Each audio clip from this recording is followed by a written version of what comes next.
Recorded Books and One Click Digital present Only a Promise, a Survivors Club novel by Mary Balogh. Narrated by Rosalind Landor. Chapter 1. There could surely be nothing worse than having been born a woman, Chloe Muirhead thought, with unabashed self-pity, as she sucked a globule of blood off her left forefinger and looked to see if any more was about to bubble up and threaten to ruin the strip of delicate lace she was sewing back onto one of the Duchess of Worthingham's best afternoon caps. Unless, perhaps, one had the good fortune to be a duchess, or else a single lady in possession of £40,000 a year and the freedom to set up one's own independent establishment. She, alas, was not a duchess, or in sole possession of even 40 pence a year, apart from her allowance from her father. Besides, she did not want to set up somewhere independently. It sounded suspiciously lonely. She could not really claim to be lonely now. The Duchess was kind to her. So was the Duke in his gruff way. And whenever her Grace entertained afternoon visitors, or went visiting herself, she always invited Chloe to join her. It was not the Duchess's fault that she was 82 years old to Chloe's 27, or that the neighbours with whom she consorted most frequently must all be upward of 60. In some cases, they were very much upward. Mrs. Booth, for example, who always carried a large ear trumpet and let out a loud, querulous "Eh?" every time someone so much as opened her mouth to speak, was 93. If she had been born male, Chloe thought, rubbing her thumb briskly over her forefinger to make sure the bleeding had stopped and it was safe to pick up her needle again, she might have done all sorts of interesting, adventurous things when she had felt it imperative to leave home. As it was, all she had been able to think of to do was write to the Duchess of Worthinghamn, who was her mother's godmother and had been her late grandmother's dearest friend, and offer her services as a companion. An unpaid companion, she had been careful to explain. A kind and gracious letter had come back within days, as well as a sealed note for Chloe's father. The Duchess would be delighted to welcome dear Chloe to Manville Court, but as a guest, not as an employee. The "not" had been capitalized and heavily underlined, and Chloe might stay as long as she wished, forever, if the Duchess had her way. She could not think of anything more delightful than to have someone young to brighten her days and make her feel young again. She only hoped Sir Kevin Muirhead could spare his daughter for a prolonged visit. She showed wonderful tact in adding that, of course, as she had in writing separately to him, for Chloe had explained in her own letter just why living at home had become intolerable to her, at least for a while, much as she loved her father and hated to upset him. So she had come. She would be forever grateful to the Duchess, who treated her more like a favoured granddaughter than a virtual stranger and basically self-invited guest. But oh, she was lonely too. One could be lonely and unhappy while being grateful at the same time, could one not? And, yes, she was unhappy too. Her world had been turned completely upside down twice within the past 6 years, which ought to have meant, if life proceeded along logical lines, as it most certainly did not, that the second time it was turned right side up again. She had lost everything any young woman could ever ask for the first time: hopes and dreams, the promise of love and marriage and happily ever after, the prospect of security and her own place in society. Hope had revived last year, though in a more muted and modest form, but that had been dashed too, and her very identity had hung in the balance. In the 4 years between the two disasters, her mother had died. Was it any wonder she was unhappy? She gave the delicate needlework her full attention again. If she allowed herself to wallow in self-pity, she would be in danger of becoming one of those habitual moaners and complainers everyone avoided. It was still only very early in May. A largish mass of clouds covered the sun, and did not look as if it planned to move off any time soon, and a brisk breeze was gusting along the east side of the house, directly across the terrace outside the morning-room, where Chloe sat sewing. It had not been a sensible idea to come outside, but it had rained quite unrelentingly for the past 3 days, and she had been desperate to escape the confines of the house and breathe in some fresh air. She ought to have brought her shawl out with her, even her cloak and gloves, she thought, though then, of course, she would not have been able to sew, and she had promised to have the cap ready before the Duchess awoke from her afternoon sleep. Dratted cap and dratted lace! But that was quite unfair, for she had volunteered to do it, even when the Duchess had made a mild protest. "Are you quite sure it will be no trouble, my dear?" she had asked. "Bunker is perfectly competent with a needle." Miss Bunker was her personal maid. "Of course I am," Chloe had assured her. "It will be my pleasure." The Duchess always had that effect upon her. For all the obvious sincerity of her welcome and kindness of her manner, Chloe felt the obligation, if not to earn her living, then at least to make herself useful whenever she was able. She was shivering by the time she completed her task, and cut the thread with fingers that felt stiff from the cold. She held out the cap, draped over her right fist. The stitches were invisible. No one would be able to tell that a repair had been made. She did not want to go back inside, despite the cold. The Duchess would probably be up from her sleep, and would be in the drawing-room, bright with happy anticipation of the expected arrival of her grandson. She would be eager to extol his many virtues yet again, though he had not been to Manville since Christmas. Chloe was tired of hearing of his virtues. She doubted he had any. Not that she had ever met him in person to judge for herself, it was true, but she did know him by reputation. He and her brother Graham had been at school together. Ralph Stockwood, who had since assumed his father's courtesy title of Earl of Berwick, had been a charismatic leader there. He had been liked and admired and emulated by almost all the other boys, even though he had also been one of a close-knit group of 4 handsome, athletic, clever boys. Graham had spoken critically and disapprovingly of Ralph Stockwood, though Chloe had always suspected that he envied that favoured inner circle. After school, the 4 friends all took up commissions in the same prestigious cavalry regiment and went off to the peninsula to fight the forces of Napoleon Bonaparte, while Graham went to Oxford to study theology and become a clergyman. He had arrived home from the final term at school upset, because Ralph Stockwood had called him a snivelling prig and lily-livered coward.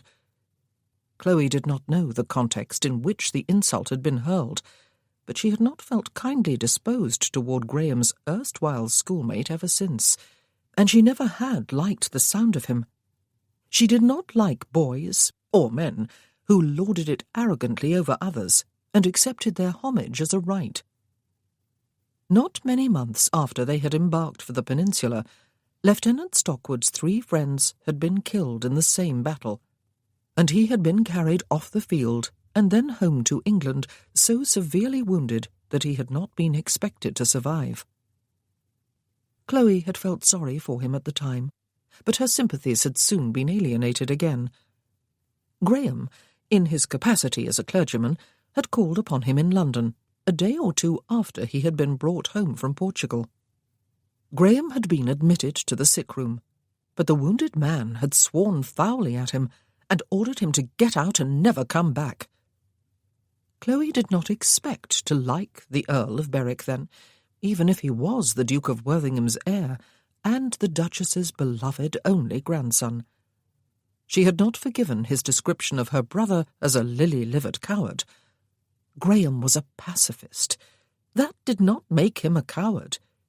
Indeed, it took a great deal of courage to stand up for peace against men who were in love with war, and she had not forgiven the Earl for cursing Graham after he had been injured without even listening to what Graham had come to say.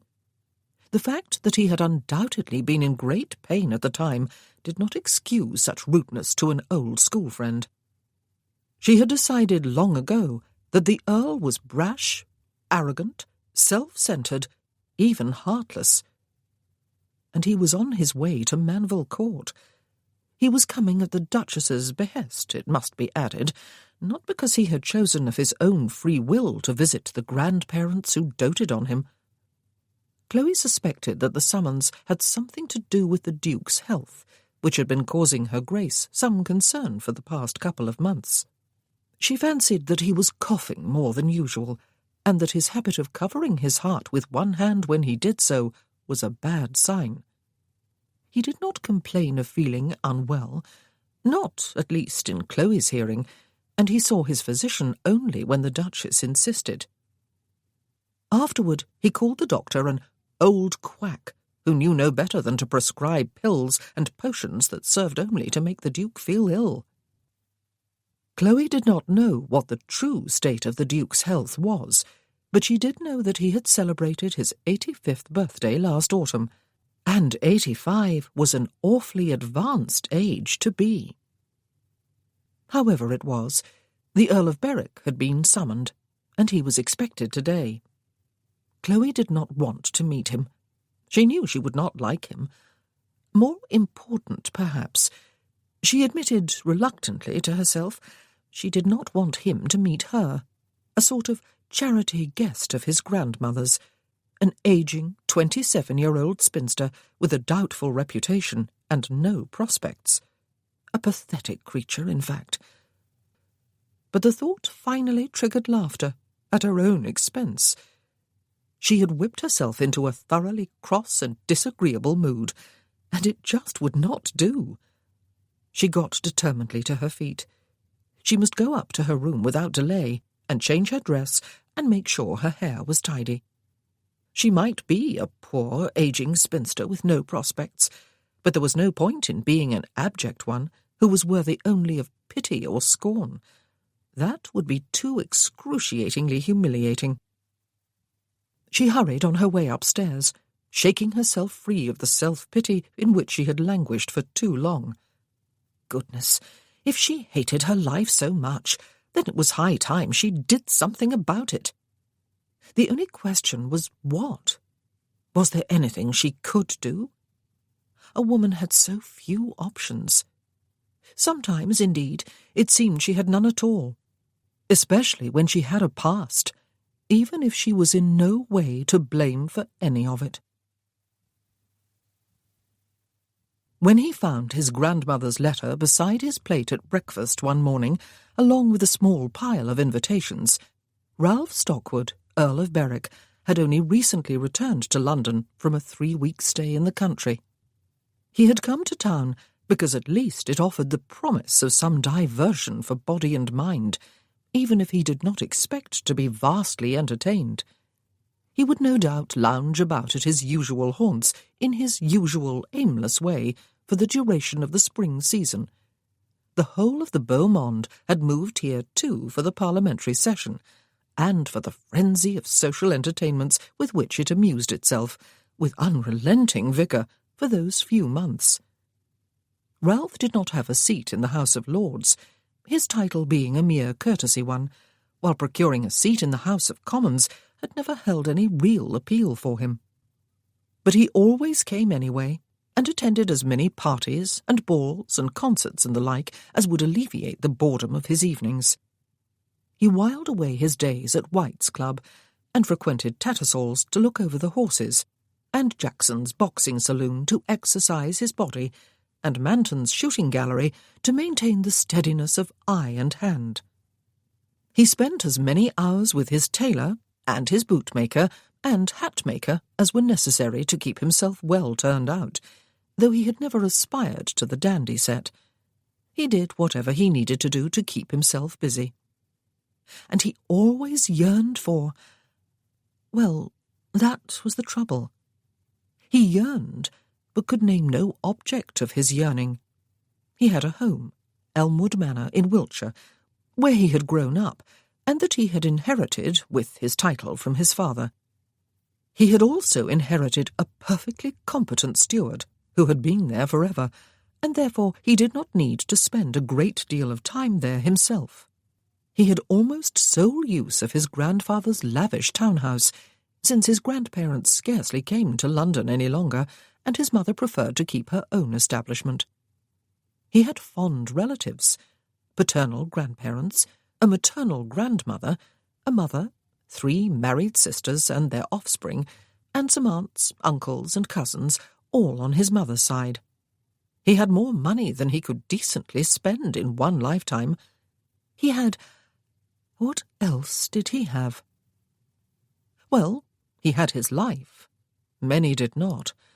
Many who would have been his own age, that is, or younger. He was 26, and sometimes felt 70. He enjoyed decent health, despite the numerous scars of battle he would carry to the grave, including the one across his face. He had friends, though that was not strictly accurate. He had numerous friendly acquaintances, but deliberately avoided forming close friendships. Strangely, he did not usually think of his fellow survivors as friends. They called themselves the Survivors' Club, 7 of them, 6 men and 1 woman. They had all been variously and severely wounded by the Napoleonic Wars, and they had spent a 3-year period together at Penderys Hall in Cornwall, country home of George, Duke of Stanbrook, one of their number. George had not been to war himself, but his only son had died in Portugal.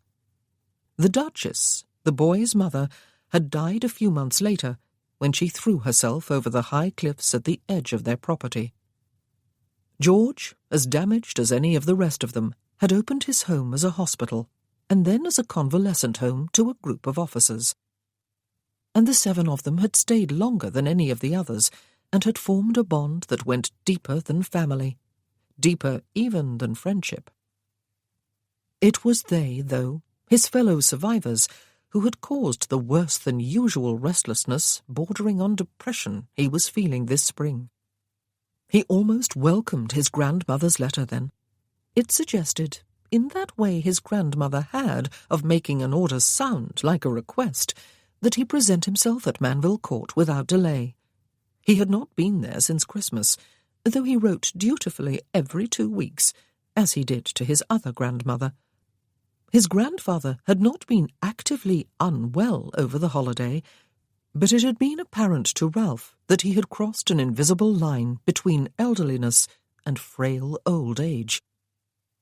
He guessed what the summons was all about, of course, even if his grandfather was not actually ill. The Duke had no brothers, only 1 deceased son, and only 1 live grandson. Short of tracking back a few generations and searching along another, more fruitful branch of the family tree, there was a remarkable dearth of heirs to the dukedom. Ralph was it, in fact, and he had no sons of his own, no daughters either, and no wife. His grandmother had no doubt sent for him in order to remind him of that last fact.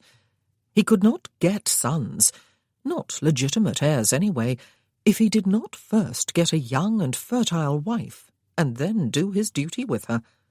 Her Grace had delivered herself of a speech along those lines over Christmas, and he had promised to begin looking about him for a suitable candidate. He had not yet got around to keeping that promise.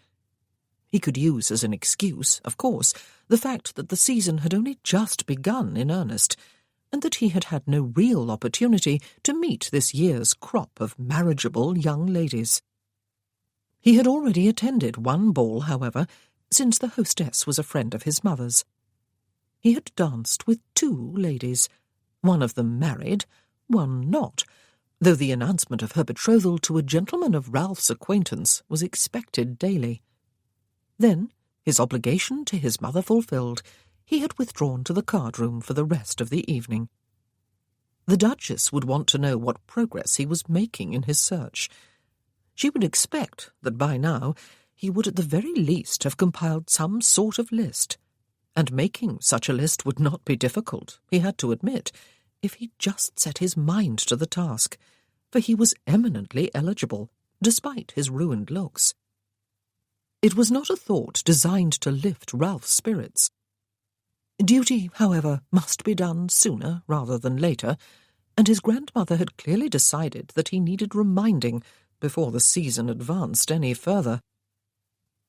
The memory of the precious 3 weeks he had recently spent with his fellow survivors at Middlebury Park in Gloucestershire, home of Vincent Hunt, Viscount Darley, only added to Ralph's sense of gloom.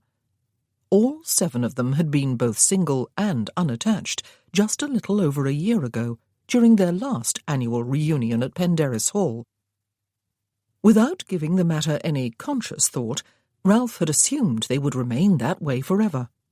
As if anything remained the same forever. If he had learned one thing in his 26 years, surely it was that everything changed, not always, or even usually, for the better.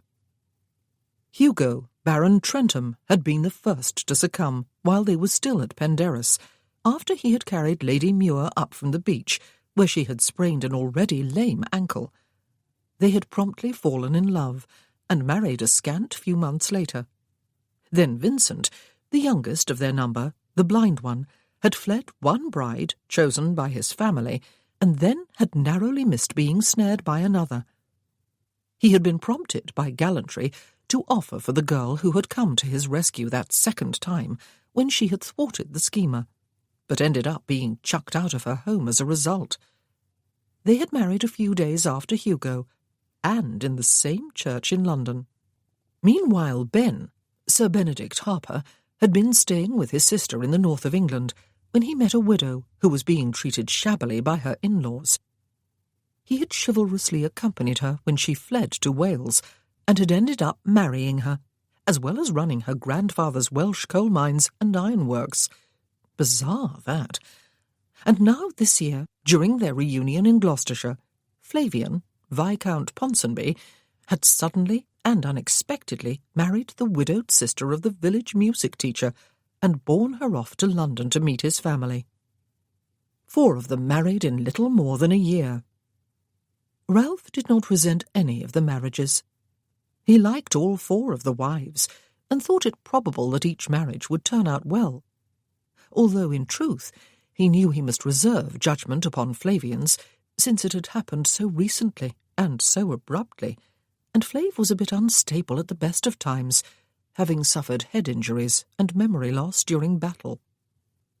What Ralph did resent was change, a foolish resentment, but one he could not seem to help. He certainly did not resent his friend's happiness. Quite the contrary. What he did resent, perhaps, though resentment might be the wrong word, was that he had been left behind. Not that he wanted to be married, and not that he believed in happiness, marital or otherwise. Not for himself, anyway. But he had been left behind. 4 of the others had found their way forward. Soon he would be married too. There was going to be no escaping that fate. It was his duty to marry and produce heirs, but he could not expect the happiness or even the contentment his friends had found. He was incapable of love, of feeling it, or giving it, or wanting it. Whenever he said as much to the survivors, one or another of them would remind him quite emphatically that he loved them, and it was true, much as he shied away from using that exact word. He loved his family too, but the word love had so many meanings that it was, in fact, virtually meaningless. He had deep attachments to certain people, but he knew he was incapable of love, that something special that held together a good marriage, and sometimes even made it a happy one. There were a few social commitments he was forced to break after his grandmother's letter arrived, though none that caused him any deep regret. He sent his apologies to the relevant people, wrote a brief letter to his mother, who was in town and might expect him to call, and set out for Sussex and Manville Court in his curricle, despite the fact that it was a brisk day in early May, and there was even the threat of rain. He never travelled by closed carriage when he could help it. His baggage followed in a coach with his valet, though he doubted he would have much need of either. His grandmother would be too eager to say her piece, and quickly sent him back to London with all its parties and balls and eligible brides. Unless grandpapa really was ill, that was. Ralph felt an uncomfortable lurching of the stomach at the thought. The Duke was a very old man, and everyone must die at some time, but he could not face the prospect of losing his grandfather. Not yet. He did not want to be the head of his family, with no one above him and no one below. There was a horrible premonition of loneliness in the thought, as if life was not an inherently lonely business. He arrived in the middle of the afternoon, having stopped only once to change horses and partake of refreshments, and having been fortunate enough not to get held up at any toll booths or to get behind any slow-moving vehicles on narrow stretches of road. The front doors of Manville stood open, despite the fact that the afternoon was not much warmer than the morning had been. Obviously, he was expected, and there was Weller, his grandfather's elderly butler, standing in the doorway and bowing from the waist when Ralph glanced up at him. He was not looking particularly anxious, not that Weller ever displayed extreme emotions, but surely he would have done if grandpapa were at his last gasp. And then his grandfather himself appeared behind Weller's shoulder, and the butler stepped smartly aside. "The Duke said, a characteristic sound that fell somewhere between a word and throat-clearing, as Ralph relinquished the ribbons to a groom and took the steps up to the doors 2 at a time. "Making a filial visit just as the London season is swinging into action, are you, Berwick? Because you could not go another day without a sight of her Grace's face, I dare say." "Good to see you, sir." Ralph grinned at him and took the Duke's bony, arthritic hand in his own. "How are you?" "I suppose her Grace wrote to tell you I was at death's door," the old man said. "I dare say I am, but I have not knocked upon it or set a toe over the door-sill yet, Berwick. Just a bit of a cough and a bit of gout, both the results of good living. Well, if you were sent for, you will be expected upstairs. We had better not keep the Duchess waiting." He led the way up to the drawing-room. The butler was already stationed outside the double doors when they got there, and he flung them open so that the 2 men could enter together. The Duchess, who looked more like a little bird, a fierce little bird, every time Ralph saw her, was seated beside the fire. She nodded graciously as Ralph strode across the room to bend over her and kiss her offered cheek. "Grandmamma," he said, "I trust you are well." She glanced at the Duke. "This is a pleasant surprise, Ralph," she said. "Quite so," he agreed. "I thought I would run down for a day or 2 to see how you did, and grandpapa too, of course." "I must have the tea-tray brought up," she said, looking vaguely about her, as though expecting it to materialize from thin air. "Allow me to ring the bell, Your Grace," a lady who was sitting farther back from the fire said, getting to her feet and moving toward the bell rope. "Oh, thank you, my dear," the Duchess said. "You are always most thoughtful. This is my grandson, the Earl of Berwick. Miss Muirhead, Ralph. She is staying with me for a while, and very thankful I am for her company." It was said graciously, and for one startled moment Ralph thought that perhaps he had been brought here to consider the guest as his prospective bride. But he could see that she was no young girl. She might even be older than he. She was not dressed in the first stare of fashion either. She was tall and on the slender side, with a pale complexion, and what looked like a dusting of freckles across her nose. She might have looked like a faded thing, or at least a fading thing, if it had not been for her hair, which was thick and plentiful, and as bright a red as Ralph had ever seen on a human head. "My lord," she curtsied, without either looking at him or smiling, and he bowed and murmured her name. His grandmother did not actually ignore her. Neither did she draw her any more to Ralph's attention, however, and he relaxed. Obviously she was of no particular account. Some sort of companion, he supposed, an ageing, impecunious spinster upon whom her Grace had taken pity. "Now, tell me, Ralph," his grandmother said, patting the seat of the chair beside her, "who is in town this year for the season, and who is new?" Ralph sat and prepared to be interrogated.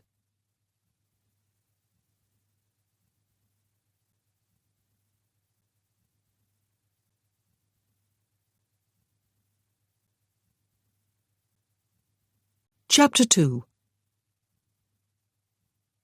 The Earl of Berwick was really quite different from what Chloe had expected. There were his looks, for one thing. He was not the handsome boy she had always imagined, frozen in time, arrogant and magnetically attractive, riding roughshod over the feelings of others. Well, of course he was no longer that boy. It had been 8 years since he and Graham left school, and during those years he had been to war, lost his 3 friends, been desperately wounded himself, and made a slow recovery. Perhaps he had recovered, that was. She had never really wondered what war did to a man, apart from killing him or wounding him, or allowing him to return home when it was over, mercifully unscathed. She had considered only the physical effects, in fact. Lord Berwick fell into the second category, wounded and recovered. That should have been the end of it. He had been left with scars, however.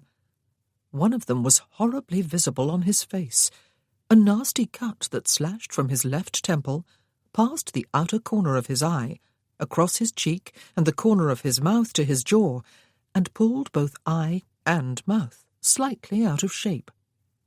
It must have been a very deep cut, bone deep. The old scar was slightly ridged and dark in colour, and made Chloe wince at the thought of what his face must have looked like when it was first incurred. That it had missed taking out his eye was nothing short of a miracle. There must have been some permanent nerve damage, though. That side of his face was not as mobile as the other when he talked, and if there was that one visible scar, there were surely others hidden beneath his clothes. It was not just his scarred face, though, and the possibly scarred body that made him very different from the person she had expected, and made her wonder more than she had before about what war did to a man. There were his eyes, and his whole demeanour. There was something about his eyes, attractively blue though they were, in a face that was somehow handsome despite the scar. Something dead. Oh, no, not quite that. She could not explain to herself quite what she saw in their depths, unless it was that she saw no depths. They were chilly, empty eyes, and his manner, though perfectly correct and courteous, even affectionate toward his grandparents, seemed somehow detached, as though his words and his behaviour were a veneer behind which lived a man who was not feeling anything at all. Chloe had gained this chilly impression of her brother's former schoolmate at their first meeting, and realised how foolish she had been to expect him to be exactly as Graham had described him all those years ago. He was not that boy any longer, and had probably never been exactly as she had imagined him anyway. She had only ever seen him, after all, through the biased eyes of her brother, who was very different from him, and had always both envied and resented him. Chloe found this man, this stranger, disturbing. A cold, brooding, detached, controlled man it would surely be impossible to know. And a man who seemed largely unaware of her existence, despite the fact that they had been introduced. Although he did not pointedly ignore her during dinner, neither did he initiate any conversation with her, or show any particular interest in anything she had to say, though, truth to tell, she did not say a great deal. She was just a little bit intimidated by him. She wished he were the man she had expected him to be. She could have felt open scorn at his arrogant assumption that he was God's gift to the human race, instead of allowing him to make her feel somehow diminished. Oh dear, did she feel diminished? Again? If she allowed herself to feel any more so, she would surely disappear altogether and become just an easily forgotten memory to those who had known her. She almost chuckled aloud at the thought. The Duchess was a knitter. She made blankets and bonnets and booties and mittens for the babies born on the vast ducal estates scattered about England. She loved doing the actual knitting, she had once explained to Chloe. She found it soothing, but she hated the accompanying tasks of rolling the skeins of wool into balls before she started, and sewing together the little garments when she was finished. Chloe, of course, had immediately volunteered to perform both tasks. After they had all drunk tea in the drawing-room following dinner, the Duke, as usual, got to his feet to bid the ladies good night and withdraw to the book-room, his own domain. He invited his grandson to accompany him, but the Earl glanced at the Duchess, whose head was bent over her knitting, and professed his intention of remaining to keep her company for a while longer, as though she had no one else to do that. The Duke made his way from the room with the aid of his cane, while his grandson held the door open for him. Chloe moved away from the fireplace, where the coals had been piled high against the chill of the evening, so that she could use the conveniently spaced knobs of the sideboard cupboards over which to stretch a skein of the pale blue wool the Duchess was currently using, while she rolled it over her fingers into a soft ball. She sat down to the task, her back to the room, thankful that she had something to do while her Grace settled into a conversation with the Earl.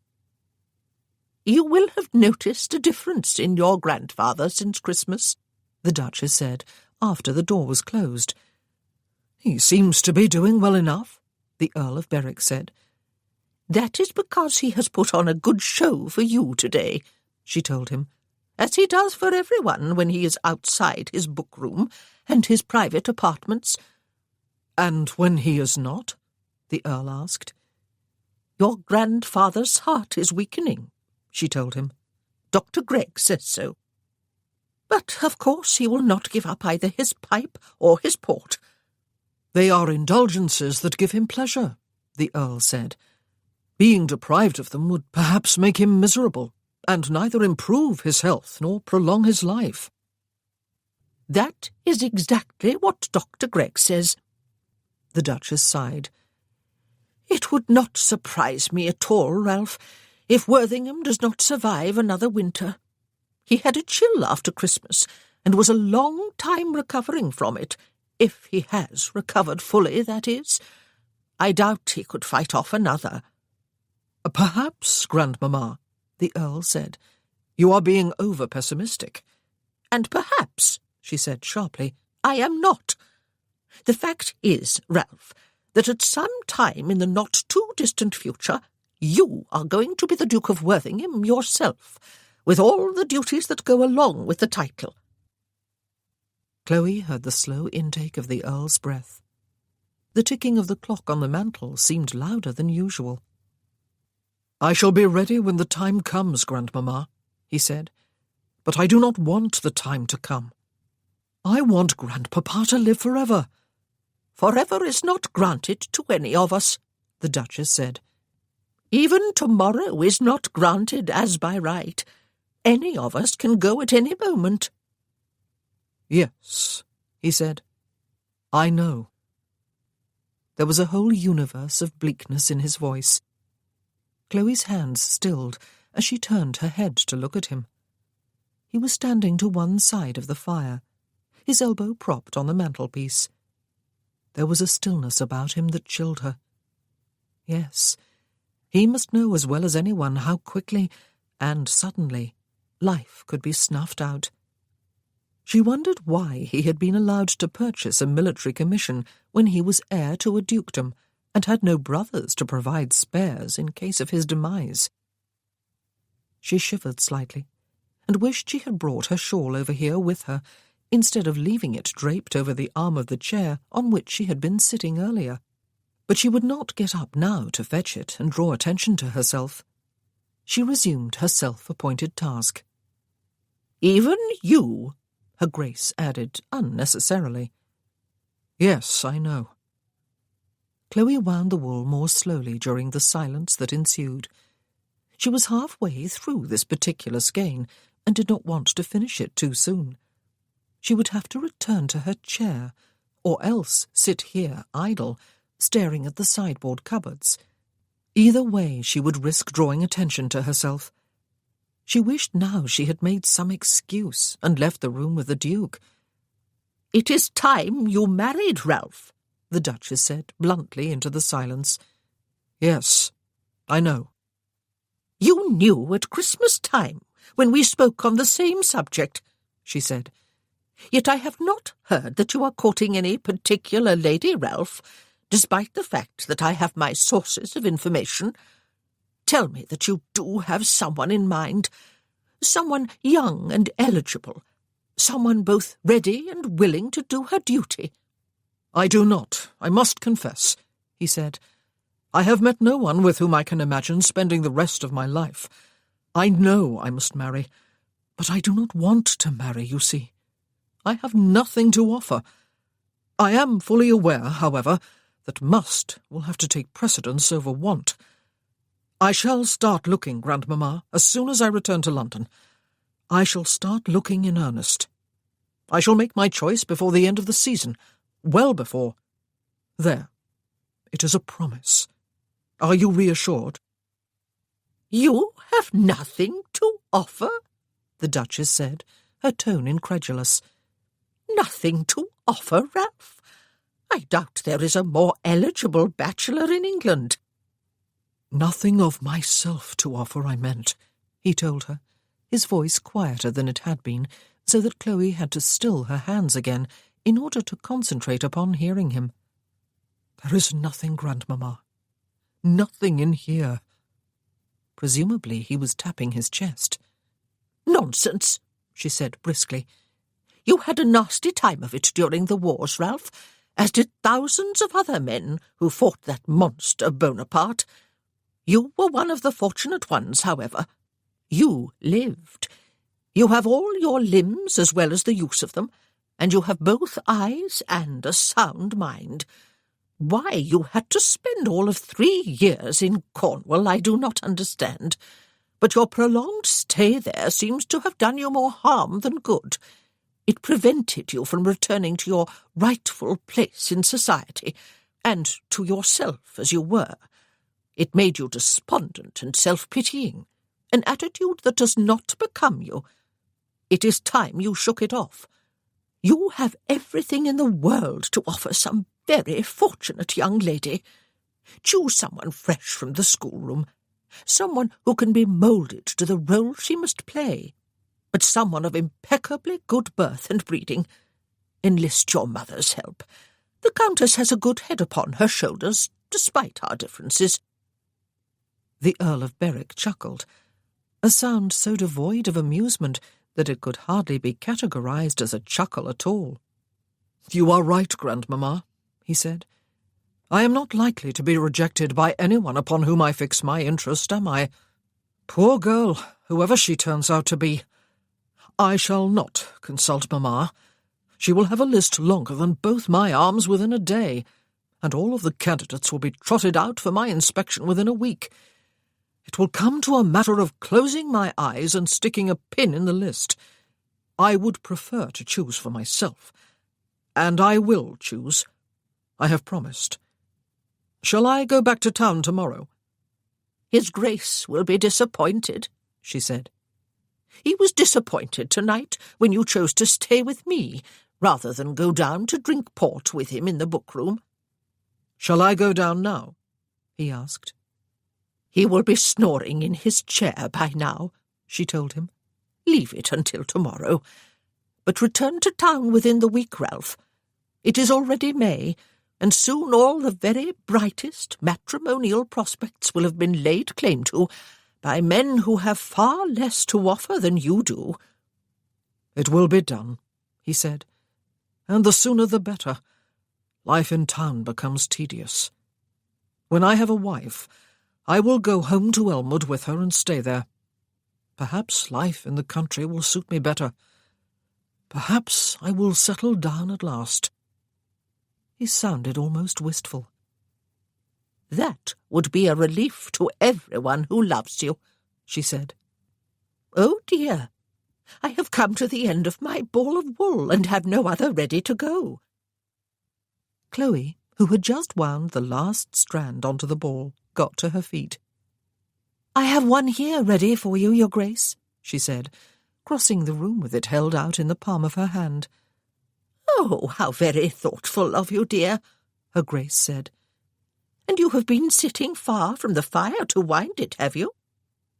Come closer and have another cup of tea to warm you up, though I fear what is left in the pot must be cold. I wish it were not.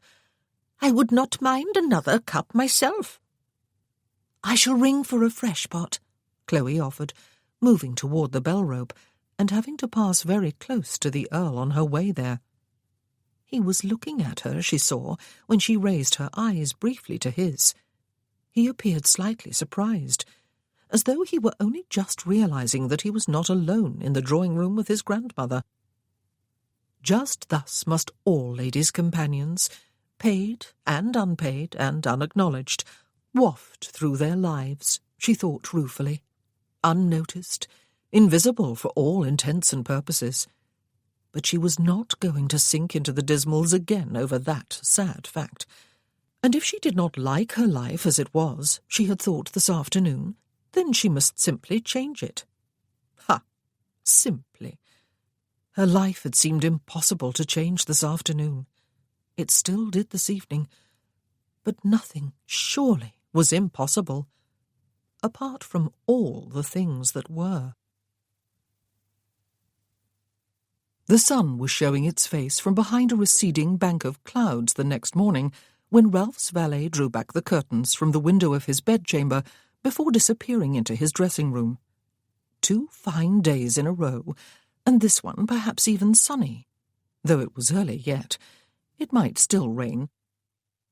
Before it could, or did though, he shaved and dressed and went downstairs.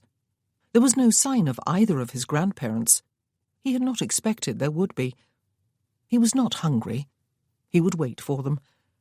In the meanwhile, he wandered into the morning-room, which was flooded with sunshine, facing east as it was. He found the French windows already unlocked and ajar, a fact that ought to have alerted him. He pulled one of them open, stepped through onto the terrace, and stood looking across the freshly scythed expanse of the east lawn to the river in the distance. He drew in a deep breath of fresh air and released it slowly. He had not slept well. He had kept waking himself up from dreams that were not exactly nightmares, but were bizarre nonetheless.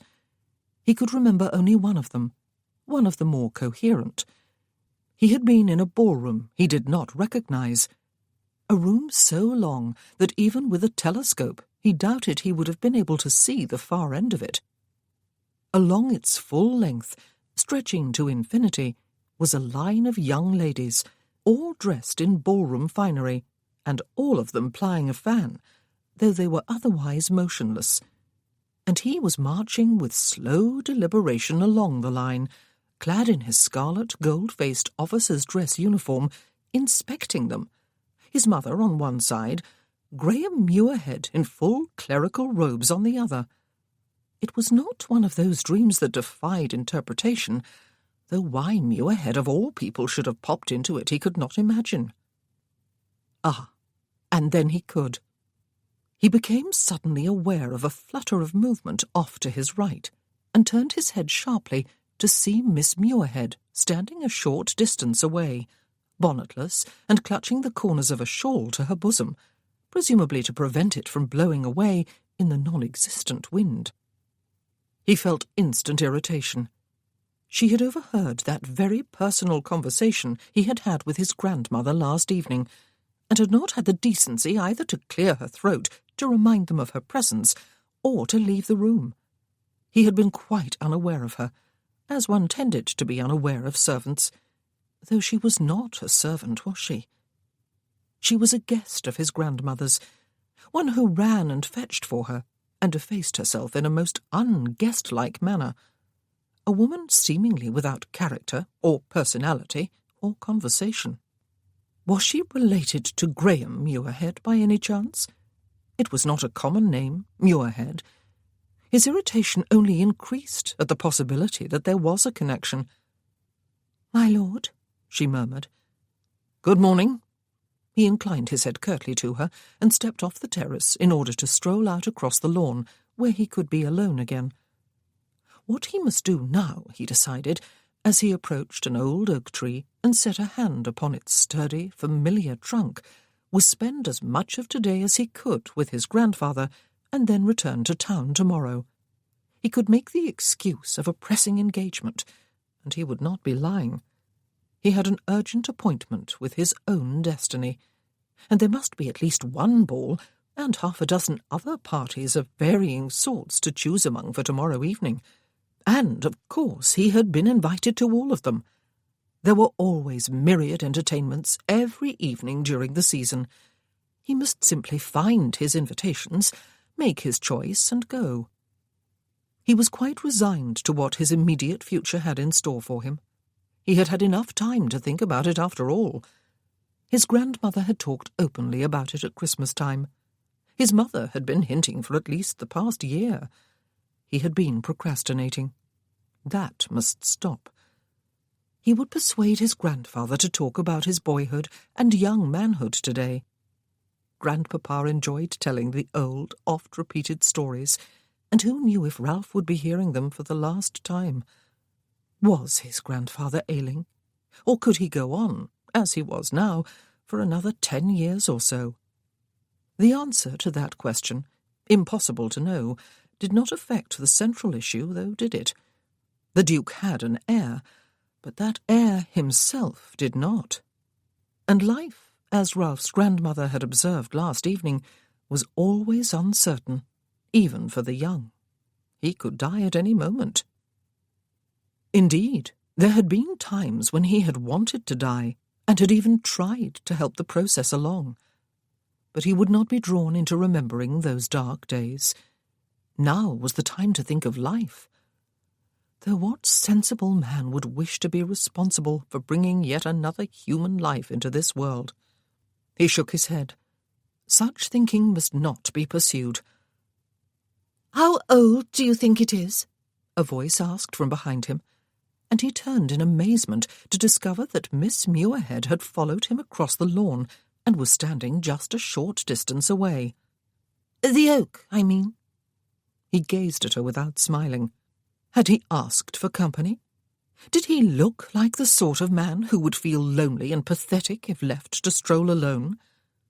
But he looked at the trunk beneath his hand and up into the spreading branches, and perhaps he ought to have ignored her question and her entirely. "Several 100 years," he said. "Perhaps even more than 1,000.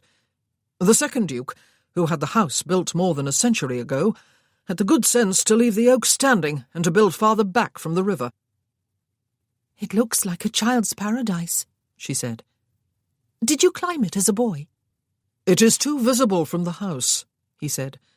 "My grandmother had me spanked after she caught me up there one day when I was 5 or 6.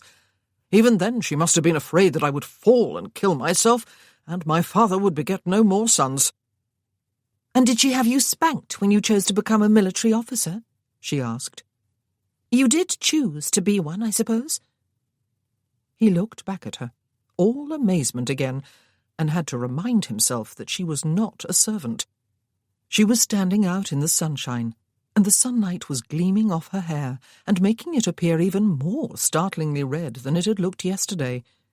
With her pale complexion and freckles, she must have to be very careful about exposure to the sun. Her skin would surely burn horribly, yet she was wearing no bonnet. He was surprised to notice, now that he was looking fully at her, that she was rather good-looking, even beautiful in a unique sort of way. Her eyes were large and decidedly green. Her nose was straight and the perfect length to fit her oval face. Her cheekbones were well defined, her lips full and well shaped, her mouth on the wide side, with her hair down. But she had asked him a question, an impertinent, intrusively personal question. He answered it nevertheless. "I begged and pleaded with my father to no avail," he told her, "and my mother was firmly and tearfully on his side. My grandmother threatened to have me whipped, horsewhipped, to use her exact words. I suppose she thought I had outgrown spankings. But my grandfather surprised us all, and incensed everyone but me. It had been his boyhood dream, it seemed, to be a military officer, a general no less, but of course it had not been allowed, because he was a duke's heir and had no brothers. His own son had been a disappointment to him. Yes, he said it in the hearing of my father, who was the epitome of the dutiful heir. 'Let the boy have his way, then,' he said of me. 'Let him follow his dream of glory.' I was 18 years old, and just getting finished with school. I was as innocent and as ignorant as a newborn babe. But the word of the Duke of Worthington was law to his family, and so he purchased my commission in the very best regiment, as well as all the finest trappings money could buy." "But your dream was soon shattered," she said softly. What did she know about it? He looked stonily at her, before turning his head away sharply. Should he stride off toward the river, and trust she would not come trotting after him to offer her company and her conversation again, or should he stride back to the house and rely upon outpacing her? He hesitated a moment too long. "I could not help but overhear your conversation with her Grace last evening," she said. "I was not deliberately eavesdropping." His eyes returned to hers. He removed his hand from the trunk and leaned his shoulder against it. She must think a gale was blowing. She had a death grip on the corners of her shawl. "I understand," she said, "that you do not wish to marry, but that you must." He crossed his arms over his chest and raised one eyebrow. Her impertinence knew no bounds. Though she was quite correct, she had not been eavesdropping. She had been in the drawing-room by right of the fact that she was a guest here. "I do not believe it is just your youth, is it?" she asked. He raised the other eyebrow to join the first. "That makes you reluctant, I mean," she said. "It is not just that you are young and wish for more time to sow some wild oats before you settle down. It is not, is it?" He felt a curious mixture of urges. One part of him wanted to bellow with laughter. Another part wanted to explode with fury. "I believe," she continued when he remained silent, "it is as you told the Duchess. You have nothing to offer, beyond what almost every single girl in the land and her mamma want. I am not expressing myself very well, am I? But I know what I mean, and you know. There is nothing left inside you to offer, is there? Something has taken it all away. War, perhaps, and you are empty." He had turned cold. It was still quite early morning, of course, and he was standing in the shade of the tree, away from what heat there was in the sun. But it was not that. It was not an outer coldness. "You presume to know me inside and out, do you, Miss Muirhead?" he said, his voice matching his feelings. "After, what is it, an 18-hour acquaintance?" "I do not know you at all," she said. "I believe you have made yourself unknowable." "But you have concluded that I am empty." He looked contemptuously at her. She did not even have the decency to look uncomfortable, apart from those gripping hands. "Therefore you believe you must know all there is to know of me." "How inadequate words are," she said, shaking her head slightly. "However it is, Lord Berwick, you need a wife, and you are dreading the thought of going back to London to search for one in the ballrooms and other haunts of the ton." "Dreading?" He laughed. "How foolish I would be if that were true, Miss Muirhead. I am, without exaggeration and without conceit, one of the most eligible men in the land. Young ladies, beautiful, rich, well-born young ladies, already cluster hopefully in my vicinity. They will positively swarm when it becomes clear that I am ready to make my choice among them." "Young ladies," she said. "I suppose you mean straight from the schoolroom. Poor girls, as you yourself observed last night. The one you choose is not likely to remain happy for long, is she?" "Because I look like this." He flicked the fingers of one hand in the direction of his scarred cheek. "Or because I have an empty soul." He did not know why he was enduring this conversation. "Because you have nothing to offer," she said. "Nothing that would make a young, hopeful, innocent girl happy after the euphoria of the wedding is over." "A countess's title, with the prospect of a duchess's to follow, will not make her eternally ecstatic?" he asked. "And taking precedence over almost every other lady in England for the rest of her life, having wealth untold at her fingertips, and all the clothes and carriages and jewels and other faradiddle she could ever dream of." "I know by the tone of your voice that you agree with me," she told him. He laughed again. "You think I will be a cruel husband, Miss Muirhead?" "Probably not knowingly," she said. Well, he thought irritably, it was nice to be known, to be understood. He wondered idly if anything ever shook her calm, if she ever lived up to the promise of that red hair. "You would do better to marry me," she said. What? He stood where he was, his arms folded, his eyes riveted upon hers. "I am older," she said, "and well past the age of innocence. I am 27 years old. However, I still have many childbearing years left, and have no reason to believe I may be barren. My father is the 6th baronet of his line, and my mother was the daughter of a viscount. I have no illusions about marital happiness, and would be quite willing to accept the marriage for what it would be. I would not interfere with your life. I would live mine in a way that would never publicly embarrass you, or privately inconvenience you.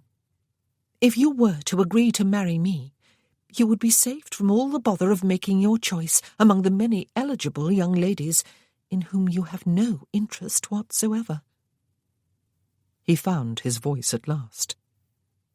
"I have no interest in you, Miss Muirhead." It was brutal, but he felt savage and cold to the heart. "Of course you do not," she said, looking unmoved, though a downward glance showed him that her knuckles had whitened against her shawl. "I would not expect it, or desire it. I am suggesting a mutual bargain, Lord Berwick. Something that would suit us both, without hurting either. You need a wife, though you do not wish for one. I want a husband, but have little chance of finding one. You are not looking for love. Neither am I. I had it once, but it proved deceptive and ridiculously painful. I want marriage because the alternative for a woman is dreary in the extreme. I want my own home and a place in society. I want children, and upon them I will lavish love. You will not disappoint me. I would expect nothing from you beyond what duty would dictate, and I would not disappoint you. You would not expect anything from me beyond duty, and that you would have without question or complaint. You wish to remove to your home in the country after your marriage. Such a retired existence would suit me admirably. I would not be for ever begging you to take me to town, and all its entertainments." The hair was an illusion, he thought. She was as cold a fish as he had ever encountered. Marry her? But being married to her would be the next best thing to remaining single. He could not remain single, however. He must marry.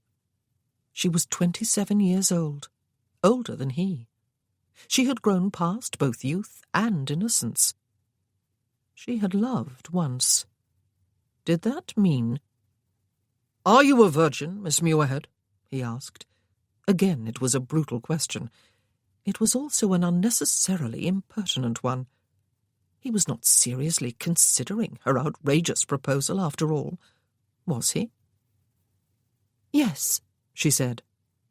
"I am." They stood and stared at each other.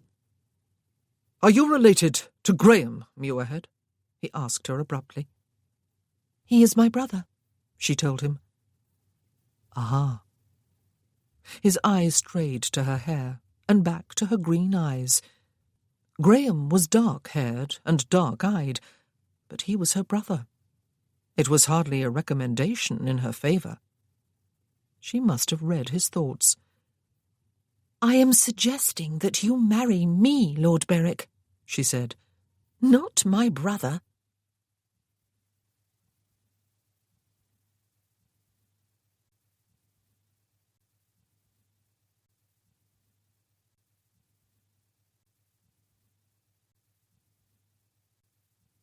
Chapter 3. There was an uncomfortably long silence, during which the Earl of Berwick stood where he was, his shoulder propped against the ancient oak, his arms folded over his chest, his booted feet crossed at the ankles. He looked rather menacingly large and dark. He looked dark, of course, because he was in the shadow of the tree, but rather than muting the effect of the scar across his cheek, the dimness accentuated it, and it was the cheek turned more fully toward her. There was not a glimmering of humour or any other emotion on his face or in his blank eyes. Whatever had made her think she could marry him, or that he would marry her? He was all brooding, dark emptiness, even dangerous, though she had not thought that until this moment. For one did not know, would probably never know, what emotions were buried deep inside him, ready to erupt at any moment. She wondered what she would do if the silence stretched much longer. Perhaps he had no intention of moving or saying anything. Should she turn and walk away then, from her last chance? But chance for what?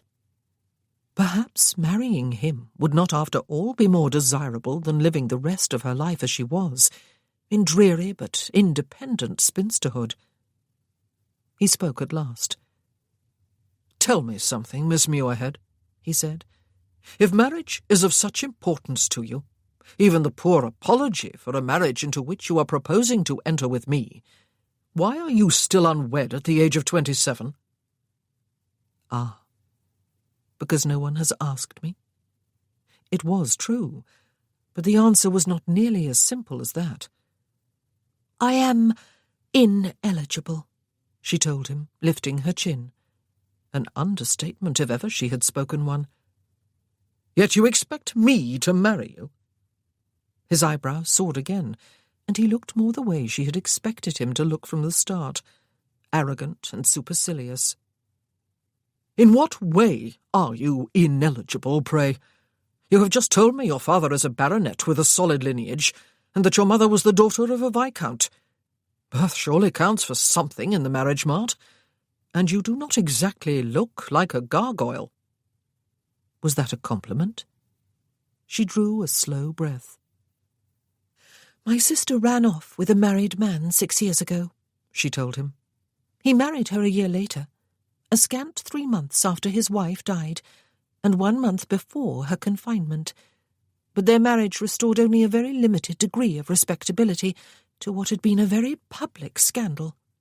She will never be received by any of the highest sticklers in polite society, and we have not been entirely forgiven either, for my father refused to cast her off, even when, for a few months, her seducer abandoned her to return to his dying wife." "We?" he said. "Why, pray, did the scandalous behaviour of your sister and the socially unwise reaction of your father make you a pariah, Miss Muirhead?" "Well—" She looked down at her fingers, which she had spread out before her, as though she were examining her manicure. "The man was the darling of society at the time. Wild and eccentric though he was, a playwright of flamboyant appearance and smouldering good looks to rival those of Lord Byron, and his wife was the daughter of a government minister. It could not have been worse. Lucy was 17. She had not even made her debut in society. She was in London only because I was making my come-out at the grand age of 21, and she had persuaded our mother that she would expire of boredom if she were forced to remain behind in the country with her governess. She met Mr. Nelson in Hyde Park when she dropped her reticule, and its contents spilled at his feet, while she was walking there one morning with Mamma's maid. His wife's family made a dreadful fuss after he had run off with her. Her father had Papa expelled from one of his clubs. Her brother forced a quarrel upon my brother in a public place and challenged him to a duel. Graham refused to fight. The Earl interrupted the ghastly narrative. "Did he, by Jove?" he said. "But, yes, I suppose he would." "Oh, he kept the appointment," she said, looking up at him with a frown. "But he would not take up one of the pistols. He walked off the paces at the signal and turned and stood, his arms at his sides. Apparently he did not even stand sideways to offer a narrower target. His adversary bent his arm at the elbow and shot into the air, and everyone jeered at Graham for his cowardice, though I still think it was the bravest thing I have ever heard of. My mother insisted that we try to weather the storm, while Papa went in pursuit of the runaways, and Graham tried in vain to apologise to Mrs. Nelson and her family. We attended those entertainments to which we had already been invited, but new invitations stopped coming.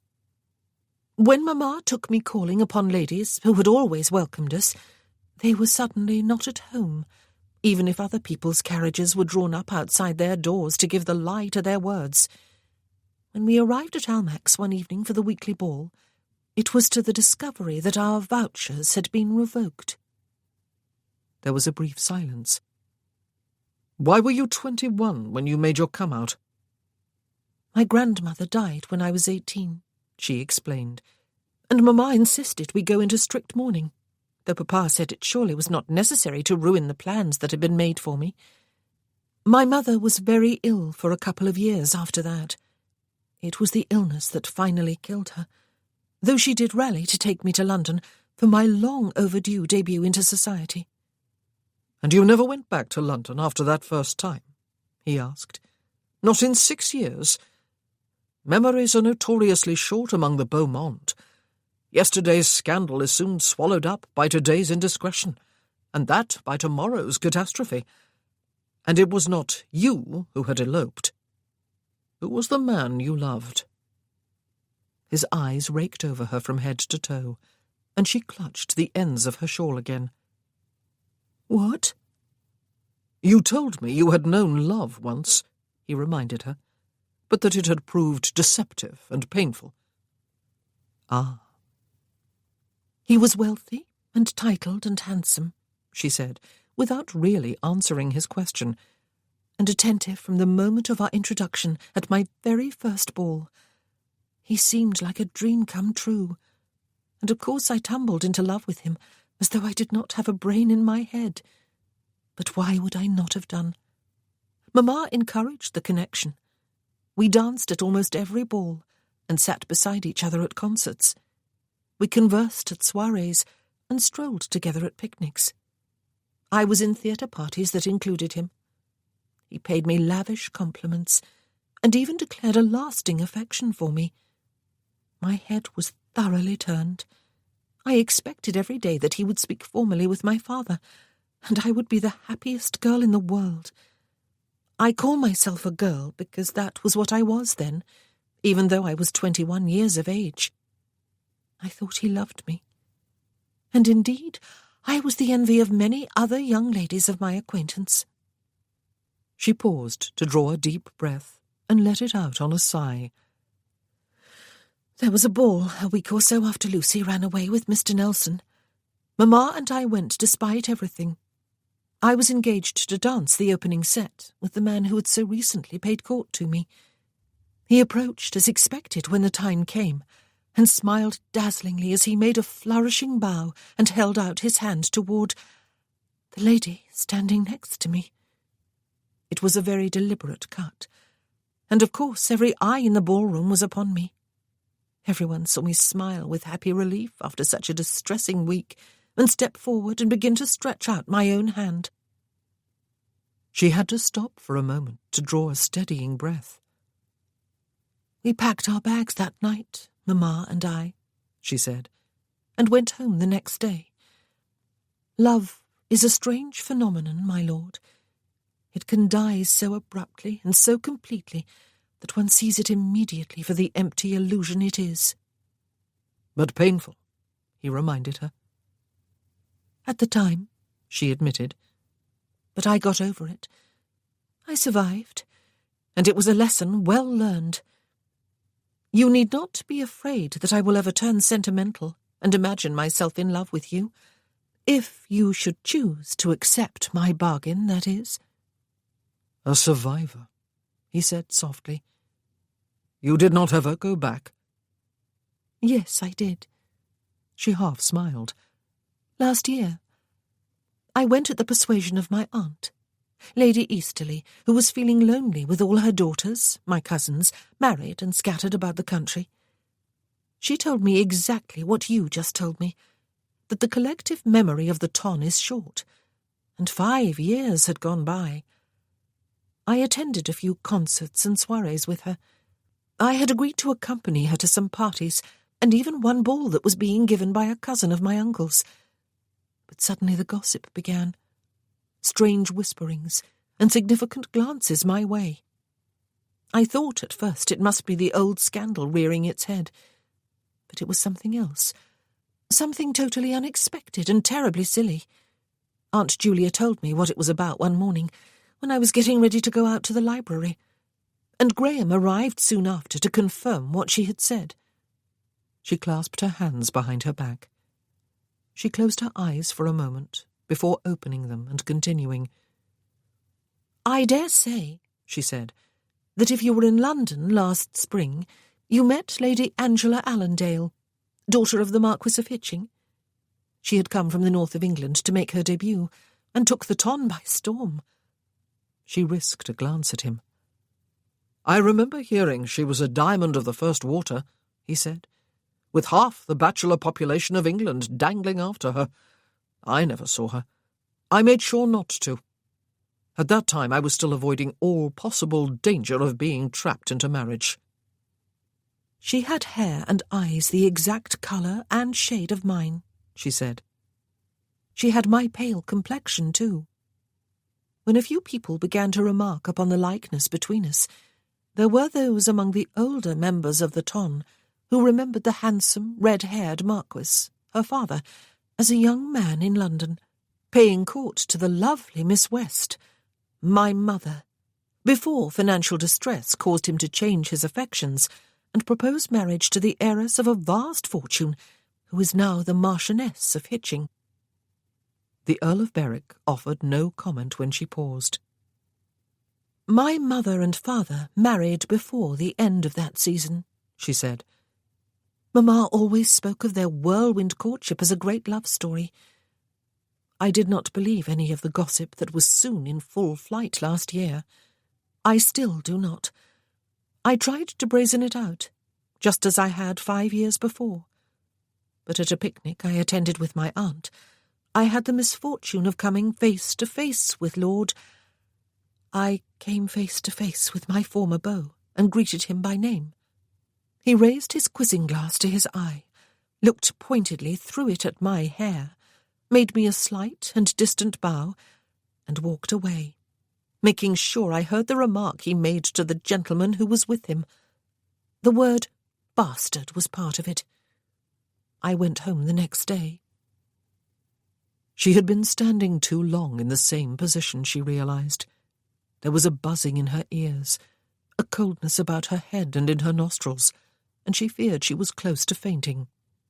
She drew a breath, shook her head, looked about, dug her fingers into her palms, and willed herself not to do anything so utterly humiliating.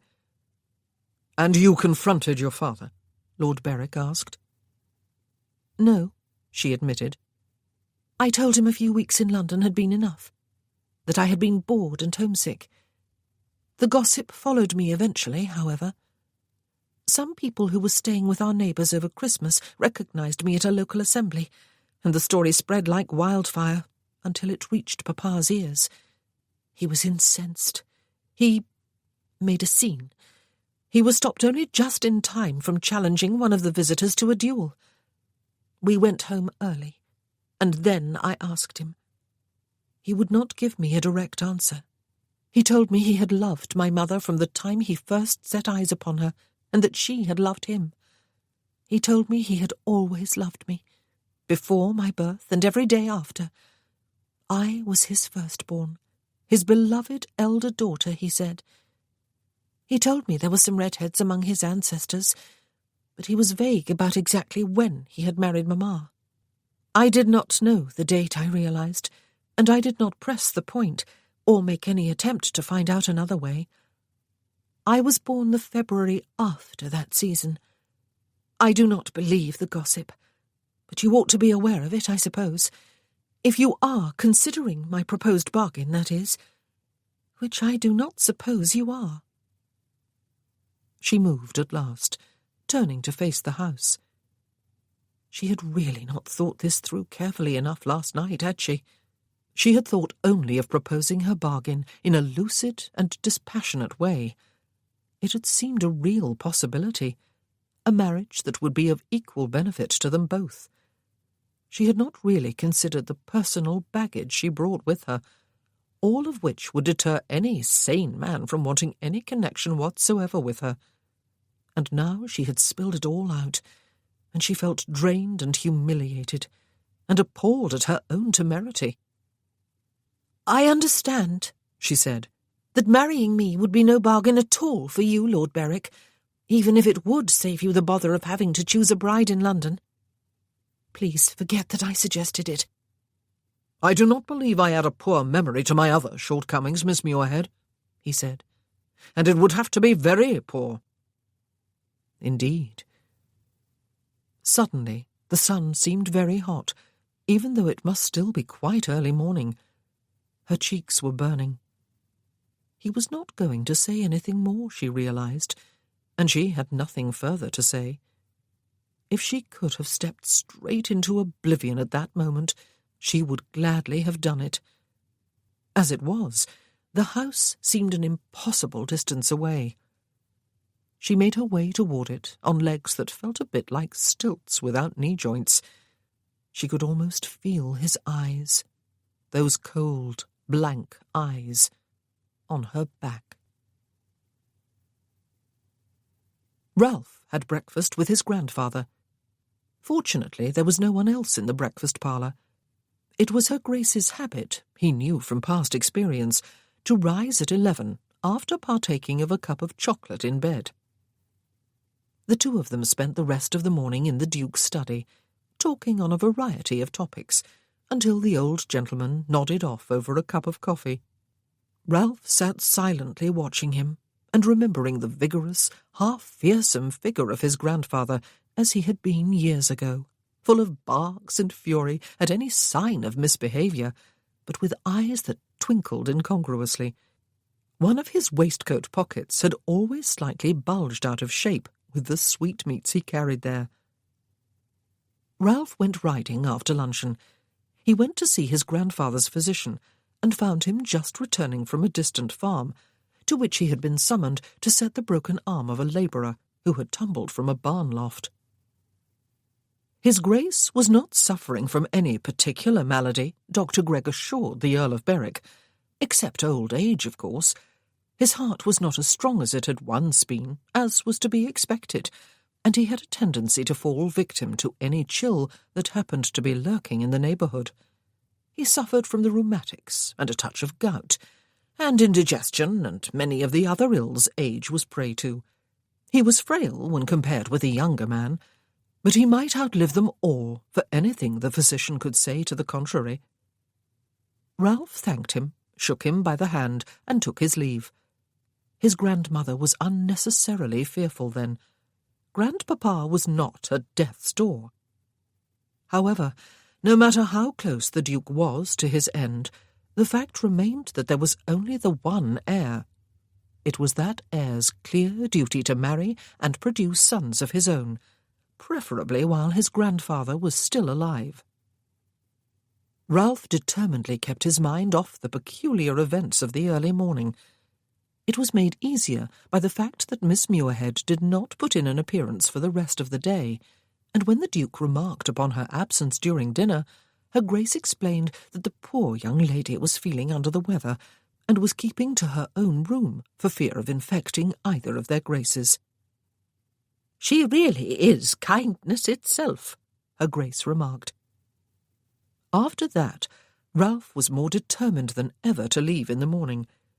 He spent the evening with both grandparents, and ended up reading aloud to them, while his grandmother knitted and his grandfather rested his head against the chair back and closed his eyes. The Duchess looked speakingly at Ralph when he began to snore softly. Ralph read on.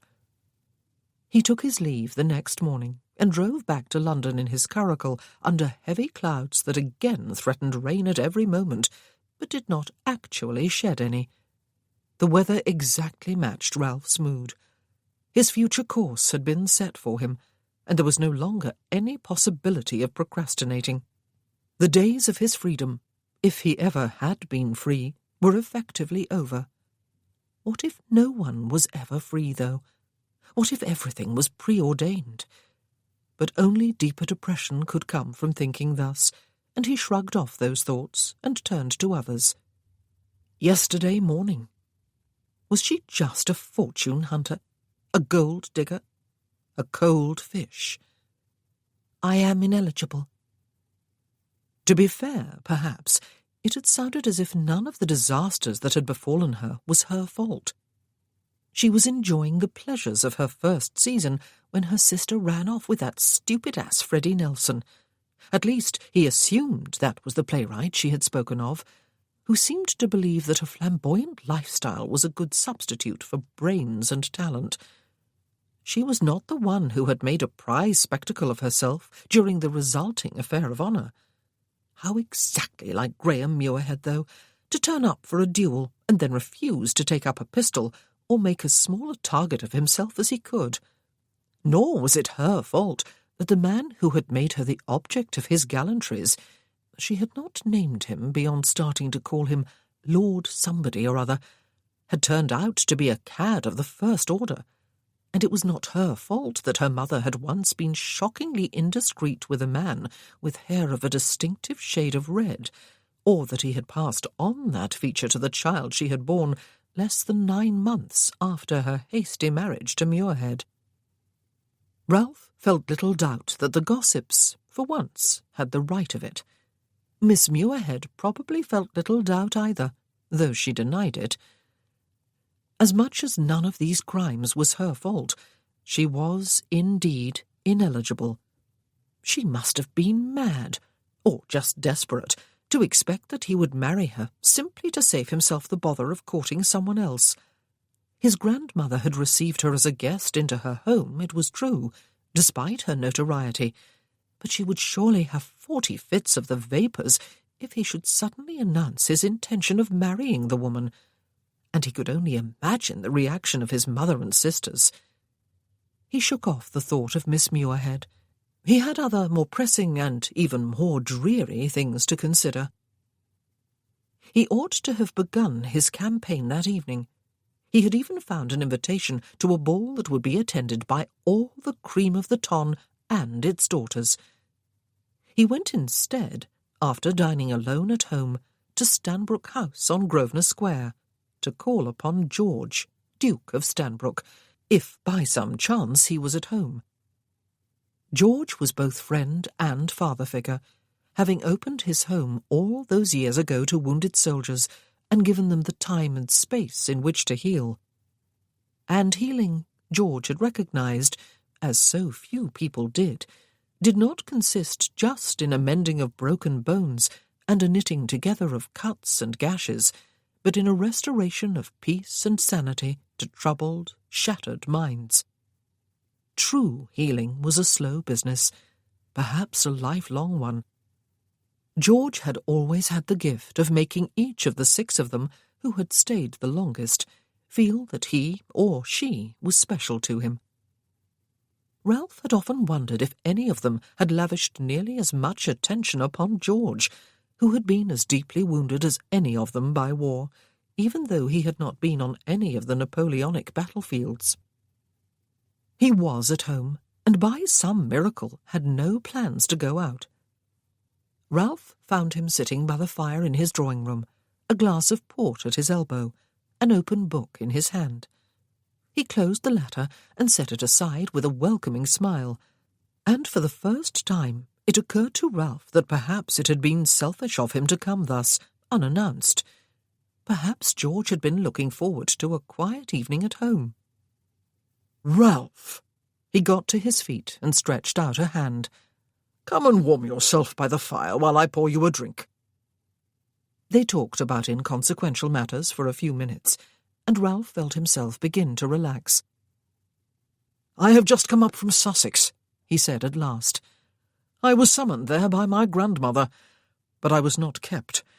I was sent scurrying back to choose a bride, soon, if not sooner, and to get her with child on our wedding night, unless I want to incur her Grace's undying wrath." George regarded him with quiet sympathy. "Your grandfather is poorly?" he asked. "He is well into his 80s, Ralph said by way of explanation.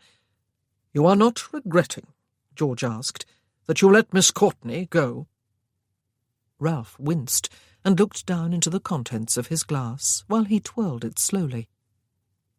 Miss Courtenay was the younger sister of Max Courtenay, one of his best friends, one of his dead best friends. Ralph had known her since he was a boy, and she was just a child. He had used to tease her whenever he went to stay with Max during a school holiday, and, when they were a bit older, flirt just a little with her. After his return to town from his 3 years in Cornwall, he had run into her more than once at a social entertainment, and she had glowed with happiness, and explained that being with him brought her closer again to her beloved brother. She had started to write to him, indiscreet as it was for a single lady to communicate privately with a single gentleman. Ralph had feared that she was developing a tundra for him. He had avoided her whenever he could, and had ignored a few of her letters, and written only brief, dispassionate replies to the others. While he was at Middlebury Park this spring, she had written to inform him that she was about to marry a clergyman from the north of England. He had felt guilty then about having offered her so little consolation after Max's death, about ignoring the affection she had tried to give him. He had shared his feelings with his fellow survivors. "I had nothing to offer her, George," he said. "I would have made her life a misery. I was too fond of her to encourage her to attach herself to me." George said nothing. He sipped from his glass and leaned back, crossing one leg over the other and draping his free arm along the arm of his chair. He was the picture of elegant relaxation. His eyes rested upon Ralph without in any way staring at him. It was his gift, that pose, that silence, that attention, waiting, inviting, not in any way threatening or judging. Ralph set down his own glass, rested his elbows on the arms of his chair, and steepled his fingers beneath his chin. He settled his gaze on the fire. "I will make any woman's life a misery," he said. "I can choose a lady and marry her, George. I can give her all the security of my name and wealth and prospects. I can bed her and impregnate her. That is all, though, and it is not enough." "Many women would call it paradise," George said gently. "I think not," Ralph said. "No," George agreed softly, after the silence had stretched a while. "It is not."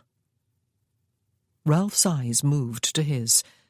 George agreed that a marriage devoid of all feeling, even affection, would be hell on earth.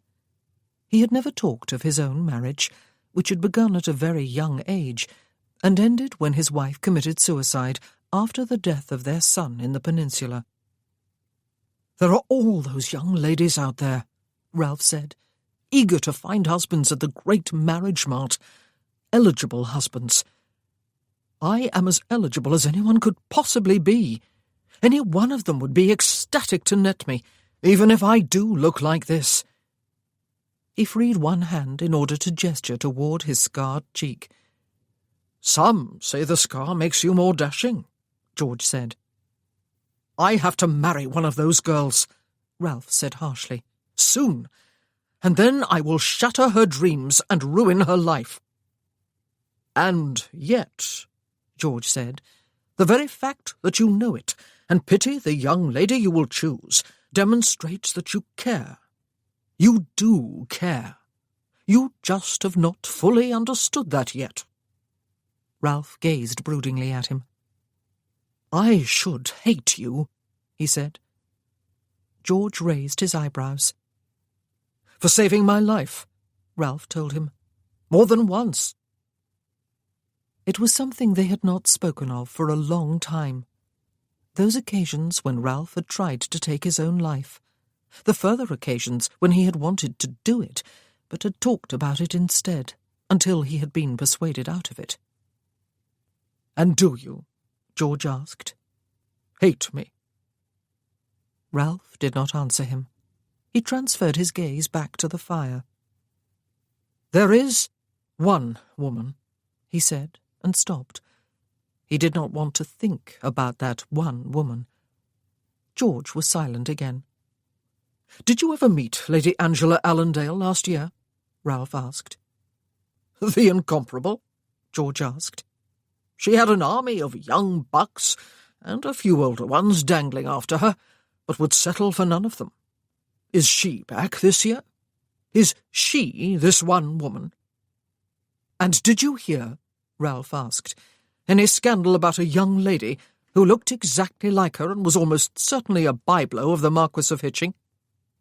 "I did, yes," George said, "and thought how unfortunate it was that the poor lady had inherited his very distinctive colouring, and looked so exactly like his legitimate daughter that she was almost bound to arouse gossip. She was not strictly illegitimate, though, if I remember correctly. She was the acknowledged daughter of some baronet. Muirhead, I believe." "Yes," Ralph said. "Is she the one woman?" George asked. "She is staying with my grandmother at Manville Court," Ralph explained. "Her mother, now deceased, was her Grace's goddaughter. Miss Muirhead is there, I believe, because she feels uncomfortable at home with her father, who insists that the gossip is so much nonsense, yet almost came to public blows with someone who brought that gossip into his neighbourhood. She suggested a mutually beneficial bargain to me yesterday. She wants a husband, but no emotional tie. She knows that I need a wife, but have no emotional tie to offer." "A match made in heaven, then," George said softly. "Perhaps," Ralph agreed. There was a lengthy, rather heavy silence, during which a log shifted and crackled in the fire, sending a shower of sparks up the chimney. "Tell me why you were considering making what would appear to be an unwise connection with this unfortunate lady," George said. "Is it perhaps because you believe you will end up hurting her less than you would one of the innocents just out of the schoolroom? Be careful if that is so, Ralph. We can all be hurt, even ladies who have become social pariahs. Even you. But tell me." Ralph gazed broodingly into the fire before he spoke again. "We can all be hurt."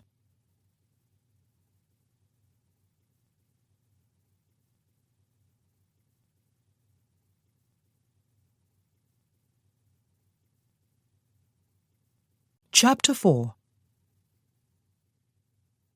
It was her last chance, Chloe had thought yesterday, when she made her proposition to the Earl of Berwick. Her last chance. Well, if that was what it had been, then it was gone today, just as he was. The excuse she had made for the rest of yesterday, of feeling under the weather, had hardly been a lie. The thought of having to face him again had made her stomach churn with threatened nausea. So had the thought of facing anyone else, or even herself for that matter.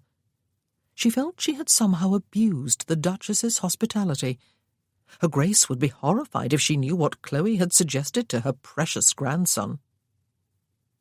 Chloe had sat cross-legged on her bed for hours on end, staring straight ahead, the curtains pulled across her window, her shawl hugged about her shoulders and across her bosom.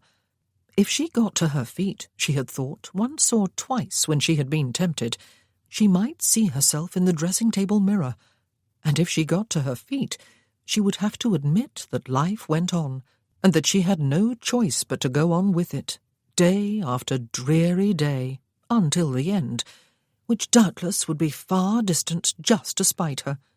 She would probably live to the age of 90.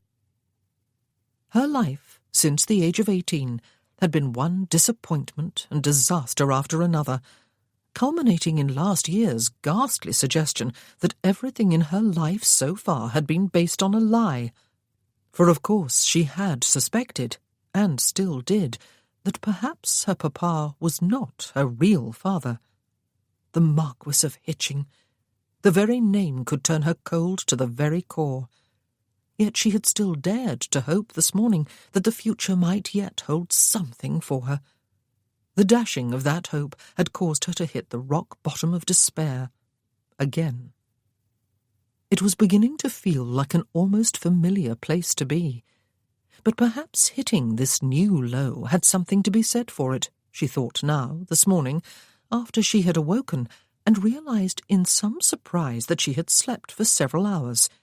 At least now there was no further down to go, and at least she would not have to fear coming face to face with the Earl of Berwick again.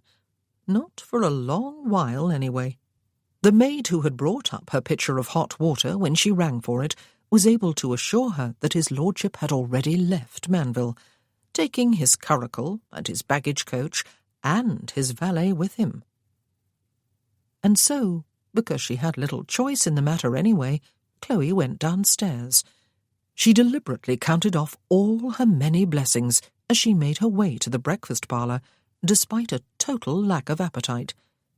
There was much for which to be grateful, not least of which was the fact that she was not an employee at Manville Court, but a guest, and her Grace was invariably kind to her. She had the freedom to wander where she would, the park about the house being extensive and beautifully landscaped, and summer was coming. Everything looked better in the sunshine and heat. Oh, yes, there were many blessings. There were thousands of women who would give a right arm for her life.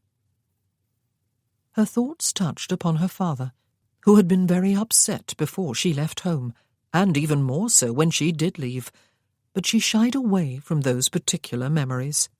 She had had to leave. She had needed to put some distance between them while she sorted out a few things in her mind, though she could not quite name what those things were. Either she believed him, or she did not. Why was she here if she believed him? 4 days after the Earl of Berwick had returned to London, Chloe went for a longer than usual walk. The weather seemed to have turned a corner from the chill of late spring to the warmth of approaching summer, and the sun was shining. The Duchess had gone visiting, but had said, with a twinkling smile at luncheon, that she did not expect Chloe to accompany her, since Mrs. Booth had grown very deaf, and would surely be happier with the company of just one very old friend.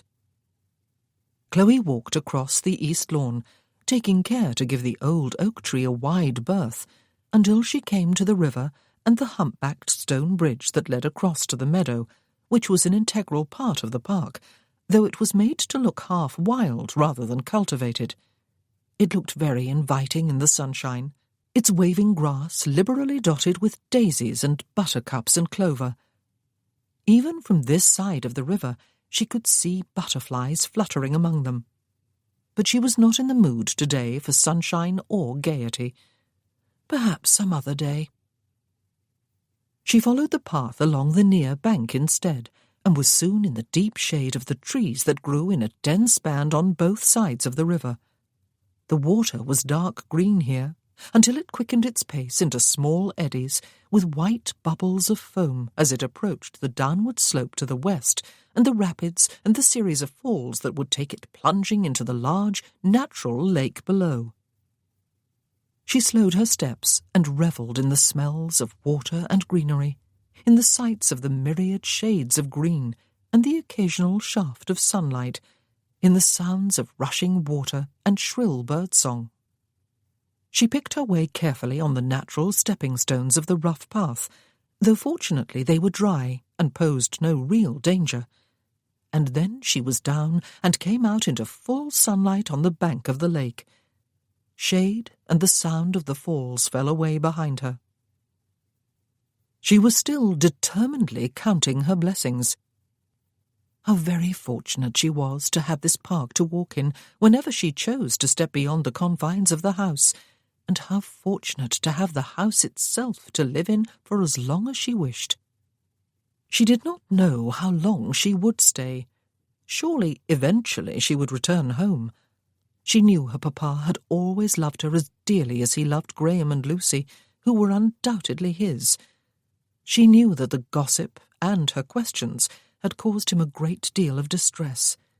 She did not know if he had told her the truth. Perhaps she never would, and perhaps it did not matter. She loved him anyway. She knew that, at least. But if she only knew without any doubt what the truth was. It was dreadful indeed.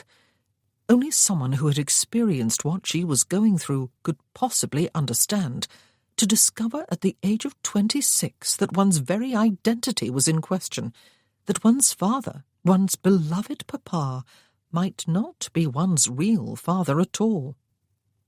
One of her reasons for leaving London in a great hurry last spring had been her horror at the possibility that she might run into the Marquis of Hitching somewhere and somehow feel a connection to him. It had been worse than horror, in fact. It had been mindless panic. If there was one person in this world she never wanted to meet, or even glimpse in passing, it was the man who had known her mother 9 months before her birth. She shook off the unwelcome, plaguing thoughts yet again, and tried very hard to rejoice in the peaceful beauty of her surroundings. She stooped to pick up a few flat stones, and leaned back against the slender trunk of a willow tree that bowed its branches over the water on either side, enclosing her in what seemed like her own private world. The water was blue here, and sparkled in the sunshine. The fronds of the willow were very green. The air was loud with birdsong. She took one of the stones in her right hand, positioned it carefully with her thumb, and tossed it across the water in the way her father had taught her, with endless patience, when she was a child. But she was out of practice. It hit the surface and sank from sight without bouncing even once. Well, one must not give in to defeat after just one try, or even, perhaps, after 20. Her second stone bounced 5 times, an all-time record, and was halfway across the lake before it finally sank from view. Chloe smiled smugly. Even her father had never done better than that. Oh, Papa! Suddenly she felt like weeping.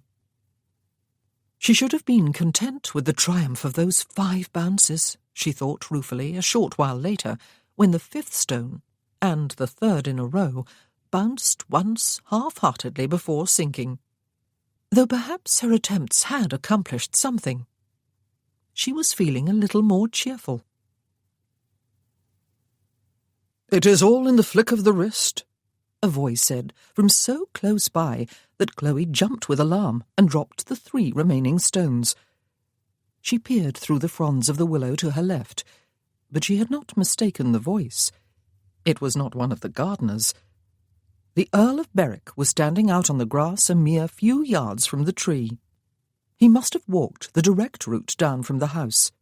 He was dressed for riding, complete with long drab coat worn open, and tall hat that cast his face in shadow but did not quite mask the menace of his scar.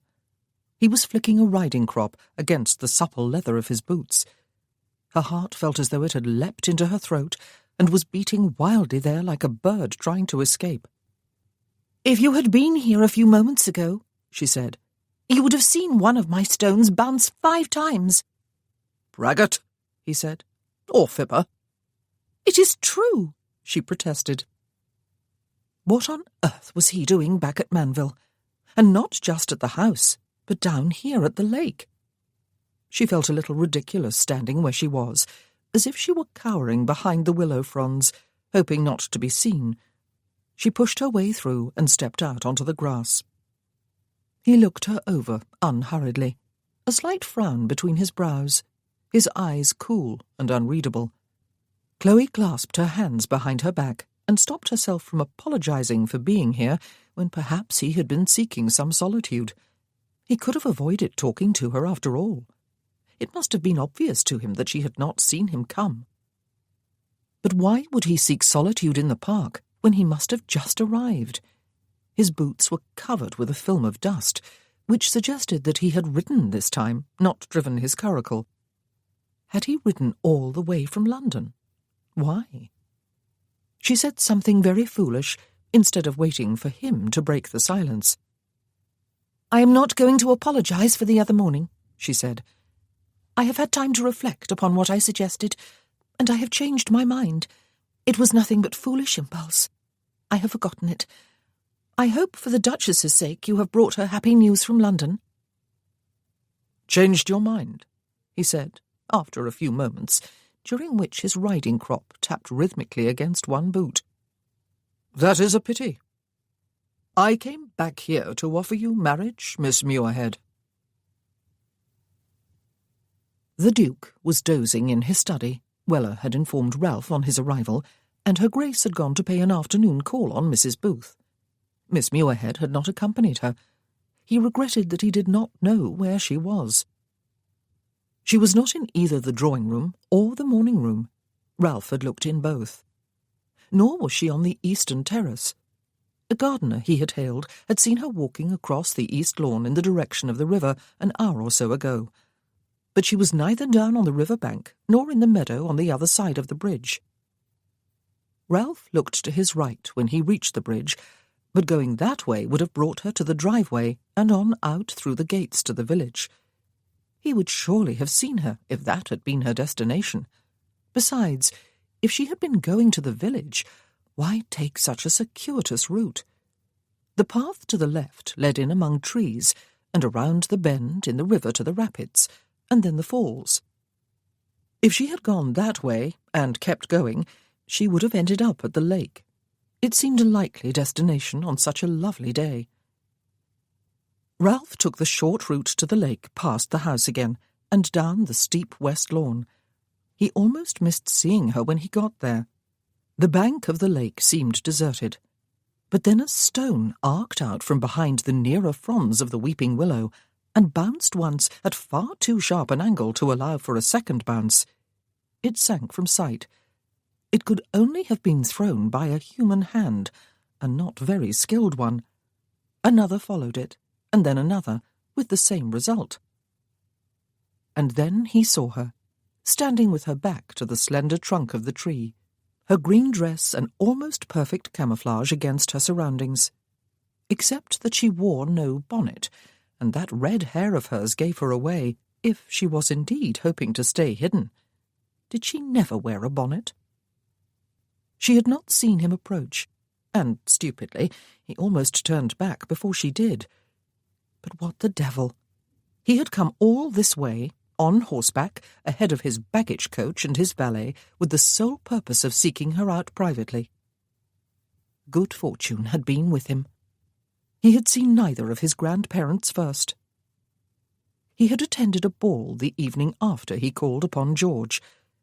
There had been nothing unusual about that, of course. He often attended balls. He usually danced a few sets with ladies of his acquaintance. It would be impolite to his hostess not to dance at all. What he did not often do, though, was allow that hostess, Lady Livermere in this case, to latch onto his arm as though she had been presented with a prize trophy and parade him about, introducing him to what had seemed like an endless stream of young ladies he had not seen before. And their mammas too, of course. No self-respecting young lady attended a ball without her mother at her elbow every moment when she was not dancing. He had wondered if his mother had been having a word with Lady Livermere. The two ladies enjoyed more than just a passing acquaintance. He had become aware of a buzz of sharpening interest around him as the evening proceeded. He was quite sure he had not imagined it, for of course he had been obliged to reserve a set of dances with as many of those young ladies as could be fitted into a long evening of dancing. He ought to have been glad. Without any real effort on his part, he had been presented with a number of the season's eligible hopefuls, and at the same time signalled that this year he was in search of a bride. He might, if he had really wanted to avoid the bother of a protracted search, have made his choice before the evening ended, presented himself to the young lady's father the following day, and made his offer before another evening came along. His betrothal might have been announced in all the morning papers the day after that. All the uncertainties of his existence might have become certainties. It was not vanity that made him believe it would have been that easy. He had an earl's title and fortune, after all. More than that, though, he was heir to a dukedom, and the incumbent was an old man well into his 80s. Ducal properties, all of them extensive and prosperous, were spread across large swaths of England. Most of his dancing partners had been pretty. All had been young and graceful, with polished, pleasing manners. A few had been vivacious. One or two had appeared intelligent and had had some conversation, as far as one could judge in the distracting setting of a ballroom. All were eminently eligible. Only one had looked noticeably repelled by his facial scar. As soon as the final set drew to a close, he had gone home to bed. How had his fellow survivors done it? Hugo and Vincent first, and then Ben and Flavian. How had they been able to give up everything to take on a lifetime commitment that might well bring them nothing but misery, and, equally important, if not more so, that might bring misery to their wives? How could they know? Or did they not?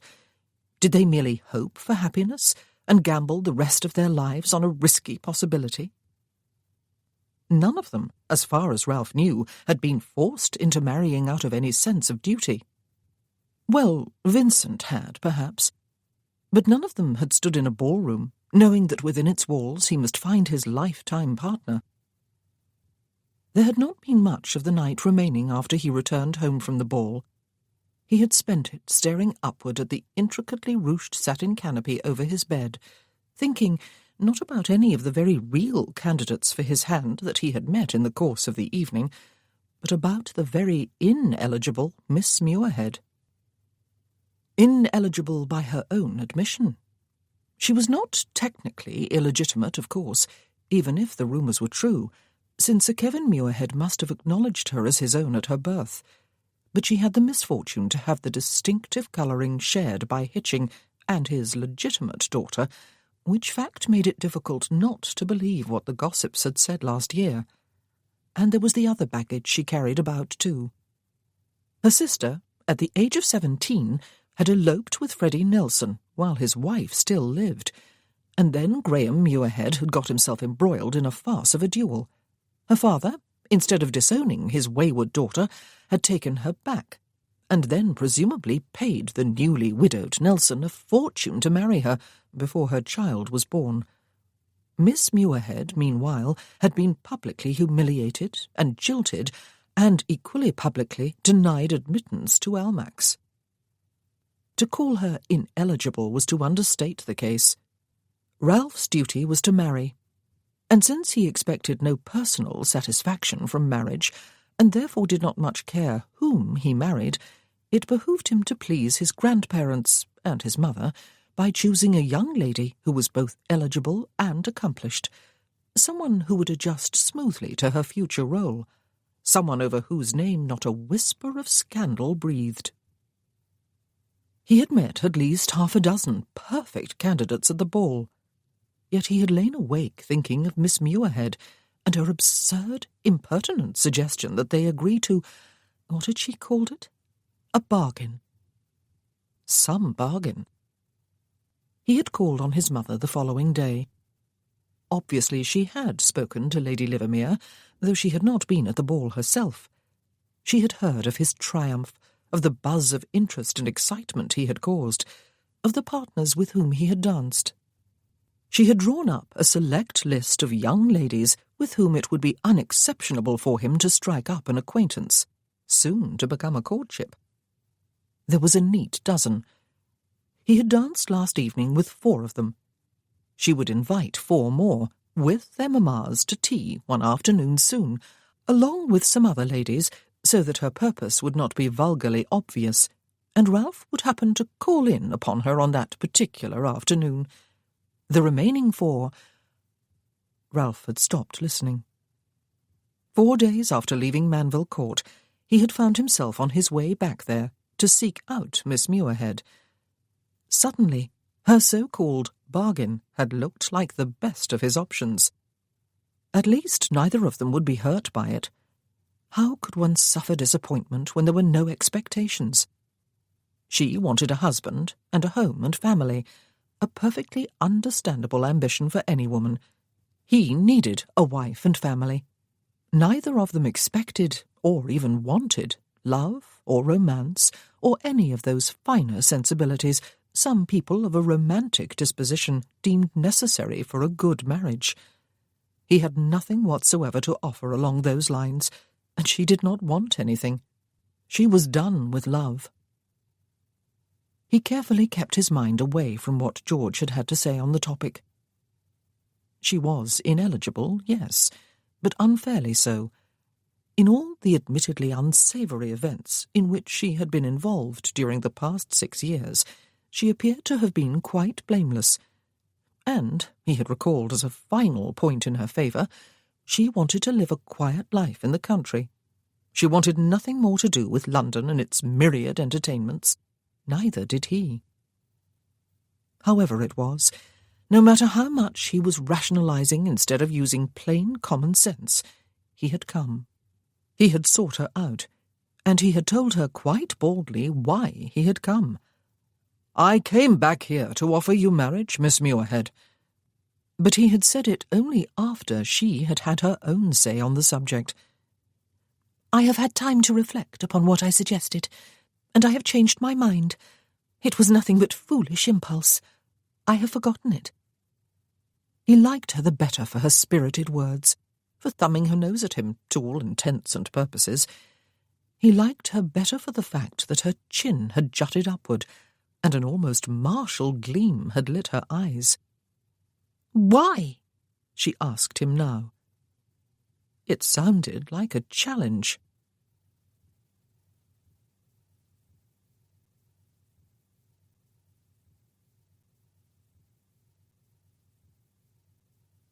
Chapter 5.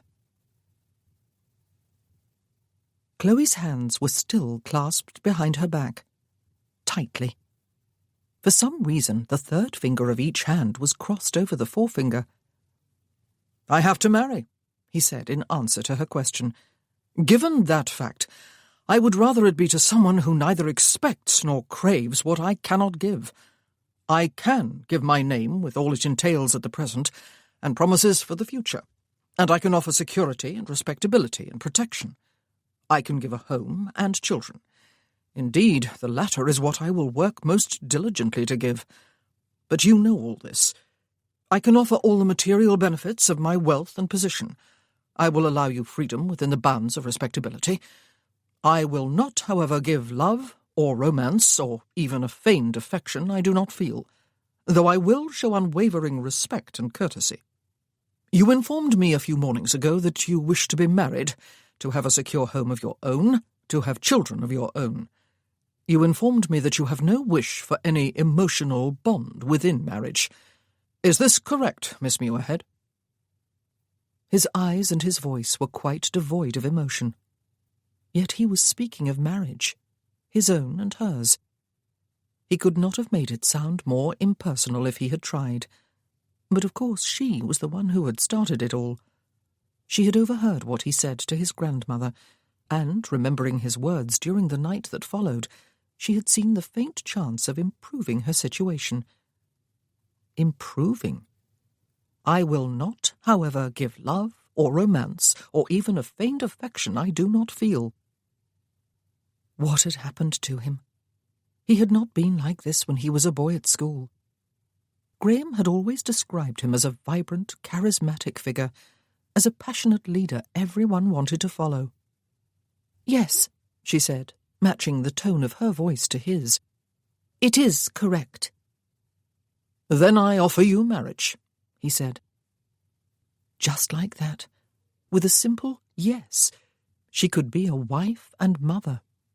She could have a home of her own, the security and respectability of being a married lady. Never again, even if he predeceased her, would she feel essentially homeless and rootless and without identity. She would be Chloe Stockwood, Countess of Berwick. She would discover what it felt like to be with a man. For years she had wondered and ached with the secret and very unladylike longing to find out. "Then I offer you marriage." She closed her eyes and wondered if being married under such bleak circumstances would actually be worse than remaining as she was. But how could it? Nothing could be worse. "I will allow you freedom within the bounds of respectability." Did that mean what she thought it meant? And did it presuppose that he would take a similar freedom for himself? Would she be able to bear it? She thought briefly of the dreams of romance and love and marriage with which she had embarked upon her come-out season at the advanced age of 21, and of the ghastly awakening that had killed those dreams. Reality was preferable. With this marriage, she would at least know ahead of time just what to expect, and what not to expect. There would be no surprises, and therefore no emotional ups and downs. There were always far more downs than ups when one allowed oneself to be caught up in emotion. "A home," she said, opening her eyes to look at him again. "In the country?" "Elmwood Manor in Wiltshire is mine," he said. "It is a sizable manor surrounded by a pleasingly landscaped park. I have not spent a great deal of time there since my boyhood, but I intend to change that after my marriage." "You would live there in the spring?" she asked. "As well as in the summer and winter?" "Neither London itself nor the spring season holds any great appeal for me," he told her. "I would be happy to avoid both. Once I am married, I will be able to do just that. I wish for a wife for my home and a mother for my children, not for a hostess for my social life. I would never compel you to go where you had no wish to go." She almost asked him to promise, but a gentleman's word was promise enough. "Very well, then." She gazed steadily at him, while her fourth and little fingers crossed behind her back, too. "I accept." He did not smile or toss his hat exuberantly skyward. Indeed, he looked almost menacing, with his hat's brim shading his eyes and the scar slashing diagonally across his face. And he looked very large, perhaps because he was standing slightly higher on the slope of the lawn than she. Had she really just agreed to marry this morose stranger? "I have brought a special license with me," he said. If he had closed one hand into a fist and driven it into her stomach, she could not have felt more robbed of breath. She could not possibly be ready. But what was there to wait or prepare for? "My father," she said. "Your mother." Oh, and a million other persons and considerations. A wedding outfit, bride clothes, a church and invitations, a wedding breakfast, betrothal notices, time to think, none of which was essential. This was to be a marriage of necessity for him, a marriage of great convenience to her. It was not a match to be celebrated with family and friends and feasting and dancing. It was not an occasion a bride might be expected to look back upon for the next half-century as the happiest day of her life. Their nuptials would be a mere formality, the sealing of a business arrangement, to which they had mutually agreed. "You are of age," he said. "I assume you do not need your father's consent. My mother may learn of our marriage after it has been solemnized. She would want a hand in the proceedings if she knew in advance. I would prefer to marry you without fuss or further ado." "Before you can change your mind?" she asked. "I will not change my mind," he assured her. "Why should I? If it is not you, Miss Muirhead, it will have to be someone else. At least I can be sure of not hurting you." Yes, he could be sure of that. Illogically, she felt hurt. His eyes were very steady on hers, and saw perhaps deeper than she had intended. "I will not hurt you, Miss Muirhead," he said. "It is a promise. After we are married, I will treat you with all the deference and respect due my wife and my countess. I have already drawn up a written agreement, which I will present to your father for discussion after our nuptials. It will give you all the future security you could possibly ask for, even in the perfectly likely event that I should predecease you. You suggested our bargain to me, and I have accepted it on your own terms, since they so nearly match my own. You are certain this is what you want?" She uncrossed her fingers and moved her hands to the front in order to smooth out the skirt of her dress. For the first time, she realized she was without either bonnet or gloves, just as she had been a few mornings ago. She would have a husband, a quiet, secluded home in the country, children, security. Whatever else could she possibly ask for, when just a few days ago, even an hour ago, she had been looking forward to a bleak life of dreary dependence? And it had indeed been she who had suggested their very bloodless bargain. "I am quite certain," she said, looking up into his eyes. "Good." He nodded briskly. "Now we have only the hurdle of informing my grandparents to clear before I go to make arrangements with the vicar. For tomorrow, I hope." Tomorrow? She felt that somersaulting in her stomach again. "They will not like it," she said. "They will hate it, and they will despise me, and see me as nothing but a fortune hunter. Perhaps they will even be right." His riding crop had been tapping against his boot again, until it stopped abruptly, and he looked around. "Walk with me, Miss Muirhead," he said, and he turned to stride across the grass in the direction of the falls and the steep stepping stones beside them that she had descended earlier. He did not look back to see if she was following him, and that inherent arrogance, that assumption that he would lead and others follow, was more as she had expected him to be when she first met him. She went after him and fell into step beside him. He made no attempt to offer his arm or engage her in any sort of conversation. Climbing the steep path was very much more strenuous than going down. She had never done it in this direction before. She ignored the hand the Earl of Berwick offered to help her up the steeper, more perilous parts, pretending not to notice it. He did not press the point, but went on ahead of her until they were up the steepest part and had only the rapids to pass before coming to level land. He had stopped walking to look back down, and Chloe stood beside him, the sound of rushing water half deafening her again. "This was my favourite spot in the park when I was a boy," he said, his voice raised. "I was strictly forbidden to come here alone, so of course I came all the time." She almost laughed. "It is dangerous for a child," she said. "Of course," he agreed. "And for adults, too. But children are far more sure-footed than adults give them credit for, and the world was made for them to explore and challenge." "And for them to harm themselves in? Perhaps kill themselves in?" she said. "Accidents happen." He shrugged. She looked at him. His eyes were squinting as he looked at something out in the fast-flowing river.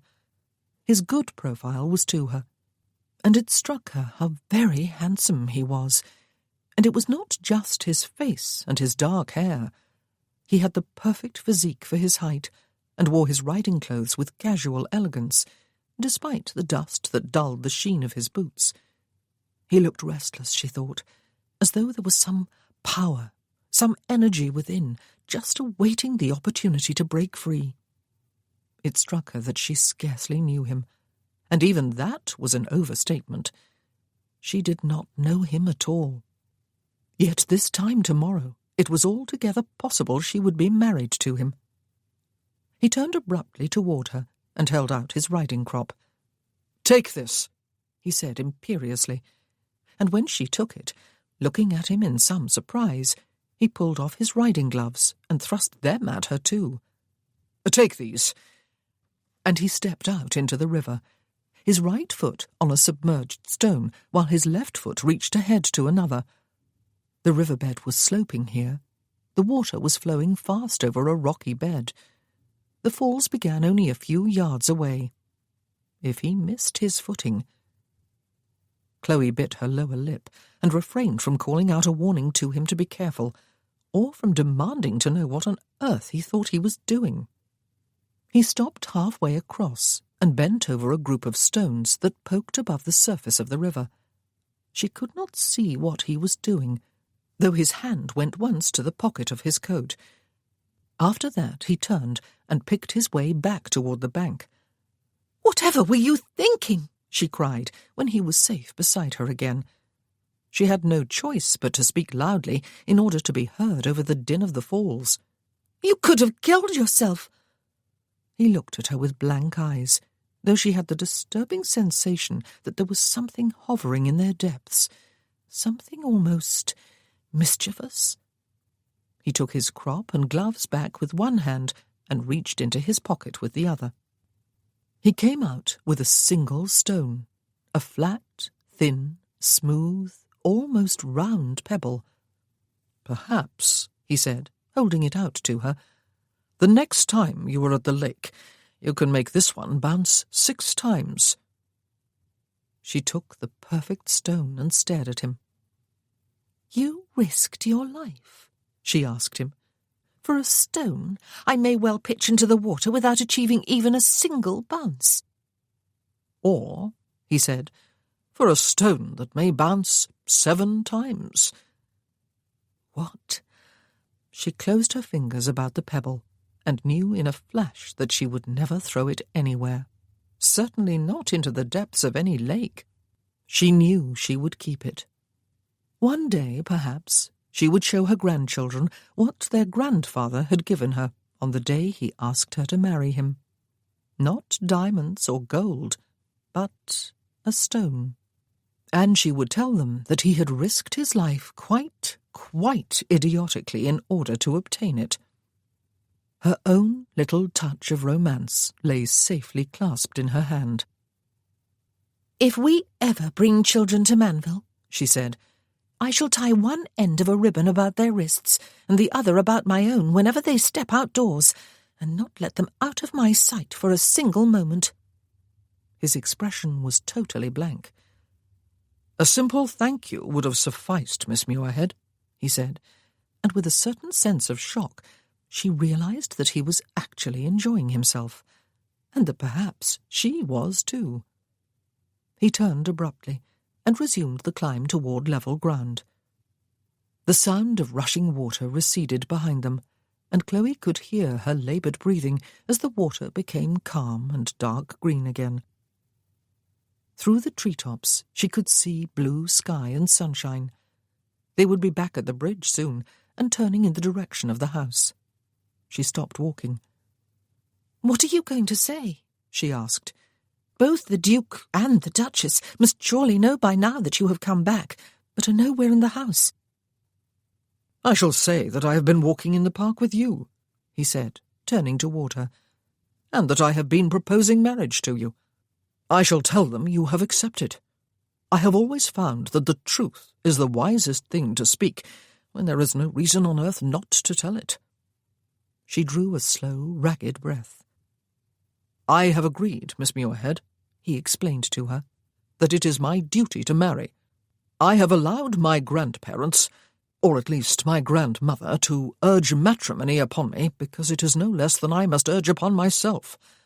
I will not, however, allow anyone else, except the lady to whom I have proposed marriage, to influence my choice of bride. I have chosen you for the reasons of which you are aware. If the members of my family do not like that choice, that is their concern, not mine." "Her Grace has been kind to me," she said. "You will not persuade me to change my mind, Miss Muirhead," he told her. "Have you changed yours? Because you do not have the courage to marry me, perhaps?" He was not even trying to press reassurances upon her. She rather liked that. Did she have the courage to marry him? More to the point, perhaps, did she have the courage not to? She would never have a chance like this again, or any chance in all likelihood. She rubbed her fingers over the stone she clutched in one palm. "I have not changed my mind," she told him. She would have liked nothing better as they approached the house than to go up to her room while he broke the news to his grandparents. But then the moment would come when she would have to come back down and face them. Better to do it now before she lost her nerve entirely. Things did not proceed according to plan, however. They discovered the butler in the hall, looking unusually distracted, while a footman was shifting awkwardly from one foot to the other, as though awaiting instructions before dashing off somewhere. The door to the Duke's bookroom was wide open, and the mingled voices of the Duke, the Duchess, and his Grace's valet came from within. Her Grace appeared in the doorway, still dressed in the carriage clothes she had worn to visit Mrs. Booth, and addressed herself to the butler. "He will not have the physician Weller," she said. "He says he will not see him even if he comes. You might as well forget about sending for him." "I don't need any damned quack," the Duke's voice rumbled from within. "Can a man not sleep and snore in his own private room, in his own private house, without everyone assuming he has one foot through death's door? Bentley, you villain, stop hovering, or I shall send you packing without notice or a character." The Duchess had seen the Earl, who was striding across the hallway toward her. "Oh, Ralph," she said, without commenting on his sudden and unexpected appearance. "Just the man I need. Come and talk some sense into your grandfather. He was moaning and clutching his chest and fighting to breathe when I peeped in on him a short while ago after returning from Mrs. Booth's. Yet now he declares himself to be in the best of good health. He will drive me into the grave before I am 1 hour older." The Earl of Berwick had been transformed before Chloe's eyes. He had changed into a commanding presence, and it was very easy to see him as the military officer he had been. He was striding toward the study, even before his grandmother started speaking, his boot heels ringing on the marble floor. He squeezed her shoulder in passing and disappeared inside the room. "Berwick," the Duke said, "the world has gone mad." "How are you, sir?" The Earl's voice was crisp. "You look hale and hearty, I must say. But Grandmamma has been upset, and needs to have her mind put at rest. Allow me, for her sake, to summon Dr. Gregg, and after he has found nothing whatsoever wrong with you, you will have all the satisfaction of saying I told you so." "Damned quack," the Duke grumbled again, but Chloe could tell he was about to give in. "Bentley," the Earl said, "kindly have Weller send someone to fetch the doctor, and when you have done that, bring a glass of brandy. You may be feeling perfectly healthy, sir, but why waste the excuse to enjoy some hard liquor during the daytime?" The Duke's valet was already brushing past Chloe in the doorway. He was on an unnecessary errand, however. The butler had signalled to the footman, who was already darting out through the front doors to fetch the doctor. "He is so stubborn," her Grace complained to Chloe. "He always was. I do not know how I have put up with him all these years." "It was on account of my handsome face," the Duke said, coughing and covering his heart with one hand. "Ha!" And then the Duchess looked at her grandson and frowned. "Ralph, Whatever are you doing here? Never tell me you have good news already. Or rather, do tell me you have. Have you?" He was standing before the Duke's chair, frowning down at him. But he turned at her words and looked first at her and then at Chloe. "I do," he said. "If by good news you mean the announcement of my engagement, Grandmamma. I am betrothed, very newly betrothed. Miss Muirhead has just done me the honour of accepting my hand in marriage." Chloe clasped her hands tightly in front of her. "I trust you will wish us happy," he added. Ralph had told Miss Muirhead that his choice of bride was his alone, that what his relatives thought of that choice would be their concern, not his.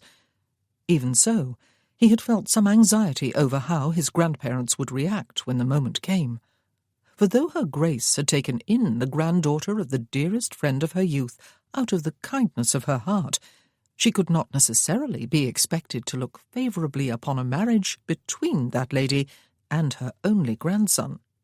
Indeed, it had seemed very probable that she would be as horrified as Miss Muirhead had predicted she would be.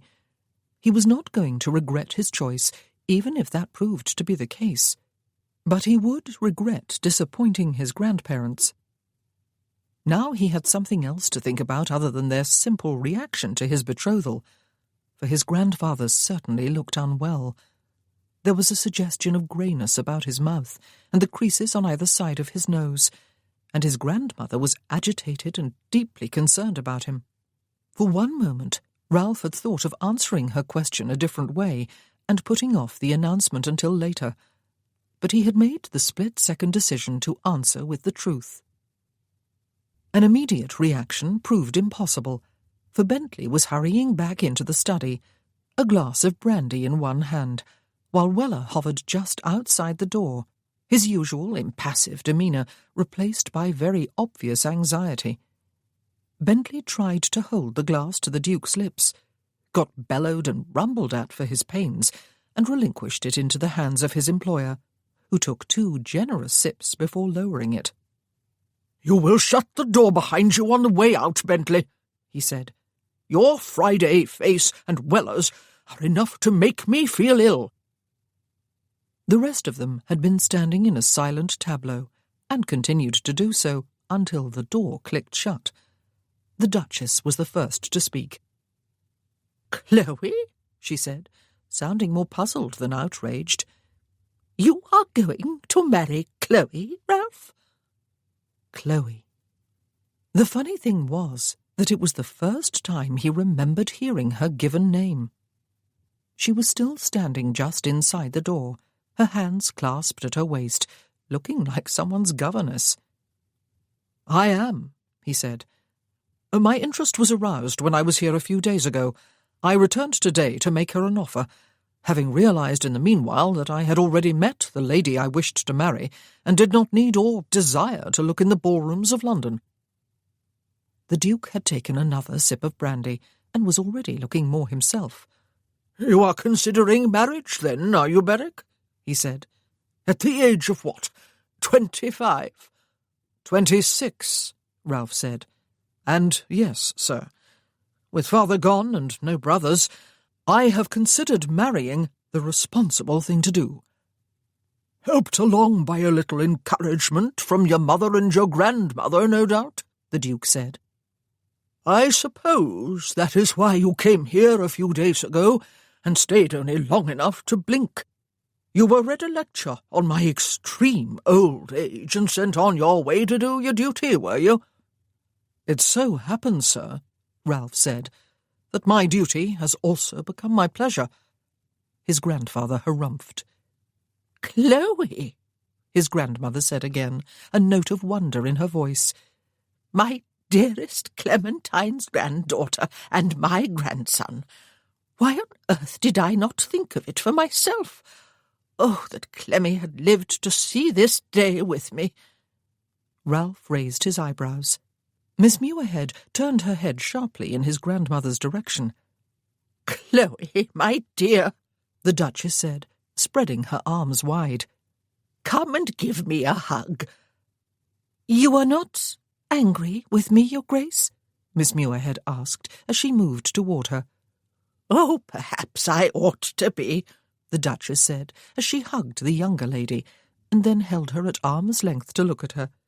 "Certainly the Countess, Ralph's mother, will expect me to be furious, as will all the highest sticklers of the ton, stuffy lot as they all are.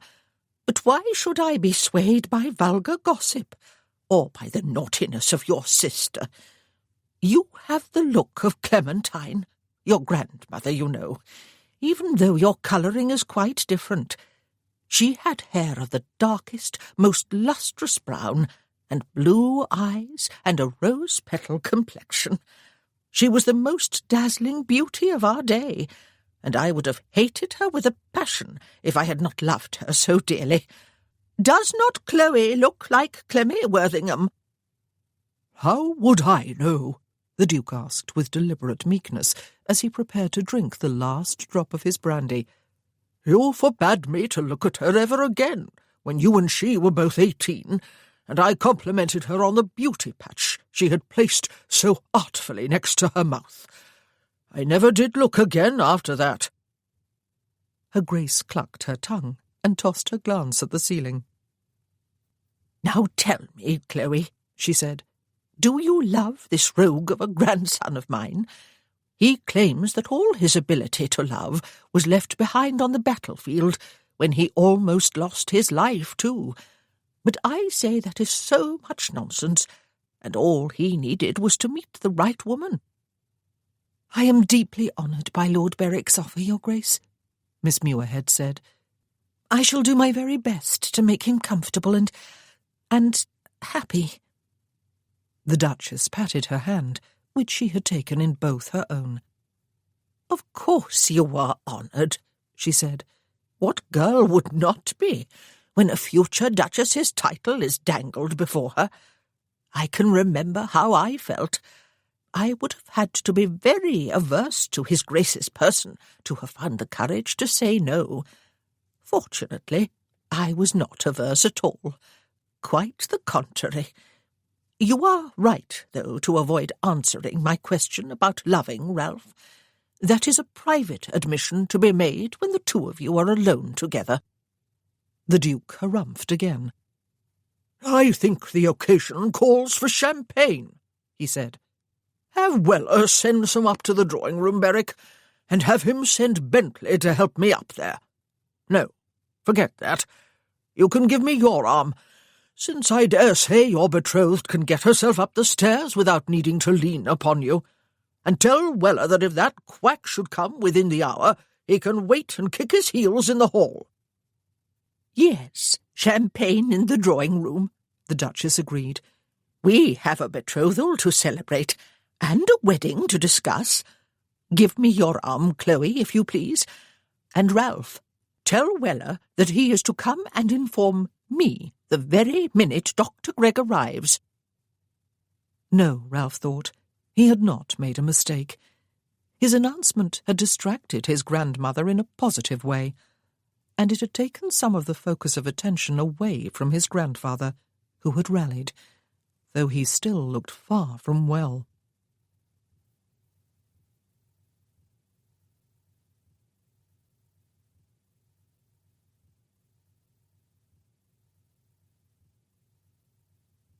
Chapter 6. The first fence had been cleared without mishap. Ralph was less hopeful about the second. Weller had brought the champagne to the drawing-room and poured them each a glass before withdrawing. Ralph broached the subject of the wedding before his grandfather could propose a toast. "I think it best that we marry as soon as possible, and with no fuss," he said. "I have brought a special licence with me."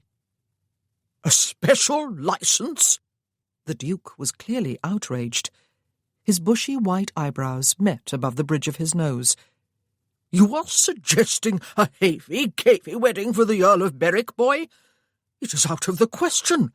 The eldest male of the line has always had the grandest of grand weddings in London at St. George's, Hanover Square, with the whole of the ton in attendance. Even some of the royals usually put in an appearance. And a grand wedding breakfast always follows at Stockwood House, the Duchess added. It is what we had, and it is what your mother and father had, Ralph.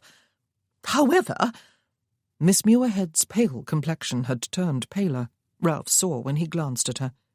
His grandmother's eyes were resting upon his Grace, and she looked troubled again. "It would take a month for the banns to be called," she continued. "It would mean a move to London, and endless visits to dressmakers and tailors. It would mean dinners and parties, and the pre-wedding ball we had and your father had, Ralph.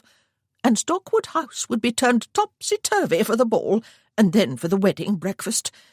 I am not sure I would be able to summon the energy to do it all." As though, Ralph thought, she would be the one called upon to do the planning and the hosting, not to mention the scrubbing and polishing and cooking. As though she and his Grace could not simply arrive in London the day before the wedding and leave again the day after. But he understood what she was up to, and held his peace. Miss Muirhead was holding the sides of her dress. The folds of her skirt failed to disguise the fact that 2 fingers on each hand were crossed for luck. "Eh?" his grandfather said inelegantly. "A ball and a wedding breakfast, both at Stockwood House." "They always have been held there," her Grace said. "It would be expected of us. It would be considered not at all the thing if we broke with tradition." "Ahem! I'll not have you bothered with all that fuss and faradiddle," his Grace said. "It is out of the question, Berwick. You will have to be married here." As though it were his own original idea.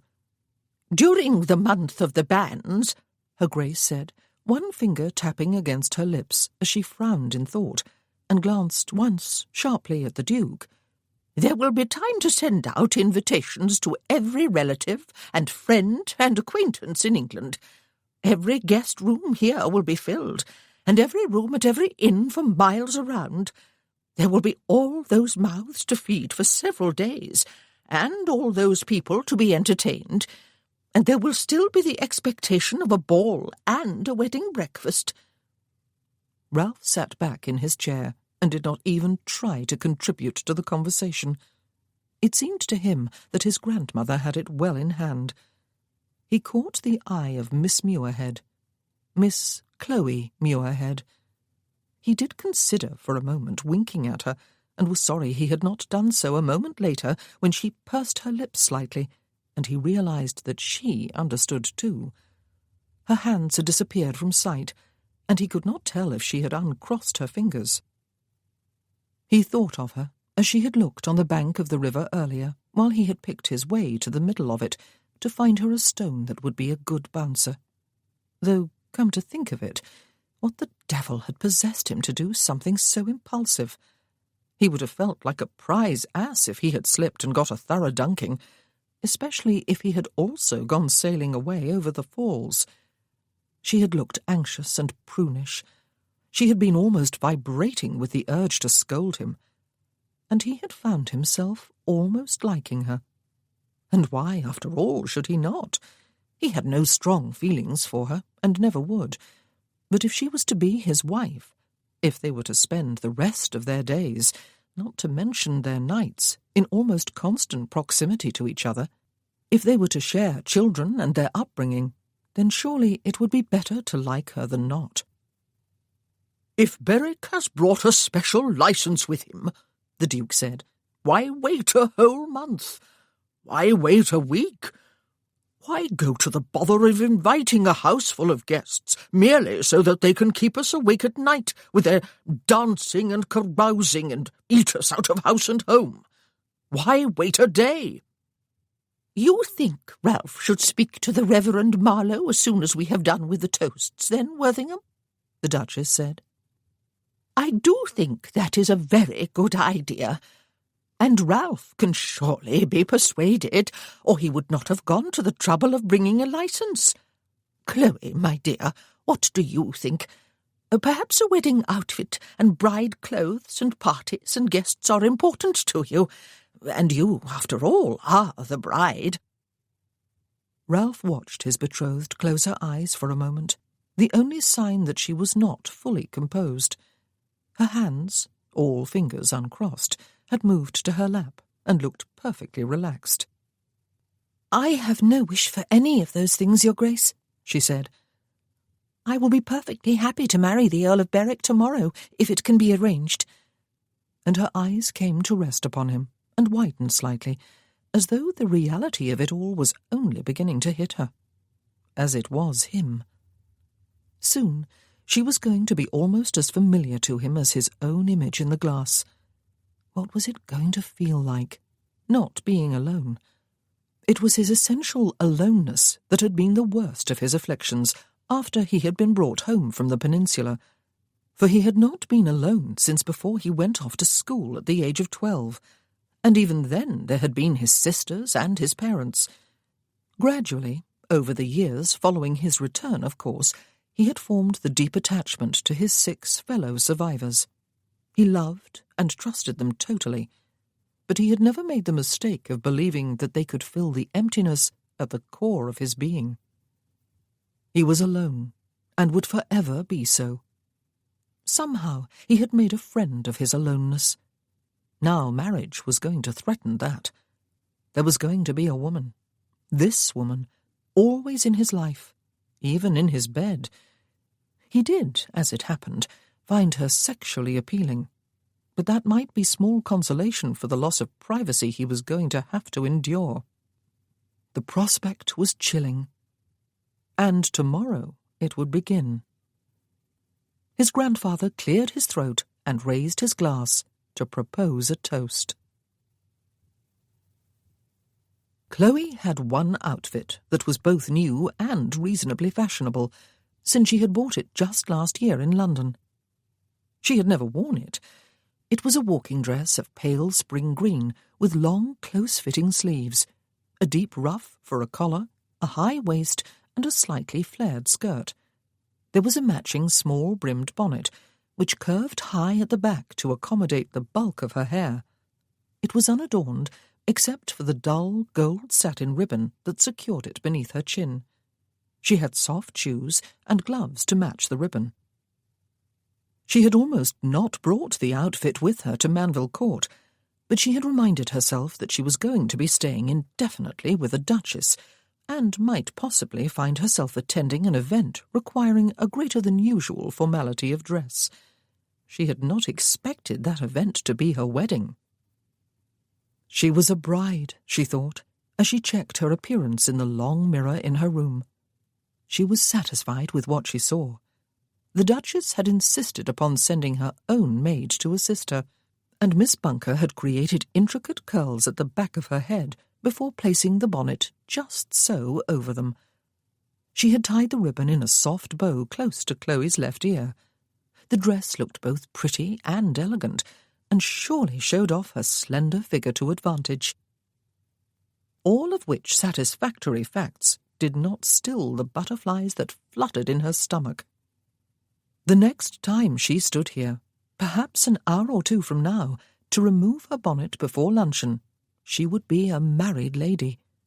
She would be Chloe Stockwood, Countess of Berwick, if something disastrous did not happen to stop the proceedings, that was, if someone did not dash into the chapel to declare an insurmountable impediment to their marriage during that dreaded pause in every wedding service after the clergyman had posed the question. Butterflies were all very pretty in a meadow. They were altogether less comfortable in her stomach. She wished suddenly, with a great stabbing of longing, that her father was here, or Lucy, or Graham, or Aunt Julia. Oh, she wished they were all here. She had never expected to be so all alone on her wedding day. But then she had never expected a wedding day at all, had she? Not in the past 6 years, anyway, and certainly not since last year. Someone tapped on the bedchamber door behind her, and opened it without waiting to be summoned. The Duchess. She was dressed in royal blue, and wore a large, old-fashioned bonnet with tall plumes. "Bunker was quite right," she said. "You look very fine, Chloe. Considering the fact that we have not had time to shop for bride clothes, forgive me, my dear, for backing up Ralph's wish to marry today by persuading his Grace that it was his suggestion. I regretted being obliged to do so, for it is not what any bride dreams of. Ralph, of course, decided that the time had come when he must marry, and therefore to him the logical thing to do is simply to marry. He probably gave not a single thought to all the trappings of a wedding that his bride and both families, and the whole of the fashionable world, would both want and expect. As for Worthington, well, he has been spoiled all his life, and does not have the imagination to understand that when some grand event happens, it does not simply materialize out of thin air, without causing endless work and great anxiety and discomfort to all sorts of people. Even so, we could have— "I understand perfectly, Your Grace," Chloe assured her. "Do you?" The Duchess sat down on the edge of the bed and looked a little lost suddenly. "Yes, I believe you do. I suspected the truth even before Dr. Gregg confirmed it yesterday, of course. Worthington had a slight heart attack, though I do not know quite what can be slight about it. It seems something of a contradiction in terms to me. He should be fine, as long as he takes things easy and does not eat or drink to excess. At least that is what Dr. Gregg assured his Grace and me. What he said to Ralph afterward, when they went into the village together, I do not know. I have been afraid to ask. But I feared the results of protracted wedding plans and drawn-out celebrations. It seemed best to dispense with both. I was very selfish." "Perhaps," Chloe said, "we ought to have waited, Your Grace. Perhaps we still could. Perhaps—" But the Duchess interrupted her. "Oh, you must not misunderstand me, my dear," she said. "I want to see Ralph married, and the sooner the better. And the more I think of it, the better pleased I am with his choice. You are older and more experienced than any of the young girls he would have met in the ballrooms of London, and you have a great deal of good sense. He is a troubled man, Chloe. If you had known him as he used to be, you would understand. And I do not mean just his appearance. He left something behind on that battlefield, and he has not found it again since. But at least he is no longer suicidal. All he could seem to say when he was first brought back was that he wanted to die, that he wanted to put an end to it all. He even tried it once, or once that I heard of. His medication had been left within his reach, not just the next dose, but all of it. He almost— Well, never mind. It did not happen.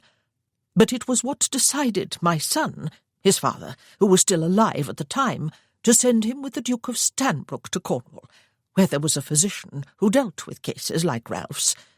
Head cases, that is.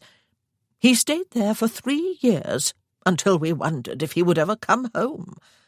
But why am I talking like this on your wedding day, when we should be in a festive mood and making our way to the chapel?" Chloe felt chilled. He had wanted to die.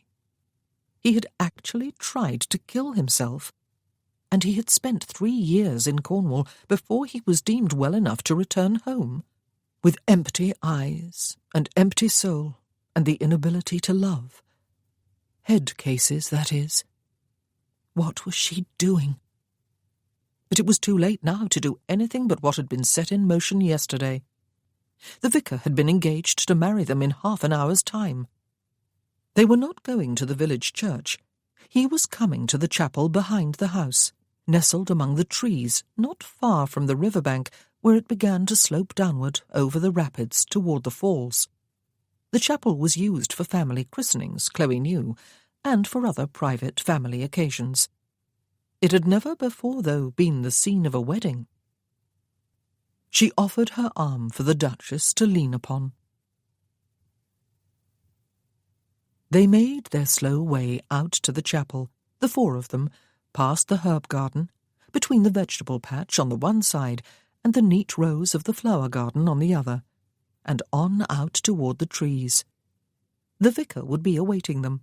There would be no other guests. Ralph was quite sure that neither of his grandparents was entirely happy about this wedding, with its absence of pomp and noble guests. Even his mother and sisters were not here. Neither was his bride's father, or brother and sister. But the wedding was important to them nonetheless. His grandfather, Ralph suspected, had been more shaken by yesterday's mild heart attack than he cared to admit. Though he did not speak much about the succession, Ralph believed he would be easier in his mind if he could see his grandson, and only immediate heir, married. His grandmother, too, was worried, even though Ralph had not told her what Dr. Gregg said yesterday, as the two of them made their way into the village. A heart attack of the sort his Grace had suffered, though mild, he had warned, could be merely the first in a series of such attacks.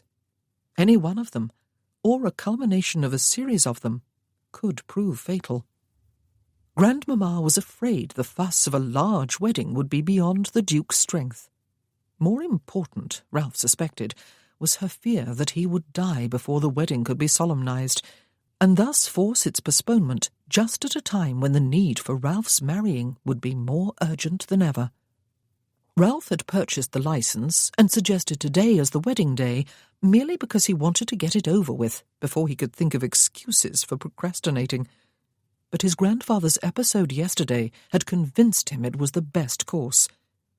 And Miss Muirhead, what were her thoughts and feelings?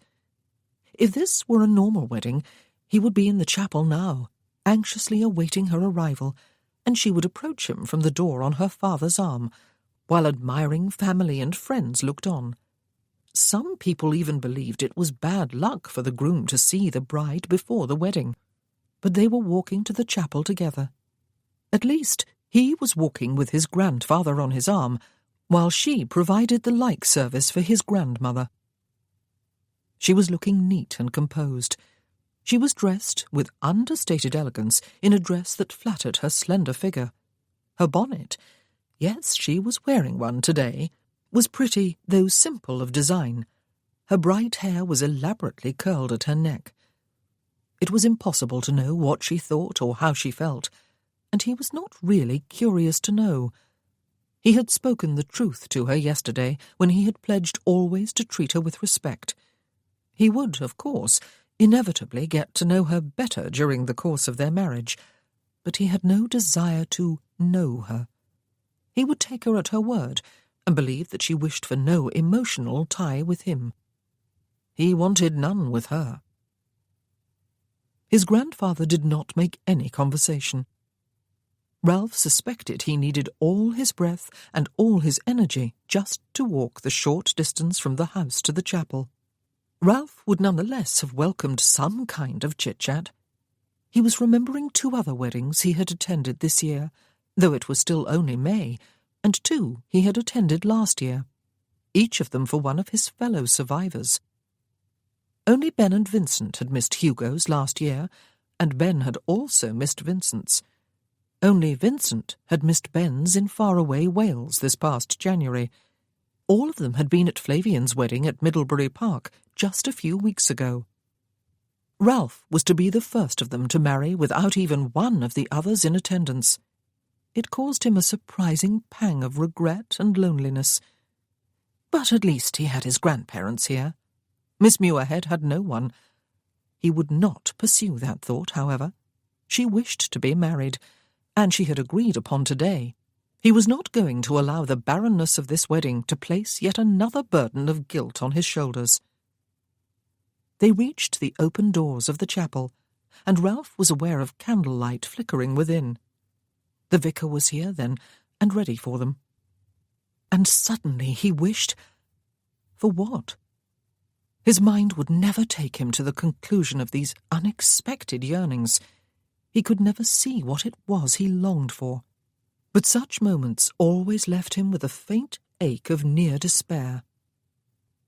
They changed partners, and the Duke led her Grace inside to the padded front pew. Ralph looked at his bride. and she looked back, her eyes calm and unreadable. He knew a twinge of something that might have been panic before inclining his head and offering his arm, formally, as he would to a dancing partner, a stranger at a ball.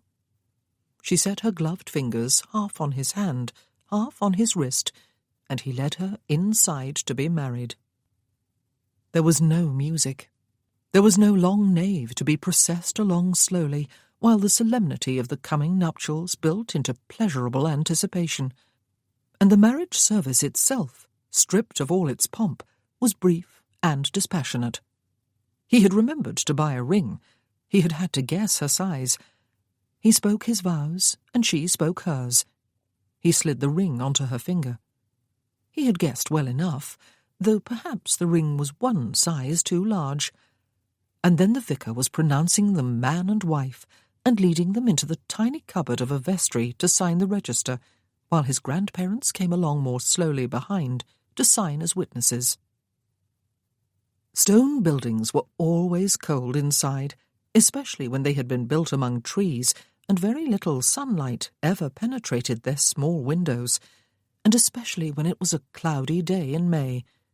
But surely the chapel was colder than other stone buildings of its kind, though he had not noticed it before. He felt chilled through to the very heart. His grandparents were clearly delighted. In the congested confines of the vestry, while the vicar effaced himself and squeezed out through the door, his grandfather boomed out his congratulations, pumped Ralph's hand and slapped him on the shoulder, and then folded Miss Muirhead, the Countess of Berwick, in a bear hug, and planted a smacking kiss on one of her cheeks. His grandmother framed his face with both hands, and, when he bent his head downward, kissed him on the lips and beamed happily. She hugged his bride tightly, and complained crossly that Bunker had not had the good sense to put more than one small handkerchief into her reticule. The Duke produced one from his coat pocket that looked more like the sail of a small boat, and handed it to her. Miss Muirhead, the Countess of Berwick, his wife, was smiling and biting her lower lip, and looking suspiciously bright-eyed, and, well, by God, she was beautiful. There was no denying it. There were 2 spots of warm colour in her cheeks. They walked back to the house as they had come, the Duke wheezing slightly on Ralph's arm, the Duchess chirping cheerfully as she walked ahead with his wife. Ralph wondered how long it would take him to get used to thinking of her as such. She was his wife. What would he call her? It was a foolish thought, one he had not considered until now. What would she call him? He had never heard his grandparents call each other by their given names, though he knew they were exceedingly fond of each other. Perhaps in the privacy of their own apartments. The servants all knew about the wedding, of course, though Ralph did not believe any formal announcement had been made to them. The butler and the housekeeper had every last one of them lined up on either side of the back hallway, including Ralph's valet and the coachman who had driven his baggage coach, the men servants on one side, the maid-servants on the other. They all curtsied or bowed when the small entourage stepped inside, and Weller made a stiff, pompous little speech before leading the staff in 3 self-conscious cheers. The Duke harumphed. Ralph made an impromptu little speech of thanks, which he feared sounded every bit as pompous as Weller's. The Duchess looked both regal and benevolent, and the Countess of Berwick smiled and glowed and thanked everyone for their kind good wishes, and for the lovely surprise of their welcome, all without sounding even the tiniest little bit pompous. Ralph drew her hand through his arm and patted it. The wedding breakfast, Weller announced with a bow, would be served in the dining-room at the convenience of his Grace and her Grace, and his Lordship and her Ladyship. The wedding breakfast? "It may be served in half an hour's time," the Duchess said, nodding graciously to all her servants again, and leading the way to the front of the house. Ralph looked down at his bride when they had left the back hallway and the servants behind. "I fear," he said, "the ring may be a little large. It was hidden beneath her glove at the moment. "Just a little, perhaps," she agreed, "but it can be put right. Most things can." Could they? Could they? That was unplanned, he said, jerking his head in the direction of the back hall. So, I believe, was the breakfast, though perhaps it is just Weller's grand name for luncheon today. I hope you have not been made to feel uncomfortable. He felt dashed uncomfortable for no reason he could explain to himself, except that, good Lord, this was his wedding day. He had a sudden memory of Flavian and his bride driving away from the village church in Gloucestershire a few weeks ago, Flav kissing her, while the guests spilling out of the church and the villagers gathered outside cheered and whistled, and the church bells pealed joyfully. Ralph felt a little ashamed of the shabby apology for a wedding to which he had subjected his bride. He had not even offered a token kiss. "Not at all," she said, smiling up at him. "I was having a hard time believing in the reality of our wedding until I saw the servants waiting to greet us. But I think we really are married, my lord." "Ralph," he said, frowning, "you had better call me that since... Yes, we really are married." It was too late now to go back and do things differently. "Then you must call me Chloe," she said. Chloe. And now what the devil? His eyes swept over her. "You will need to change." It struck him belatedly that he could have told her quite truthfully how pretty she looked. He still could raise her hand to his lips. "Yes," she said, withdrawing her arm from his before he could put his thought into action. "I shall be back down within the half-hour, my lord... Ralph." He watched her climb the stairs. She looked the same as ever from behind, slim, neat, a near stranger. But within the past hour, everything had changed. She was his wife. She was Chloe, and he did not have any idea how to deal with her, or how to deal with married life. He did not want to have to deal with either. Tonight there would be the consummation. He strode off in the direction of the book-room to make sure the exertions of the past hour had not been too much for his grandfather.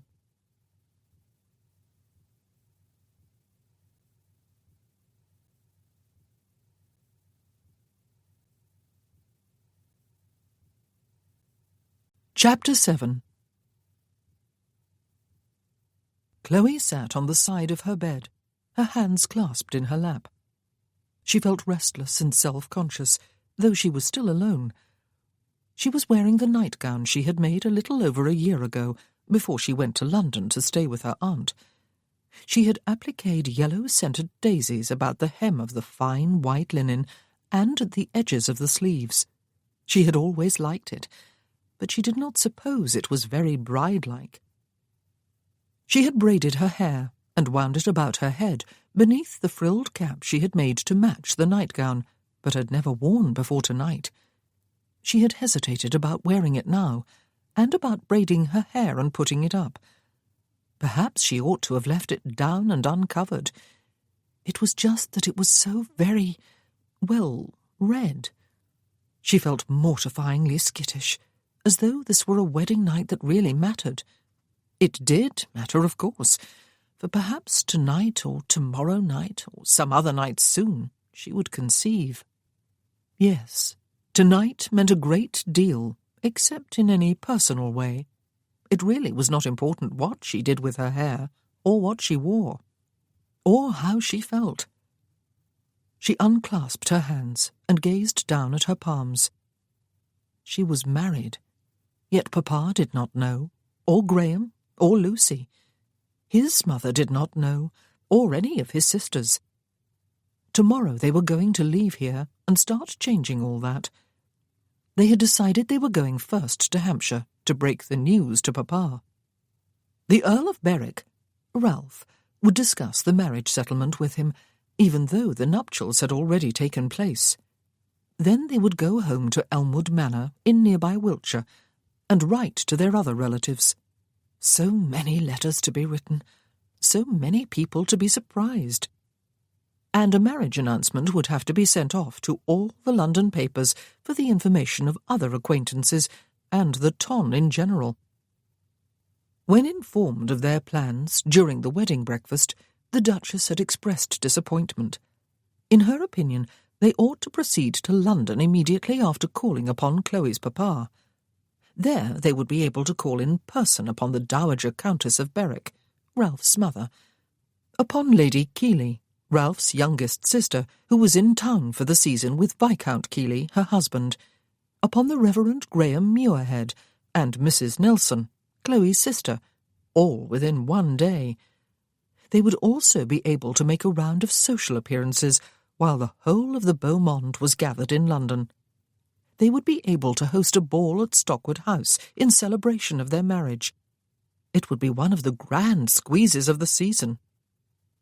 For you were the subject of gossip and speculation last spring, Chloe, before you fled London, she had explained. Everyone will wish to set eyes upon you now that you have made the most brilliant match of the season. And, fickle as the ton invariably is, all who looked askance at you last year will embrace you this year. If you have the courage to face them, that is, your head held high. You are the daughter of a baronet, remember, and the granddaughter of a viscount. You will have all the consequence of Ralph's title behind you, and you will have all the grandeur of the ducal power behind you, too, on the night of the ball, for Worthington and I will surely travel up to town for the occasion. She had warmed to her theme. The Duke had harumphed, but not said anything to contradict her. And for the ball, Chloe, she had continued, you must wear emerald green, and special care must be taken over the dressing of your hair. It must remain uncovered, since it needs no adornment, and since you cannot hide its colour, which fact caused you so much embarrassment last year, then you must flaunt it instead. Chloe, sitting on her bed now, several hours later, rubbed the fingers of her left hand in a circle about her right palm, and then reversed hands. Was the Duchess right? Was that what they ought to do? But she felt sick at the thought, and was very glad that Ralph had refused his grandmother's suggestion. "We are not going to London, Grandmamma," he had said, "despite the good sense of your arguments. Chloe has no wish to mingle with the very society that has quite unjustly rejected her twice, and, frankly, I am tired of the tedium and artificiality of life in town. We are going to Elmwood. It is high time I settled there and took an active hand in the running of the estate, and it is where my wife will be most comfortable." Chloe had glanced at him with silent gratitude. One thing that had taken her completely by surprise during the day was her own happiness. It was a quite inappropriate mood under the circumstances, and was likely to cause her pain if she did not check it. It would certainly bring her embarrassment if her husband should suspect, though it was not as though it were the happiness of love or the expectation of romance. It was just, well, it was just that she was married.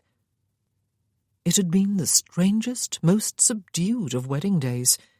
It ought to have felt dreary and anticlimactic, and anything but happy. Who, after all, would want a quiet wedding in a tiny chapel to a man who had no personal feelings for her, and for whom she had almost none? It ought to have chilled her to the bone, despite the touching scene with the servants when they arrived back at the house, and the festive little wedding breakfast, complete with flowers and ribbons and candles and even a small wedding cake, all of which the servants had planned and prepared without even her Grace's knowledge. Chloe ought to have been outraged, or at least upset, when her new husband chose to spend the evening alone with the Duke, while she sat in the drawing-room with the Duchess. She ought to be feeling as flat as the flattest of pancakes now.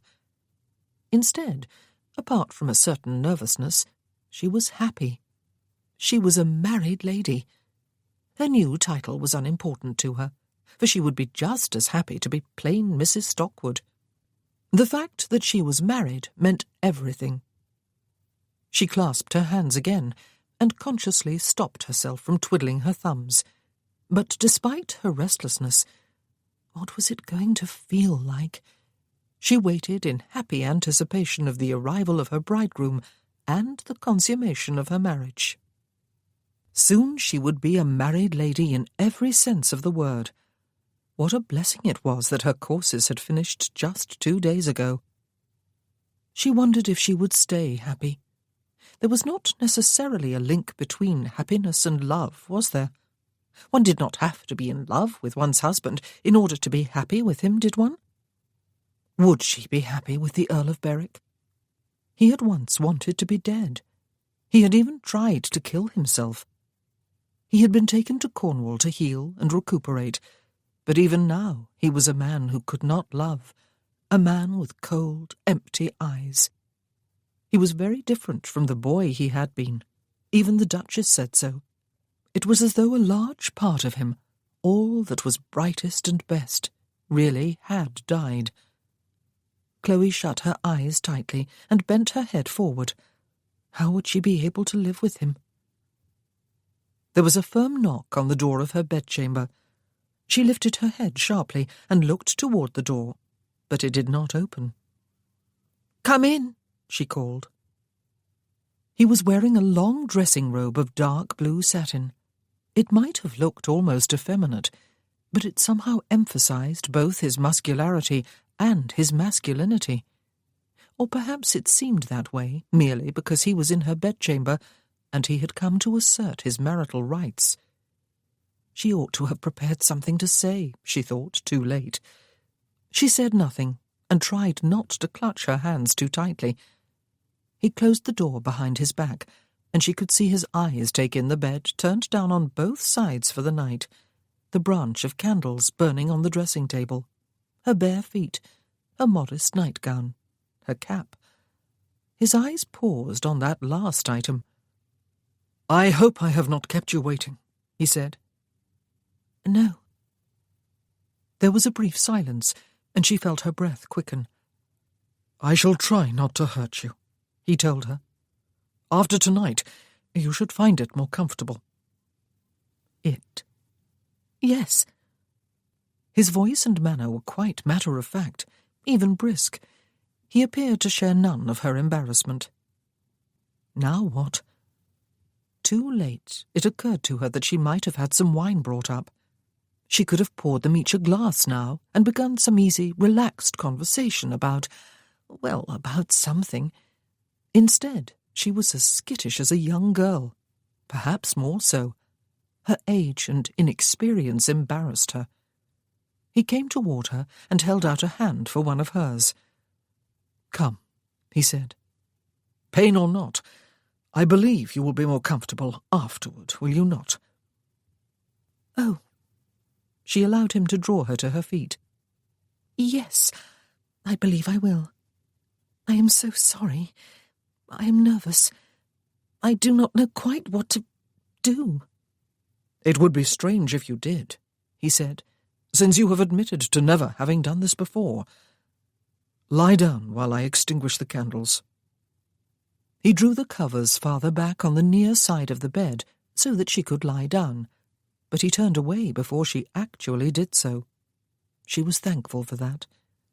She lay down on her back and closed her eyes. Then, against her eyelids, she saw sudden darkness. She could hear him coming around the foot of the bed to the other side. There was a coolness as he drew the covers farther back. And then she felt the mattress beside her depress beneath his weight.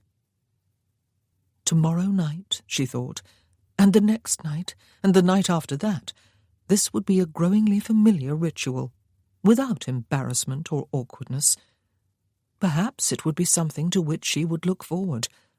She hoped so. There had been those nameless and unladylike yearnings that had often plagued her through the last 10 years or so, and she hoped it was this for which she had yearned, that it would live up to her hopes. It was one of those nights that was almost as bright as twilight. She could see, as well as feel, that he had turned onto his side and raised himself on one elbow to lean over her. His hand moved flat down her side, from her waist to her hips, and on down the outside of her leg, until he reached even lower, and grasped the hem of her nightgown and drew it upward. She had to half lift herself until it was bunched about her waist. He came on top of her then, and she realized in some shock that he had shed his robe and was wearing nothing beneath it. His legs pressed between hers and pushed them wide, and his hands slid beneath her buttocks to lift her and tilt her. Her hands came reflexively to his shoulders, which seemed massive and hard with muscle. She was aware of the hard ridge of what must be a scar curving from the front of his right shoulder over to the back. And then he was pressed against her, and she told herself not to hold her breath, but to relax and breathe normally, while he came inside her. She waited for the pain and schooled herself not to flinch, but there was only the unfamiliar feeling of being stretched and filled, until, after the merest twinge of what threatened to be pain, but was not, he came deeper in, and she feared there would not be enough room. He held still in her, while his hands slid free, and he half raised himself on his elbows. It was only then she realized how heavy he had been on her. She kept her eyes closed and slid her hands part way down his back. The scar extended downward to the edge of his shoulder blade, on the opposite side of his body from his facial scar. That particular cut must have come close to taking off half his face and his arm with half his shoulder as it slashed down across him. He withdrew almost completely from her and pressed inward again, before repeating the action, slowly at first, almost tentatively, as though he was being careful not to give her too much pain, and then with firmer, swifter strokes that had her squeezing her eyes more tightly closed, and knowing that nothing in her yearnings had quite matched this. She lay still beneath him and let it happen. He was her husband, and he was making her his wife. Perhaps he was also impregnating her. There was some pain, a growing soreness that she guessed would remain with her for the rest of tonight and probably into tomorrow. But it was a lovely pain, and this was lovely. She was no longer embarrassed or apprehensive. His weight descended full on her again after a while, and his hand slid beneath her again, and the thrusting of his body was harder and deeper, until she felt him releasing his breath against the side of her face on what was almost a sigh, and he held deep, and she felt a gushing of heat inside. It was absurd to feel that this was the happiest day of her life. It was a chill bargain into which they had entered today. What had just happened was merely a part of it. Even in her inexperience, she could not convince herself that they had just made love. There had not been any love involved with anything that had taken place today. He had married a breeder for his heir, and she had got a husband and home so that she would not live out her life as a dependent spinster. That was all, according to their bargain. Oh, but it was the happiest day of her life nonetheless. After a minute or two, he lifted himself off her and moved to her side. He lowered her nightgown and pulled the bedcovers up over her. She wondered if he would return to his own room now, but he lay down and pulled the covers over himself too. "Thank you, Chloe," he said. She turned her head his way, and only just stopped herself from thanking him too. "I hope it was not too painful for you," he said. "No," she said. "No, it was not." "I will try to see to it," he said, "that you do not regret today." "A wedding without guests or any pomp," she said. "I rather liked our wedding." "I meant our marriage," he said. "I will try to see to it that you do not regret marrying me." "I will not," she assured him. "It is all I have ever wanted, you see. A respectable marriage, and a home and a family. I will not regret our marriage." She thought of the emptiness of his eyes, and hoped she spoke the truth. "I will try to see to it that you do not regret it either," she added. "I will not," he told her. "It is over." He did not explain what he meant, but it was a chilling little phrase. It is over. As though, once he had begotten an heir, and perhaps another son to provide a spare, his duty would be done, and there would be nothing further for which to live. Surely he had not meant that. She wished the Duchess had not told her that he had once been suicidal. It had been many years ago, after all, and his injuries had probably been such that the pain had come near to driving him out of his mind. But 3 years to heal, and an empty soul afterward. Head cases, that is. She waited for him to say more, or to decide, after all, to return to his own room. But she became aware, after a while, of the evenness of his breathing, and realized that he had fallen asleep. It is over. Perhaps all he had meant was that now he was married, he would no longer have his relatives and his own sense of responsibility constantly pestering him to do his duty and choose a bride. No doubt that was all he had meant. Or perhaps he had merely meant that today was over. Had she just imagined that his voice, as he spoke the words, had been utterly bleak? Chloe closed her eyes and concentrated upon the soreness, the lovely soreness he had left behind inside her. She was married. In every way. She hugged happiness to herself as she fell asleep. Ralph was staring up at the canopy over the bed. He guessed he had slept for an hour or two. He rarely slept longer at a stretch, and often had a hard time going back to sleep after he woke. He was wide awake now, and feeling a bit claustrophobic.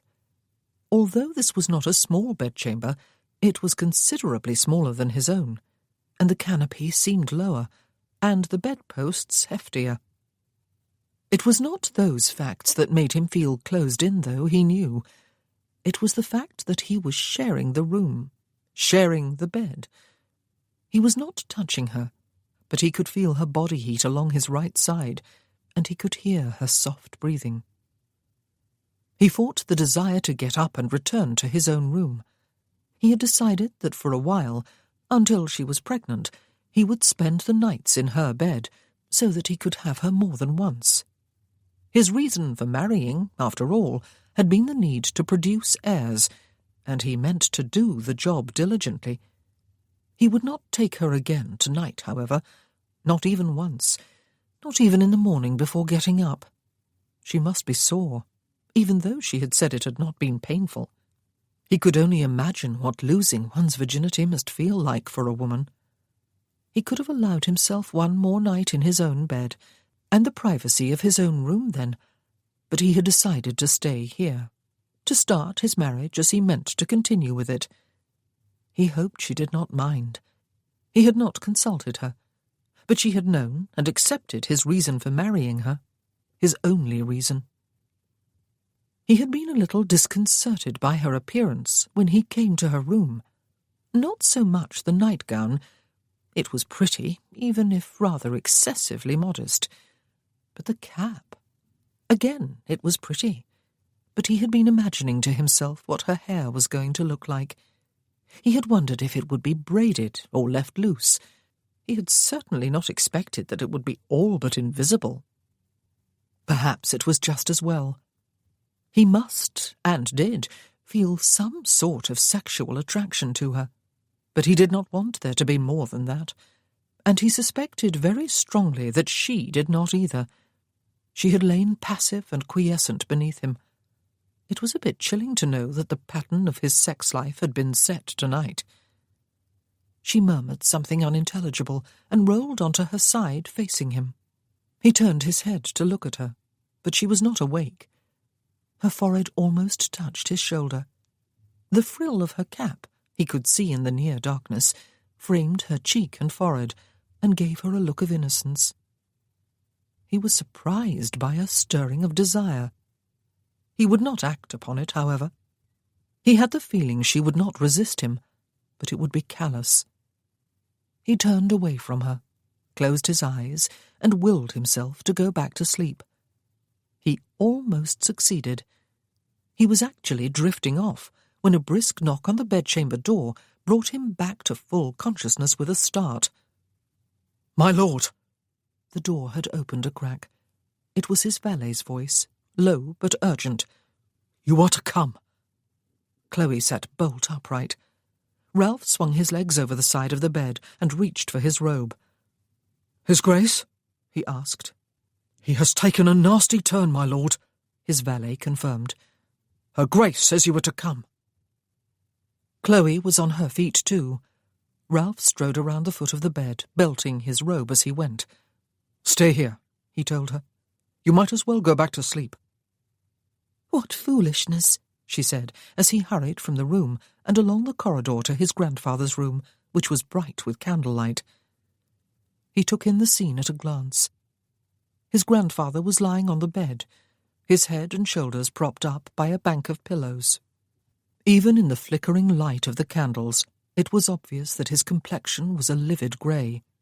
His eyes were closed, his fingers clenched on the sheet that covered him. His valet was bent over him, one hand to his brow. The Duchess, very upright beside the bed, clutched the edges of a heavy dressing-gown to herself. "Dr. Gregg has been sent for?" Ralph asked, striding into the room. It spoke volumes that his grandfather did not even open his eyes to protest.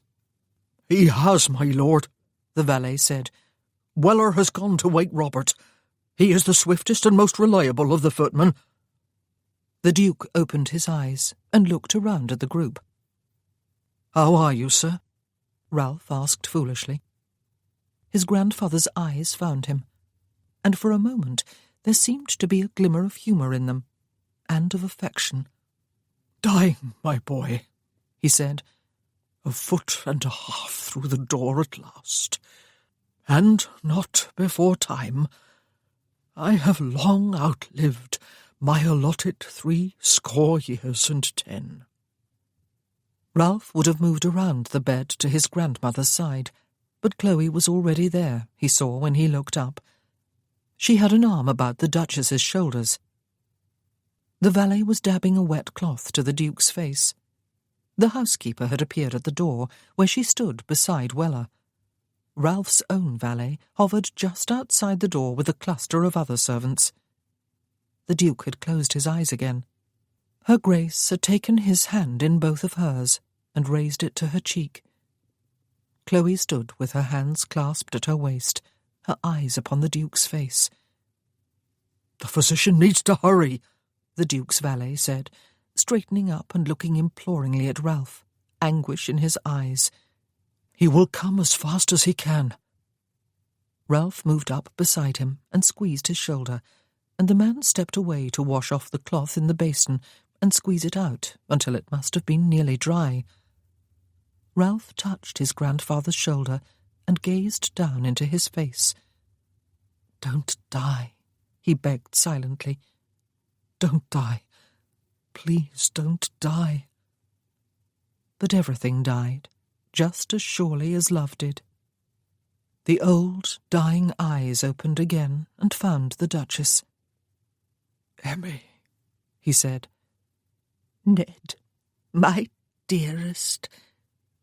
Ralph looked away. His eyes met Chloe's across the bed, and she half smiled at him. Strangely, it did not seem an inappropriate expression, only an apparent acknowledgement that she knew his mind was repeating the same words over and over. "Don't die. Please don't die." He heard himself swallow, and then, only a moment or two later it seemed, he heard his grandmother's voice again, very quiet, very calm. "He is gone." And he was indeed. He was lying as before, his eyes closed, his grey face peaceful. But something had changed. Everything had changed. There was no one there. He was gone.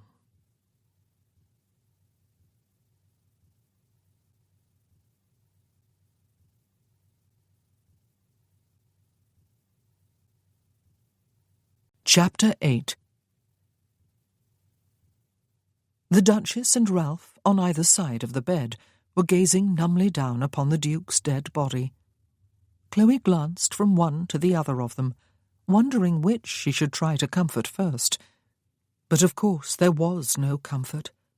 She remembered that very well indeed from the night her mother died. A hushed voice close to her ear broke the silence.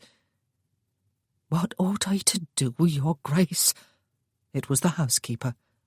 "What ought we all to do? We can hardly just go back to bed."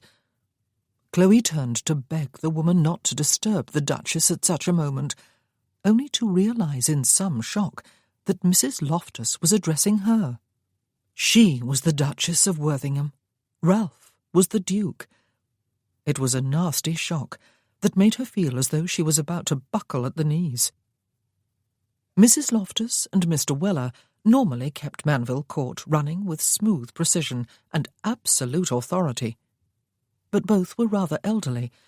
They had probably occupied their positions for many years and had grown deeply attached to their employers. They ought, of course, to be prepared for this moment, since the old Duke had been in precarious health for some time, but clearly they were not. Both were looking lost and helpless, and had turned to Chloe for guidance. She was, after all, now the mistress of Manville Court.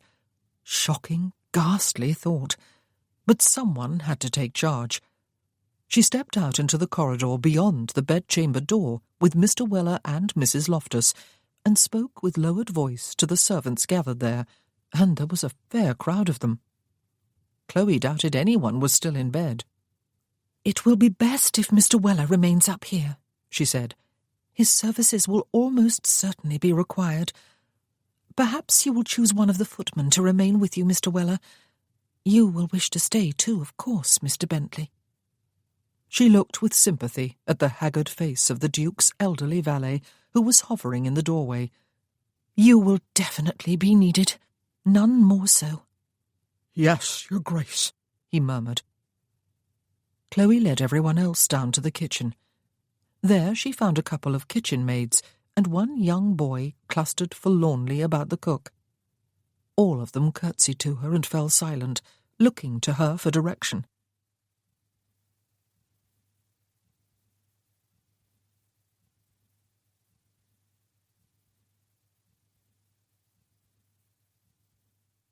They must all know far better than she what needed doing, of course, but for the moment they were collectively stunned and helpless. Only a matter of hours ago they had all been lined up in the back hall, beaming with pleasure at the sight of a new bride and groom. Chloe instructed the cook to get the fire going in the big range, and sent a maid to fill the large kettle and the boy to work the pump for her.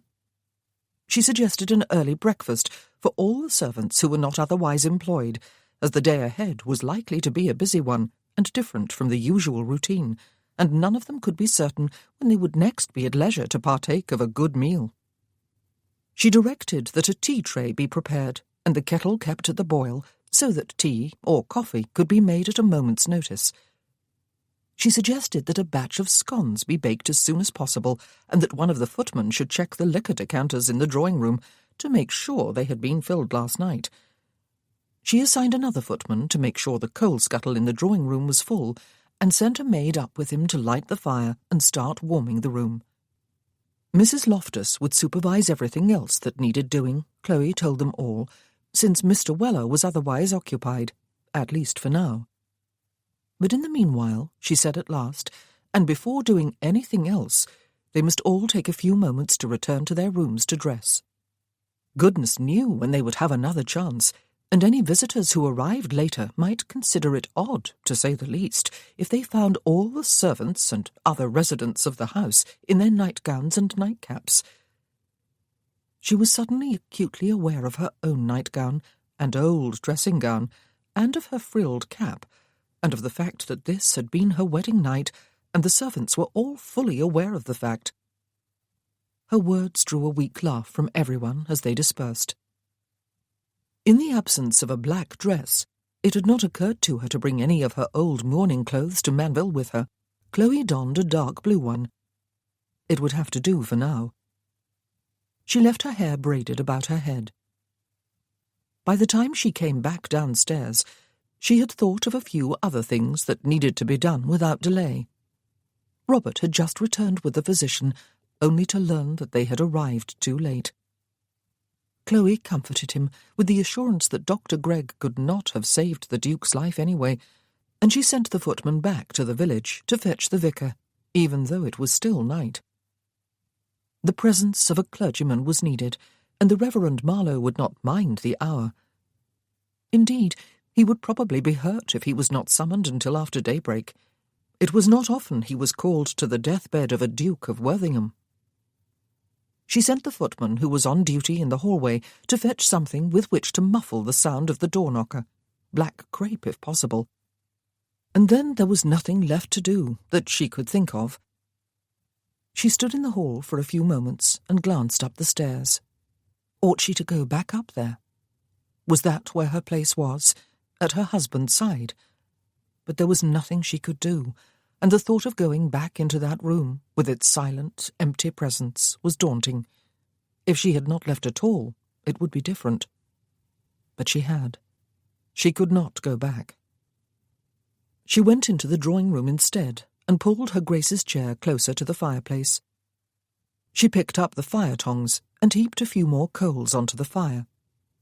The room still felt chilly, but she was too restless to sit. She went back down to the kitchen instead to make sure everything was proceeding smoothly. It was. Mrs. Loftus had recovered both her poise and her authority, and was instructing the chambermaid, who had already finished her breakfast, to check all the rooms to make sure the curtains were drawn across every window. As soon as the others were finished, she assured Chloe, they would be sent to dust and polish in the main rooms, though they had all been done just 3 days ago. The footmen were being sent back to their rooms to change into their best livery. Miss Bunker had volunteered to make black armbands for them. Chloe arrived back in the hall just as the vicar was coming through the door. He strode toward her, both hands outstretched. "My dear Duchess," he said, squeezing hers tightly, "under what sadly different circumstances we meet today. Please accept my deepest sympathies, and those of my dear wife. But the Lord is merciful, you know. Yesterday it was very clear that His Grace was happy he had lived long enough to witness the nuptials of his only grandson." She led the way upstairs, but she was glad to relinquish him to the care of Weller, who was waiting on the upper landing, all stiff, formal dignity. She sat in the drawing-room after that, waiting, and gradually dawn greyed the room through the curtains. It struck her fully then. The Duke, that gruff but kindly old gentleman, of whom the Duchess was so very fond, was dead, gone, leaving a heavy emptiness behind, even for her. She could only imagine what her Grace and Ralph were feeling, and indeed she could imagine it. Her mother's death still felt recent. When the drawing-room doors finally opened, Chloe got to her feet and pulled the bell-rope before turning. It was a moment she had been dreading. Ralph had his grandmother on his arm. Both were fully dressed, both in black. Her Grace was straight-backed and regal, her face looking as though it had been sculpted of marble. Ralph's was ashen, stern and forbidding. Dr. Gregg and the Reverend Marlowe came behind them. Choosing which one to comfort was instinctive. Chloe hurried across the room and drew her Grace into her arms. They clung wordlessly together for several moments before Chloe led her to her chair by the fire and spread a lap-robe over her knees. "The tea-tray will be here in a moment," she said, "and a plate of scones." "I could not eat or drink a thing, Chloe," her Grace said. "But Dr. Gregg and the vicar will be glad of some refreshments, I dare say. I regret that they were dragged from their beds at such an hour. Perhaps they would prefer something stronger than tea, though." Both men held up staying hands and shook their heads. Dr. Gregg assured her Grace that a cup of tea would be much appreciated. "And you will drink too, Grandmamma," Chloe told her Grace firmly, "and have a bite to eat. You must." The Duchess smiled wanly. "I just asked Weller how the servants are faring," she said. "He told me they have been under your direction and that everything is running smoothly. Thank you, my dear. I might have guessed you would take charge without any fuss or panic. I will drink tea since you insist, and I will try half a scone." Ralph, meanwhile, had crossed the room without a word to anyone and stood now at the window. He had opened the curtains back a few inches and was staring out at the grey dawn, his hands clasped at his back. A tray, on which there was both a coffee-pot and a teapot, was carried in almost immediately. Chloe busied herself pouring and carrying around the cups and saucers, and then the freshly baked scones. The Reverend Marlowe had seated himself close to the Duchess, and was speaking quietly to her. Dr. Gregg stood at his shoulder, listening and looking down at the Duchess with obvious concern. Chloe crossed the room to her husband, set a cup of coffee down on a table close by, and rested a light hand on his sleeve. She felt his arm stiffen, though he did not flinch quite away from her. "Ralph," she said softly. "Everyone," he said without turning his head, "keeps calling me your Grace." "I have poured you some coffee," she said, "and there are fresh scones." "I want nothing," he said. "He went peacefully," she told him. An utterly foolish thing to say, of course, but what did one say? "You became a countess yesterday," he said. "A duchess today. It is the stuff dreams are made of." Her hand tightened a little on his arm before she removed it. Did he mean? But of course he did not. "I beg your pardon." He turned his head sharply to frown at her. "I do beg your pardon, Chloe. I did not mean that the way it sounded."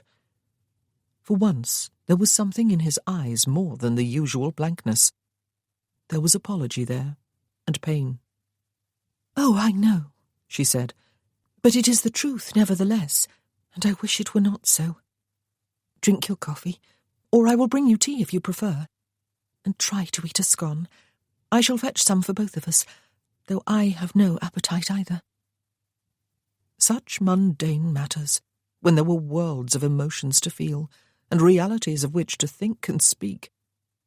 One of the most horrible realities about the death of someone closely related, she remembered, was the necessity of going on almost immediately with the trivialities of living, as though nothing of any real significance had changed. "Coffee will be fine," he said, his eyes straying to the cup. "I'll share a scone with you." She went to fetch it, and to pour herself some tea, and then she returned to stand beside him again. They ate half a scone each from the same plate before he took up his coffee. Last night, just a few hours ago really, they had consummated their marriage. It seemed an eon ago. She was suddenly terribly glad they had married in time. "Weller and Mrs. Loftus have ruled Manville with an iron thumb apiece for longer than I can remember," he said. "I understand they came close to falling apart last night, however. They were quite devoted to the Duke, of course. But you held them together, and now, I understand, all is running smoothly again." "They would have done very well without me," she said. "They would have managed, of course," he agreed, "but they looked to you for leadership, and you gave it." She set down the empty plate, pleased at his approval, and picked up her cup and saucer. "I am your wife," she said, and she was, in every way. "You are my Duchess." He frowned at her. "Which fact makes me the Duke. Hell and damnation." He did not apologize for his shocking words. Perhaps he did not even realize he had spoken them aloud. "I had better start behaving like one," he said, setting down his empty cup and saucer. "Come." And he moved toward the fireplace and waited for Chloe to seat herself before speaking. "Gentlemen," he said, addressing the physician and the vicar, "I thank you for coming out so promptly in the middle of the night, and for the words of comfort you have offered to her Grace, my grandmother, and to my wife and me. We are indeed grateful. We will need to discuss the funeral, Reverend Marlowe. Not now, though. I will be sending my grandmother and my wife to bed soon. They both need to sleep, or at least to rest if sleep is not possible. Perhaps you will return later." Both men recognized their cue to leave. Ralph saw them on their way, and Chloe was alone with his grandmother for a few minutes. Her Grace was staring into the fire, but both the cup and the plate beside her were empty. "It is the strangest feeling in the world," she said. "One moment, someone is there, speaking one's name. The next moment, his body is still there, but he is not, and never will be again. There is no calling him back. What was not said before he went will never be said now. His body is still upstairs. It looks like him, and yet does not. He is not there." Chloe clasped her hands and refrained from offering words of meaningless comfort. Her Grace turned her head and smiled at her.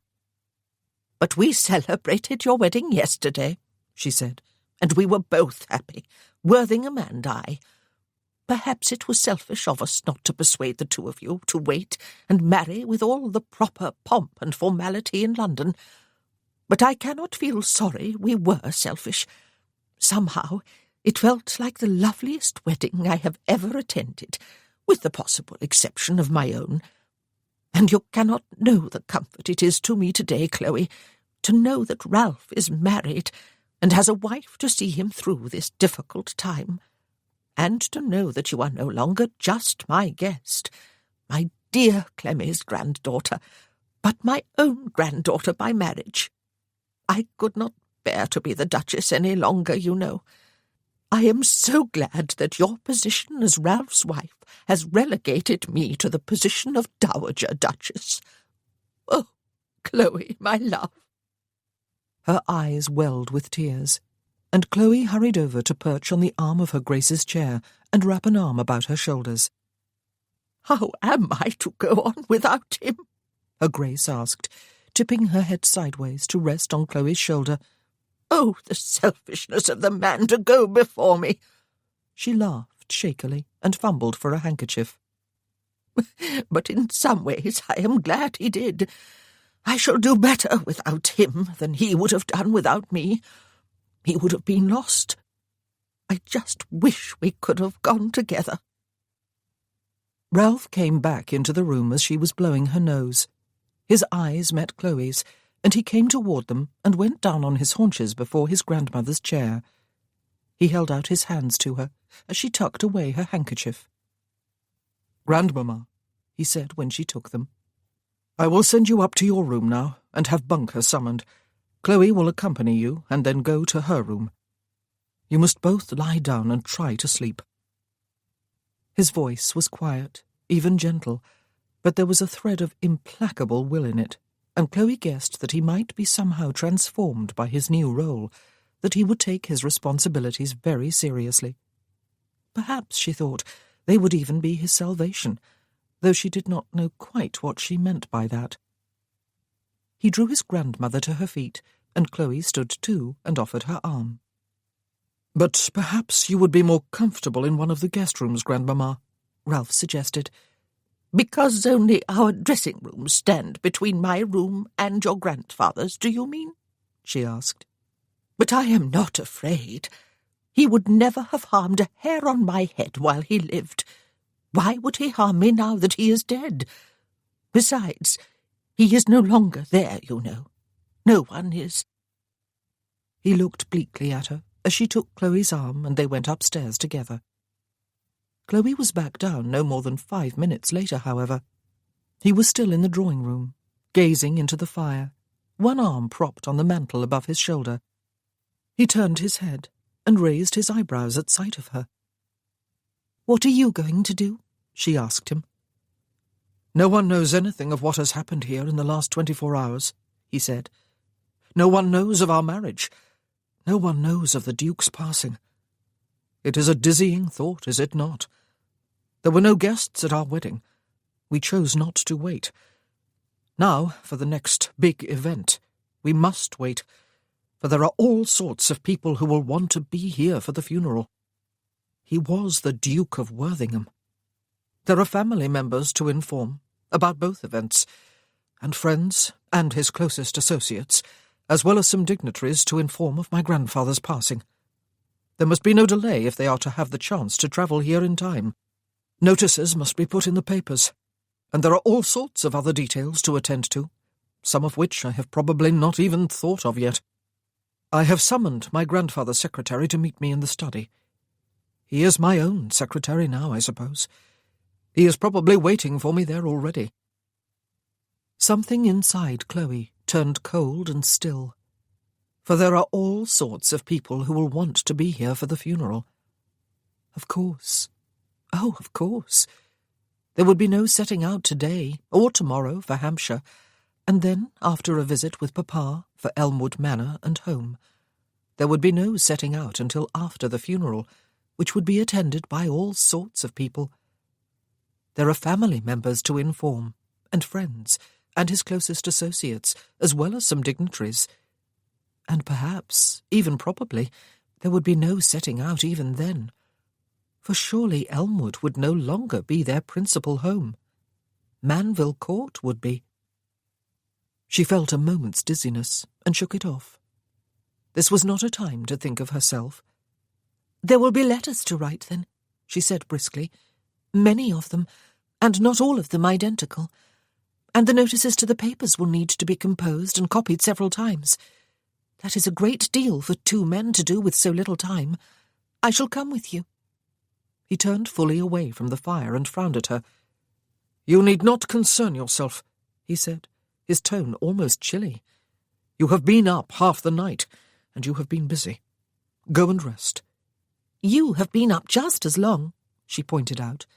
"There is a great deal to do, and I shall help you do it." He looked as if he was going to argue, or perhaps issue orders. He appeared suddenly haughty and autocratic, and then an expression almost like a smile flitted across his face before it was gone. "I am reminded," he said, "that I really do not know you at all, Chloe. You intend to be more than just the mother of my children, do you?" "What I agreed to be," she told him, "and what I promised to be yesterday in church, was your wife. Having your children is just one of my obligations." "Obligations," he said softly. "They are not always negative things." She smiled at him suddenly. "I like writing letters." But she felt as though something cold was clutching her heart. She had not been expecting any of this. How foolish of her. Despite all the signs and warnings that had stared her in the face since she arrived at Manville Court, she had not even thought of this happening in the near future. And now the future had become the present. "Come, then." He strode past her to the door, and then stopped and looked back at her, still frowning. "I suppose trotting along at my heels is another obligation, is it? Take my arm." Arthur Lloyd, the late Duke's secretary, already had lists drawn up of people he considered needed to be informed and things that had to be done. Chloe sat down beside him, and Ralph looked over their shoulders, though the secretary had tried to relinquish his own chair to his grace, and together they completed the lists and divided up the tasks. Chloe had made it clear that she was not going to simply go away. She undertook to write to her brother and sister and aunt and uncle, Lord and Lady Easterly. She also wrote a letter to her father to be included with the more formal note Ralph composed. She made several copies in an elegant sloping hand of the wedding announcement and the death notice that Lloyd had drafted, and Ralph had approved, after Chloe had suggested a few minor adjustments to the wording. Ralph wrote to his mother and sisters and his 6 fellow survivors, while Chloe and Lloyd dealt with a formidable number of more formal notes that needed to be sent to various other people of importance, for whom the announcement in the papers would not be sufficient.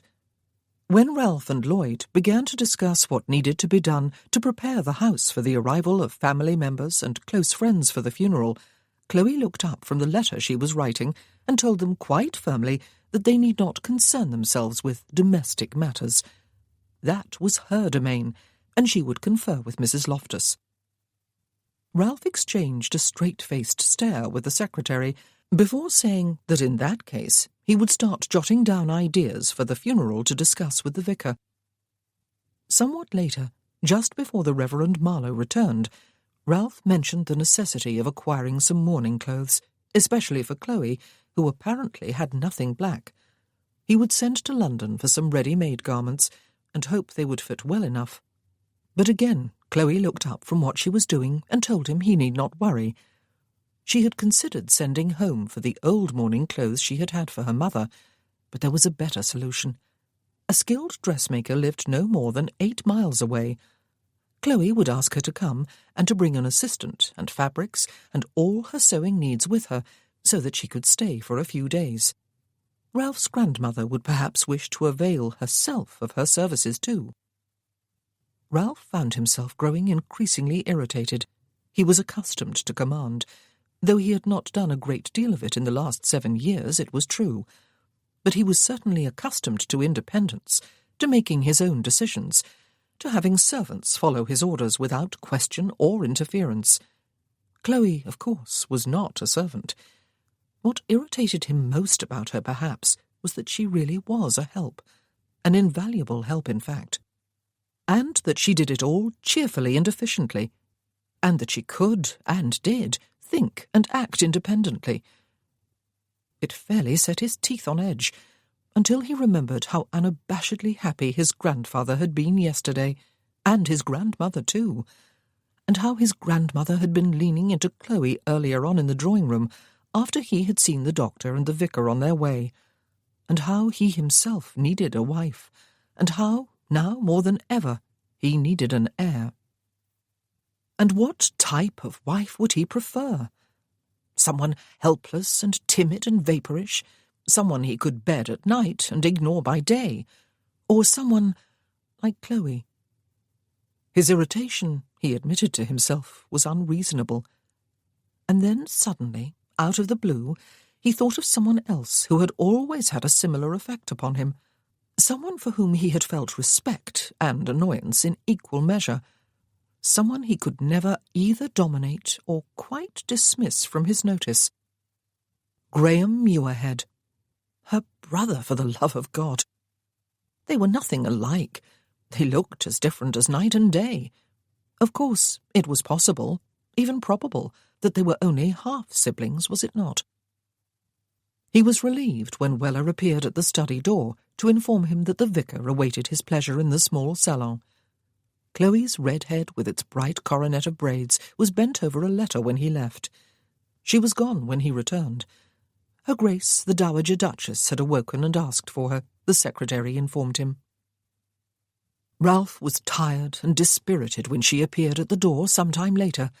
There were still letters to write, but his mind was addled, and a certain numbness he had held within since last night was beginning to give place to the full realization that his grandfather was gone forever. Yesterday they had walked out to the chapel and back together. They had spent the evening together, reminiscing about Ralph's boyhood. Today he was gone. "It is time to change for dinner," Chloe told him. He frowned at her with undisguised annoyance. "I have no appetite," he said. "I will have something later on a tray if I am hungry," and he bent his head to continue writing. "Neither is your grandmother hungry," she said, "but it is of the utmost importance that she eat and keep up her strength. I have no appetite either. It is up to you and me, though, especially you, to set the example. And you had no luncheon." He dropped his pen and spattered small blots across his half-written letter, ruining it. He could feel irritation escalate to anger. He opened his mouth to give her some sort of blistering set-down, but he paused and shut his mouth again while he passed a hand over his eyes. She was quite right, damn it.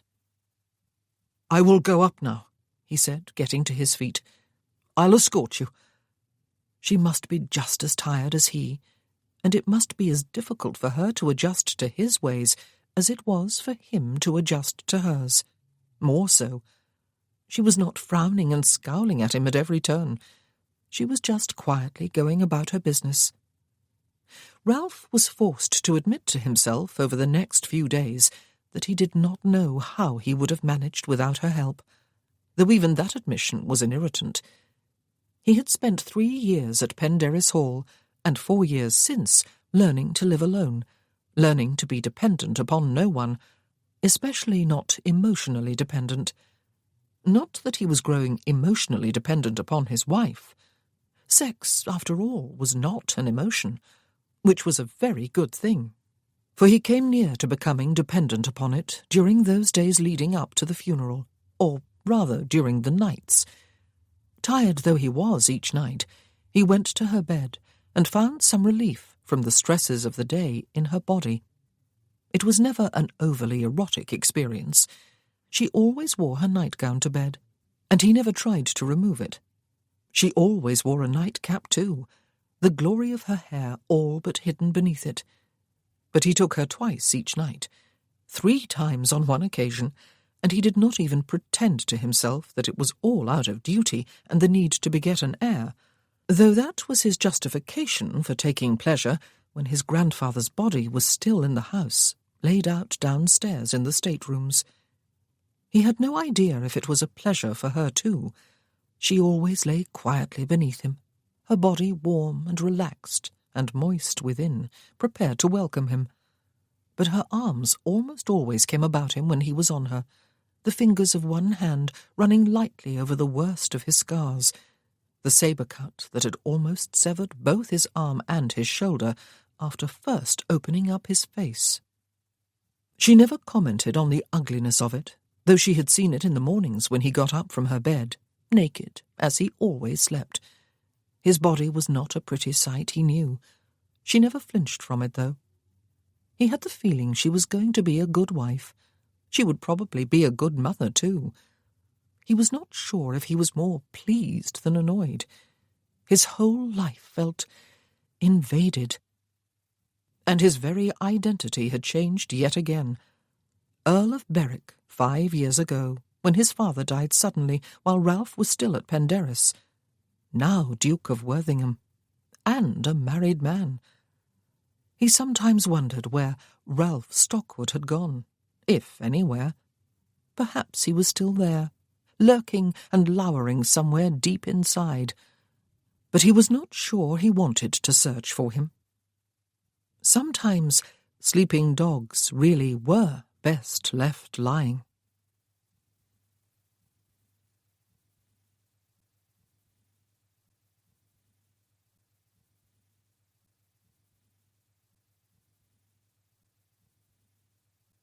Chapter 9. Chloe was kept very busy during the days following the old Duke's passing, and had little time to reflect upon the trials that were facing her, though they were many. Even the original situation had been daunting enough, when she was merely the new Countess of Berwick, and had only to face her own relatives and in-laws with the fact of her sudden marriage. Merely. And only. Now, in addition, she was the Duchess of Worthingham, and must welcome to her home, and yes, that really was Manville Court, no longer the far more modest Elmwood Manor, as many relatives and as many of the creme de la creme of society as cared to make the journey into Sussex for the funeral. Ralph and his grandmother believed that a large number of people would wish to pay their last respects. These were the same people who had turned their collective back upon Chloe 6 years ago, after Lucy had run away with Mr. Nelson, and again last year, when it had become painfully apparent that she, Chloe Muirhead, bore a striking resemblance to the daughter of a man once a beau of her mother's. She had little time during those days to reflect upon the state of her marriage, which was admittedly in its very early stages, and was progressing under very different circumstances from what either of them had anticipated. She did not know if her husband liked her or not. She did not know whether she liked him. She supposed it did not matter much either way, though. They were married, and would just have to make the best of it. It was not as though either of them had any romantic illusions. The days were difficult. She threw herself into her new role because she knew she was needed, and because she knew, too, she must begin as she meant to go on. A false step now might forever alienate her servants and mar future relations with her neighbours. But she felt like a usurper, especially as the Dowager Duchess was still very much in residence.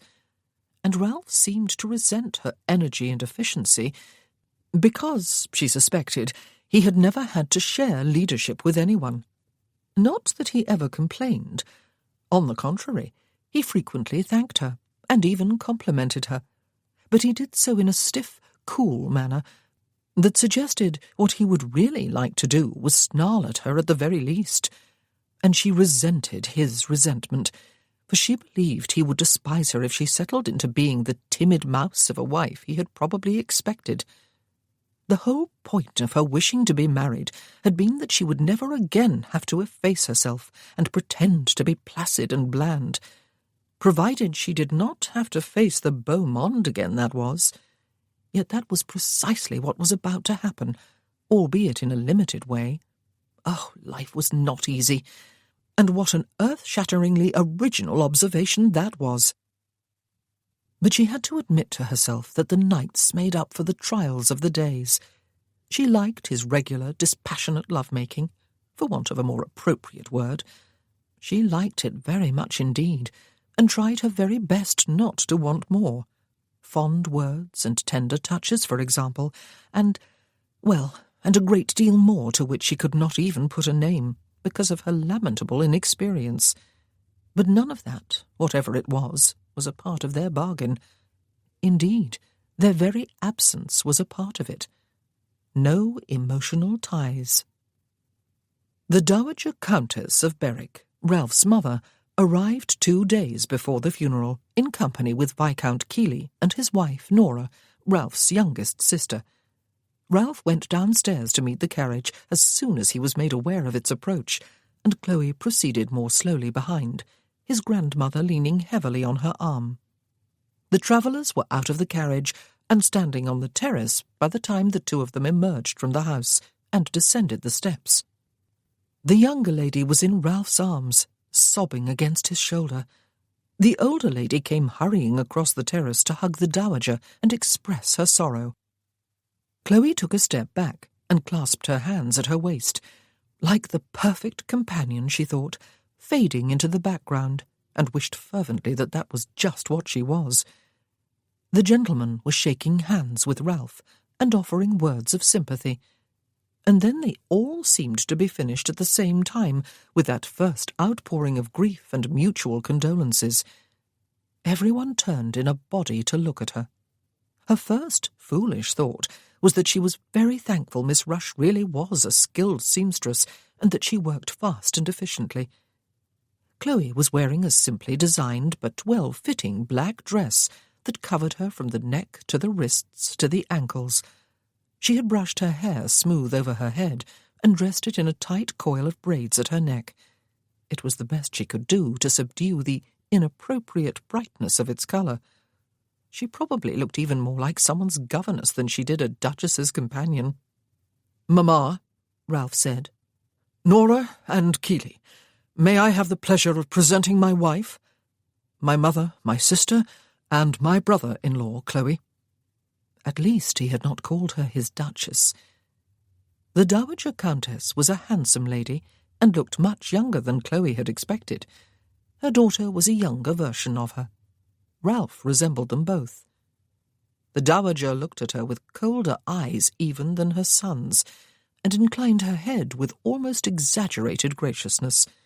Viscount Keeley made her a graceful bow, and Lady Keeley looked her over from head to foot, before raising her eyebrows and looking away.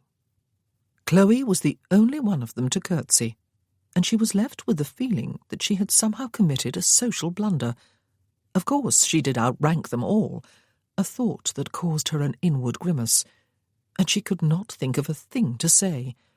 How could she welcome them to her home after all, when they must know it so well as the home of the late Duke and the Dowager Duchess? How could they not see her as the most obnoxious of gold-diggers and intruders, especially at this time of family sorrow? "Ah, there is the housekeeper," her mother-in-law said, glancing up to the open doors of the house and reaching out a hand to take Ralph's arm. "You may show us to our rooms, Mrs. Loftus. The usual ones, it is to be hoped, and Weller will see to it that our bags are brought up. We will join you shortly for tea in the drawing-room, Mother." The Dowager Duchess had taken Lady Keeley's offered arm. "I am quite sure dear Chloe will have made all the arrangements to everyone's satisfaction," her Grace said. "I absolutely do not know how either Ralph or I would have coped with the trials of the past few days without her." Lord Keeley was following his wife up the steps into the house, his hands clasped at his back. Chloe trailed along in their wake. Asserting herself with the servants had been the easy part of her new role, she realized. They had made it easy. This was not an auspicious start to her acquaintance with her in-laws, but at least it had begun. Sometimes waiting and imagining were far worse than actually doing. The situation improved with the next arrival a mere half-hour later. Lady Ormsby, her Grace's widowed sister, came in a carriage so old and so ornate that it would not have looked out of place in a museum. It was so hedged about with servants, a maid, liveried footman, stout outriders, an ancient coachman, and so loaded down with baggage that Chloe fully expected 6 persons to emerge from the interior, not one. "Emily," the lady said, after looking sharply about the terrace, and she folded her Grace to her ample bosom. "Emily, my sweet one, and so ends one of the great love stories of the century, this century and the last. I cannot begin to imagine what your life will be like without Edward. How did he die? Peacefully, I hope, which is more than I can say for my poor Hubert.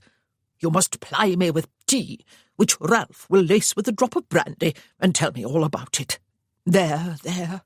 I suppose you have not had a good weep. You never were a watering pot, unlike Caroline, God rest her soul, who used to drown us as well as Mamma and Papa with floods of tears at the merest provocation. Even the sight of a dead field mouse would set her off. Do you remember that mouse, and the burial she insisted upon arranging for it? You look very sombre, and very delicious in black, I must say, Ralph, and quite like a pirate with that scar.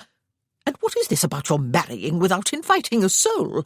I would be as cross as a bear with you, if your poor grandpapa had not turned up his toes the very next day and ensured that all my sensibilities must be devoted to my poor dear sister. Is this the bride?" And she raised a long-handled lorgnette to her eyes and turned them, hugely magnified, upon Chloe. "Great Aunt Mary," Ralph said, making her a bow, "may I present my wife? Lady Ormsby, Chloe, Grandmamma's elder sister." "My lady." Chloe decided to curtsy again, whether it was the correct thing to do or not, and the lorgnette remained trained upon her for a few moments before being snapped downward. "Your grandmamma was Clementine West," Lady Ormsby told her.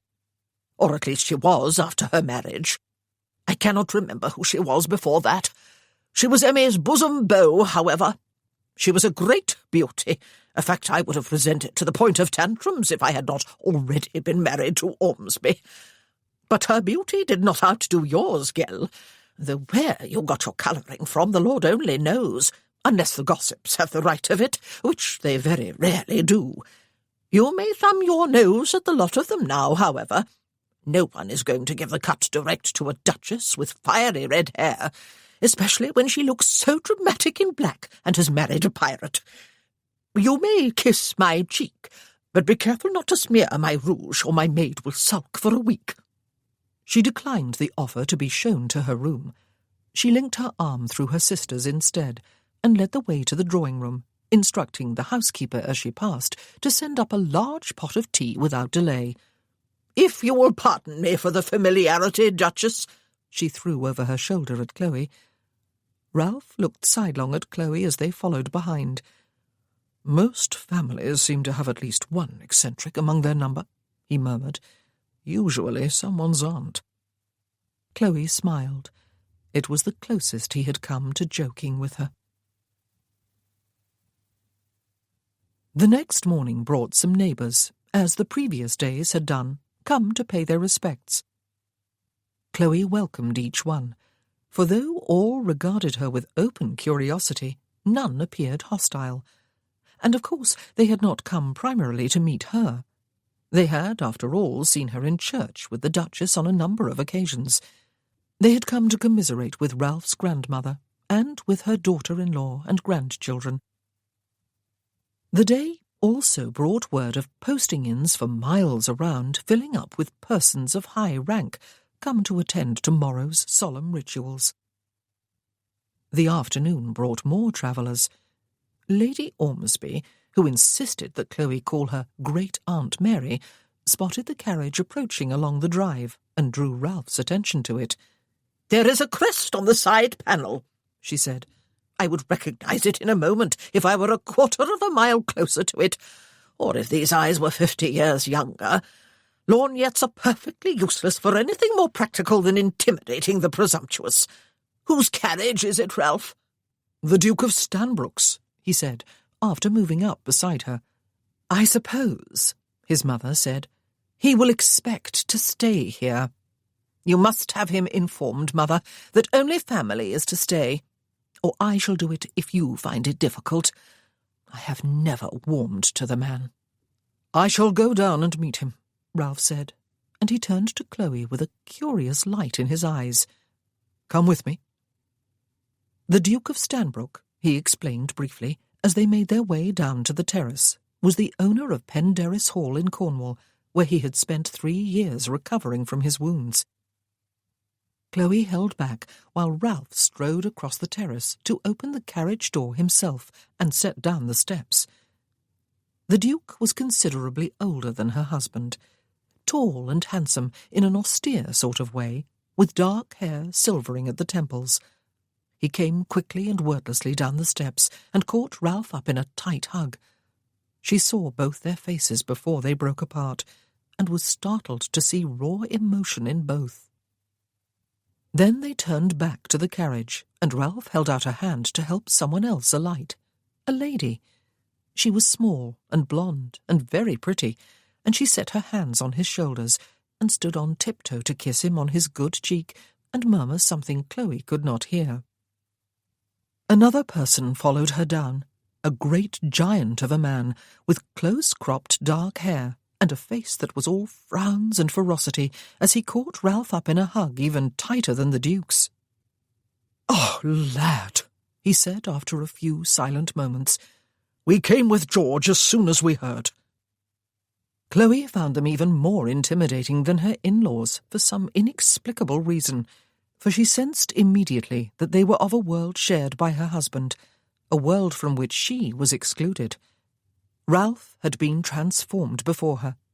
The deadness had gone from his eyes, and instantly, unreasonably, she resented these people. She was his wife, yet she had never until this moment glimpsed any of this animation in him. They all turned together, rather as his family had done yesterday, suddenly aware, it seemed, of her silent presence a short distance away. Ralph extended one arm toward her, his fingers slightly beckoning, putting her somehow in the wrong for not having approached of her own volition. His eyes held hers, and they were blank and unreadable again. "Chloe," he said, "let me present the Duke of Stanbrook and Lord and Lady Trentham. My wife, the Duchess of Worthington." The two men regarded her gravely. The outsider, they seemed to be thinking. Lady Trentham smiled with unaffected warmth, however, and she came limping toward Chloe and took both of Chloe's hands in hers.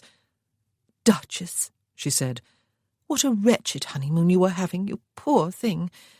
And how sad that we cannot celebrate your new marriage with you just yet. I am delighted for you both, nevertheless. All the survivors are dearly fond of one another, as I am sure you know, but they have opened their close circle to welcome each of the newly acquired wives. Hugo and I have been married for not quite a year, and there have been 4 other marriages since, counting yours. I do hope you will be as happy as the rest of us once this very sad occasion is behind you." The survivors?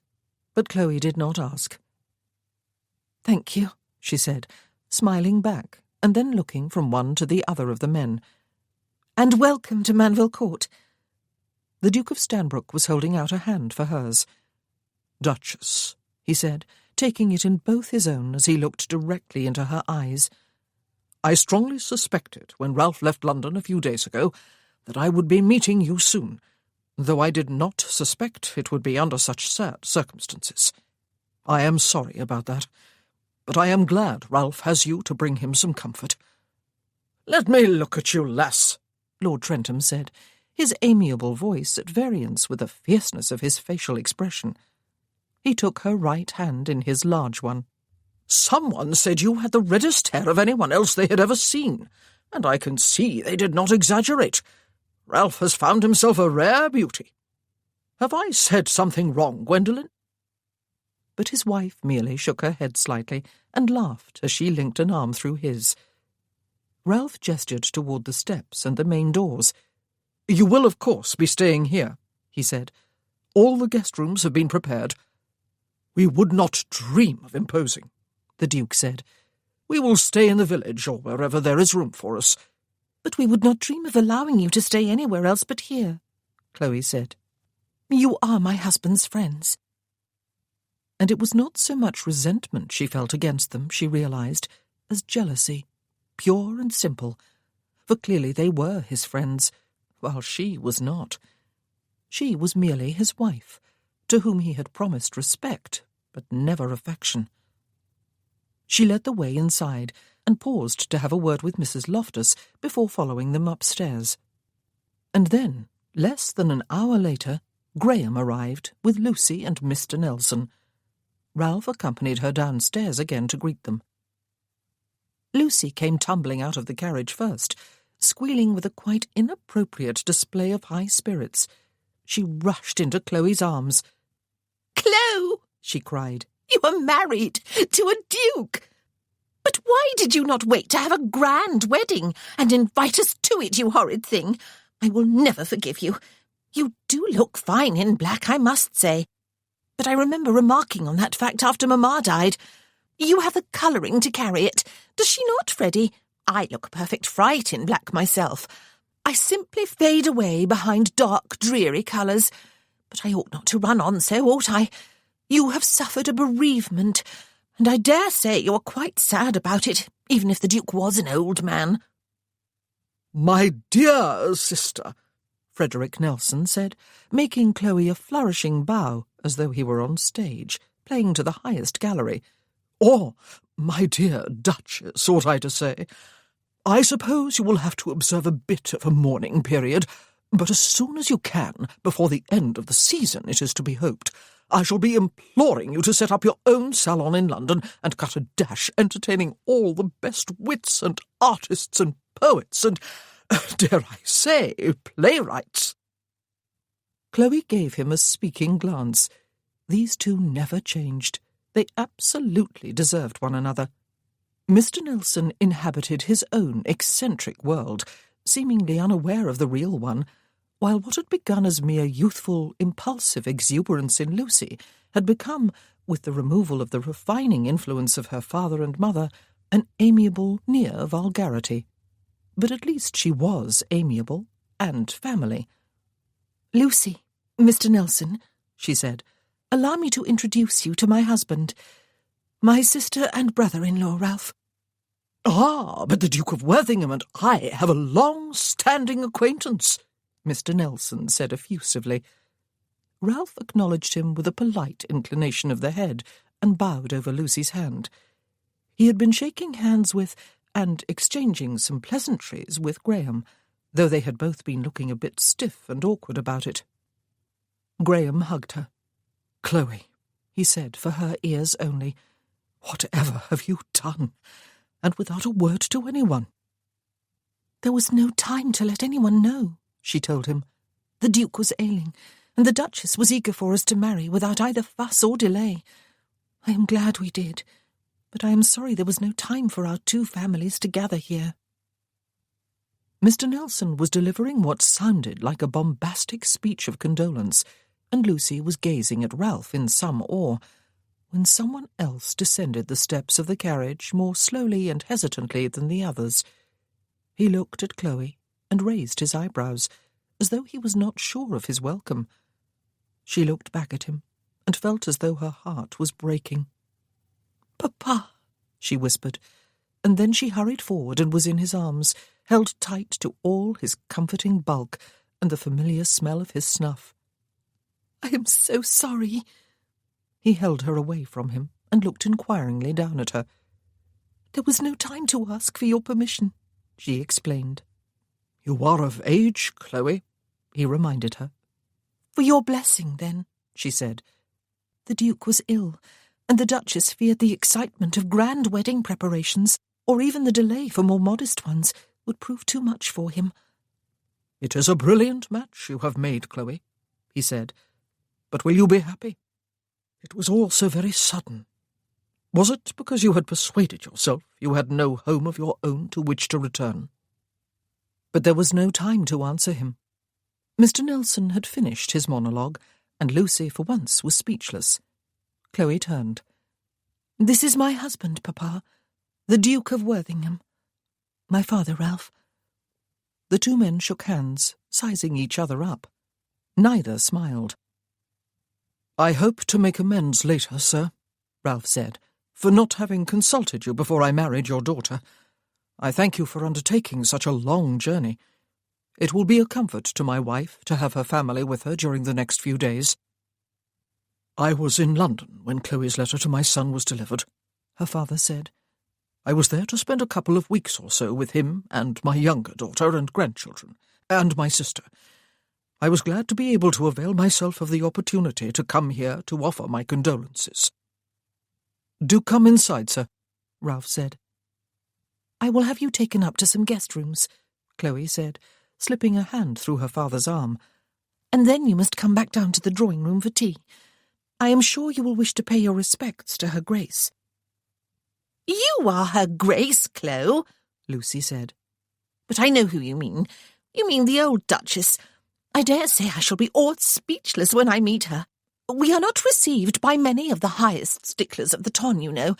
But everyone will have to be polite to us for the next few days, will they not? And to you too, Chloe. After last year, I expect—" "I believe it would be wiser, Lucy," Graham said, "to hold your tongue." "Oh, you are so stuffy, Grey," she said, rolling her eyes. But, mercifully, she obeyed him.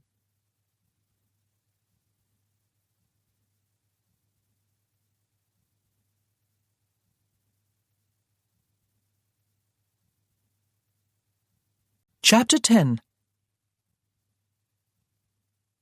The rest of the day proceeded in a bit of a whirl for Ralph. In a way, he was thankful. For the past few days, he had gone more than once to spend time with his grandfather, laid out in state for those who wished to pay their respects, and more each time he felt his loss. For his grandmother had been right on the morning of his death. His body was there, but he was not. Only memories of him remained. Most of Ralph's memories of his paternal grandparents were of pure, unconditional love, not unmingled with some pretty firm discipline when it had been necessary. His father had always been bookish and reserved in manner. His mother had always been distracted by her social obligations. Not that either parent had been cruel or unloving or even neglectful, but they had lacked a certain warmth that Ralph had found in his grandparents. Which fact made him wonder what sort of father he would make to his own children. Chloe, he was almost certain, would be a good mother. She had told him on the morning she suggested her bargain that she would love any children they might have, and he believed her. The servants loved her. He did not believe that was an exaggeration. Servants had only ever respected him, though maybe that was not strictly accurate. A number of the older ones had been party to some sort of conspiracy to protect him from his grandparents' wrath whenever, as a boy, he had got himself into one of his frequent scrapes. There were other arrivals later in the day. his eldest sister, Amelia, and her husband, an aunt and uncle, a few cousins, a few particular friends of his grandparents, and then 3 unexpected guests. Flavian, Viscount Ponsonby, a fellow survivor, came with his wife from Candlebury Abbey, their country home some distance away, though also in Sussex, where they had been hiding away on their honeymoon. And, very late in the evening, Vincent, Viscount Darley, the blind one of their number, arrived, having travelled all the way from Gloucestershire with his valet and his guide dog. They could not have lingered anywhere on the road to have arrived in time. Ralph was more deeply moved than he could say. The only 2 of their number who had not come were Ben, who lived in the farthest reaches of West Wales, and Imogen, who was in Cornwall. Ralph was late going up to bed that night. Very late, in fact. Everyone had wanted to sit up and talk, as invariably seemed to happen in the face of a recent death. It was as though the living needed to assert their vitality against the great silencer. But his grandmother and his great-aunt had finally gone to bed, and almost everyone else retired soon after. Chloe, Lady Ponsonby, and Lady Trentham went up together. Ralph was pleased to see. They seemed all to like one another. Finally, only he and his fellow survivors remained in the drawing-room, and Graham Muirhead. It was an annoyance to Ralph at first that Muirhead chose to intrude upon the closeness of their group, but it was unreasonable of him, for this was not a gathering of the Survivors' Club. Graham was as much a guest in his house as the others were. Ralph had always had a complicated relationship with Graham Muirhead, if it could be called by that name. At school, Graham had always hovered on the edge of Ralph's inner circle of 4 friends, but he had never become part of it. Ralph had liked him.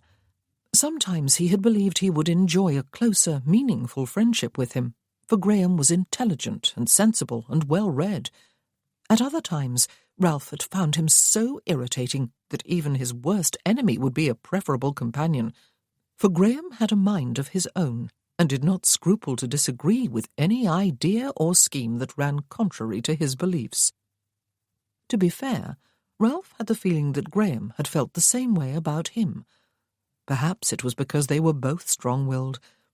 But while Ralph's strong will had made him a leader, someone other boys emulated and followed, Graham's had shown itself in a quiet stubbornness, a total disregard for popularity or the approval of others. They had often clashed heads, even if only metaphorically. They had never recovered from the last time it had happened. Graham was a clergyman now, but not just any clergyman. Not for him the quiet, respectable living he might have found in a country parish, with a wife to make the parsonage cosy and children about his knees, a wealthy patron to offer him security, until he inherited his father's title and modest fortune, and not for him the sort of ambition that would have sent him clawing his way up the ladder of the church hierarchy until he became a bishop or even an archbishop. Oh no, Graham Muirhead had attached himself, by personal choice, to a poor parish in the very least desirable area of London, his parishioners being the slum dwellers, pickpockets, whores, drunks, moneylenders, ragged orphans, and other undesirables who filled its confines to overflowing, not to mention the filth and stench of the streets. And he had done it, he explained to an avidly interested George, Hugo, Flavian, and Vincent, not from any saintly sort of notion that he was going to bring the masses to the church pews, where they would fall to their knees in tearful penitence, but from his conviction that if his Lord had been born in early 19th century London instead of in Roman Palestine, then it was in that precise part of London he would have been found most often, consorting with the lowest of the low, healing them, eating with them, accepting them as they were, treating them with dignity, and rarely, if ever, preaching at them. Simply loving them, in other words. "For that is what my religion is," he explained, without any suggestion of pious pomposity, "and what it impels me to do with my life, simply to love and accept without judgment." Faradiddle, Ralph had wanted to say, with great irritability, at the same time as there was an ache of something, tears, in his throat. For the words were not self-righteously spoken or designed to impress. They were merely Graham being Graham. "Damnation!" Hugo exclaimed, slapping one large hand on his knee. "But you are right, Muirhead." "I would rather you than me," Flavian said. "but you have my deepest admiration." "Is love enough, though?" George asked. "Love does not find homes for those orphans, or respectable employment for those whores, or comfort for those who are robbed." "No man can do everything," Graham explained. "Each of us can do only what is within his power. If we dwell upon our inability to solve the world's problems, our only possible recourse is to despair. Despair accomplishes nothing." A spirited debate followed, in which Ralph did not participate, though he listened and watched with interest, and with something he recognized as resentment. For these men all liked one another. Graham Muirhead fit right in as though he were one of them. What was Ralph's problem, then? Did he want to keep his friends to himself, unwilling to share? The possibility that that might be the case was embarrassing, to say the least, and childish. "Ralph!"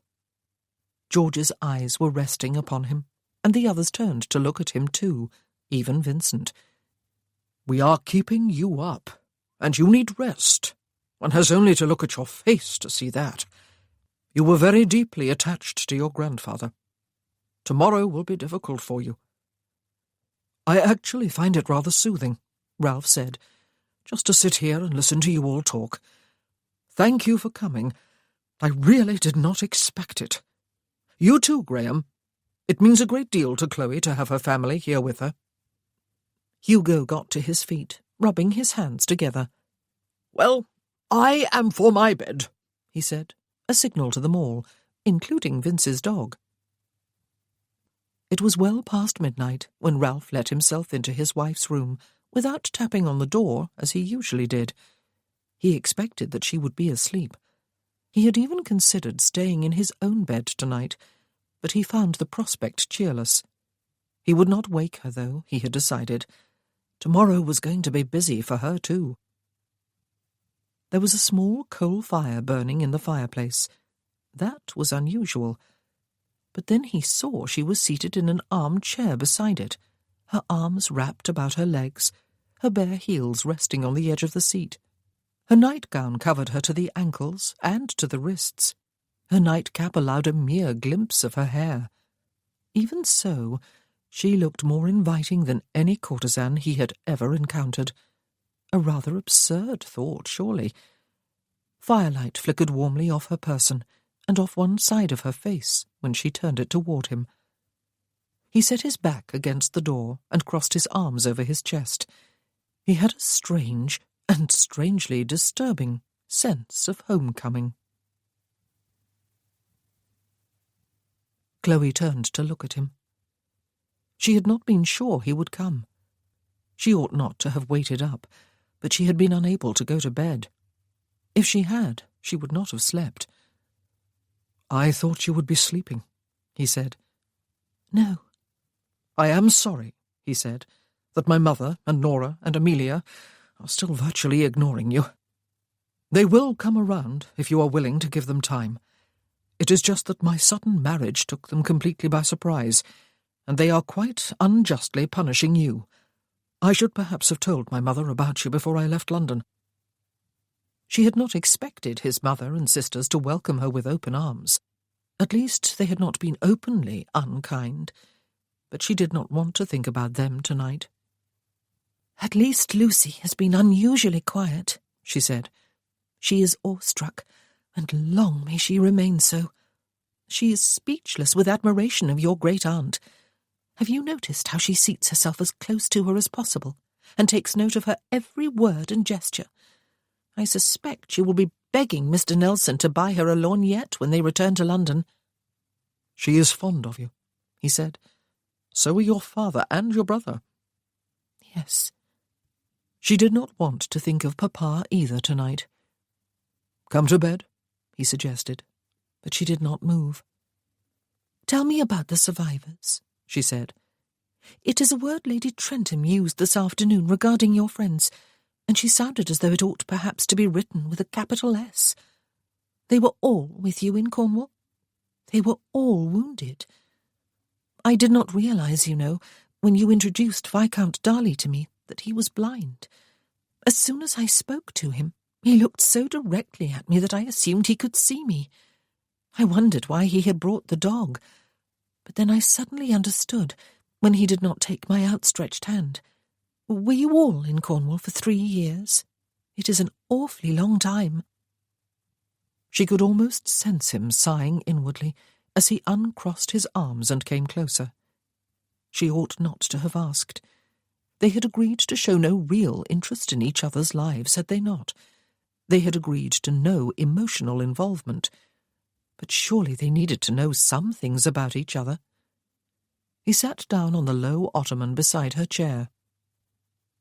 "Penderys Hall in Cornwall is George's home, the Duke of Stanbrook's," he told her.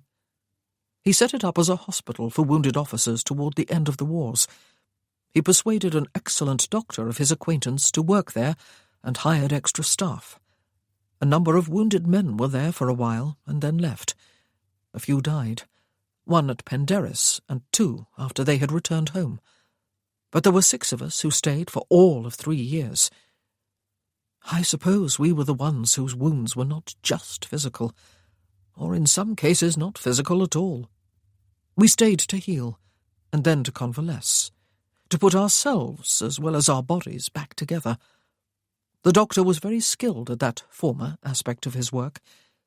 He believed that war often wounds the soul as deeply as it does the body, sometimes more so. And we formed a deep bond, the 6 of us. 7, counting George. He had not been to war himself, but his only son died in the peninsula, and a few months later his wife threw herself to her death over the cliffs that border their estate." She said on a gasp of horror. "He was as broken as the rest of us," he said.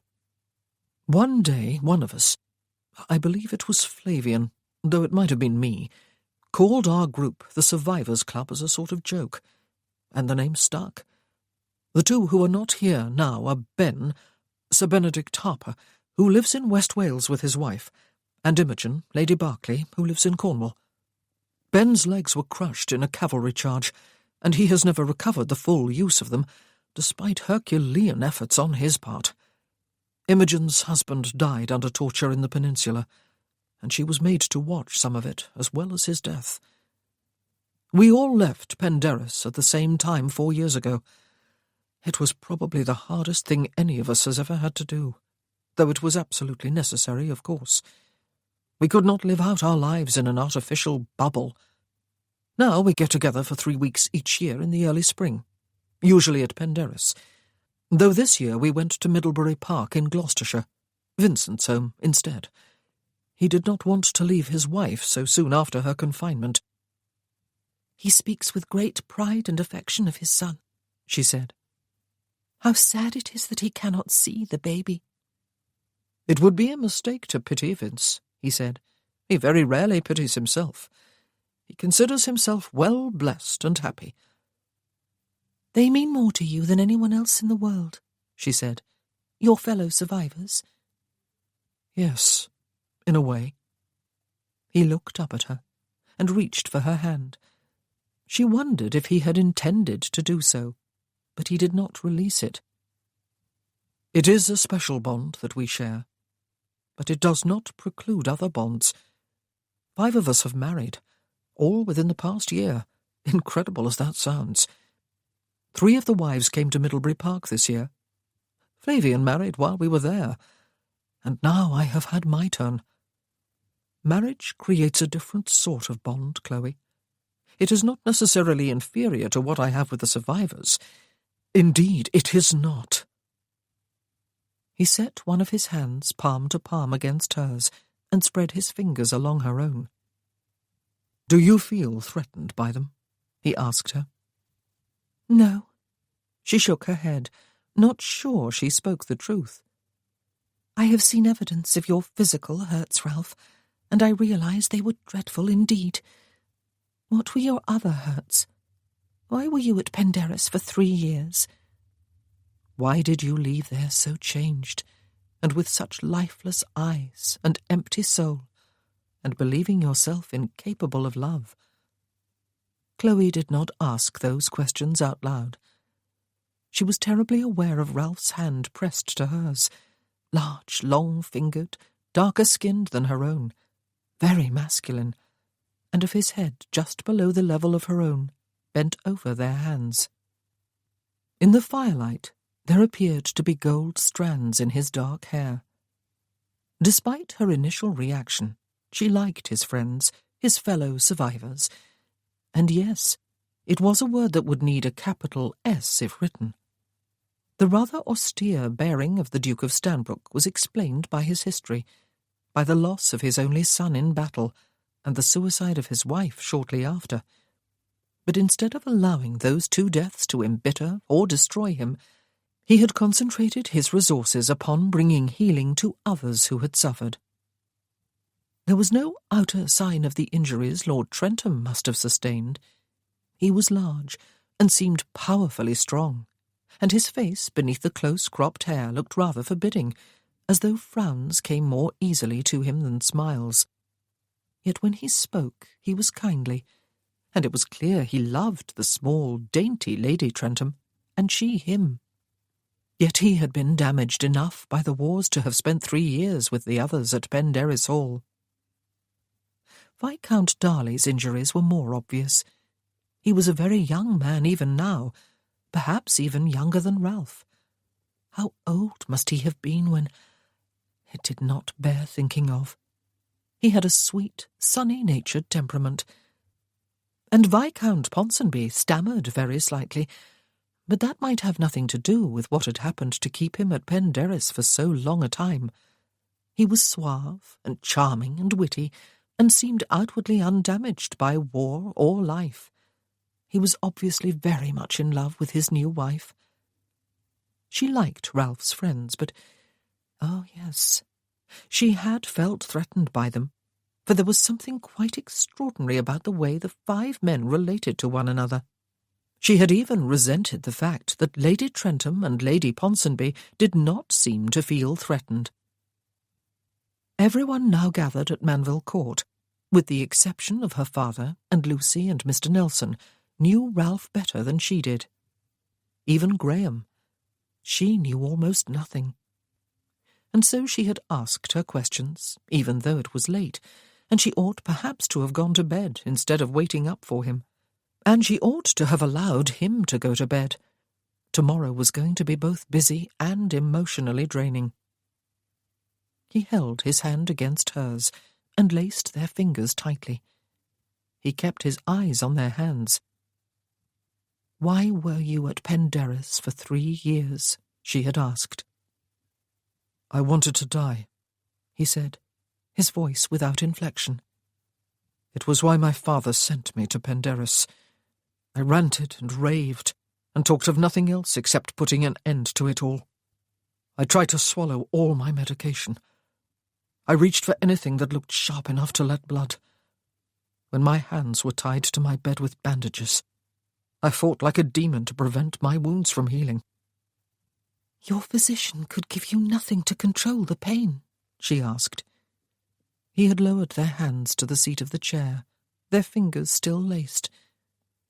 "I almost welcomed the physical pain," he told her. "I lashed myself with it. I thought perhaps if it was bad enough I could atone with it." "Atone?" She felt a chill crawl along her spine. "For causing death," he said, "and untold suffering. For surviving." "But was it not your duty as an officer to lead your men into battle?" she asked him. "Were you not under orders yourself from superior officers? Do men not die in battle?" He raised his eyes to hers. She expected them to be full of pain. Instead, they were expressionless, empty. "I took 3 men to war with me," he said, They did not want to go. They would not even have thought of going for themselves, and none of them was designated by his family for a military career. Quite the contrary. Their families fought their determination to go with me, but my power and influence over them was greater than that of family. I convinced them, and they came, and died. "Your 3 friends from school, do you mean?" she asked. "Thomas Reynolds, son of Viscount Harding," he said. "Maxwell Courtney, son of Sir Marvin Courtney, and Roland Hickman, son of Baron Janes." She remembered their names from a long ago past, though Graham had not talked about them as often as he had of Ralph Stockwood. "But the decision was theirs," she said. He was still looking with chilling blankness into her eyes. "It was," he agreed. "That is what I learned to accept during those 3 years. What degree of blame must we share for the decisions and actions of others? All of it? Some? None? It is an interesting question, and everyone concerned would no doubt answer it in a different way, depending upon the perspective each brought to bear on it. In 3 years, I learned to change my answer from all to some. I never progressed to none, but I stopped trying to kill myself. I stopped boring everyone silly by talking about it ceaselessly and alarming them by threatening it. I was healed, and I went home." She gazed at him, appalled. "But did you stop wishing you were dead?"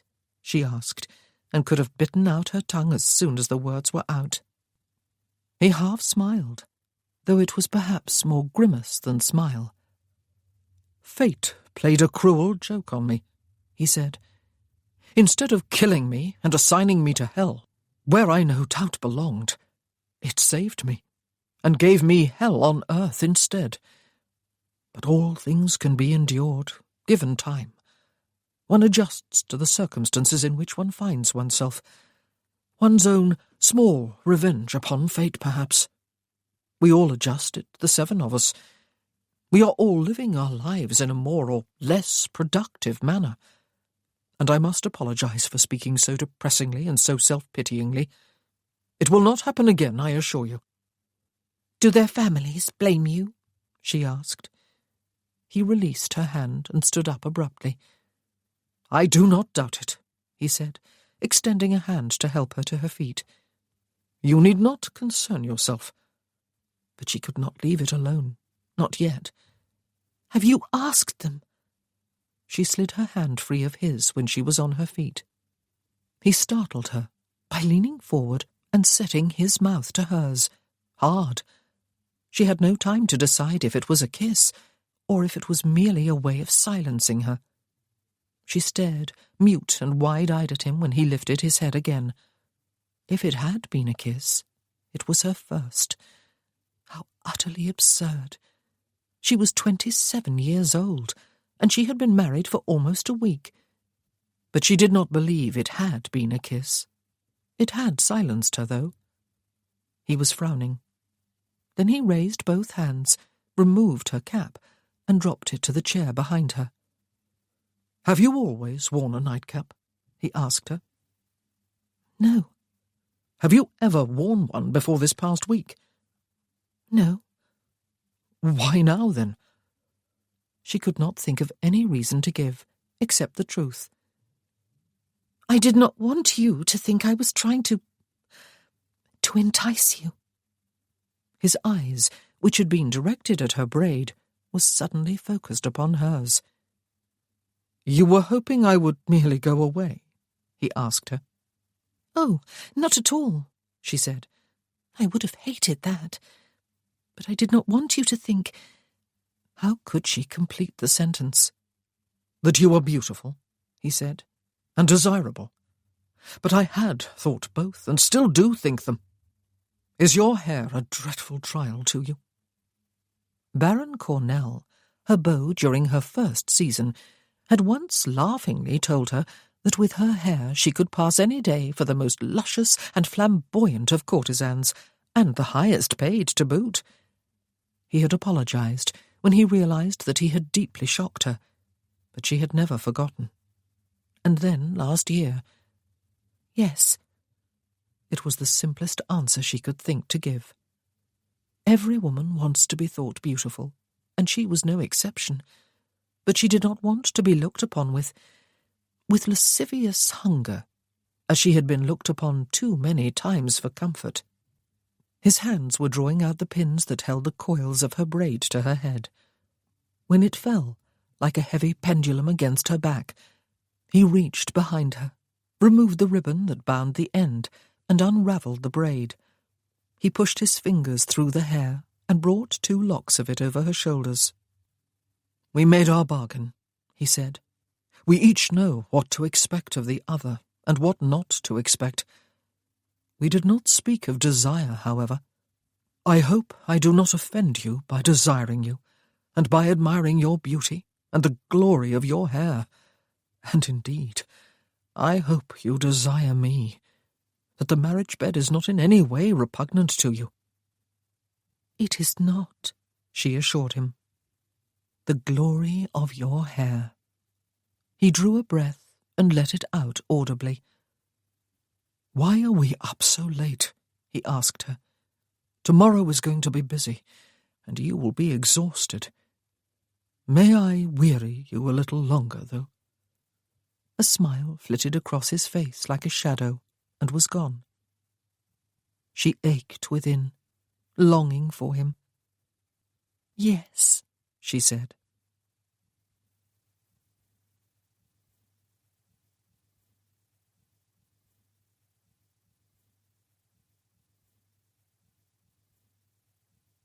Chapter 11. "Yes," she had said when he asked if he could weary her a little while longer. Yet when he set his mouth to hers, she did not kiss him back. And when he mounted her on the bed a few minutes later, she lay quiet beneath him, as she always did, the dutiful wife, upholding her end of their bargain. Wanting a child as much as he did, he supposed, if for different reasons. She would love any children they had. He did not doubt that, just as he did not doubt that she would keep her promise and never love him. Had she spoken merely to reassure him then? He lay beside her on the bed, as he usually did after sex. But not as usual. He had slid his arm beneath her shoulders as he moved off her, and had brought her with him, so that she was on her side against him, his arm about her. Her nightgown was still bunched about her waist. Her legs, smooth and slim, were against his. Her head was resting on his shoulder, her hair over his arm and down his chest. He could not see its colour in the darkness, but he could feel its silkiness, and smell the faint fragrance of the soap she used to wash it. He did not think she was sleeping. Her breathing was too quiet. Was this more than she had bargained for? Was he being unfair to her? Was this more than he had bargained for? But was a man not entitled to the comforts of the marriage bed? He needed her tonight. Ghastly admission. He needed the comfort of her in his arms. He was reminded of the times during the past 4 years when need had driven him to engage the services of a courtesan. Was this no different from that? But on those occasions it had been just physical need that had driven him. Oh, and perhaps a touch of loneliness too. His need tonight was not just for sex, and not just for a female companion. It was specifically for his wife. And it was not just sexual, though it was that too. It was not just loneliness either. How could he be lonely, surrounded as he was by his family and friends? It was grief. Grief for his grandfather, who had been gone for almost a week, but to whom he would say a final goodbye tomorrow, amid all the public pomp of a ducal funeral. Grief for his grandmother, who had become even more bird-like in the past days, brave and gracious and lost. Grief for Roland and Max and Tom, all of them 18 years old when they died in a shower of blood and dust and guts. And grief for their families, who had resisted their going to war. Grief for himself and all the wrongs it was too late to put right. Grief for the loss of innocence and dangerous idealism. It would be so easy to let himself slide all the way back to those early days at Penderys. Grief turning to depression, turning to self-pity, turning to self-hatred, turning to despair, turning to... He had thought himself over the worst of this. "Turn onto your stomach." "What?" he said. Chloe's voice had brought him back from the edge of some abyss. "Turn onto your stomach," she said again, moving away from him. "I'll rub your back." He almost laughed. "I'll rub your back." That was one cure the physician at Penderys had never thought of. But he rolled obediently over onto his front, pushed his arms beneath the pillow, and turned his head toward Chloe. She was kneeling up on the bed beside him, her hair loose and tousled. His own wakefulness had kept her awake too. He ought not to have held her. Her days this past week had been every bit as busy as his. Tomorrow would be both busy and stressful for her. She was going to have to meet some of the very highest sticklers of the ton, and she must be anticipating it with dread. She rubbed his back lightly with one hand at first, and then scratched it. Her touch felt exquisite. Then she leaned farther over him and worked both hands over his back, pressing and rubbing and kneading until he could feel knots loosening and muscles relaxing all the way down to his toes. "Where did you learn to do this?" he asked her.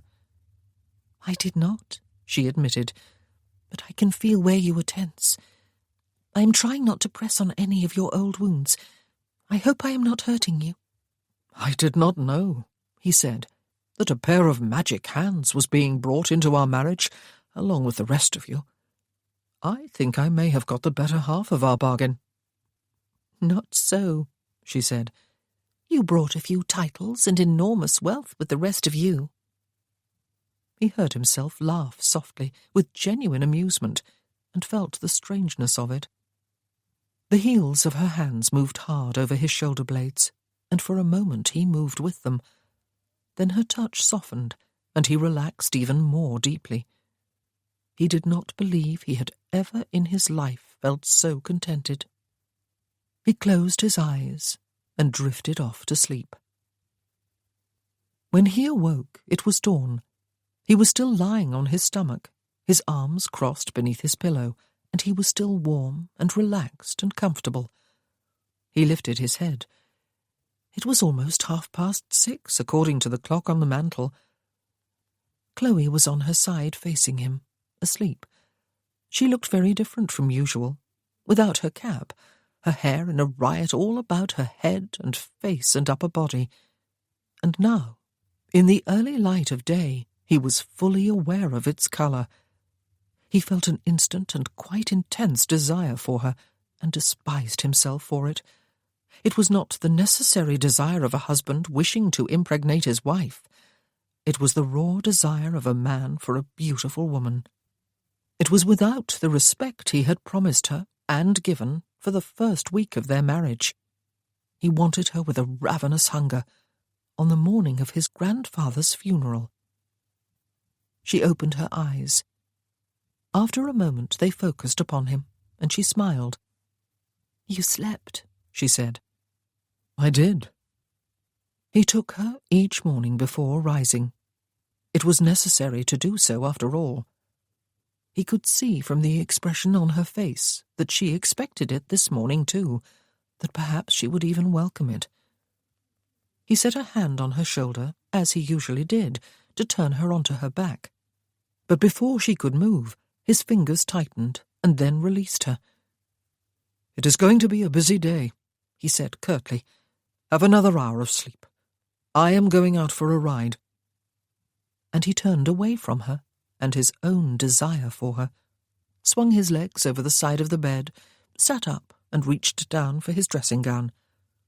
He did not look back as he left her bedchamber. The comforting thing about difficult days Chloe had learned from experience, was that the sun rose at the start of them and set at the end, just as it did on any other day, and there was always the assurance of better days ahead.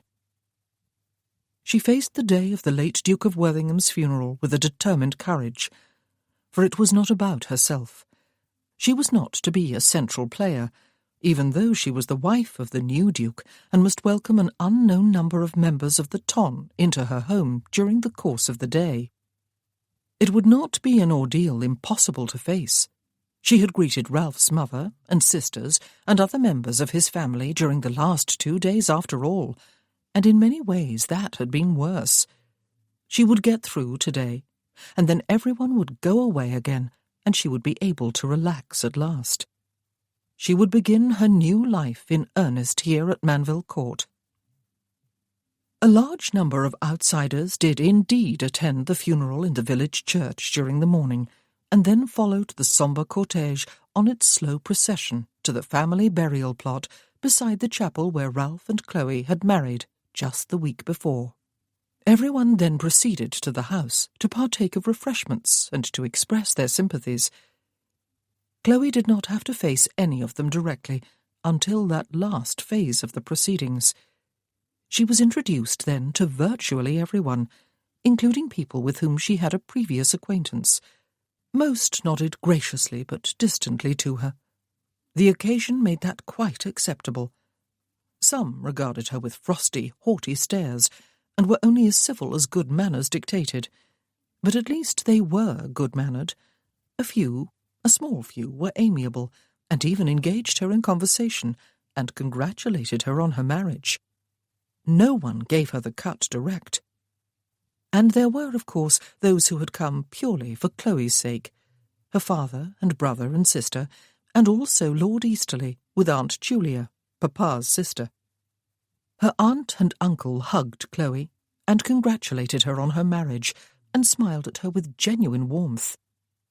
Sarah Touchet, Ralph's middle sister, and her husband arrived at the church only just in time for the service, and had no opportunity to talk to anyone before it was over. Sarah made a point of seeking out Chloe at the graveside after the burial, though, and hugged her briefly. "Amelia and Nora both wrote long letters to tell me all about you," she said. "I am so pleased Ralph had the good sense to marry you. I was very much afraid he would choose some insipid miss straight from the schoolroom, someone of whom my sisters would have approved with unqualified delight. If no one has yet told you, I am the rebel of the family, and proved it when I rejected the very flattering offer of an earl 3 times my age during my first season, and married Andy instead. He was as rich as Croesus, and I loved him to distraction. But to my family, those details did not make up for the fact that he was a mere mister, and that his maternal grandfather, the one from whom most of the money came, had been in trade."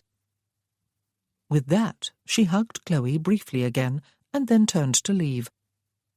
"Now I must go to poor Grandmamma. She will be feeling more than desolate today. She and Grandpapa adored each other, you know. Oh, you probably do know. You were living here, were you not, when Ralph met you?" And she was gone in a whirl of black crape and dark facial veil. But it was touches like her unexpectedly friendly greeting that sustained Chloe through the day. She did not dwell upon her own discomfort at being surrounded once more by members of the ton, however. Much of her attention was focused upon the Dowager Duchess, who bore herself with stoic dignity throughout the long day, but who must be inwardly reeling from grief and exhaustion. And most of the rest of her attention was upon Ralph, who wore his new ducal mantle with dignity, and looked like a marble statue. She tried not to remember the early morning. What was it that had sent him away from her bed so abruptly? His abandonment had felt like a slap across the face, yet his words had suggested kindness. "It is going to be a busy day. Have another hour of sleep." There had been a fleeting expression on his face before he turned away and got up from the bed, but she had not been able to explain to herself what it had been. Disgust? But it had not been that definite. Revulsion? No, That was basically the same thing as disgust. Disapproval. But he was the one who had unpinned her hair last night and made her look like a wanton. There had been something in that expression, something to explain why he had avoided the usual morning intimacy. He had said last night that he desired her, but this morning he had turned away even from what he normally considered his duty. Her hair? She did not have any time during the day to dwell upon the disturbing shifts in their relationship that had happened through the night, but the puzzle of it was there in the back of her mind all day, like a dull, heavy ache. Something had shifted. She knew him better, yes, understood him more fully after listening to at least part of his story last night. She had heard enough to understand that the 3 years he had spent in Cornwall had not really healed him at all. His physical hurts had been dealt with, and perhaps the worst of his suicidal tendencies. But the blackness weighing upon his soul was still there, and perhaps always would be. For a while last night, with the telling and what had followed, they had seemed to grow closer. He had held her after they made love, and when she had felt his inability to relax and sleep, he had allowed her to rub his back and work upon his knotted muscles with untrained, instinctive hands and fingers, to the extent that she had soothed herself as well as him. She had put him to sleep, and had lain gazing at him for a while afterward, before her own eyelids drooped, and she slept too. It had felt as though they had crossed a barrier and drawn closer to being married. But she was no doctor for the soul, she realized today. Something had definitely changed, and then changed again, but the changes were not necessarily for the better. Perhaps he resented her for forcing him to talk and remember. Perhaps he regretted allowing himself to relax and lower his guard under her ministrations. He had even laughed with her. But early this morning he had looked at her with her hair down, and had seen something different from the quiet, unemotional, undemanding wife he had bargained upon getting. But it was not she who had let down her hair. It was not she who had been tense and unable to sleep. The day drew to its inevitable end after all the outside guests had taken their leave. The worst of the ordeal was over. The house guests drifted off to bed, until Chloe felt herself able to withdraw too. She went up with Lady Ponsonby and Lady Trentham again, both of whom she liked. Ralph stayed downstairs with his fellow survivors. It felt just like last night, except that the funeral was over, and a certain emptiness had settled over the company during the evening. She was not going to wait up tonight, she decided. She was so weary she hardly knew what to do with herself, and she did not want to see what look Ralph would have in his eyes when he came to her room, if he came, and if there was any expression there at all. But she found herself lingering at her dressing table and gazing into the mirror, trying to decide whether to don her cap or not, whether to coil her braid about her head or leave it hanging down her back, whether to braid her hair at all. It was such a foolish indecision. Was she trying to decide which choice would better please her husband?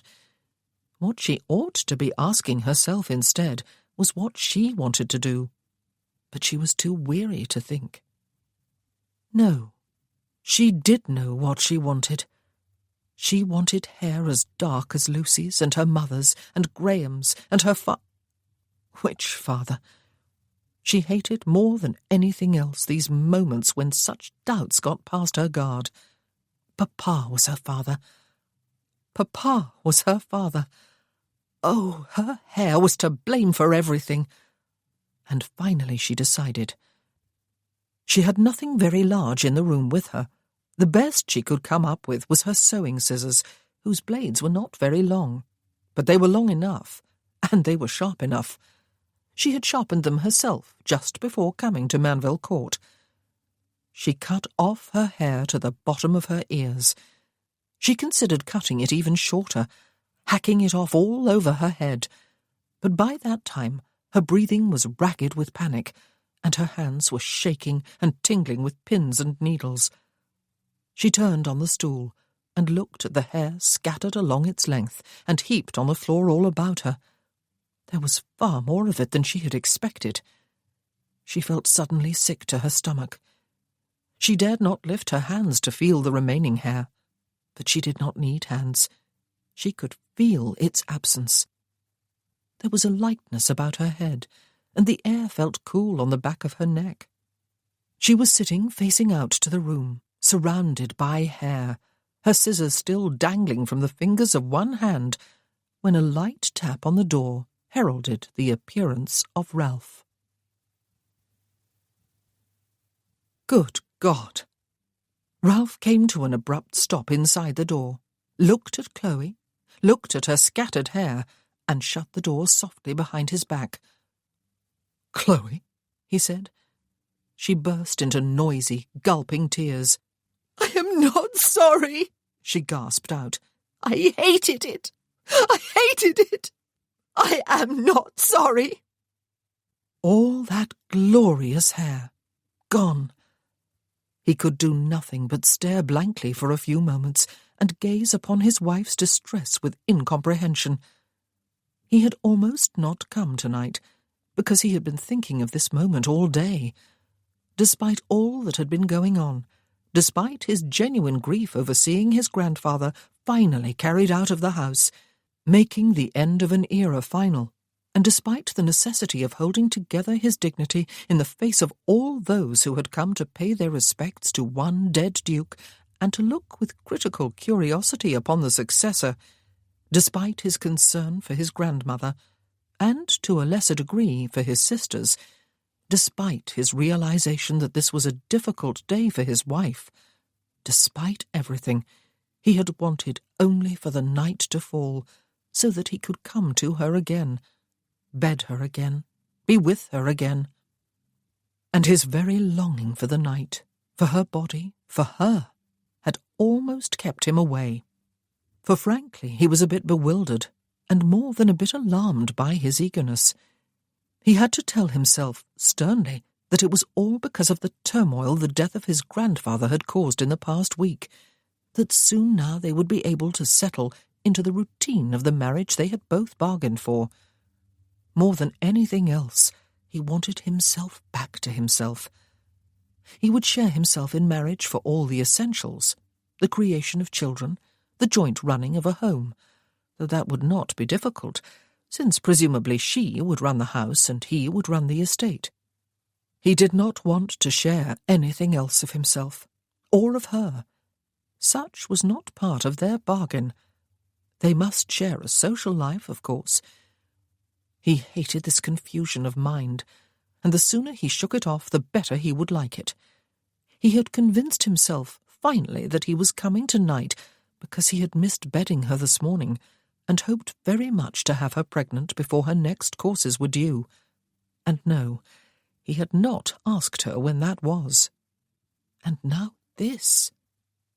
He had walked in on a crisis of monumental proportions. He understood that after those first few seconds. This was no simple matter with a simple explanation, and this was not the sensible, disciplined, dispassionate wife he had married. What the devil, he thought. But even in those first moments, he knew that thundering at her would achieve nothing. Neither would standing here and murmuring her name. It occurred to him briefly that he was in no way equipped to deal with female hysterics, but the thing was that she was not just any female. She was his wife. She was Chloe. Her hands had gone up to cover her face. She was still wailing. Her hair stuck out on either side of her head, coming to an abrupt end just above the tips of her earlobes. She was surrounded by a sea of red. A small pair of scissors had just clattered to the floor. "Come, come, this will not do," he said, striding toward her, grasping her by both elbows and lifting her onto her feet and clear of the hair before he wrapped one arm about her waist and held her face to his shoulder, with the other hand spread over the back of her head. He crooned something unintelligible even to himself against her ear and rocked her, rather as if she were a child who had fallen and scraped her knee. "I hated it," she said once more, gulping and gasping between words. Presumably she was talking about her hair.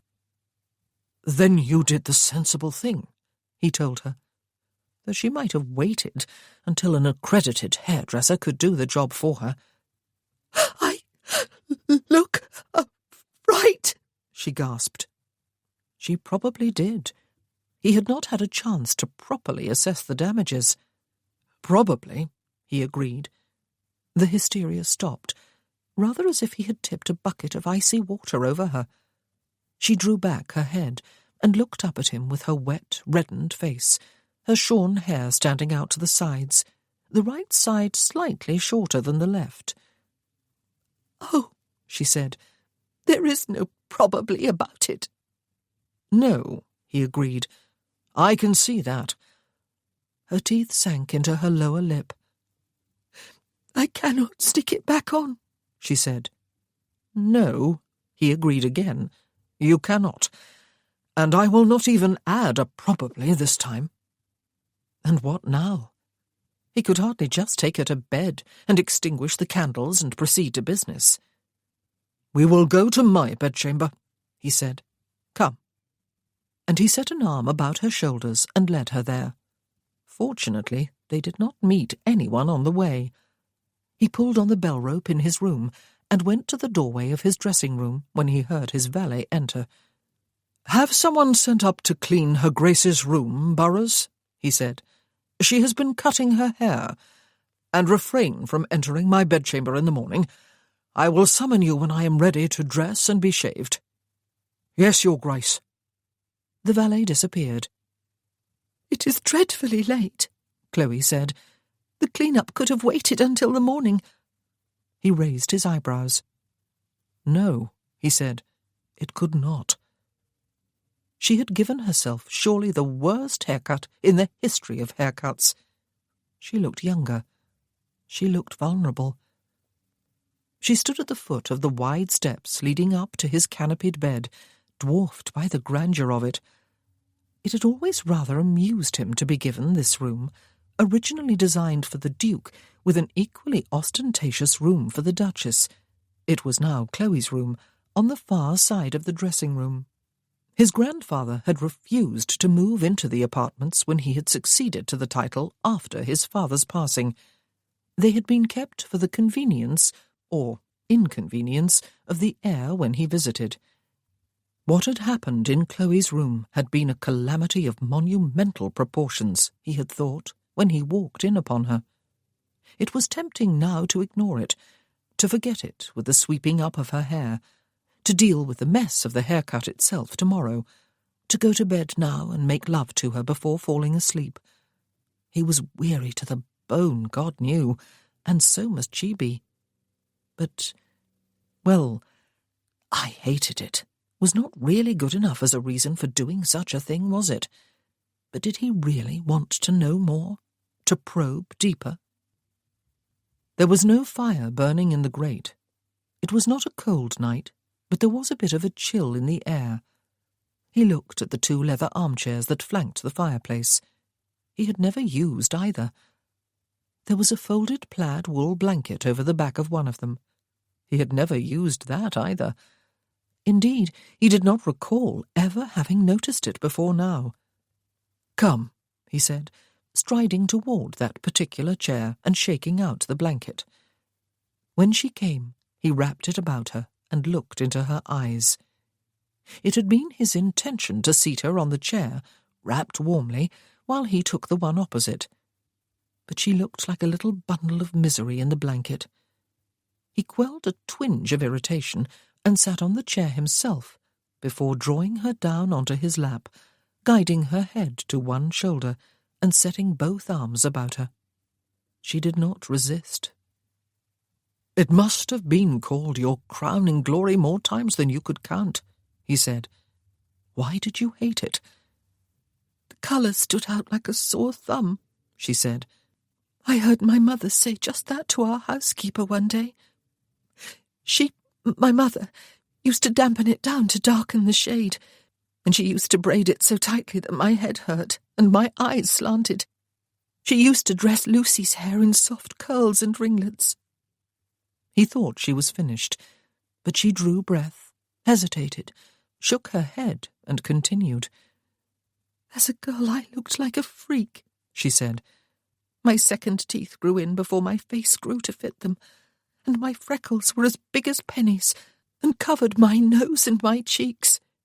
A few of the other children in the neighbourhood used to call me Carrot Top. When I was 13, and painfully in love with the physician's boy, who was 16 and wondrously handsome, he dashed my regard for him by telling me I looked like the rabbit and the carrot all in one package. But this talk is abject foolishness, and I would not indulge in it if the hour was not late, and I was not tired, and you had not asked."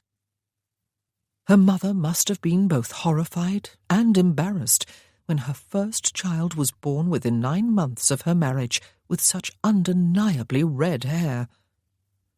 Plain or even ugly children often grow into beautiful adults, he said. It certainly seems to have been true of you. "If it is true," she said, sounding cross rather than reassured, "then it is the wrong sort of beauty. When I went to London for my come-out season, I had to stop looking at men. So many of them were looking back at me with—" "Admiration?" he suggested. Had it been such an unwelcome surprise? Surely she had left behind her likeness to a rabbit years before then. "With lust," she said, "though I hardly knew the meaning of the word then. There was no respect in those looks. It was not the admiring, even worshipful way they looked at the delicate, accredited beauties. One older lady, who had a great deal of influence in the ton, once told me there was a certain vulgarity about hair of so decided a red, as though I had chosen the shade, as though my hair defined my character." A more confident young beauty would simply have smiled at such spite, knowing that she could take the ton by storm with such startling good looks if she chose, as Lady Angela Allendale had done last year. Lust is often a form of admiration, he told her.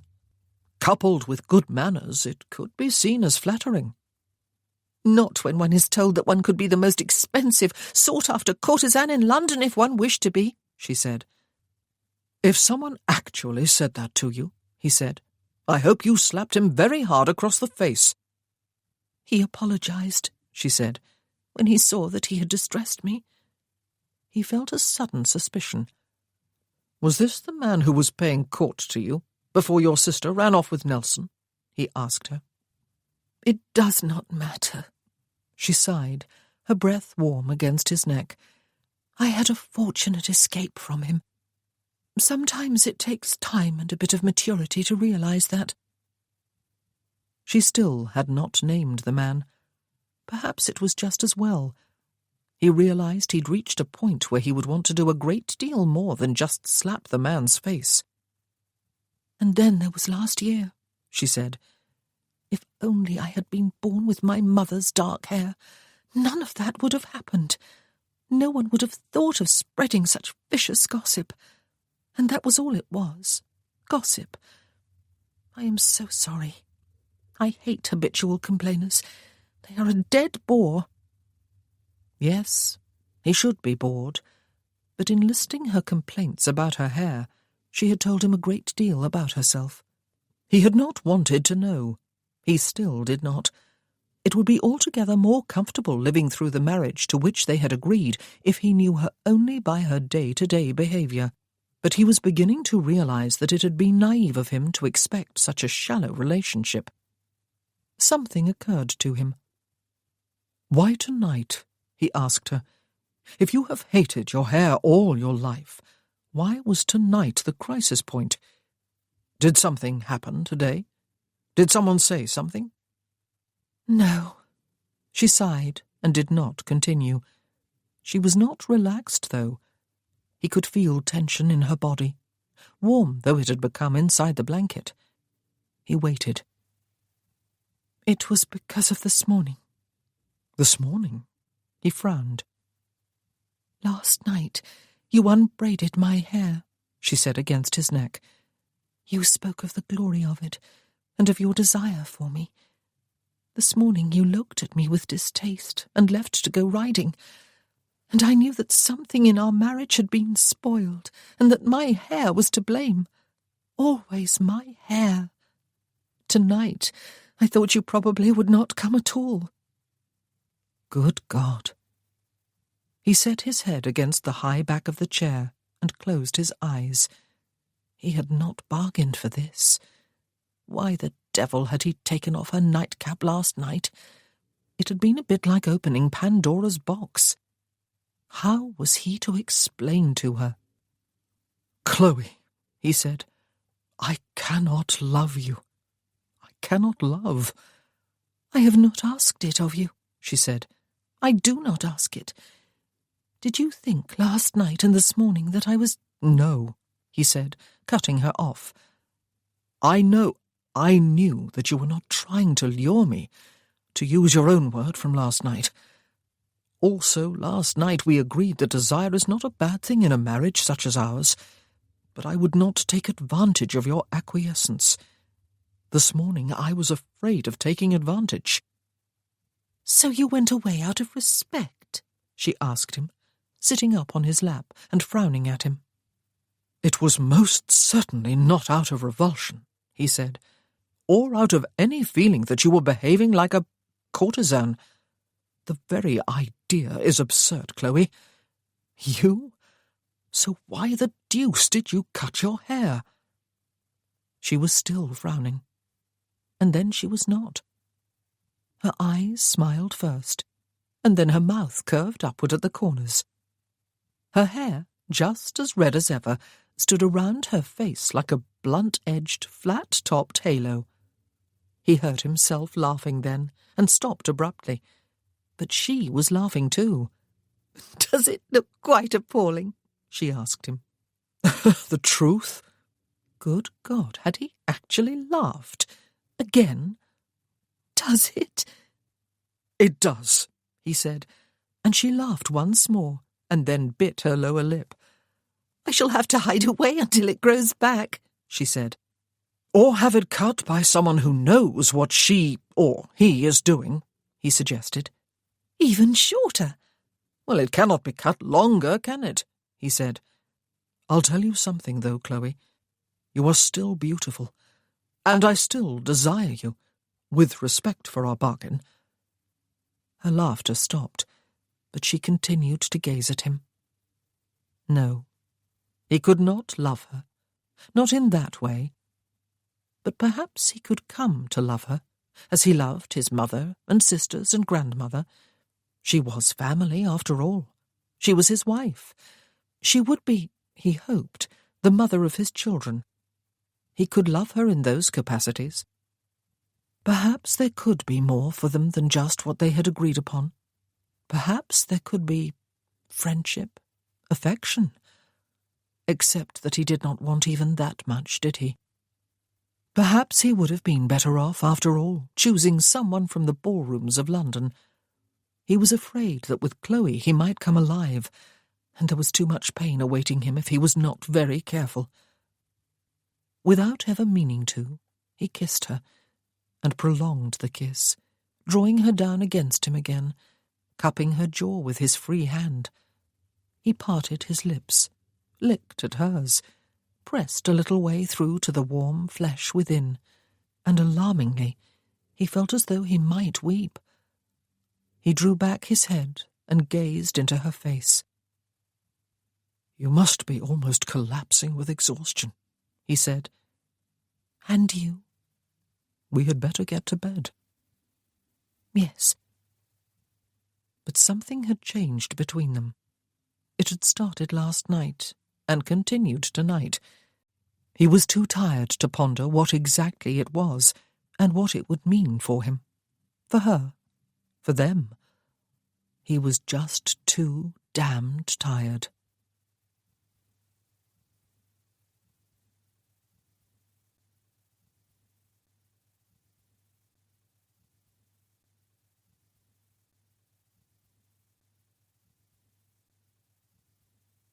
Chapter 12. "It is high time you had a maid of your own, Chloe," Ralph said. "I know you have never had one, and say you would not know what to do with one if you did, but you do need one, and this is a case in point. Besides, you are the Duchess of Worthington now, and the servants will soon be muttering with disapproval if you do not behave like one. It is never wise to get on the wrong side of one's servants." He was fully dressed, and looked elegant and rather formidable in black. He also looked irritated. He was standing at the foot of the steps leading up to his bed, his feet slightly apart, his hands clasped at his back. In Chloe's estimation, he looked every inch the aristocrat he was, and she marvelled anew at how he could be two different men, the Duke she saw now, and the man who had held her on his lap last night, and then taken her to bed and made love to her, despite their exhaustion. Secretly, that was what she called it now, since having marital relations sounded far too stilted, even in her own mind, though making love was not at all accurate, of course. He had even kissed her last night while they were still seated on the chair. Really kissed her this time. Her first real kiss. Why had it seemed just as intimate as what had happened in his bed later? Perhaps even more so. There were different types of intimacy, she supposed. Chloe was not fully clothed. She was sitting bolt upright in the middle of the bed, covered to the waist with the blankets, wondering if there was anyone in the house from whom she could borrow a cap, since the only one she possessed was a nightcap, and hardly suitable to wear down to breakfast, or anywhere else beyond the confines of the bedchamber. She did not want to bother the Dowager Duchess with such a request. "Am I to make your excuses to my grandmother and our guests?" Ralph asked her. "Tell everyone that you have the migraines and are likely to be incapacitated for the next... How long will it take for your hair to grow back?" She glared at him with something bordering upon dislike. "I am not going to grow it back," she told him. "Ah." He sawed the air with one hand. "Forever, then. I shall inform everyone that becoming a duchess has turned you into an eccentric recluse, and that you intend to spend the rest of your natural life secluded in your own apartments. Or rather," he looked pointedly around, "mine." She threw a pillow at him, and he caught it in one hand and set it on the bottom step. "Chloe," he said, "I am not the one who cut your hair." "Do you think you could have done a better job?" she asked him. Surprisingly, very surprisingly, his lips twitched, though he did not actually smile, or tell her that he could hardly have done worse. She threw another pillow at him anyway. "Let me go and fetch Bunker," he suggested. "She has been with Grandmamma for at least a century, and will undoubtedly be able to suggest something to help you avoid the fate of having to spend the rest of your life in my bed. Though, put that way, the prospect does have a certain appeal." Had he made a joke at such a time? "Very well, then," she said. It would be horribly humiliating, though. Miss Bunker was a very superior person, and sometimes made Chloe quail with a sense of inferiority. Chloe did not doubt that her hair looked even worse this morning after she had slept on it. But it suddenly occurred to her that all the servants must know already. Someone had been sent to her room last night to clean up the mess. That someone would certainly not have kept her mouth shut. Even as she thought it, there was a light knock on the door. Ralph strode over to it and opened it halfway, while Chloe raised the bedcovers to her chin, though much good they did stopping there. "Chloe is not in her room or anywhere downstairs, Ralph." It was Sarah, Mrs. Touchet's voice. "Is she in here by any chance?" "Of course she is in here," he said. "She is my wife." "Yes, we all know that," Sarah said. "You married her without any fuss or bluster, which, in my wayward opinion, was very sensible of you. Large weddings are an abomination. Is she all right?" "And why would she not be?" he asked. "I am not a monster. I have not been beating her." "He is being deliberately obtuse, Sarah." Oh, goodness. Great-Aunt Mary was out there, too. "Did she cut it off herself, Ralph? Made a mess of it, did she? And is ashamed to show her face, or rather her head? Oh, let us in, boy." That pirate's face of yours does not make me quake in my slippers." "How did you know?" he asked, holding his ground, while Chloe prepared to dive beneath the bedcovers. "How did we know?" his great-aunt asked rhetorically. "I dare say the whole world knows. Who sent for a servant at close to midnight to sweep up the hair? If it was you, my boy, and you wish to keep the matter a secret, then you made a great tactical blunder. It is a good thing you were never promoted to general. Besides, Ralph," another voice said, the Dowager Duchess's, "it cannot be kept secret for long, can it? Is dear Chloe all right?" Chloe flung back the covers, got out of bed, and stalked down the steps and over to the door, which she pulled from Ralph's hand and flung wide. "I look a fright," she said. And, oh dear, there were 6 of them outside the door. Lady Trentham and Lady Ponsonby were there too. So was a wide-eyed Lucy, and Great-aunt Mary already had her lorgnette to her eyes. "I cannot, in all good conscience, contradict you on that, girl," she said. "Chloe, how could you?" Lucy cried. "All my life I would have given anything to have your hair instead of my own." "Come, Chloe," the Dowager said kindly. "We will take you to your own room and ring for Bunker. She will help you dress and make you feel a great deal better than you are feeling now, and we will discuss what is to be done about your hair. 7 of us plus Bunker will surely be able to solve one little problem." Little. "Run along, Ralph," Great-aunt Mary said, waving her lorgnette dismissively in his direction. "You are not needed.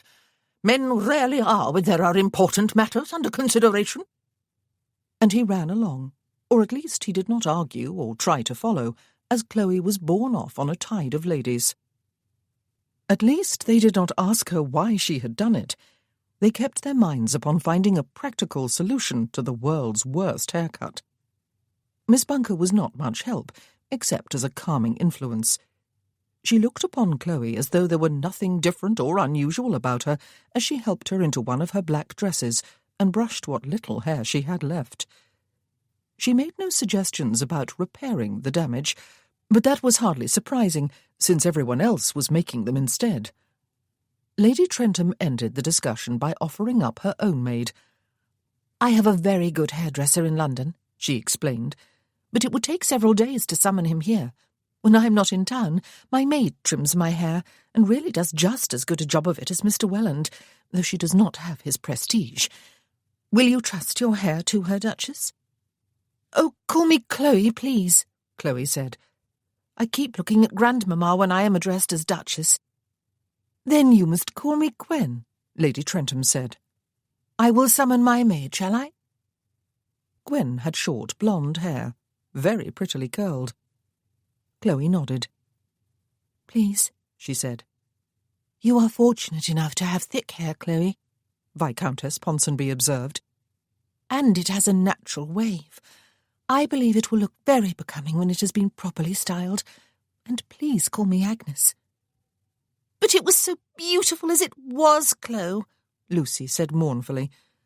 "I can remember how all the gentlemen used to follow you with their eyes the few times I walked with you in Hyde Park, during that season when I was 17, and Mamma would not let me make my come-out with you.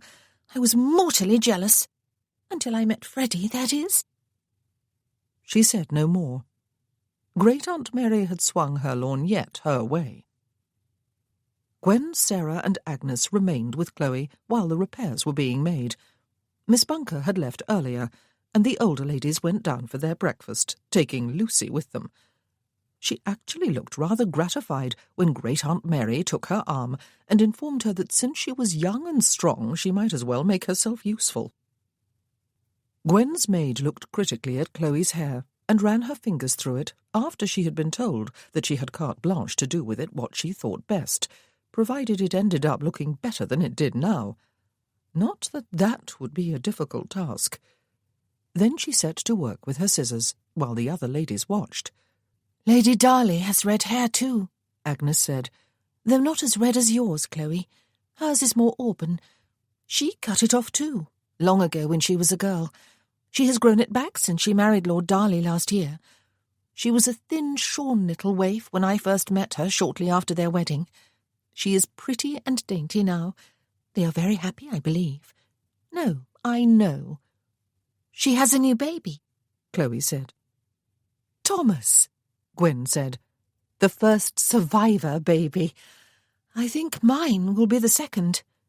Her cheeks turned suddenly rosy, as both Chloe and Sarah looked involuntarily in the direction of her stomach, and Agnes smiled at her. How lovely for you, Sarah said. Hugo did not want me to come here with him, Gwen said. I have only just stopped feeling horribly bilious in the mornings, but I hate being apart from him, even for a few days, and I know he hates being away from me. I lost a child to a miscarriage once, a long time ago, during my first marriage. I am ecstatic to be given another chance, and terrified, but not as frightened as Hugo is, poor thing. I am very happy for you, Gwen. Chloe smiled at her. You do not resent them, the survivors? Resent them? Gwen tipped her head to one side and looked rather curiously at her. I met them all at once. I had trespassed unknowingly upon Penderys' property. I was walking on the beach below the house and tried to climb to the top over a steep fall of loose stones. I slipped and sprained my bad ankle, and Hugo found me and carried me up to the house. Meeting them all was a bit daunting, I must confess, especially as local gossip would have it that the Duke of Stanbrook had pushed his wife over a cliff, when in reality she jumped to her death. But they were all very kind to me and very courteous. I had to stay there for a few days until my brother came to fetch me. No, I do not resent them. They share an extraordinary bond with one another, Agnes added, but they live their own separate lives too, and love is not a finite thing. They love one another, but they have plenty of love left over for their wives and families, or for a husband in Imogen's case, if she ever remarries. Did you know that one of the survivors is a woman? Chloe nodded, and then remembered that she must keep her head still. My mother and sisters, Sarah said, have always been of the opinion that the 3 years Ralph spent in Cornwall did him more harm than good. The Duke of Worthington, Gwen said, was very badly hurt physically, but his wounds went far deeper than the worst of the sabre cuts. And sometimes, Hugo has told me, the invisible wounds of war are far more deadly than the visible ones. Indeed, Hugo was not physically wounded at all. There is not a scratch upon his person, yet he was brought home from the peninsula in a straitjacket and spent 3 years in Cornwall with the others. He still suffers occasionally. I remember Ralph as he used to be, Sarah said with a sigh. Perhaps he will be himself again now that he has married you, Chloe, though that is an absurd thing to say. He will never be the same. None of us can be the same as we once were. Our lives and our very selves constantly change. But perhaps he will be happy again. Oh, yes! That final exclamation was for Chloe's hair. Gwen's maid had finished cutting and crimping it, and had stood back so that everyone could view the finished effect. She handed Chloe a round mirror with a handle, so that she could see too. Brilliant! Sarah exclaimed, and she came hurrying across the room to hug her sister-in-law. It looks lovely. It looks dashing. You look lovely and dashing. Oh, you will be all the rage, Chloe. Wait and see. Chloe looked critically at her image. Her hair had been cut in short layers. It hugged her head in shiny, bouncy waves, and made her face look heart-shaped and her eyes look bigger. She scarcely recognized herself. It is very often assumed, Gwen said, that all women look best with long hair. It is not so. I had mine cut many years ago and have never regretted it. You look more striking with short hair, Chloe. I would not have believed it, however, if I had not seen you both ways.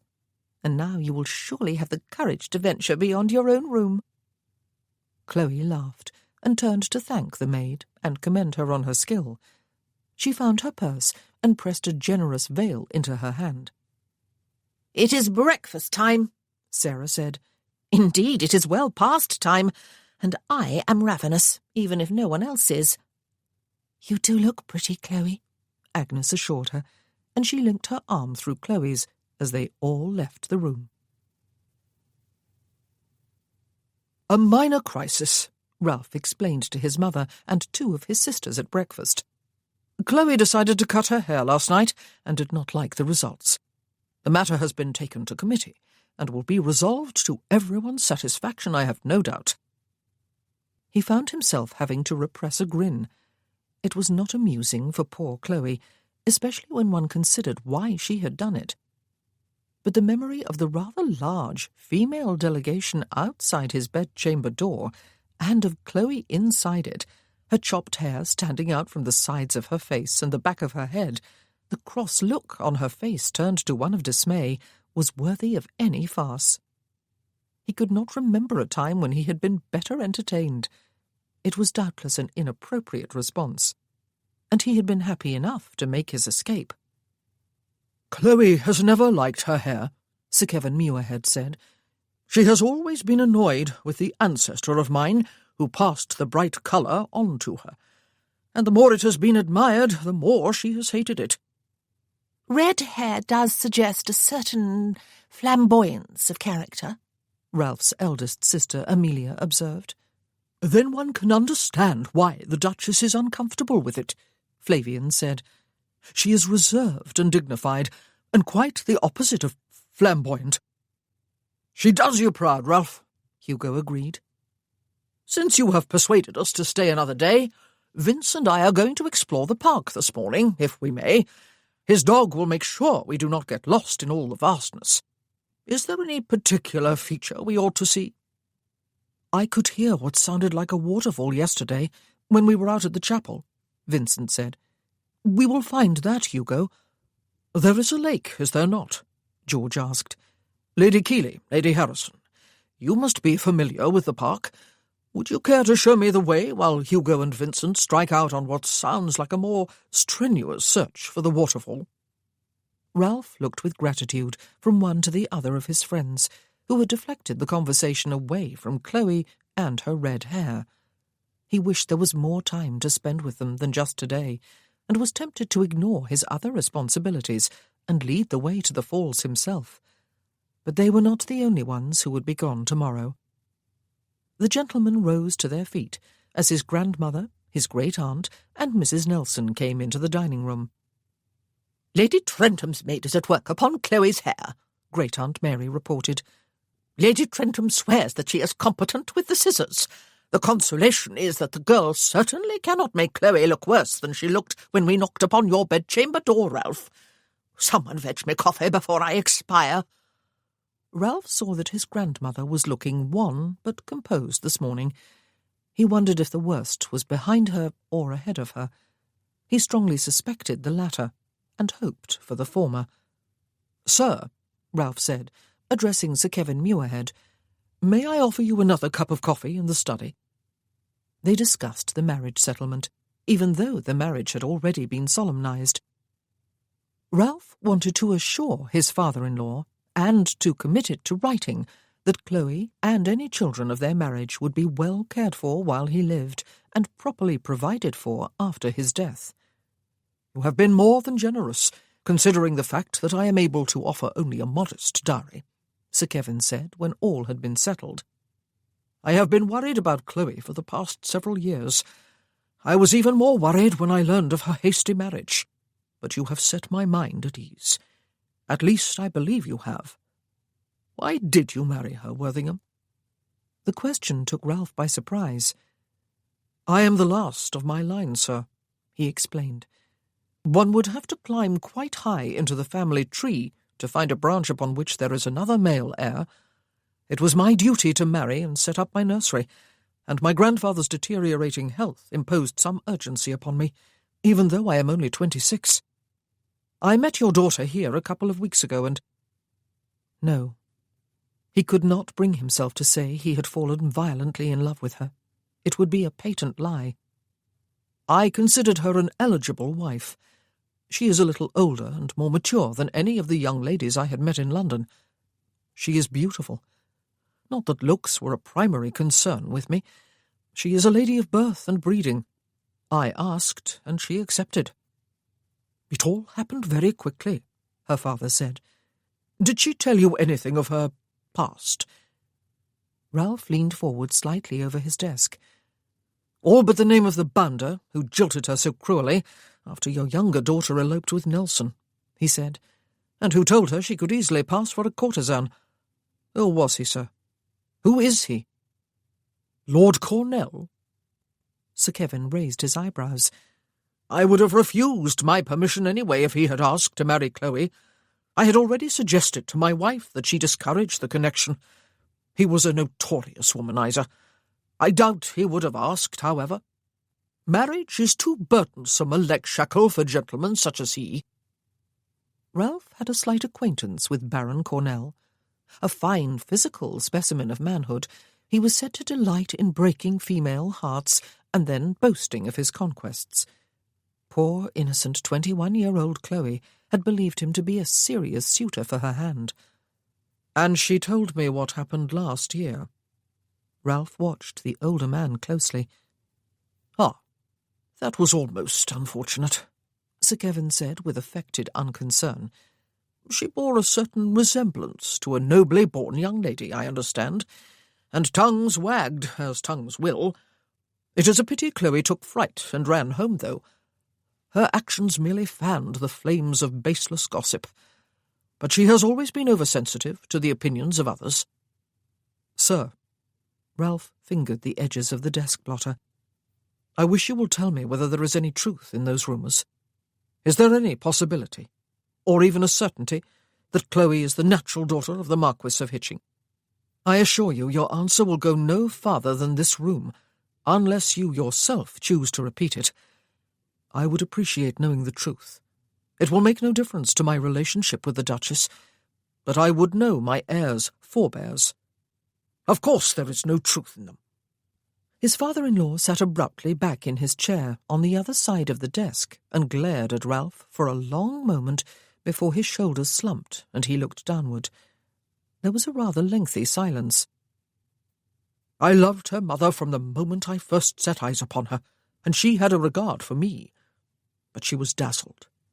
Well, what young lady would not have had her head turned by the determined attentions of a nobleman who was young and well-favoured? It was all over very soon. She loved me for the rest of her life. Anyone would tell you the truth of that. But she was honest with me when she came to sit beside me at a concert one evening, after avoiding me for a few weeks. She feared she might be with child, she told me. We married a few days later by special licence, and Chloe was born a little over 7 months after that. She was a small baby. Her birth was premature, or so everyone was happy to believe, myself included, for my wife had not been sure.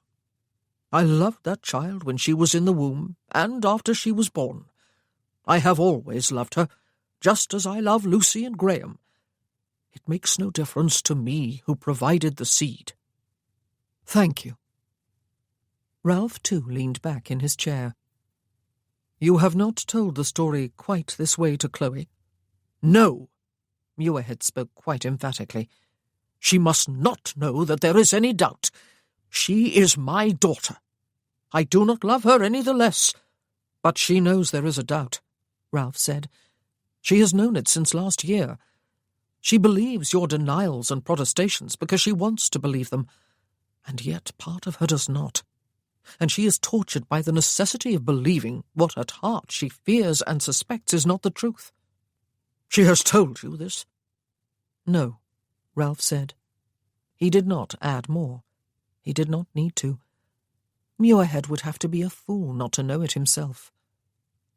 Sir Kevin tipped back his head and covered his eyes with the heels of his hands.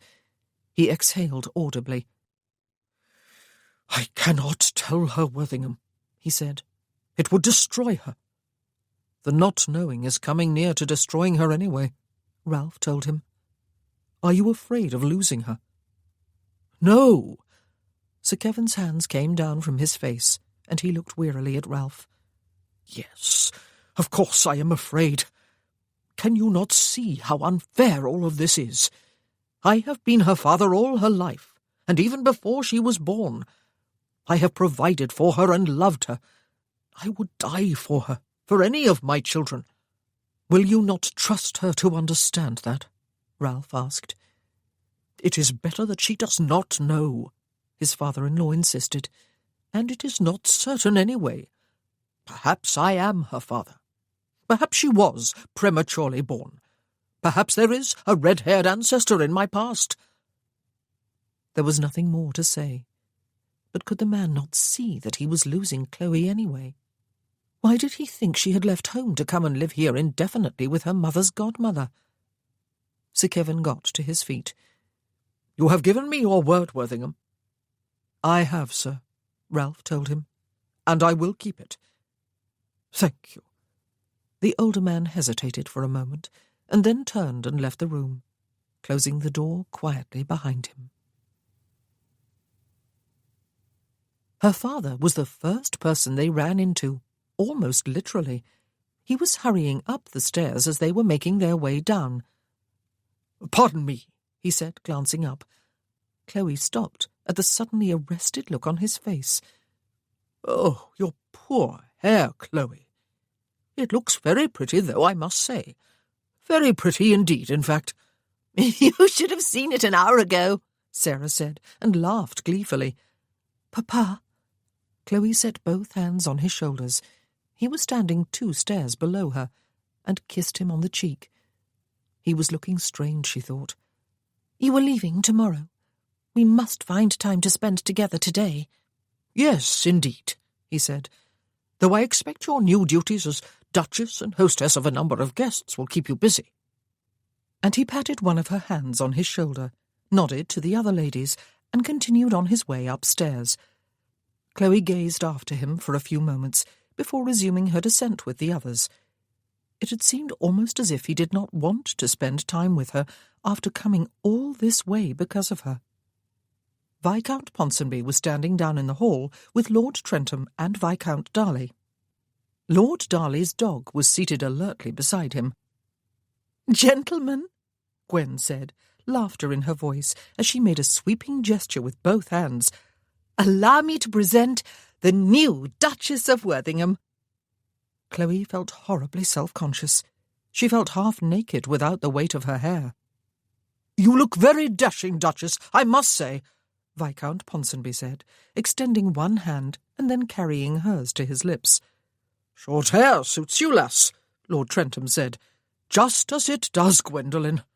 He beamed at his wife, lifted one arm as though to set it about her shoulders, looked suddenly sheepish, and patted her awkwardly on one shoulder instead, before lowering his arm to his side. "You look beautiful, Mum," Lord Darley said, smiling sweetly and gazing almost directly into Chloe's eyes. "And how would you know that, sir?" she asked him. "I chose the wrong verb," he said. "You are beautiful, Mum. I can tell by your voice.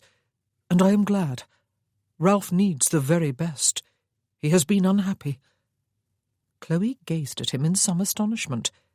Viscount Ponsonby clapped him on the shoulder. "We are going out, the 3 of us," he said, "to find the waterfall. Vince could hear it yesterday from the graveyard.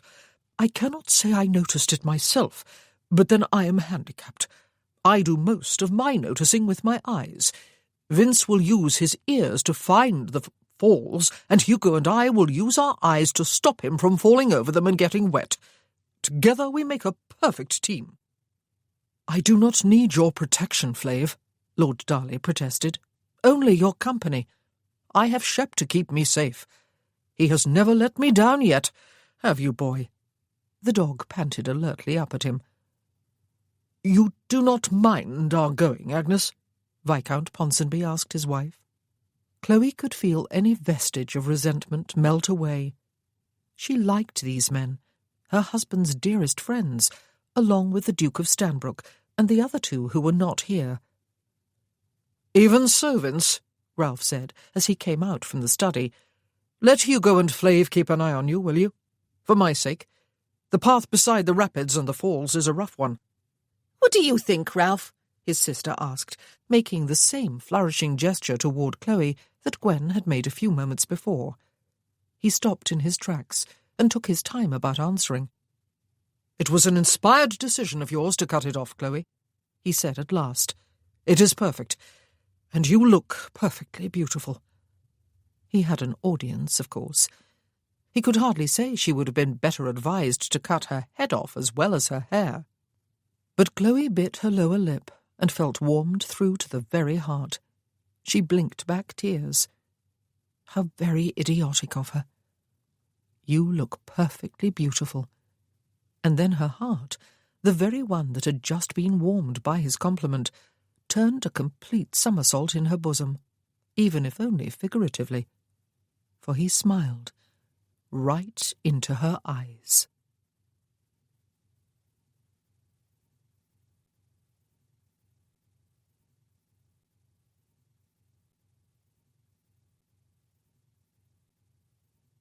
Chapter 13. Later in the afternoon, Chloe found her brother out on the terrace with Mr. Nelson and her brothers-in-law, Sir Wendell Harrison and Viscount Keeley. She slid her hand through his arm and listened to the conversation for a while. "Shall we stroll down to the river?" she suggested for his ears only, after a few minutes. She did not want them all to come. She wanted him to herself for an hour or so. She was dearly fond of Graham. He was a man of principle and integrity, both rare qualities among the gentlemen she knew. There were those who despised his lack of ambition, or merely dismissed him as a failure and surely a disappointment to his family. There were those who accused him of being less than manly. He was never swayed by what others said of him. He would not allow hurt feelings to influence his actions, though he certainly did have feelings and could suffer hurt. "Will you be happy, Chloe?" he asked her, when they had walked beyond earshot of the other men. "As a duchess, with this grand place as your home, with Stockwood as your husband, Wortham, that is. I really am happy that you are married at last, of course. I know you have longed for marriage and motherhood. I always thought, though, that you would thrive upon quiet domesticity with a husband of modest fortune with whom you enjoyed a mutual affection. I felt your pain when Lucy ruined the season for which you had waited with such patience, and your chance to find both love and an eligible mate. Last year I was hopeful that you might be given another chance. You were still young and still beautiful, and you had Aunt Julia's influence behind you. That was most unfortunate. But there is no point in going back over that. Will you be happy? Can you be?" "No one held a shotgun to my head," she told him, "or to Ralph's. We married because we wanted to do so. We did not expect our lives to be turned so topsy-turvy within 24 hours of the wedding, it is true. But Ralph's grandfather was elderly and not in the best of health, and it was to be expected that sooner or later we would be facing all this. I do not regret our impulsiveness, though. I have passed the age of expecting that love and romance, marriage and happily ever after are all synonymous terms. I have marriage, and I hope I will have motherhood. I expect a life of more or less quiet domesticity in the country. It is what Ralph has promised me." Graham was frowning. "But a spell in London will come first, surely," he said. "Everyone was agreed at luncheon that you must make an appearance there, despite the fact that the old Duke died so recently. Noble families, like royal families, are not allowed much time to be alone with their grief. How do you feel about going back to town, Chloe? I know you found all that foolish gossip rather distressing last year, and there were the events of 6 years ago." The Dowager Countess, Ralph's mother, had brought up the subject at luncheon. It was Ralph's duty, now that the funeral was over, she had said, to present himself in London without delay, to make his bow at court, and take his seat in the House of Lords as soon as he received his writ of summons. And it was no less his duty, having married hastily, just before his grandfather's passing, to present his duchess to the ton at all the best social entertainments of the season. She would help Chloe clothe herself suitably, not in mourning, but not in bright flamboyant colours either. Her eyes had touched upon Chloe's hair, and she had looked slightly pained. "Green," Great-aunt Mary had said. "She should wear green. I never could wear it myself. It always made me look bilious. I always envied girls who could carry it off. There must be a grand reception at Stockwood House," the Dowager Duchess had added. "Perhaps even a ball, Chloe.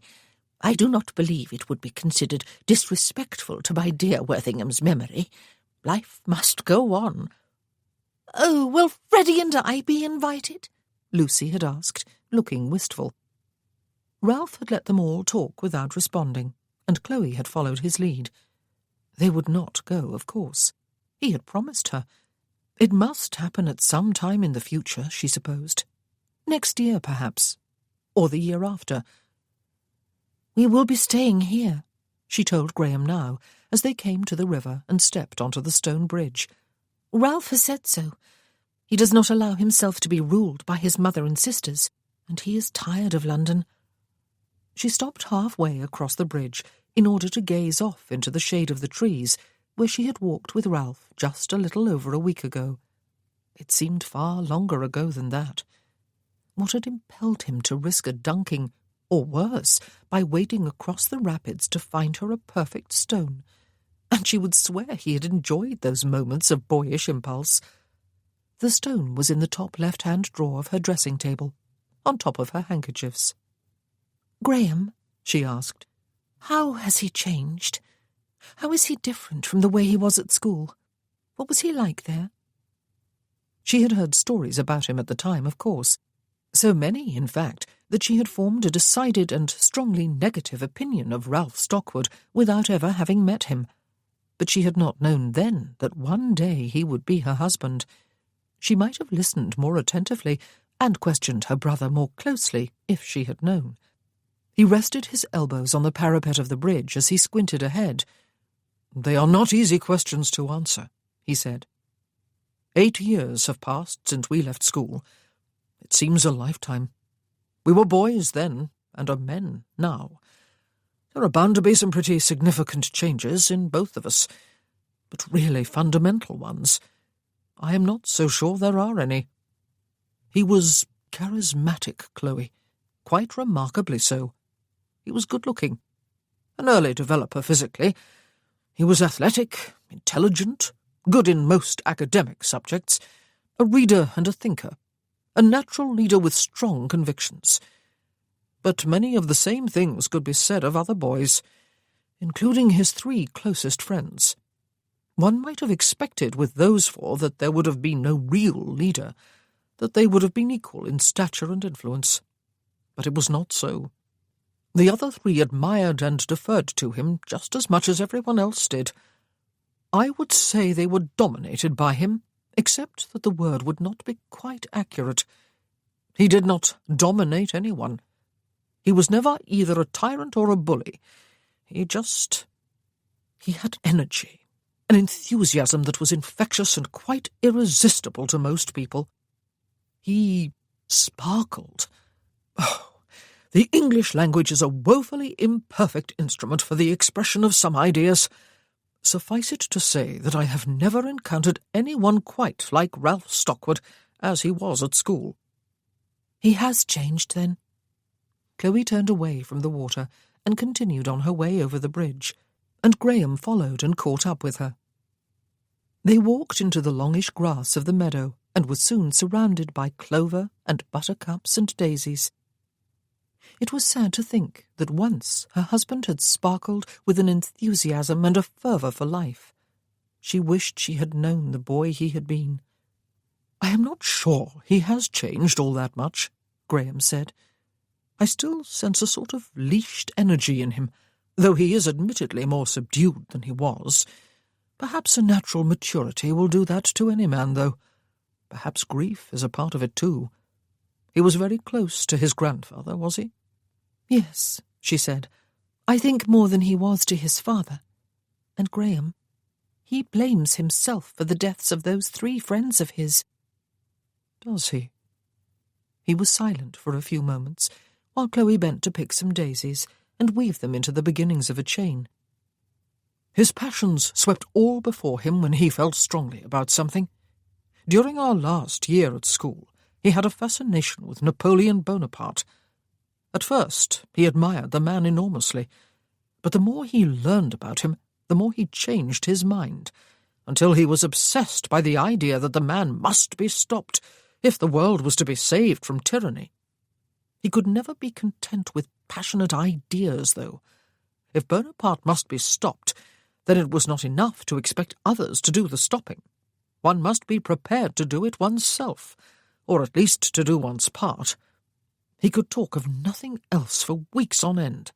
It was his duty to take up arms and an officer's commission as soon as school ended, and to go off to fight in the wars. It was everyone's duty, even men like himself who had more reason to stay at home than to face the dangers of war. And if one's family was opposed to the idea, for whatever reason, then its members must be convinced of one's greater duty to save the world for freedom. Any reluctance those three might have felt at the start was quickly swept aside, and they became as passionately eager as he was to ride into the glory of battle in a righteous cause. "And you were accused of cowardice because you would not go too?" she asked him. He turned his head to smile at her.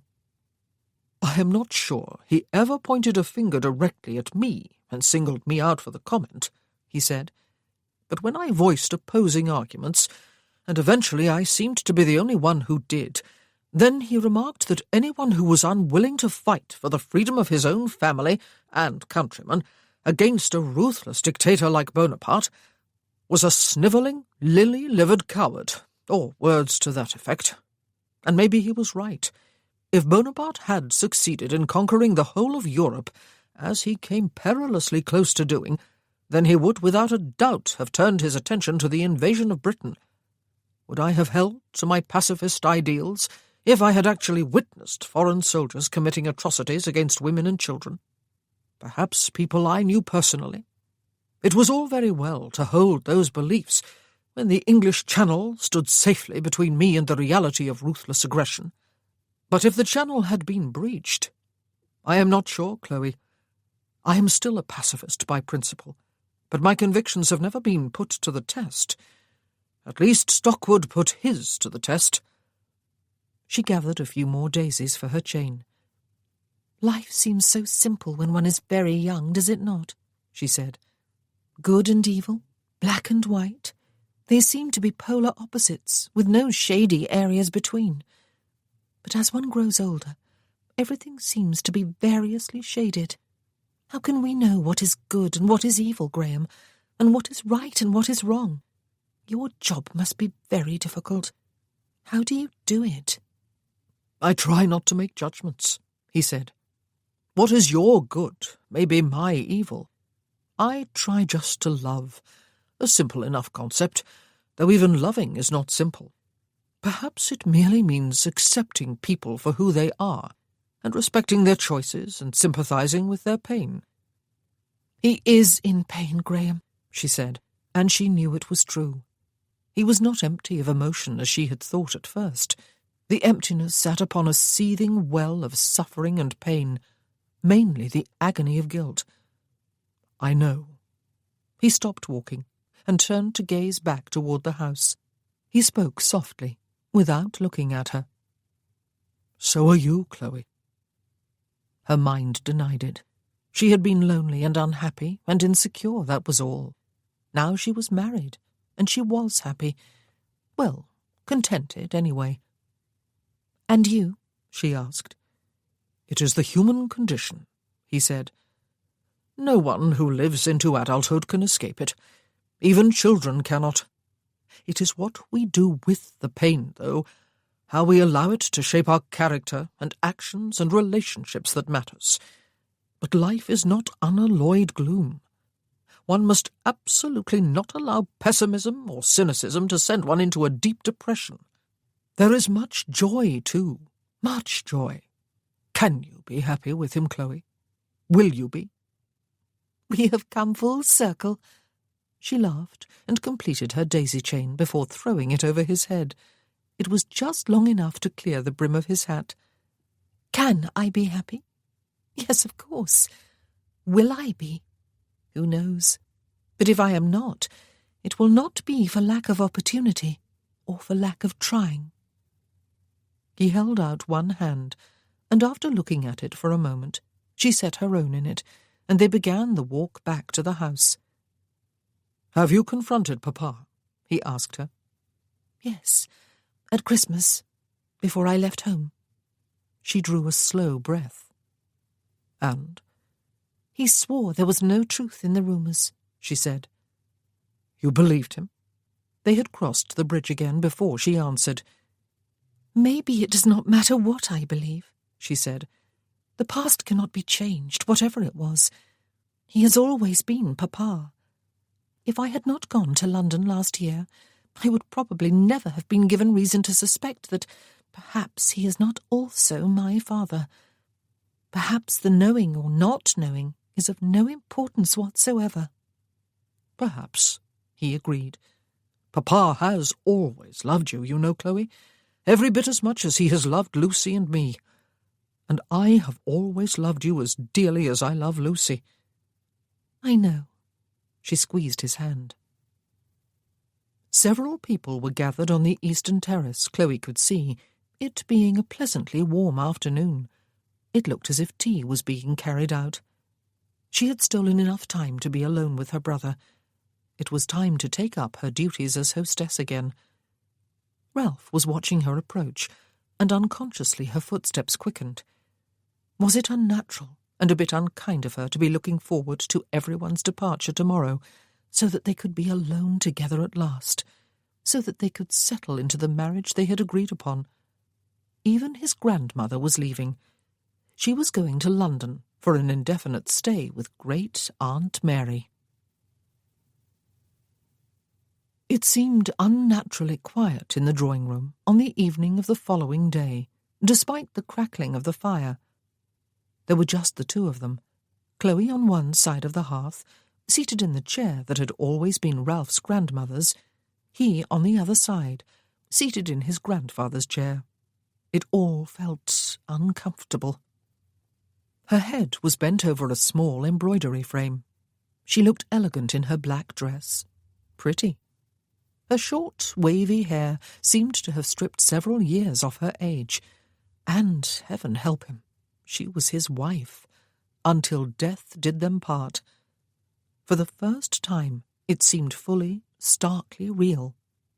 Ralph was tempted to get abruptly to his feet, hurry from the room and the house, saddle a horse and gallop away into the night so that he could have himself to himself again. There was nothing to stop him from acting upon the impulse, of course, except that, well, such a move would give merely the illusion of freedom, for he would have to come back. He was the Duke of Worthingham, something he had hoped not to be for years and years yet. He had a wife, a duchess, something he would have liked to postpone for at least a decade. Whoever had said that one was free to do what one wished with one's life? Had anyone said it? Or had no one ever been that foolish? Or that untruthful? Or that self-deluded? Yet he had thought it true in those long-ago days of his boyhood, when he knew nothing about anything, but thought he knew everything about everything. He had thought he was free to pursue his dreams and his convictions, and he had thought himself invincible. Youth was a dangerous time of life. He closed his book without marking the page. He had not been concentrating upon what he read anyway, and set it aside. He got to his feet and crossed before the fireplace, before moving past Chloe's chair to stand half behind it. She raised her head and smiled briefly at him before returning her attention to her embroidery. She was the very picture of placid domesticity. He felt a purely unreasoned impatience and resentment toward her. Was he going to be looking across his own hearth at embroidery for the rest of his life? "You must have been sorry to have to say goodbye to your family and friends so soon," she said. "Yes," he agreed. "And you had all too short a visit with your father and your brother and sister." Everyone had left this morning. Everyone except the two of them. "Will your grandmother stay away, do you think?" she asked him. "It is hard to say," he said. Great-aunt Mary has always been exceedingly fond of her, and she has been lonely since my great-uncle died a few years ago. And Grandmamma has always been inordinately fond of her. But who knows whether she will decide to remain away from here, or decide to return after a while. This has been her home for a very long time. It embodies most of the memories of her marriage, and that was, I believe, a happy one. But the choice is hers. We both assured her that this will always be her home. Thank you for joining your voice to mine on that. Chloe had even shed tears over his grandmother this morning. But it is her home, she protested. I have been sitting here feeling like a usurper, although I know I am not. I miss her already. And your grandpapa. Your father is going to be staying in London too for a while, he said. Did he say anything before he left?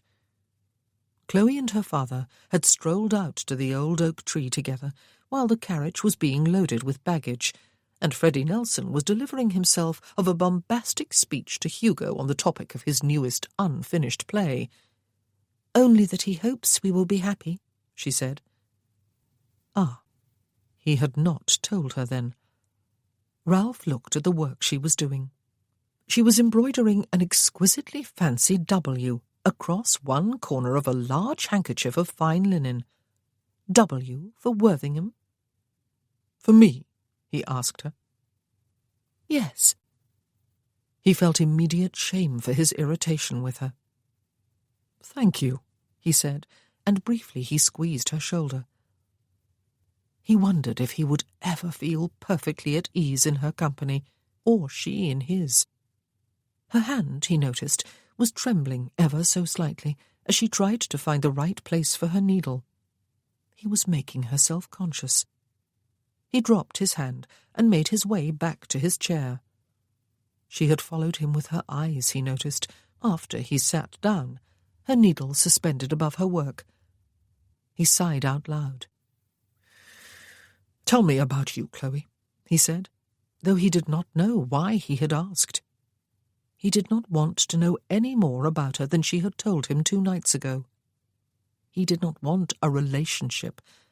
But now the question had been asked, in the vaguest of vague terms, and not even phrased quite as a question. "Tell me about your childhood. About your mother."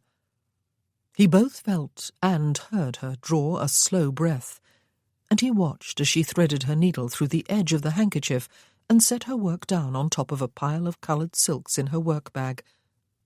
"Papa always told me he loved me," she said, "always, and I never doubted him.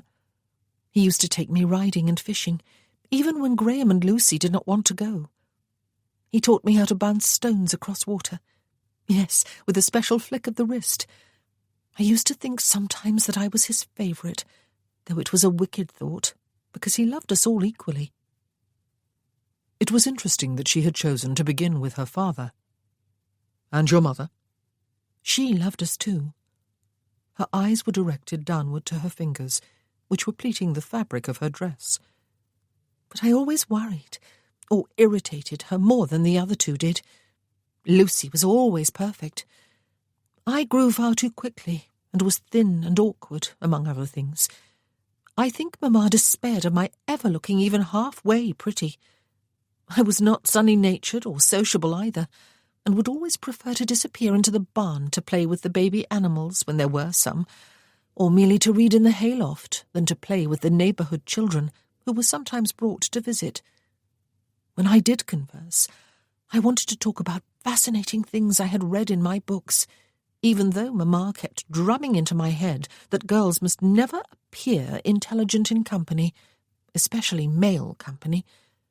She was so beautiful herself, so vibrant, so sociable, so easy to love. I was a severe trial to her. She was, I know, afraid for my future. She so hoped to see me settled during that one season I spent in London, half a season." Ralph had tipped back his head and stretched out his legs to the fire. He gazed across at her through half-closed eyelids and imagined her as she must have been as a girl, gawky and awkward, and showing little promise of the beauty to come, while her mother and sister were both exquisite dark beauties, and riding and fishing with her father rather than playing with other girls. Bouncing stones. A bit unhappy, aware that she was a disappointment to her mother, that she could not compete with her younger sister in looks or charm. Playing with the farm animals. Reading. Losing herself in her own imaginative world. Being called a carrot-top, and even a rabbit and carrot all in one by the neighbourhood children who ought to have been her friends. And all this he did not want to know. He did not need to know. For in the knowing he felt a sadness for that lonely girl, and for the man who gave her a father's unconditional love, despite the fact that she was not his own. And he felt a sharp anger against the dead woman who had not loved her firstborn as she ought, perhaps because that child reminded her of her own shame and embarrassment. "Oh, she did love me," Chloe was saying, as though she could read his thoughts, or perhaps merely to reassure herself. "I hope I have not suggested that she did not. She took me to London for a come-out season, when really she ought to have remained at home. She had been very ill, and she was ill again after we returned. I dare say she forced herself out of sheer willpower to appear healthy when we were there. And then she died. She wanted to see me well settled first. Married. She wanted to see me happy. It is all Papa has ever wanted for me too, that I be happy." "What did you tell him earlier," he asked, "when he said just that he hoped you would be happy?" She sank her teeth into her bottom lip for a moment, and her cheeks coloured. "I told him he must not worry," she said. "I told him I was happy." "And are you?" he asked. It was a very unfair question. It was, moreover, another question he did not want answered, but it was too late now to recall it. She was smoothing out the creases she had just made in her skirt. "Happiness is just a word," she said. "It is like love in that way. There are many definitions, all of them accurate, but none of them all-encompassing. I am not sorry I married you." "And that," he said, "is one definition of happiness, is it? That you are not sorry for something you have done?" She raised her head and looked back at him, and laughed softly. It was a beguiling sight and sound. "I am a married lady rather than a spinster," she said. "My present and my future are respectable and secure. I have experienced the marriage bed. Perhaps soon, within the next few months, I will be with child. Perhaps there will be more children after the first. You promised that you would show me respect and courtesy, and you have kept the promise. You promised me a quiet home in the country, and you have given me just that, even though this is a far larger home than the one I expected. Why would I not be happy?" He closed his eyes. Did she realize that she had not answered his question? "Are you happy?" After listing a number of reasons why she should be happy, she had summed up with a question of her own. Why would I not be happy? But she was right in saying there was no satisfactory definition of the word happiness. All definitions, or all attempts to give the word meaning, merely revolved endlessly about an empty centre, a core of indefinable nothingness. As a boy, he had known what happiness was without any need of words, and he had forged his way toward it with confident, unfaltering strides. Happiness in those days was doing what was right against all the odds and all the naysayers. It was accomplishing a noble goal through the efforts of his own body and mind and will, so that he could see the world set to rights for ever after. Happiness was about certainties. Foolish, idealistic boy. He had accomplished the exact opposite of what he had intended, and he had destroyed life and happiness and certainty in the process. He had destroyed innocence. The light from the fire, low in the hearth, was flickering off her face when he opened his eyes. She was looking steadily back at him. Have I said something wrong? She asked him. I do not expect you to give me happiness. It is something I will draw for myself out of the conditions of my life. Any happiness I achieve will be my own, with no obligation upon you to provide it or to pretend to share it. Is it not better that I be contented than that I be miserable? We did not promise each other misery. She made him sound like a cold-hearted monster, though such was not her intent, he knew. She was not far wrong, though, was she? Could she possibly find any sort of happiness with him? And why could he not? He got abruptly to his feet again. For a moment he stood gazing down into the dying fire, troubled by that familiar sense of yearning, the kind he could never explain to himself in words, but only feel to the marrow of his bones. She had risen too, he realized, when he felt her hand light on his arm. I do not want to be miserable, she said. I do not want you to be miserable either. Surely we are allowed. His arm came about her waist and drew her to him, and his mouth descended upon hers, all in one swift movement, cutting off the rest of what she was saying. The fingers of his free hand threaded through her short curls, holding her head still. And he allowed himself the full luxury of desire, except he realized after a while that it was more than just a physical thing he was allowing. His yearning for something unnameable had just been multiplied tenfold, until he was afraid, yet again, that if he lifted his head away from hers he would be sobbing. He gentled the kiss, explored her lips and the inside of her mouth more lazily with his tongue, wondered if he was offending her, guessed he was not, for her arms were about him too, and she was leaning into him, and her mouth was open to welcome the invasion of his tongue. Perhaps. He raised his head and gazed into her face. Her lips were moist and slightly swollen. Her cheeks looked flushed in the semi-darkness. Her eyes were both bright and heavy-lidded. His insides lurched uncomfortably. "Sex," he said. "It is just sex, Chloe." Just.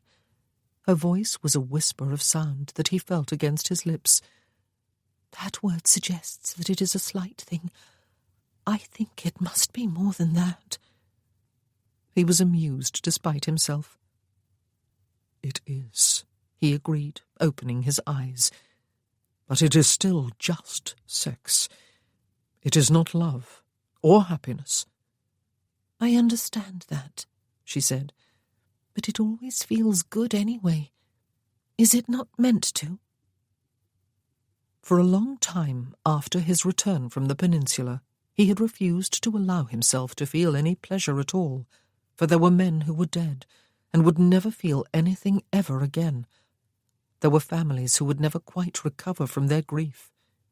He had worked through that particular phase, which had included the compulsion to end his life, with the help of the physician at Penderys, and with the sympathetic understanding of his fellow survivors.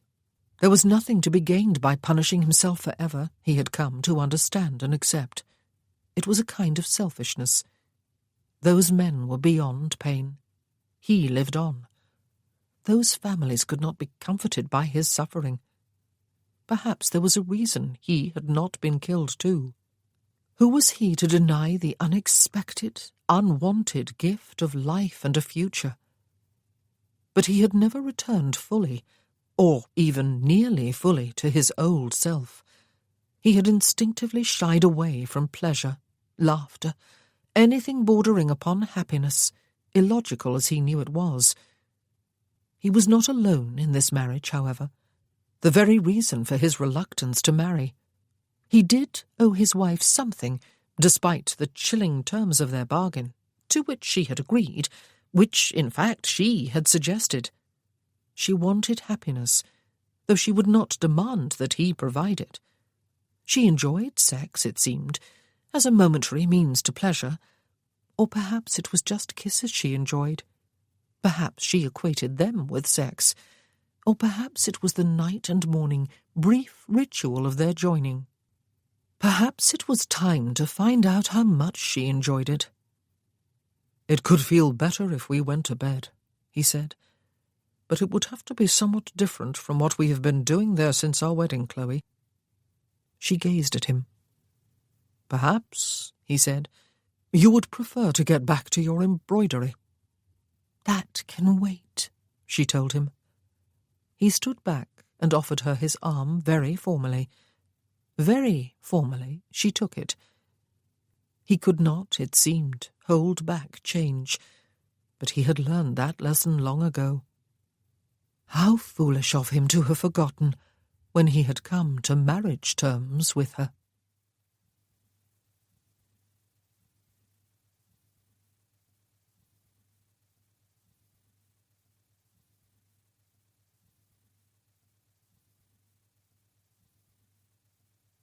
Chapter 14.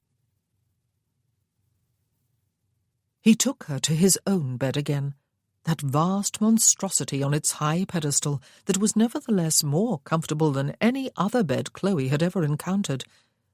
He did not allow her to go to her own room first to change into her nightgown. When she protested, he informed her that she would not need it, and he proved his point as soon as the door was firmly shut behind them, by unclothing her one garment at a time, including her stays and her shift and her garters and stockings, until she was standing naked before him, bathed in the light of what seemed like 1,000,000 candles. He had a good look, too, while he was playing lady's maid, and he made no effort to stop his hands from brushing against her skin. Indeed, he was probably making an effort to see that they did touch her. What surprised Chloe most was the fact that she hardly felt embarrassed at all. It would have been a bit silly to do so, of course, since she had been his wife for longer than a week, and had already lost an exact count of the number of times he had had relations with her. But even so, standing naked before a fully clothed man with all her imperfections ought to have been more disconcerting than it was, except that he did not look disappointed, and her body was humming with what she could only guess was desire. It occurred to her that perhaps she ought to unclothe him, since he had done it for her, but she could not bring herself to be quite that bold, and he seemed to be doing well enough on his own. She noticed, after his waistcoat and then his neckcloth had followed his evening coat to the floor, that he really looked very attractive indeed in his shirt and tight pantaloons, but he was not wearing the former much longer. He peeled it off over his head and dropped it. His valet was going to be very cross with him in the morning. It was a good thing she had no maid yet to be cross with her. He undid the buttons at his waist and opened the fall of his pantaloons, and in no time at all he was as naked as she. The difference was, of course, that she had seen him before. There were other scars in addition to the one about his shoulder and the one that slashed across the left side of his face. None of them, even the facial scar, marred his beauty. And he was beautiful. His hands came to her shoulders then. They looked very dark-skinned against the paleness of her own flesh, and down behind to spread over her shoulder blades, so that he could draw her against him until her nipples touched his chest, shocking her all the way down to her toes. He was rock solid, except that a rock was not warm and inviting, and did not have a heartbeat. Her own hands found his shoulders as he lowered his head and kissed her open-mouthed again. Kisses were such an unexpected delight, and a shock too, for she had never imagined that lips would part, that mouths would open, that tongues would explore and tangle, and even simulate the marital act, or that such shocking activities would have a taste and a sound, and would send sensations to which she could not put a name sizzling through her whole body, until she yearned for the touch of him there. Oh, she thought, and it was one of her last coherent thoughts for some time to come, she must not fall in love with him. It would be the most naive and foolish thing she could possibly do. Sex, he had said. It is just sex, Chloe. She must remember that. But just sex was glorious beyond imagining, she discovered, during the hours after he took her up the steps and laid her on the bed. He followed her down onto it without extinguishing any of the candles. She was able to watch everything they did, and to see that he watched too, until at some time during the night the candles guttered out one at a time, and there was darkness. By then, though, they were sated and exhausted. His hands, his fingers, his lips, his tongue had touched every inch of her body on the outside, and a good portion of her body on the inside too. And after the first round of sex, her own hands and mouth had grown almost equally bold. He had been on top of her. She had been on top of him. And once he had even been on her but behind her. And none of it had been just the mildly pleasurable experience she had come to look forward to since her wedding night. Instead, it had been... But there were no words, only feelings that built and built, time after time, to some pinnacle of glory, before exploding into something that made glory seem a paltry thing. Oh, no. Really, there were no words. It occurred to her once or twice, particularly when she heard herself cry out for no apparent reason, that perhaps she ought to be ashamed, that perhaps ladies did not behave with such wanton abandon. Undoubtedly ladies did not, in fact, but she always pushed the unwelcome thought aside. If ladies did not experience the wonders of sex, then they were to be pitied. They did not know what they were missing. By the time the last of the candles wavered and went out, he was sleeping, sprawled on his stomach beside her, his head turned toward her, his nose almost touching her shoulder, one of his arms flung heavily across her waist. He smelled of sweat and something else, very male. It was surely one of the most enticing smells in the world, which was a very strange thought to be having. The bedcovers were down around their knees. It had been sex, she told herself, and, because it had been just that, he had enjoyed it as much as she had, and it was enough. She would make it enough. But please, please let their relationship not revert now to the way it had been every other night. Let him not be satisfied simply to have proved a point to her. She had enjoyed every night, and every early morning with him too, but from now she knew they would not be enough without this, at least occasionally. It was just sex, of course, but it was surely better than love, for there was too much turmoil, too much uncertainty, too much danger of heartbreak in love. There was only enjoyment to be had from sex. She ignored a twinge of doubt as she closed her eyes and relaxed into the delicious languor that came after the exertions of sex. This had been better than love. When Chloe awoke some time later, Ralph was gone from the bed, though it was still full dark. He was not gone from the room, though. He was standing by the window, with the curtains pulled back, and he was half-dressed again in his shirt and pantaloons. His hands were on the window-sill, his shoulders slightly hunched. "Ralph," she said. It was chilling to see that he was dressed when there was still no sign of dawn. He did not turn or say anything for a few moments. Then he sighed and spoke. "We will be going to London next week, Chloe." "What?" Chloe sat up abruptly and clutched the covers to her naked breasts. But she knew she had not misheard. "Next week," he said, choosing the most trivial detail to repeat. "You said we were to remain here," she told him. "You promised me." He turned, leaned back against the sill, and crossed his arms. She could see him only as a dark silhouette, but he looked both impatient and menacing. "But they are right," he said. "My mother, my grandmother, all the rest of them. It is necessary that we go to town." "But you promised." "Everything has changed, Chloe," he said harshly. "Can you not see that?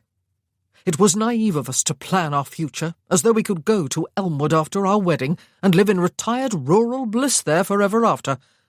We knew my grandfather was well into his 80s. We knew he was infirm. We knew he was bound to die soon, even if we could not have predicted that it would be quite so soon. The whole reason for our marriage, on my part anyway, and you were fully aware of it, was to secure the succession, and the whole point of doing that was that the dukedom matters. I would not have married otherwise, you or anyone else. The dukedom is more than an impressive title to attach to my name. It is an important office, and brings with it duties and responsibilities. The Duke of Worthington may not hide away in the country the way the Earl of Berwick, with his courtesy title, could have done. I ought to have taken that fact into consideration when I agreed that we would live in the country and ignore society and the London season. I ought to have reminded you that we were free to live as we wished, only until my grandfather died. The Duke of Worthington will be expected to make his bow to the king, and to be ready to take his place in the house when he is summoned. And, since he is a married man, he will be expected to make his appearance in society with his Duchess at his side. Unfortunately, the Duke and Duchess are not just impersonal entities. They are us, you and me. "You married to secure the succession," she cried. "I married for other reasons. I married for a life of quiet domesticity, and you agreed that it would be so. It was a mutual bargain we made. You cannot change the rules now." Rules? He leaned a little more toward her. Have you not heard a word I said? Are you quite as naive as you sometimes seem? When have you ever known life to follow any rules we may try to impose upon the chaos? You knew whom you were marrying. You must have known that everything would change one day. "Your grandparents lived here for years," she said. "They never seemed to believe it was their duty to spend the season in London." They were old, he reminded her, and they were thoroughly well established in their role. I am 26 years old. You are 27. We are novices. We have yet to establish ourselves, to prove ourselves worthy of the role for which fate has chosen us. There are duties associated with the privilege of rank and fortune, Chloe, and one of them is to mingle with our peers. I wish to God it were not so, but it is. "You may break a promise you made me, then," she said, "in order to win the approval of people who mean nothing to you. Clearly I mean nothing to you." Even to her own ears, there seemed to be something a bit childishly petulant in her outburst. What promises have I made? He pushed away from the window-sill and turned back to the window. I made marriage vows, which I intend to keep. You made marriage vows too, Chloe. "To obey you?" She scrambled up onto her knees and wrapped the top sheet about herself. She glared at his back. "You are going to enforce that, are you?" She could hear his fingernails clicking on the sill. You made that vow, not me. His voice was cold. I did not see anyone twisting your arm or otherwise coercing you. "But you are going to coerce me into going to London." He whirled about and strode toward her. He did not stop until he was up the steps and leaning across the bed, braced on his forearms. His face was a few inches from her own. She clutched the sheet tighter and held her ground. I will not whip you into submission, he told her, nor will I tie you hand and foot and toss you into the carriage and convey you to London as my prisoner. But I do say that we will be going there next week. I have duties and responsibilities. So do you. I was born for this. I was never particularly thrilled at the prospect. Indeed, I was even careless of the reality of it when I was 18 and rode off to war with crusading zeal. My father still stood between me and the title at that time, and he seemed a firm enough bulwark. But he died of what seemed like a simple chill, and here I am. And there you are. You married me with your eyes wide open. You can cower here if you choose. I cannot, or rather I will not, force you into accompanying me next week. But remember, Chloe, that in addition to being my Duchess, you will in all probability be the mother of a future Duke, my son. How proud will he be of a mother who is afraid to show her nose to the beau monde, lest someone bite it off? How happy will my daughters be with a mother who is afraid to take them to town when the time comes for them to seek husbands, lest the ton dare find something in her about which to gossip. I am not afraid, she protested. And besides, he said, if you will not come with me to do your duty to society, you need to come to do your duty to me. You need to be bred. Her hand was stinging suddenly, and she realized in some shock that she had slapped him across one cheek. There was a heavy silence as he straightened up to stand beside the bed. "I beg your pardon," he said, his voice tight. "That was crude." "I'm so sorry." Chloe spoke almost simultaneously. Her teeth were chattering. "Did I hurt you?" Ridiculous question. She had hit him across the scarred side of his face. "Yes," he said, "but I would have slapped me too if I had been you." Chloe flexed her hand. It was hot and throbbing. She had never slapped anyone before. He sat down on the edge of the bed and turned to look at her. "Certain members of the ton once shunned you," he said, "because your sister had eloped with a married man. A known rake who had toyed with your affections cut your acquaintance with calculated disdain. Several years later, last year, it was discovered that you bore a passing resemblance to a lady who happened to be taking the ton by storm during her debut season in London, and gossiping tongues began to wag with the salacious rumour that her father once paid court to your mother. So both those visits to London left you hurt. Understandably, you want nothing more to do with society. In retrospect, perhaps it was not wise of you to marry an earl who was an elderly duke's heir, but you did just that, and as a result, you now find yourself being called upon to face society yet again, in the prominent role of a duchess this time. Are you going to do it, Chloe? Or are you going to allow fear to keep you here in hiding for the rest of your life?" "I am not afraid."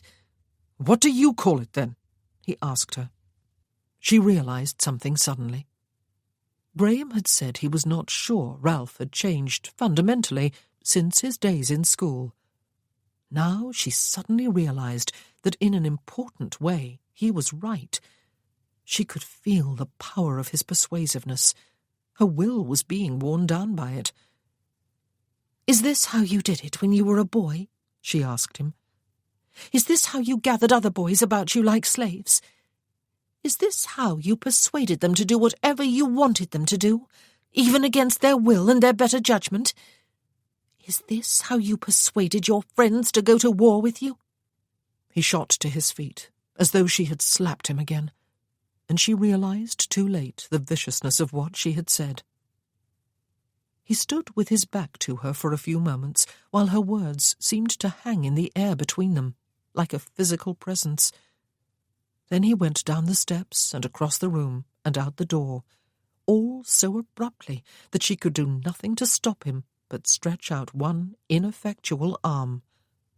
"Ralph," she said, but the sound of her voice came at the same moment that the door clicked shut behind him. She could not run after him. She was naked beneath the sheet.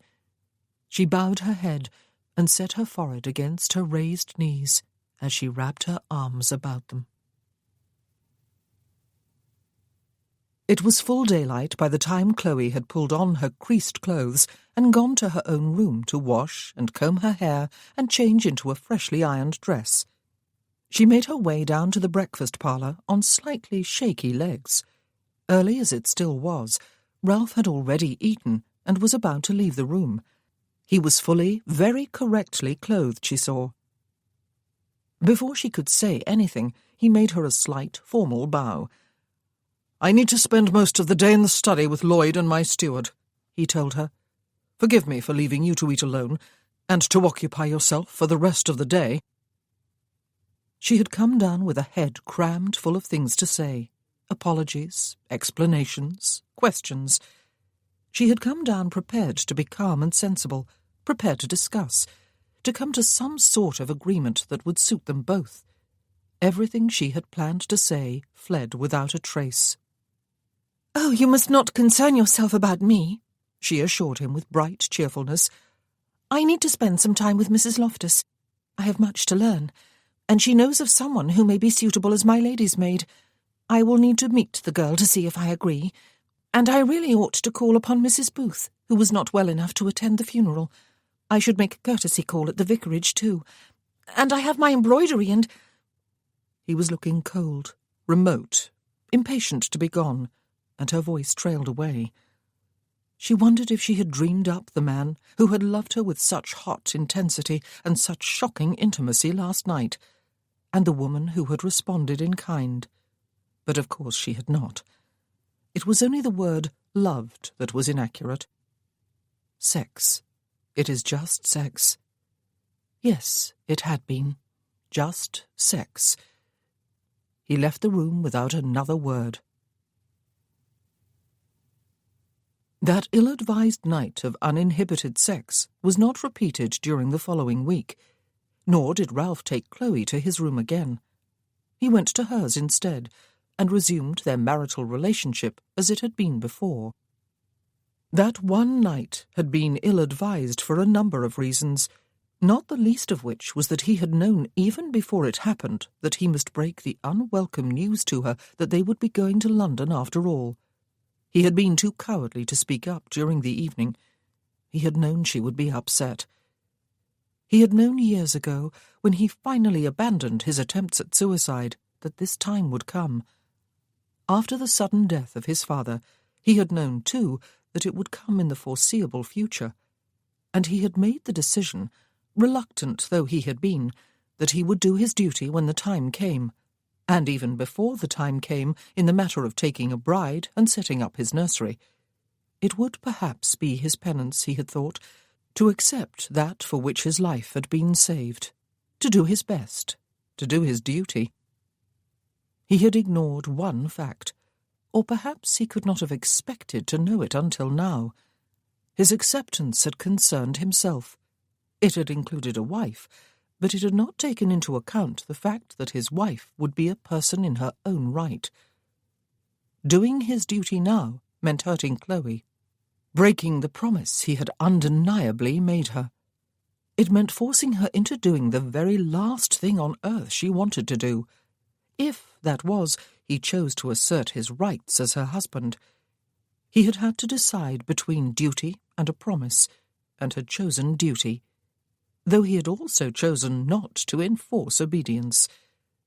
Had he done just that once before? "Is this how you persuaded your friends to go to war with you?" He had decided that they would leave for London 1 week after the funeral, or that he would anyway. There was much to do in the interim. He was a bit sorry he had not spent more time at Manville Court during the past few years, learning something of the formidable task of running the many ducal estates. He had known this day was coming after all, and ought to have been better prepared for it. He spent the week consulting with his steward at Manville, studying reports from the other properties. Dealing with a considerable amount of correspondence Arthur Lloyd drew to his attention every day, tramping about the home farm, talking with foremen and labourers, calling upon tenant farmers, and listening to their concerns. On the few occasions when he had some free time, he sat in the book-room with a book open before him. It could hardly be said that he read, or went out riding aimlessly about the countryside, or walking down by the lake, or up over the falls. During much of that solitary time, he grieved. It was incredibly difficult to be here in all the familiar surroundings, to know that it was all his now, to accept that his grandfather was gone. And he thought of his grandmother in London now with Great-Aunt Mary, but surely feeling lost and homesick. He relived scenes from his boyhood and youth here. Once, when he explored a drawer in the desk in the book-room, he found a little twist of paper lodged at the back, and discovered 3 of the familiar sweetmeats welded together inside. always 3, and always twisted up in a piece of paper so that the sweets would not pick up lint in either his grandfather's pocket or that of the grandchild to whom he gave them. Ralph put the little bundle into his own pocket and left it there. He would give anything in the world to bring back those days, to have the chance to take a different path into the future than the one he had actually taken. Sometimes he wondered what would have happened if he had not become so consumed with his grand idea of saving the world from tyranny, or if his grandfather had put his foot down and refused to purchase his commission. But such thoughts were pointless. Regrets were pointless, as was guilt. Sometimes he found himself grieving too for his father, who had died almost unnoticed, by him at least.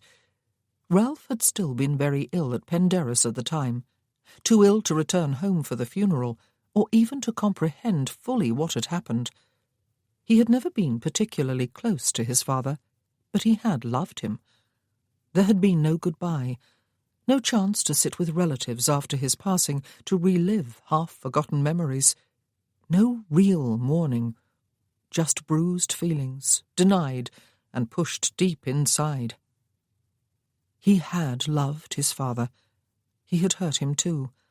He had been a disappointment to a man who took duty and responsibility very seriously, and it must have been a huge blow to his pride as a father to have his own father override his refusal to allow Ralph to go off to war. 3 times Ralph sat with Chloe in the evenings. Mostly he kept his eyes on his book when he did so, while she just as firmly directed her attention to her embroidery or to her own book. She had not initiated any conversation since the night of their quarrel, but then neither had he. He did not even know whether she was coming to London with him, and he would not assert his right to command her. On the 5th evening, he set aside his book with more of a thump than he had intended, surged to his feet, and then had little choice but to cross the room to the sideboard to pour himself a drink, since he could not think of any other reason to offer for getting up from his chair. Not that she had asked for any explanation. She had not even looked up. When he turned back to the room, glass in hand, however, she was looking at him, her needle suspended over her work. She looked down again without saying anything. And he felt suddenly vicious. This was ridiculous. He wanted to stride toward her, haul her to her feet, and shake her. But good God, why? Because he was not comfortable in his own home? Did he imagine she was? He swallowed a mouthful of port. "I think your brother and I," he said, "might have been the closest of friends at school if we had not been so similar." And where had that comment come from? Except that she always somehow reminded him of Graham.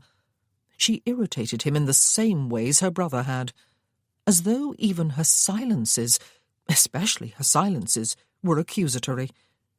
He had never thought of Graham and himself being similar, though. Quite the opposite, in fact. She lifted her head from her work again, and he expected her to look sceptical, incredulous. She seemed exceedingly fond of her brother, after all. Instead, she nodded. "Yes," she said, "I have noticed." "What the devil?" He frowned, swirled the liquor in his glass, and took another gulp of it. "Pig-headed, both of us," he said. "Espousing untenable ideals, both of us." "Pacifism is untenable?" she asked. "Of course it is," he said impatiently. "No man is going to stand by and watch his mother and his wife and his daughters raped before his eyes without wreaking murder and mayhem to prevent it." "Graham said much the same thing when he was here," she said. "Did he?" "And is the ideal of fighting to end tyranny untenable?" she asked. "Of course it is," he said again. "Tyranny will never be ended. Neither will violence, nor aggression, nor injustice, nor cruelty, nor any of the other evils humans are prone to." "So we do away with soldiers and constables and magistrates and judges?" she asked him, as he crossed the room to stand on one side of the hearth, his elbow on the mantel. We allow tyranny and anarchy to spread unchecked because we can never stamp them out. But we lash out at anyone who threatens those nearest and dearest to us." He swirled what was left of his drink, but did not raise the glass to his lips. "I was a naive fool," he told her. "I thought war in a righteous cause was a glorious thing. Dulce et decorum est pro patria mori, and all that nonsense. It is sweet and right to die for one's country. There is nothing sweet or right about war. Officers are vain and lazy and corrupt, and often cruel. The common soldier is the spawn of the gutters and prisons of England. Battle is madness and chaos, and blood and entrails, and smoke and screaming. And when it is over, one shares a canteen of water or spirits and pleasantries with an enemy survivor of roughly equal rank, while one sorts out one's own dead and wounded, and he sorts out his, as though it had all been a pleasant day's game like cricket." It struck him that he ought not to be talking to a lady about such things. And why was he talking about them anyway? Where had this conversation sprung from? "And yet," she said, "it was through such chaos and such deadly games, and with such frail, often undesirable human beings, that the Duke of Wellington drove a wedge into the oppressive empire Napoleon Bonaparte had built and brought it tumbling down. It needed to be brought down." "You do not support your brother's stand, then?" he asked. "No," she said, "but I respect him for it. We are all entitled to our ideals. Most beliefs are neither right nor wrong in themselves. None of them ever contains the whole truth." However had they got into this? He drained off the rest of his port in one mouthful and swirled it about his mouth before swallowing. She had lowered her head and was sewing again. It was still a man's handkerchief he could see, though a different one from before. The colours were different. "Graham's beliefs do not kill anyone," he said. "Mine do." She put her work away after a tap on the door heralded the arrival of the evening tea tray. Ralph waited for the footman to set it down before her and leave. He watched her lift the teapot to pour.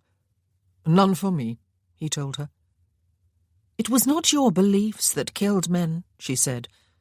"It was not your beliefs that killed your 3 friends. It was war that did that. A terrible solution to a terrible problem, but perhaps the only one, or at least the right one for that particular provocation. You participated because you believed in the cause. Your friends died because they believed in it, even if it was you who drew their attention to it." And persuaded them into going with him. Is this how you persuaded your friends to go to war with you? "And you almost died," she said. She set the teapot down and looked up at him with troubled eyes. "How do you recover from such experiences, Ralph? How does anyone recover? How does anyone carry on with his life after he has been to war? And how does any man go on with life after not going to war?" He frowned. "Graham?" "In his own way," she said, "he feels as guilty as you, for the deaths of countless hundreds of men, while he remained safely at home, wondering how he would react if his pacifism was ever put to the test. For the deaths of your 3 friends, who were also his friends." "He told you this?" he asked her. "No," she said, "not in so many words. And I did not even think about it until the last time I talked with him. We have lived through dreadful times, Ralph, and none of us has been exempt from suffering. But perhaps everyone, all down through the ages, lives through dreadful times. Perhaps it is the human condition. I used to think the only suffering war brought was the death of soldiers and the physical pain of the wounds of others. Those things are not even the half of it, are they?" He stared at her bent head in silence as she drank her tea and kept her eyes lowered. He had thought of Chloe as an essentially placid woman who wanted only the seemingly simple things in life in order to be happy: marriage, home, motherhood. She had suffered disappointments and real pain in her life, and had finally settled for a bloodless bargain that had nevertheless brought her the rudiments of contentment, until his announcement a few days ago anyway. Now he was not so sure about her. She was beginning to seem to be very much more than the woman he had taken her for. And the more fool he for believing that anyone could be simply a few things and nothing else. He had not expected to like her, really to like her. He had expected and hoped to be indifferent to her. He opened his mouth to speak, but she spoke first as she set down her empty cup and saucer. "I will be ready to go to London with you," she said. "The day after tomorrow, is it?" "Yes." He wanted to say more. He wanted to apologize to her. For what? For the fact that his grandfather had died so soon. He wanted to comfort her. But how? He wanted, always that longing, that nameless yearning. "Thank you," he said. His voice sounded abrupt, even cold.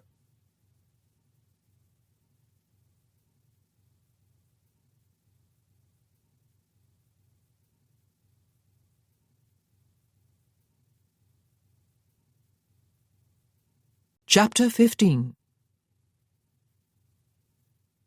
Chloe sat in an opulent carriage emblazoned with the ducal coat of arms and drawn by 4 magnificent black horses. It was driven by a stout coachman with a large footman at his side. 4 hefty outriders rode beside it, 2 on each side.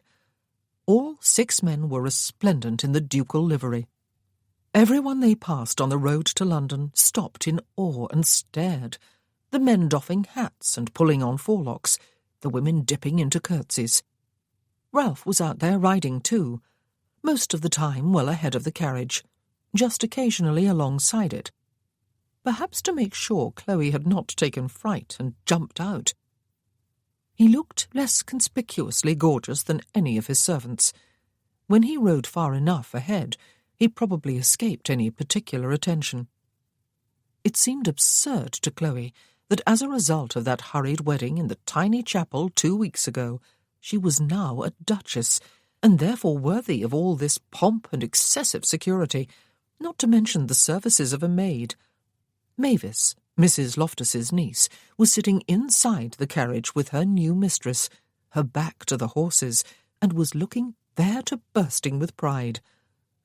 Chloe had gone virtually unnoticed and unguarded and unattended on her journey to Manville Court just a few months ago.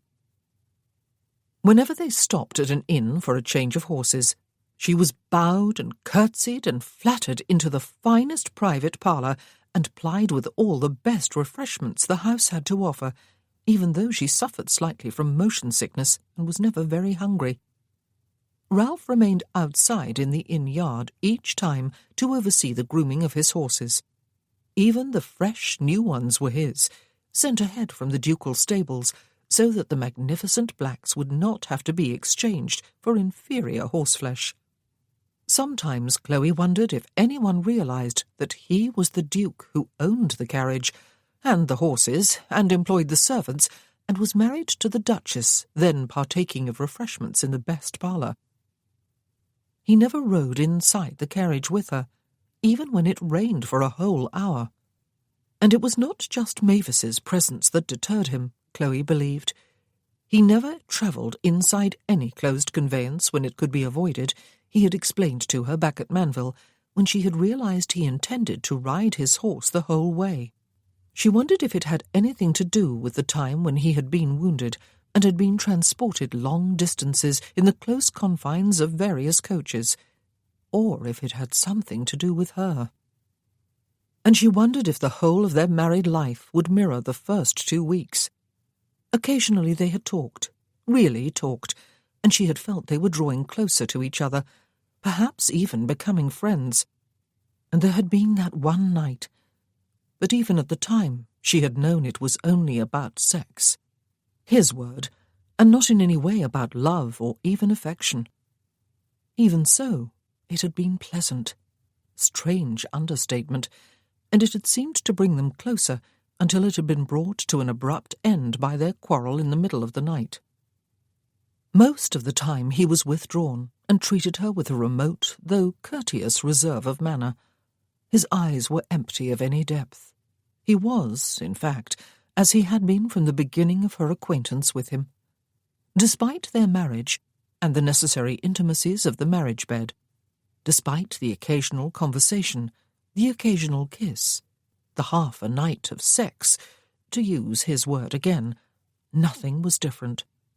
And how could she complain? Their marriage was progressing much as they had agreed it would. She could not even be angry with him any longer for the fact that they were on the way to London. He had said they would live quietly in the country after their marriage, but he could not have foreseen the change in their circumstances coming quite as soon as it had. And he was right about duty, both his and hers. Duty summoned them to London, where he must make appearances at court and in Parliament, and where both of them must mingle socially with their peers. And so here she was on the road to town in opulent splendour, with homage being paid to her as though she was someone of great importance, which, she gathered, she was. Would she ever grow accustomed to it all? She might have found some humour in the situation if she had not been so consumed with dread at the prospect of facing the beau monde yet again. But face it she must, and face it she would. And then, at last, through the window on one side of the carriage, she could see water in the distance, a large body of it, the River Thames. "We are close to London," she observed to Mavis, who pressed her face close to the window and looked eagerly for her first glimpse of a tower or church spire. Chloe thought back to her own excitement as she approached London for the first time 6 years ago. Her long-ago self would not have been at all surprised to discover that the streets really were paved with gold. His life had changed far more drastically than he had realized during the past 2 weeks, Ralph soon came to understand, and it was not just his marriage and his acquisition of the title and all the duties and responsibilities it had brought with it. It was, well, yes, actually it was just those things. Getting himself from Manville Court to London was no longer a simple matter of mounting his horse or climbing up to the seat of his curricle and conveying himself along the King's Highway at whatever pace he chose. Now there was a duchess to convey there with him, and somehow the duchess was a larger entity than just Chloe. She was a grand, precious, fragile commodity, and had to be borne from one place to another in pomp and luxury and safety. Or so the servants decreed, and servants, Ralph was also discovering, could be quite tyrannical when it came to doing what they perceived to be their duty to ducal employers, for their own sense of consequence was at stake. How Chloe enjoyed the very public procession through the countryside he did not ask, though he almost did when it rained, and he was half tempted to join her in the carriage. He was feeling amused, despite the discomfort of the rain, and amusement was something that had been so rare with him for a long time that he had felt the urge to share it. He imagined them enjoying a good laugh together inside the carriage over the spectacle they were presenting as they moved across the countryside with minimum speed and maximum visibility. He did not join her, however. He remembered just in time that whenever they had drawn closer to each other in the past 2 weeks than they had agreed upon, he had ended up feeling an inexplicable sort of panic and had taken a hasty step back. It would be best not to share his amusement with her. Besides, she had her new maid with her. The rain soon blew over anyway, and he was glad he had remained out in the fresh air. The fact that his life had changed almost beyond recognition was even more apparent after he had ridden into Portman Square, and the ducal carriage and all its outriders, as well as the laden baggage coach, had come clattering and rumbling in behind him. Ralph would have been willing to wager a significant sum that windows about the square were suddenly bristling with spectators gathered to watch the show. He did not look to see if he was right. Stockwood House had been basically his for a number of years now. He had come and gone as he pleased, always well served by the staff, but never obtrusively. Now the double doors were thrown back, both of them, and the butler stood in the doorway, stiff and stately, in what was surely a new uniform. And behind him, if Ralph was not very much mistaken, the whole of the staff was lined up in formal rows.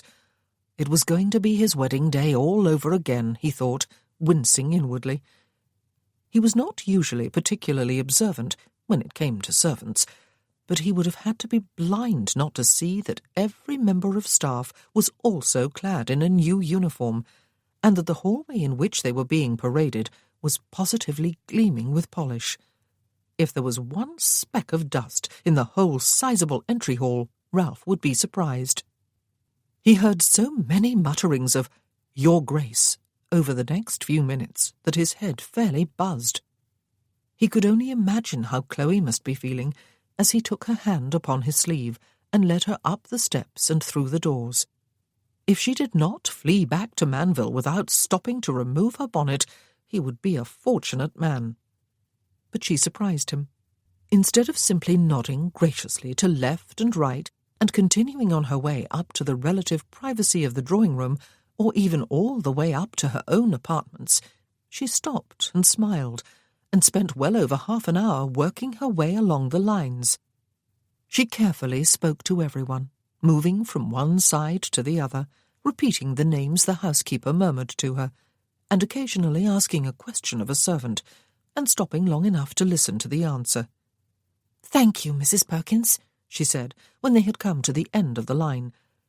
"Would you have a tea-tray sent up to the drawing-room immediately, if you please? And perhaps you and I could meet in the morning and become better acquainted. I will wish to go down to the kitchen, too, to speak further with Mrs. Mitchell. How splendid everyone is looking, and everywhere, too." Mrs. Mitchell, Ralph seemed to recall, was the cook. "The house has always run perfectly smoothly without any effort on my part," he told Chloe when they were alone in the drawing-room a few minutes later, and she was removing her bonnet and fluffing up her short curls with both hands. "You must not feel obliged to exert yourself to any great degree." She smiled at him, and there was something almost impish in her expression. "Your grandparents have not been here for a number of years, have they?" she said. "And your mother has her own London home. There has been just you, then. Stockwood House has been a bachelor establishment. I dare say the staff has enjoyed fussing over you as though you were a child, incapable of looking after himself. They would look less indulgently upon your wife, however, I do assure you, if it seemed that she was incapable of looking after herself, and, more importantly, you." Good God! As though you were a child incapable of looking after himself? There could not possibly be any truth in her words, could there? He clasped his hands behind his back and frowned. She brushed her hands over the creases in her travelling dress. "This is what I wanted, Ralph," she said. "Oh, not on quite as grand a scale, perhaps, and certainly not in London, but those are relatively minor concerns. I wanted a home of my own and a husband. I wanted to be able to run the one and care for the other. I will not be unhappy while I am at home here." "Only when you have to move beyond its doors?" he asked her. Her smile became more rueful. "I have had the chance to listen to only one of Graham's sermons at church," she said, "but I will always remember it. He said that if we can only face our worst fears and move forward into them and through them instead of cowering or turning tail and running as far from them as we can, then we will never have to fear anything ever again. It seems an overly simplistic idea, it is true. What if we face up to a charging bull instead of running for safety as we ought? We would never have a chance to fear anything again. But I am sure he went on to explain the sort of thing he meant, and I understood without even having to be told. I have always been inspired by his words, and thought it must be wonderful to be able to act upon them. "Your worst fear is facing the beau monde again, I suppose," he said. "Yes," she agreed, "it is, foolish as that may seem to you. By Graham's standard, I have already been a failure 2 separate times." "Most of us have been," he told her. "At least 2 separate times." She tipped her head to one side and regarded him in silence. "It will be different for you this time," he said. "You will have me by your side, and you will find the courage to make a stand." "And you will have me by yours," she said, sending inexplicable shivers along his spine with her words. "And you will have courage." A footman carried in the tea-tray at that moment, and a maid followed behind him with a cake. In former times, the manservant would have poured his tea, and the maid would have cut the cake and set a slice on a plate for him. Today, however, Chloe dismissed them with a smile and a word of thanks, and performed those offices herself. There was something undeniably disturbing about the changes in his life, Ralph thought.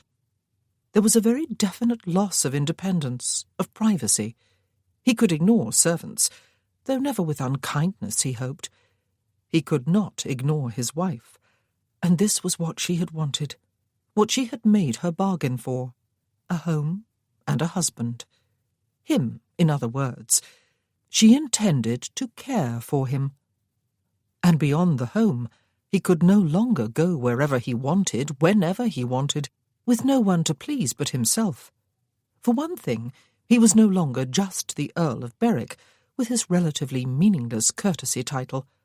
He was an altogether grander being from whom much was expected, and for another, he was a married man, with a wife's feelings and well-being to consider. And this particular wife had been brought to town against her will, and dreaded having to set foot beyond their door. He could not simply abandon her.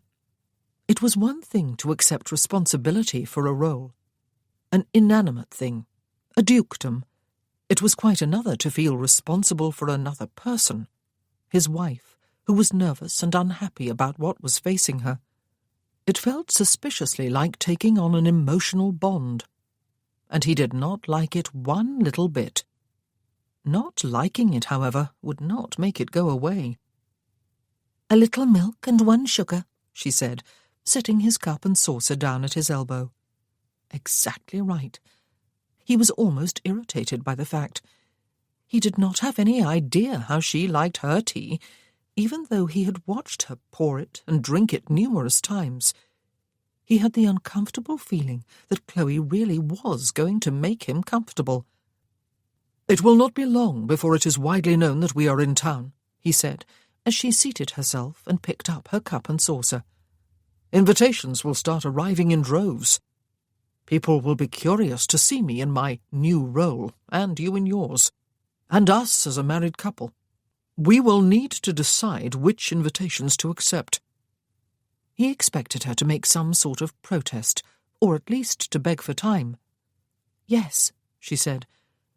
"And we must start thinking about the grand reception or ball we will have here," he said. "It will be expected of us." "Yes," she said again. "Lloyd will help," he said. "And my mother." She set her cup down in her saucer. "Help us, yes," she said. "But we will do the main work, Ralph." "Face your worst fears and walk into them and through them," she remembered Graham saying in one of his sermons. She had run from her fears twice, she had just told him. He could see that she was not going to do that again. "Yes," he said. "We will do it." Slowly, inexorably, he realized he was being drawn back into life. So was she. If Chloe had hoped to bury herself in domestic contentment at Stockwood House, she was soon to be disillusioned. Not that she really had expected any such thing, of course. She spent a busy, thoroughly happy morning discussing household matters and menus with the housekeeper and the cook. The morning also brought a note from her sister-in-law, Sarah, who had persuaded Mr. Touchet to spend a few weeks in town before returning home. offering to take Chloe up in her carriage at 4 o'clock on her way to visit her grandmother and great-aunt. Chloe sent a note of acceptance, since Ralph had gone out halfway through the morning and had not said when he would return. But even before 4 o'clock, the quietness of the afternoon was dashed a number of times by the sound of the door-knocker and the arrival of visitors. The Dowager Countess of Berwick, her mother-in-law, came with Nora, Lady Keeley, to inform her that they would take her with them the following afternoon to call upon a number of ladies with whom it was imperative she be on the best of terms. Those ladies were all, Chloe guessed, the very highest sticklers. Her father came with Lucy just after the two ladies had left. Lucy suggested that Chloe join her for a walk in Hyde Park the morning after next with the children and their nurse, weather permitting, of course. "The park is never as crowded in the morning as it is during the fashionable hour of the afternoon," she said. "But one sees a tolerable number of fashionable people anyway, and some of them, both ladies and gentlemen, are obliging enough to stop to converse. More people will stop if you are with me, Chloe, for your name is on everyone's lips. How gratified you must be." It was the last thing Chloe needed to hear, but it was inevitable, she knew, and there was no point in cowering at home. She had come to London because she had decided not to cower. "I'll be delighted, Lucy," she said, and was warmed by her sister's bright and happy smile. Lady Trentham called while Papa and Lucy were still with Chloe, bringing her young sister-in-law, Miss Eames, with her. She had come to ask if she might have the pleasure of introducing Chloe to a few of her lady relatives and friends one afternoon. "They are curious about you and eager to meet you," she explained before laughing. "Oh, do not look so stricken, Chloe. They are very willing to like you, and would be willing, I am sure, even if they did not know that you are my friend and married to one of Hugo's friends. Not everyone is swayed by all the wild and vicious gossip from last year." "Thank you," Chloe said. "That is very kind of you, Lady Trentham," her father added.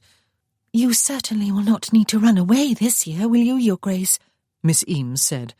"You are the Duchess of Worthington, and Gwen and Hugo's friend." "Oh, I will not run," Chloe assured her. And then, just before 4, when Chloe had already donned her bonnet and gloves in anticipation of Sarah's arrival, Lady Easterly, Aunt Julia, arrived to offer to take Chloe shopping in the morning. "For I dare say you will need some new and fashionable clothes, Chloe," she said. "I do not believe they will need to be black. What does Worthington say? He will wish to wear a black armband for a while, I dare say, but he will probably not demand that you remain in mourning. My mamma-in-law believes I may wear colours, provided they are not too flamboyant," Chloe told her. "And yes, I will need clothes, Aunt Julia. Plenty of them, I believe." "I do not think we would persuade you into anything flamboyant even for a masquerade," her aunt said. "I am so glad you have come to London, Chloe. You ought not to have left in such haste last year. Gossip inevitably dies down when there is nothing to feed it. Had you carried on with the activities we had planned, without showing any concern for the foolish things that were being hinted at, everyone would soon have lost interest. Well, now you are a duchess, and you have Worthington to protect your name. I would not envy anyone who chose to cross him. He looks like a very formidable gentleman. There is something about his eyes, or perhaps it is his facial scar." "I will not run again," Chloe assured her. "And it is not just because I have Ralph to protect me, Aunt Julia. I am a lady, and I belong here." Her aunt laughed and hugged her. Sarah arrived on time to take Chloe to tea with Great-Aunt Mary and Ralph's grandmother. It was lovely to see the Dowager Duchess again, to hug her, to know that in a sense the old lady was now her grandmother too. And it was amusing to listen to Great-Aunt Mary's conversation. Both the older ladies were happy that Ralph and Chloe had come to London. Both were happy to see that neither she nor Sarah was wearing black. "If we were all to wear black for a prolonged period for every relative who passes," Great-Aunt Mary said, "there would be no one left to wear colours." You must wear emerald green to the ball at Stockwood House, the Dowager Duchess said. There will be one, Chloe. There will, Chloe told her, and I will wear emerald green, Grandmamma. Chloe arrived home just minutes before Ralph. They went upstairs together to change for dinner, and she was able to assure him that his grandmother was in tolerably good spirits, though she still looked a bit lost, and he was able to inform her that their first appearance before the Ton together as husband and wife would be that very evening.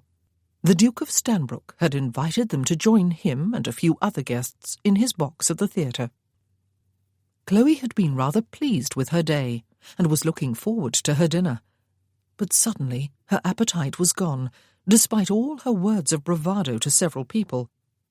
"It will be a way," Ralph was explaining, "of being seen by the Ton without having to mingle a great deal with its members, Chloe. And it is not as though you have never done it before, is it?"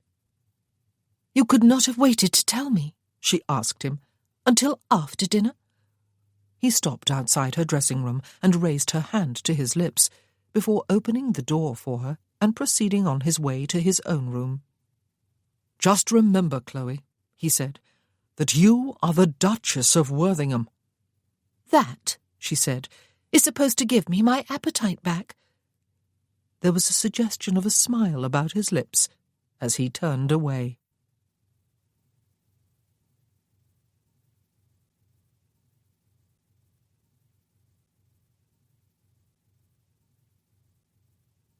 Chapter 16.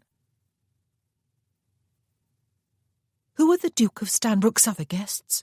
Chloe asked as she sat beside Ralph in the carriage later, telling herself how silly it was to be nervous, as though she were about to be exposed to society for the first time. The very fact that it was not the first time was a large part of the problem, of course. "Lady Trentham and Hugo," he told her. "The Earl and Countess of Kilbourne, Lady Trentham's brother and sister-in-law, and the Dowager Viscountess Lingate, a widow of George's acquaintance. I have not met the lady, but George tells me she was born and raised in Greece, came to England when her father was an ambassador here, and stayed to marry an Englishman. I have met Kilbourne and his wife a time or two, and have always found them amiable. They were married in the Peninsula, and ambushed by the French the very next day.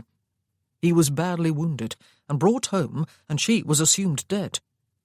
A long time later he was about to marry someone else, when his long-lost wife suddenly appeared to stop the wedding. And I do mean wedding. They were in the church with half the Ton in attendance." "Really?" she said. "She arrived only just in the nick of time. But how wonderfully romantic." "Provided," he said, "he had not forgotten her, and was not hopelessly in love with the other lady." "Oh, had he? And was he?" She turned her head to look at him, though she could not see his face clearly in the darkness. "Apparently not, on both counts," he said. "Then it was romantic," she said. "But was the other lady in love with him? Was she left broken-hearted?" He clucked his tongue. "There is no satisfying hopelessly romantic sensibilities, is there?" "But was she?" she asked again. "I have never asked her, Chloe," he said. "It would seem presumptuous, since she is virtually a stranger. Perhaps you might ask Kilbourne or his wife. But the lady concerned is now the Viscountess Ravensburg, and does not look like a mere shadow of her former self. Not that I knew her former self, it is true." She stared at his darkened profile, and realized he was talking more and in a lighter vein than usual as a deliberate ruse to distract her, and he had succeeded. "Ralph," she said, "never try your hand at writing a love story. You would leave your female audience howling with frustration and fury. A good love story needs a good ending, not just a, well, they look happy enough sort of ending." "There go my aspirations to compete in the literary world with your brother-in-law," he said. She stared at his profile in silence. Was this Ralph? She could not see his facial expression, but she would swear there was a smile in his voice. "You would be doomed to disappointment if you tried," she said. No one can outdo Lucy's Freddie." The carriage slowed, and she could see that they had arrived at the theatre. The light from a number of torches revealed an area crowded with carriages and people on foot. Chloe had always enjoyed going to the theatre. She was determined to enjoy it this evening too. No one, surely, had ever been driven from town 3 times. The Duke of Stanbrook was an attentive host with flawless manners. He was outside the theatre awaiting their arrival. He opened the carriage door and sat down the steps himself, instead of waiting for the coachman to descend from the box. He handed Chloe down and introduced both her and Ralph to the Dowager Viscountess Lingate, a handsome older lady. The Duke offered his arm to Chloe and escorted her upstairs to his box, talking to her the whole way, while Ralph came behind with Lady Lingate. Both the foyer and the stairs were crowded with people, to several of whom the Duke nodded graciously without stopping. It was all very smoothly and very deliberately done for her comfort, Chloe thought, though really she was not feeling very uncomfortable. The ton would not frighten her away this year, and its members would not openly snub the Duchess of Worthington, she kept reminding herself. The other 4 guests were already in the Duke of Stanbrook's box, and Lord Trentham stepped forward, hand outstretched, as soon as they appeared in the doorway. His large frame almost completely hid the tiered galleries beyond the box and the people who filled them. Chloe did not feel as much on display as she had expected. Again, she felt that it had been a deliberate move on Lord Trentham's part to lessen her ordeal. Ralph's friends were very kind, even if unnecessarily protective. Her fleeing last year had clearly given the impression that she was a fragile weakling. Gwen greeted her with a warm hug after her husband had wrung her hand and turned to clap Ralph on the shoulder. "I did not realize when I called on you this afternoon," Gwen said, "that I would be seeing you again this evening, and that I would have the chance to introduce you to my other sister-in-law." Chloe looked at the other couple with interest and curiosity as Gwen introduced them. The Earl of Kilbourne was a blond and handsome man, though coincidentally his face too was scarred, presumably from an old battle wound. His countess was small and pretty, with a face that looked as if it habitually smiled. Chloe decided almost immediately that they were a happy couple, though she had no acquaintance with them upon which to base her opinion. Perhaps it was just the romantic in her that wanted it to be true, but she did wonder about poor Viscountess Ravensburg, the Lady Kilbourne had been forced to abandon at the altar. She hoped there had been enough happy endings to go around. Her eyes met Ralph's, and she was given the distinct impression that he could read her thoughts. There was surely a smile lurking in his eyes and at the corners of his lips, even if it was just a mocking smile. The Duke of Stanbrook directed Chloe to a plushly cushioned chair next to the balcony rail, and she took her seat, and felt suddenly as though she were in a fishbowl with a large crowd of spectators staring in at her. For the moment she found it impossible to look out, but with her peripheral vision she was aware of the lavishly draped tiers of boxes and galleries, of the myriad colours of silk and satin gowns, of waving fans and jewels glittering in the light of the chandeliers, and she knew without looking that the floor below would be crowded, mostly with men, most of them young and fashionable gentlemen, gossiping among themselves and perusing the occupants of the boxes above them through their quizzing glasses, ogling the ladies. She remembered them well from 6 years ago. She remembered the mingled pleasure and indignation of being ogled herself. Ralph was seated beside her, close enough that she could feel the reassurance of his body heat. She turned her head to smile at him. Soon she was going to have to find the courage to look beyond the box. How would she be able to watch the play otherwise? "Attending the theatre was my very favourite activity when I came to London for the first time," she told him. "Not the balls?" he asked her. "Or the soirees and Venetian breakfasts? Or the picnics and evenings at Vauxhall Gardens? or the masquerades, and—" She laughed and opened her fan. "Oh, all of it," she said. "I loved it all. I had waited 21 years, the last few of them in conscious, impatient anticipation for my moment to come, and it all far exceeded my expectations, and was wonderful beyond words." "But the theatre was especially wonderful." She laughed again. "Everything was especially wonderful. Those were the days of my innocence, and may no one scoff at innocence." She closed her fan without having used it and rested it on her lap. "Do you realise," the Countess of Kilbourne said, turning her head to address Chloe and Ralph and Gwen and Lord Trentham beyond them, "that we enjoy double the value of the admission price whenever we come to the theatre, in that we get to view both the play and the rest of the audience? I sometimes think the audience provides more entertainment than the play." "It certainly provides most of the food for drawing-room conversations the day after," Gwen agreed. "One does not hear many people discussing the play itself, but the people who attended the play are a different matter." "But without the play, Gwen," Lord Kilbourne said, "the ton would have to find another excuse to gather merely for the pleasure of observing one another and garnering fresh topics for gossip and speculation." "Ah, but there is also the daily promenade in Hyde Park," Lady Lingate said. "One could hardly say that the beau monde goes there for the mere benefit of riding or walking and taking the air." "I see I have invited a party of cynics to share my box," the Duke of Stanbrook observed. "I have come to watch the play, even if no one else has, George," Lord Trentham assured him. "I never thought Shakespeare was worth all the fuss people, mostly teachers, make over him, until I saw one of his plays performed a few years ago. Not that I have ever warmed to the tragedies. There is too much gloom in the world as it is, without having to watch actors deliver themselves of impassioned laments before stabbing themselves to the heart with their wooden daggers."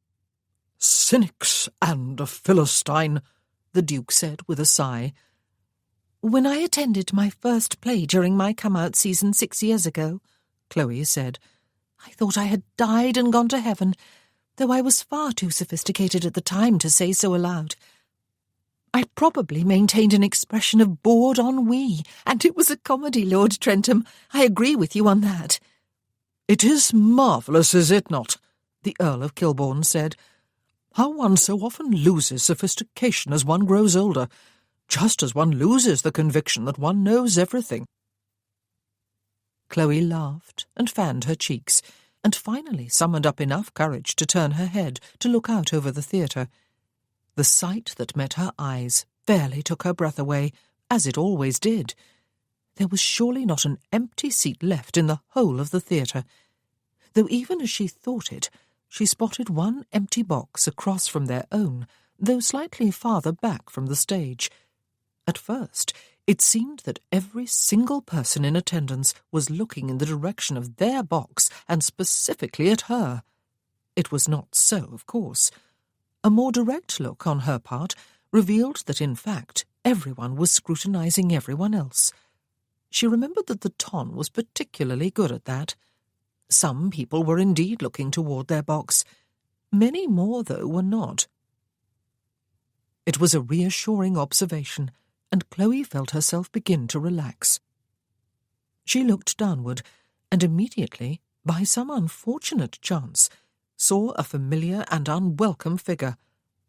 Baron Cornell, as handsome and elegant as ever, quizzing-glass raised to his eye, lips pursed, was watching a young lady in one of the lower boxes, whose bosom was fairly spilling out of her low-cut bodice. And she was watching him. Chloe waited for the pang of hurt and humiliation that thoughts of Lord Cornell usually aroused in her, even though she had known for a long time that he had never been worthy of her affections. But she felt nothing. She raised her eyes and looked along the galleries opposite, one tier at a time, to see how many people she recognized. There were a few. 2 or 3 of them acknowledged her glance with an inclination of the head or a raised hand. No one glared or looked affronted. And then, Just as she was about to turn her head away to ask Ralph if it was almost time for the play to begin, she saw movement in the box opposite, the one that had been empty until now. 2 couples stepped inside, an older and a younger, and then a third couple a little way behind them. There was a swell of sound from the audience, but Chloe did not even notice it. Her attention was riveted upon the third lady, who was dressed all in dazzling white, and who, even to Chloe's own eyes, looked like a younger version of herself, complete with a head of piled bright red hair.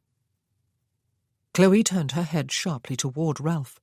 She smiled brightly and asked if it was almost time for the play to begin. "Past time, I would think," he said curtly. He was looking pale and tense and grim. His eyes were fixed on the empty stage. And then a buzz of shushing noises from a few members of the audience quelled the swell of conversation. The play, one of Shakespeare's comedies, As You Like It, was about to begin at last. Was the older gentleman in the other box the Marquis of Hitching? But Chloe dared not look in that direction again. She would not recognize him anyway. But she felt no doubt whatsoever that the red-haired lady was Lady Angela Allendale. It was not difficult to predict what the chief topic of conversation in the drawing-rooms of polite society would be tomorrow. The play was beginning, and Chloe set herself the difficult task of concentrating upon the action and enjoying herself. She was not the only one not succeeding, though, she realized after several minutes had passed. Although she did not turn her face away from the stage for a while, she could almost feel the silence of Ralph beside her. Well, of course he was silent. Finally, she turned her head to look at him. He was gazing at the stage, apparently intent upon what was happening there. But he felt her eyes on him and transferred his gaze to her face. Even in the near darkness, she could see that his eyes were blank. He did not smile at her. She set the fingertips of one hand lightly upon his sleeve and leaned a little closer. "Forget Lady Angela's presence," she murmured. "I am not upset about it." He frowned at her. "She is here?" She stared back at him. He had not noticed. He must be the only person in the theatre who had not. "What is the matter, then?" she asked him. "Nothing," he said. "Watch the play. It is why we are here." Lord Trentham was looking at them with some concern. Chloe smiled apologetically at him and turned her attention back to the stage. Or rather, she turned her eyes toward it. Her mind did not follow suit. She had kept her hand on Ralph's sleeve. Beneath it, his muscles were tense. But he had not noticed the arrival of Lady Angela Allendale. He was courteous, even charming during the interval, when several people came to their box to commiserate with his loss and to congratulate him on both his new title and his marriage. He presented Chloe to those who were unknown to her, setting a hand that felt both warm and protective against the small of her back. She met, among others, Gwen's cousin, the Marquis of Attingsborough, and his wife, and Lady Lingate's nephew, the Earl of Ainsley, and his countess. No one mentioned Lady Angela, and Chloe did not look again in the direction of that particular box. It was impossible to know if the lady had seen her, though how could she not have done? What rotten bad luck it was that she was back in London this year. They were going to be dodging each other for the rest of the season, yet it was inevitable that they would be invited to many of the same events. As would the Marquis of Hitching. By the time the play was over an hour or so later, and all the thanks and good-night greetings had been said, and Chloe and Ralph were on their way home in the carriage, she felt exhausted. "It was a pleasant evening," she said. "It was," Ralph agreed. Gone, it seemed, was the light, almost teasing conversation in which he had engaged her earlier to relax her before they arrived at the theatre. His curt response merely deepened the chill inside the carriage. Chloe listened to the rumble of the wheels, the rhythmic clopping of the horses' hooves. She watched as the interior of the coach was illuminated occasionally by the flare of torches in the streets outside. "What is the matter?" she asked after a few minutes. "What happened?" It was not the fact that Lady Angela Allendale had been at the theatre. "Why do you ask again?" His voice was cold and irritable. "I have already told you that nothing is the matter. If I am not forever smiling inanely and laughing mindlessly and chattering aimlessly, must something be the matter? That is not the way I am, Chloe. You must not expect it of me." He was being grossly unfair. When had she ever suggested that she expected smiles and laughter and chatter from him? What had she done to incur this irritation? "Oh, I do not expect any such thing," she said, her tone as careless as she could make it. "You made it very clear from the start that there would be no emotional bond between us. No friendship, no warmth, no confidences, no real communication. It was foolish of me to imagine that something had upset you, merely because you were unnaturally quiet at the theatre." "One is not expected to chatter and disturb other audience members when a play is in progress," he told her, as though she could not have guessed as much herself. "It is considered bad manners." "I suppose," she said, "you refer to the whispered exchange that I initiated, and to the fact that it disturbed Lord Trentham."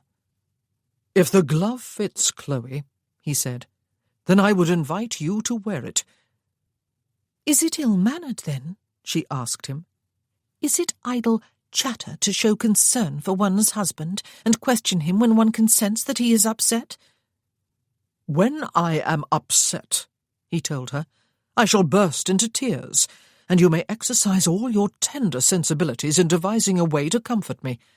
When I am merely trying to enjoy a play, I would prefer not to have my concentration broken by an over-imaginative female begging to know what is the matter with me." Chloe stared at the dark outline of his profile for a few moments, her mouth open. He should have been joking. He should have turned to her, some sort of twinkle in his eye, even if the darkness made it difficult to see. He was not joking. An over-imaginative female. Not even an over-imaginative wife. She closed her mouth with a clicking of teeth and directed her attention to the darkness beyond the window on her side of the carriage. "I am sorry I expressed concern," she said. "It was foolish of me. It will not happen again." She half expected him to break the silence, to offer some sort of apology for his churlishness, or to show some sort of concern for the dismay and embarrassment she must have felt when she realized Lady Angela was also at the theatre. But they rode the rest of the way in loud, injured silence. He did not break it, and she would not. She would not break it ever again. Not until he spoke to her first, anyway. He handed her down from the carriage when they arrived home and offered his arm to escort her into the house. She took it simply because it would have been childish to refuse. Besides, the butler would have noticed, and chances were the whole staff would know before morning that the Duke and Duchess had had a falling out. She permitted herself to speak inside the hall, since it was the butler who spoke to her. No, she told him, she did not wish for any refreshments. She was tired and intended to retire without further ado. 15 or 20 minutes later, ignoring the fact that she was thirsty and a little hungry, she dismissed Mavis, climbed into bed, and burrowed beneath the covers, head and all. He was cold and unfeeling and unreasonable and bad-tempered, she decided, and a lot of other nasty things along the same lines. He was no different from what he had said he would be. He had not promised any warmth, any intimacy, any real companionship in their marriage. In fact, he had promised the absence of those very things, and she had agreed quite readily.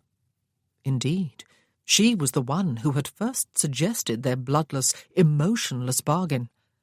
There was no point whatsoever in being upset with him now, because he had not wanted to share with her whatever it was that had disturbed him this evening. or because he had shown no concern for her upset feelings about being exposed to the one woman with whom she dreaded coming face to face. There was no point in punishing him, and herself, by never speaking to him again. What if he did not come tonight?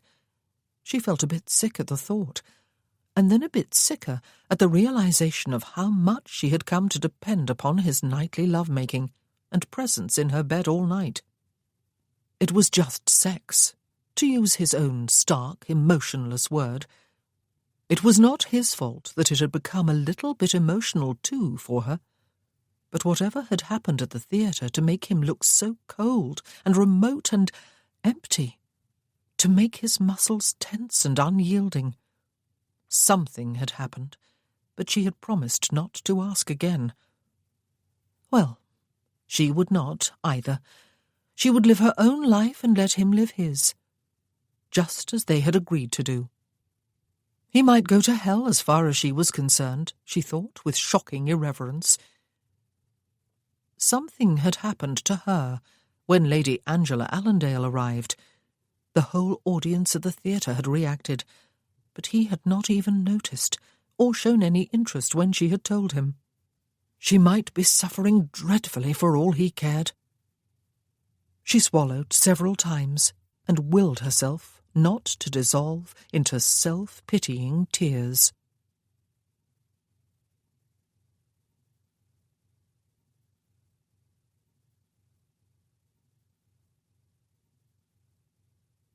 Chapter 17. Ralph was lying on his wife's bed, one arm draped over his eyes, one leg bent at the knee, his foot flat on the mattress. He lay still and breathed deeply, hoping he would slip back into sleep, knowing he would not. He had come here to apologize for 2 separate wrongs he had done her. He had not noticed that Lady Angela Allendale was at the theatre. He had not even been looking for her or Hitching. He had made some tentative inquiries during the day, but no one had seen either of them in town this year.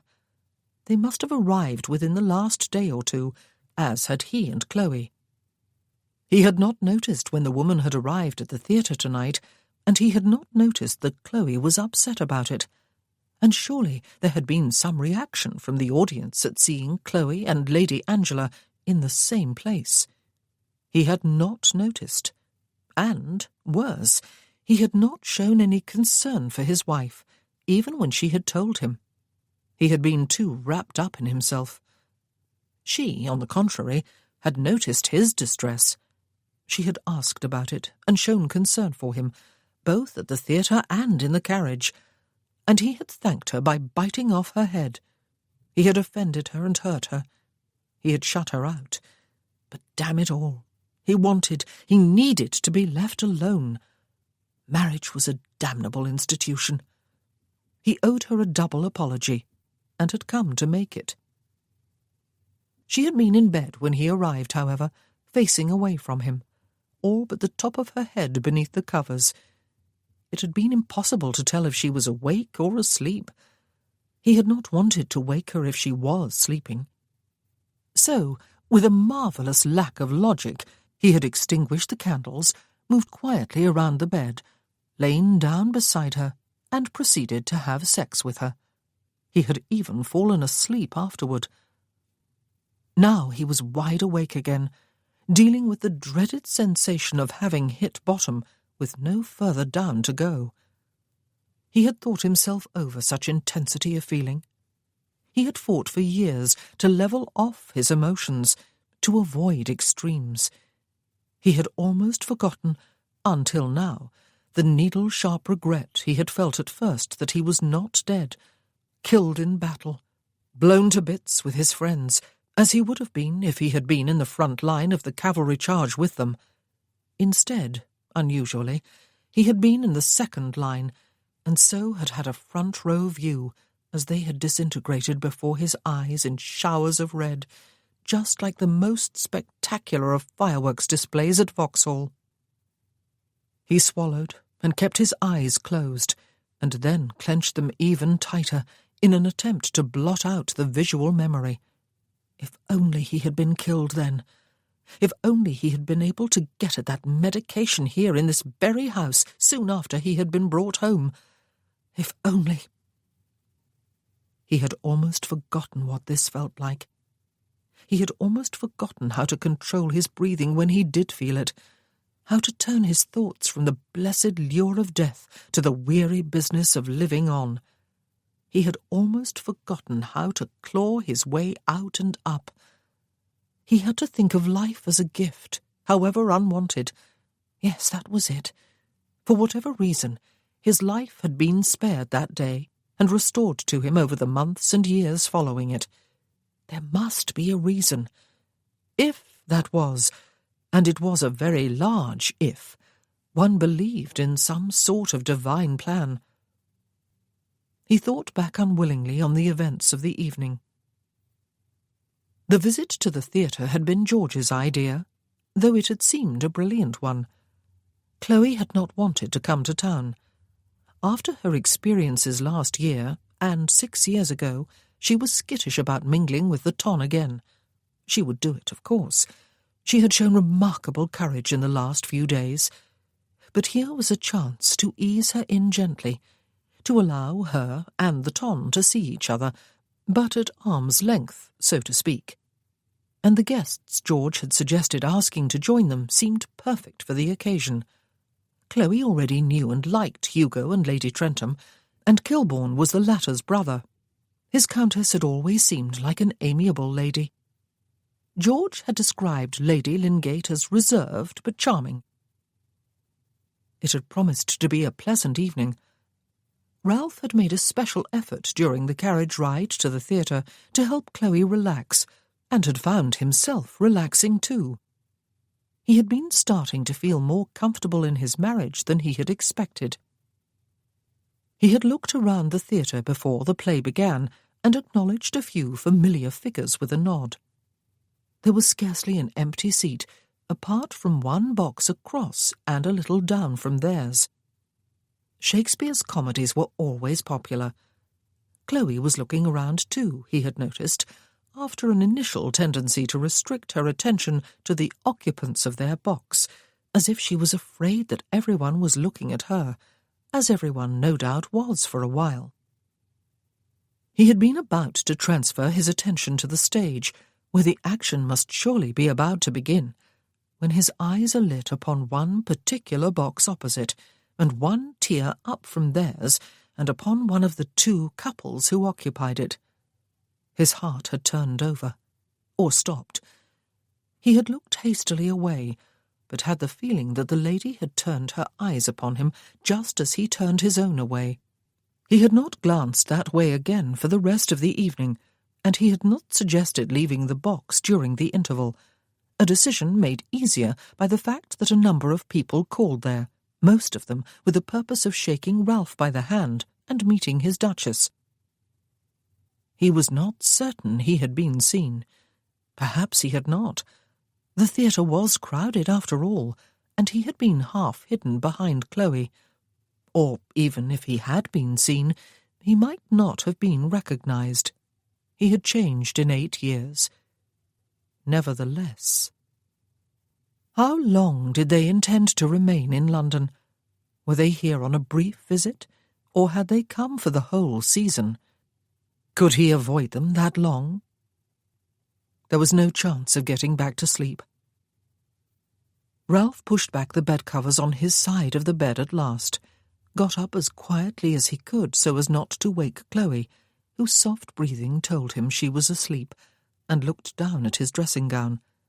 He should go to his own room, get dressed, go down to the library, pour himself a drink, see if he could lose himself in a book, or in a bottle, though drunkenness was a form of forgetting in which he had never indulged.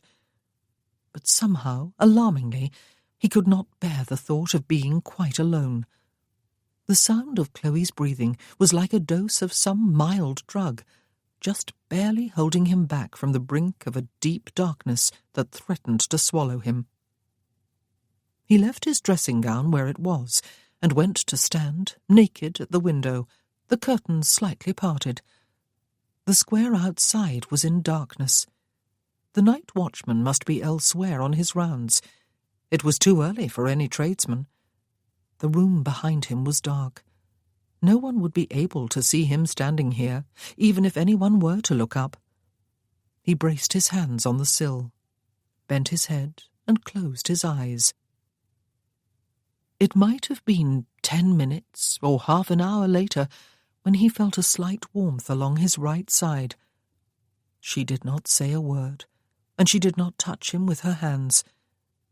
A blanket or a shawl came about his shoulders, making him instantly aware of the chill of the room, and her forehead came to rest against the edge of his shoulder. God! Oh, God! He clenched his eyes more tightly closed and bent his head lower. "I beg your pardon, Chloe," he said. "I am sorry. Forgive me if you can." "It was just a silly quarrel," she said, without lifting her forehead. "There is nothing to forgive." "Yes, there is," he said. "You must have needed me, and I was selfishly unaware of your distress. And then I treated you abominably." "You are forgiven." The abyss yawned. "It is beyond your power," he told her. "You cannot forgive me, Chloe. No one can."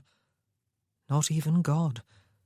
He had tried that, on the assumption that it was God who had given him the unwanted gift of his life on the battlefield, and that it was up to God to forgive him if he was to find the will to go on.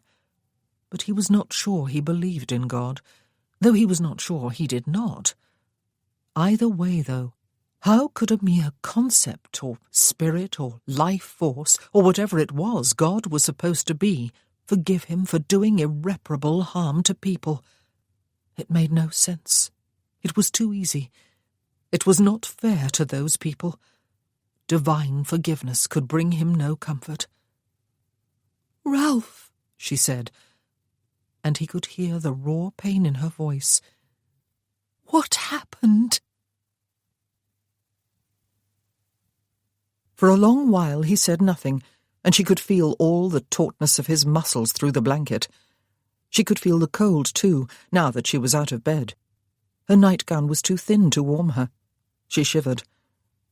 He was not going to answer, and she had risked his renewed irritation by asking the same question yet again.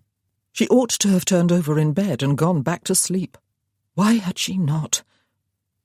He must have felt her shiver. He opened the blanket and drew her inside it with him. He wrapped it about her, and she warmed her body against his, her head turned against his shoulder, her hands on his upper arms. She was more aware of his nakedness, standing like this, than she ever was in bed. She loved his body, so beautifully proportioned, so firmly muscled, so masculine. She even loved his scars, because they were a part of him, because they had been dearly earned. Her left hand moved in to rest against the hard ridge of the one that circled his right shoulder. He did not speak for another long while, though some of the rigidity had gone from his muscles. She realized something then, something she would really rather not have known, though it explained why she had left the warmth of the bed to bring him a blanket and to ask again the question he would not answer. She loved him. She scarcely knew him, of course.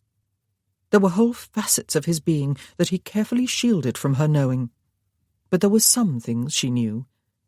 There was the intensely passionate, energetic, idealistic, charismatic boy he had been when he was at school with Graham. There was the young man with his broken body and shattered dreams, who had been brought back to England from the peninsula, closer to death than to life, wanting death more than he wanted life. And there was the closed, disciplined, sometimes morose, very private man he was now, with his empty eyes. Though they were not empty to her. The emptiness was like a curtain he had drawn across his soul to hide his pain from anyone who tried to look in. It was not a romantic love she felt for him, for there were no illusions. She did not expect moonlight and music and roses. She did not even expect a return of her feelings. There was no euphoria, and never would be. She was not in love, There were no stars in her eyes. There was merely an acceptance of who he was. Even the vast depths of him she did not know, and perhaps never would. She loved the complexity of him, the pain of him, his sense of duty, his innate decency, even his difficult moods. She loved his body, the look and feel of him, the warmth and smell of him. She loved the weight of his body when it was on hers in bed, the hard thrust of his love-making, the sudden liquid heat of his seed. She loved him, though she would rather she did not.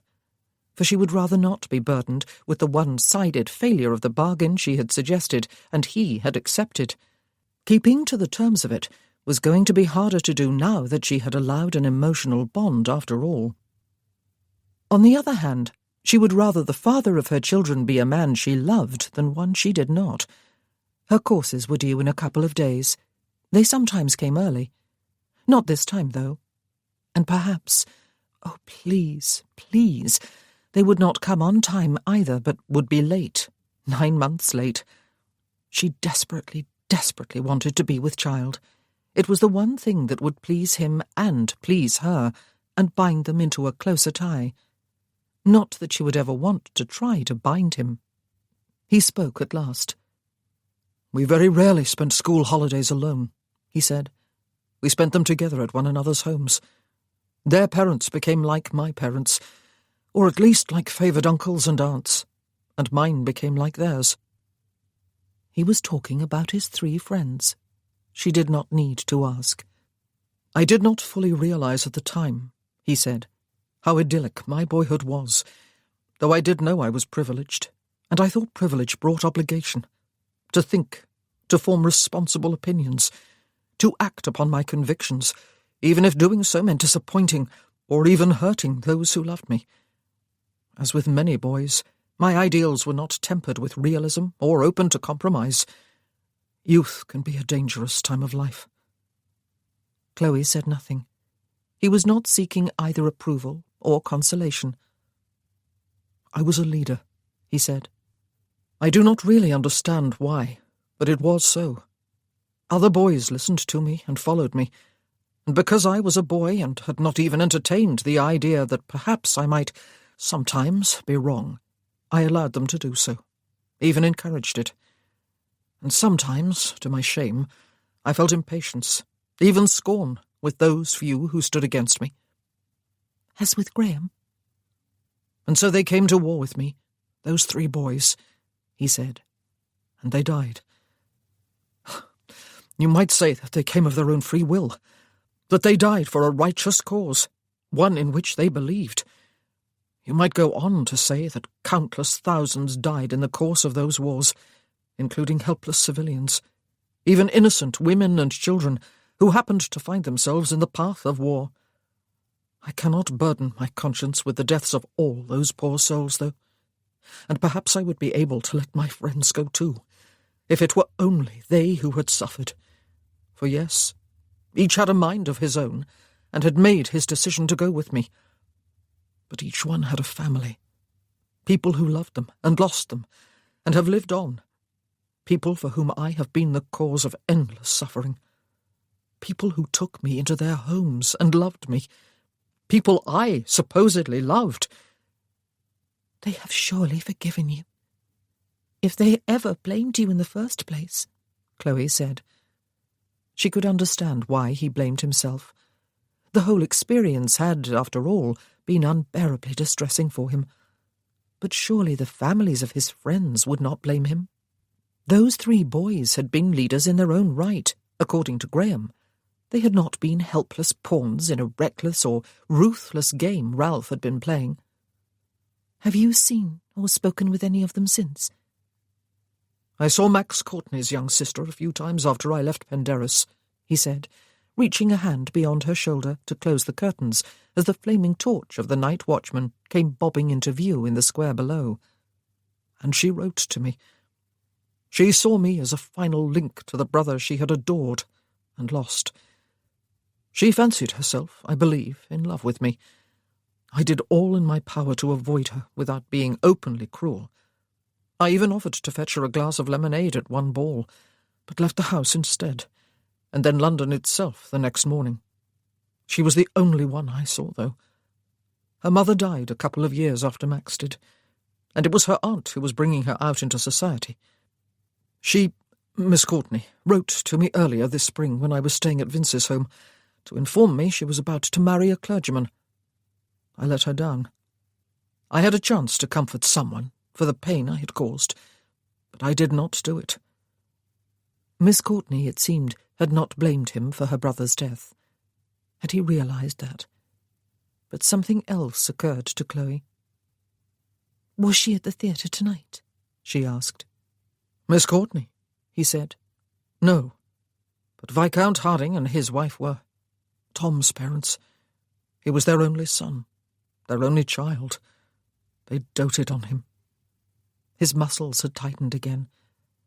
Chloe set her hands on his shoulders and tipped back her head to look up at him. Her eyes were accustomed to the darkness, and she could see the hard, bleak emptiness of his expression as he gazed back. They begged and pleaded with him not to go, he said. The Viscountess, his mother, even wrote to me to beg me to use my influence with him. And I did. Chloe tipped her head to one side. "And afterward?" she asked him. He stared back. There was no afterward. "You did not hear from them?" she asked. "Or write to them?" No. "Did they see you tonight?" Our eyes did not actually meet, he said. But yes, I believe they might have seen me. Without stopping to think what she was doing, Chloe cupped his face between her hands. "What are you going to do?" she asked him. Do? He frowned. Nothing. What is there for me to do? If they recognized me, I ruined their evening. I know I have ruined their lives. I owe it to them to stay out of their way. If they do not leave London, then I may have to. We may have to. That ought to please you." He curled his fingers around hers and removed her hands from his face. He held them clasped between their bodies, and the blanket slithered off his shoulders to the floor. "We will run away?" she asked. "Because you saw the parents of one of your friends, and I saw Lady Angela Allendale." "Run away?" He laughed softly, but there was no amusement in the sound. "Did you not know, Chloe, that that is an impossibility? You ought to know. You have tried it a few times. The trouble with running away is that you must always take yourself with you." "You must face them, then," she said. "You must call on them. Perhaps, as with Miss Courtney, they will see you as a link with their son and be delighted to see you." He dropped her hands in order to brush her hair back from her face, to cup her cheeks as she had done his, to tip her face closer to his own. "No," he said softly. "You were content, then," she said, "to live out the rest of your life in hell?" She had not planned those exact words. She heard their echo as though someone else had spoken them. His eyes looked like large pools of darkness. "Content?" He laughed again. "It is as good a word as any, I suppose. A wife is a troublesome thing to have, Chloe." "An interfering baggage, do you mean?" "As I recall saying once before, quite recently," he said, "if the glove fits." But he did not speak with irritation this time. "I cannot help caring just a little bit, you know," she told him. "I care that you are unhappy." "And you?" He moved his head a little closer. "How could I not have known Lady Angela Allendale was at the theatre? You are sure it was she?" "Yes," she said, "and even if I could not be sure, the reaction of the audience would have told me I had not mistaken." "And I missed it all," he said. "Selfish brute that I am. I am sorry, Chloe." "It does not matter," she said. "We bear a coincidental likeness to each other. People will soon grow tired of remarking upon it." "Yes, they will." He closed the distance between their mouths and kissed her. It was not a sexual kiss. Or rather, it was, but it was more than just that. There was warmth in it, and something else. Need, perhaps. Yearning, perhaps. Or perhaps something that went deeper than feelings, and therefore deeper than words. Her arms went about him, and his came about her, and the kiss deepened as his tongue sought the inside of her mouth, and she felt his hardening erection against her abdomen. Even when he took her back to bed and stripped off her nightgown and laid her down and came directly on top of her and into her, even then, as he moved in her and she twined her legs about his and moved with him, it was not really a sexual coupling. Or not just, or not primarily, nor was it only about the begetting of a child. It was... oh, no. There were no words. But he needed her. He did not just want her. He needed her, as she needed him. She had been more upset by the events of the evening than she had realized at the time. And so she opened to him as she had not done before, even during that one night of unbridled passion. She opened everything that was herself and gave. She gave her heart and her love without speaking a word, and she received too. For when he finally stilled and spilled his seed in her, the warmth and the wonder of it spread to fill her whole being. Or so it seemed. Neither of them spoke. But though he disengaged from her and moved off her, he stayed within her arms, his head nestled against her bosom, his legs entwined with hers, and she heard him sigh and felt him relax into sleep. She nestled her cheek against the top of his head and closed her eyes and felt a strange, seductive happiness.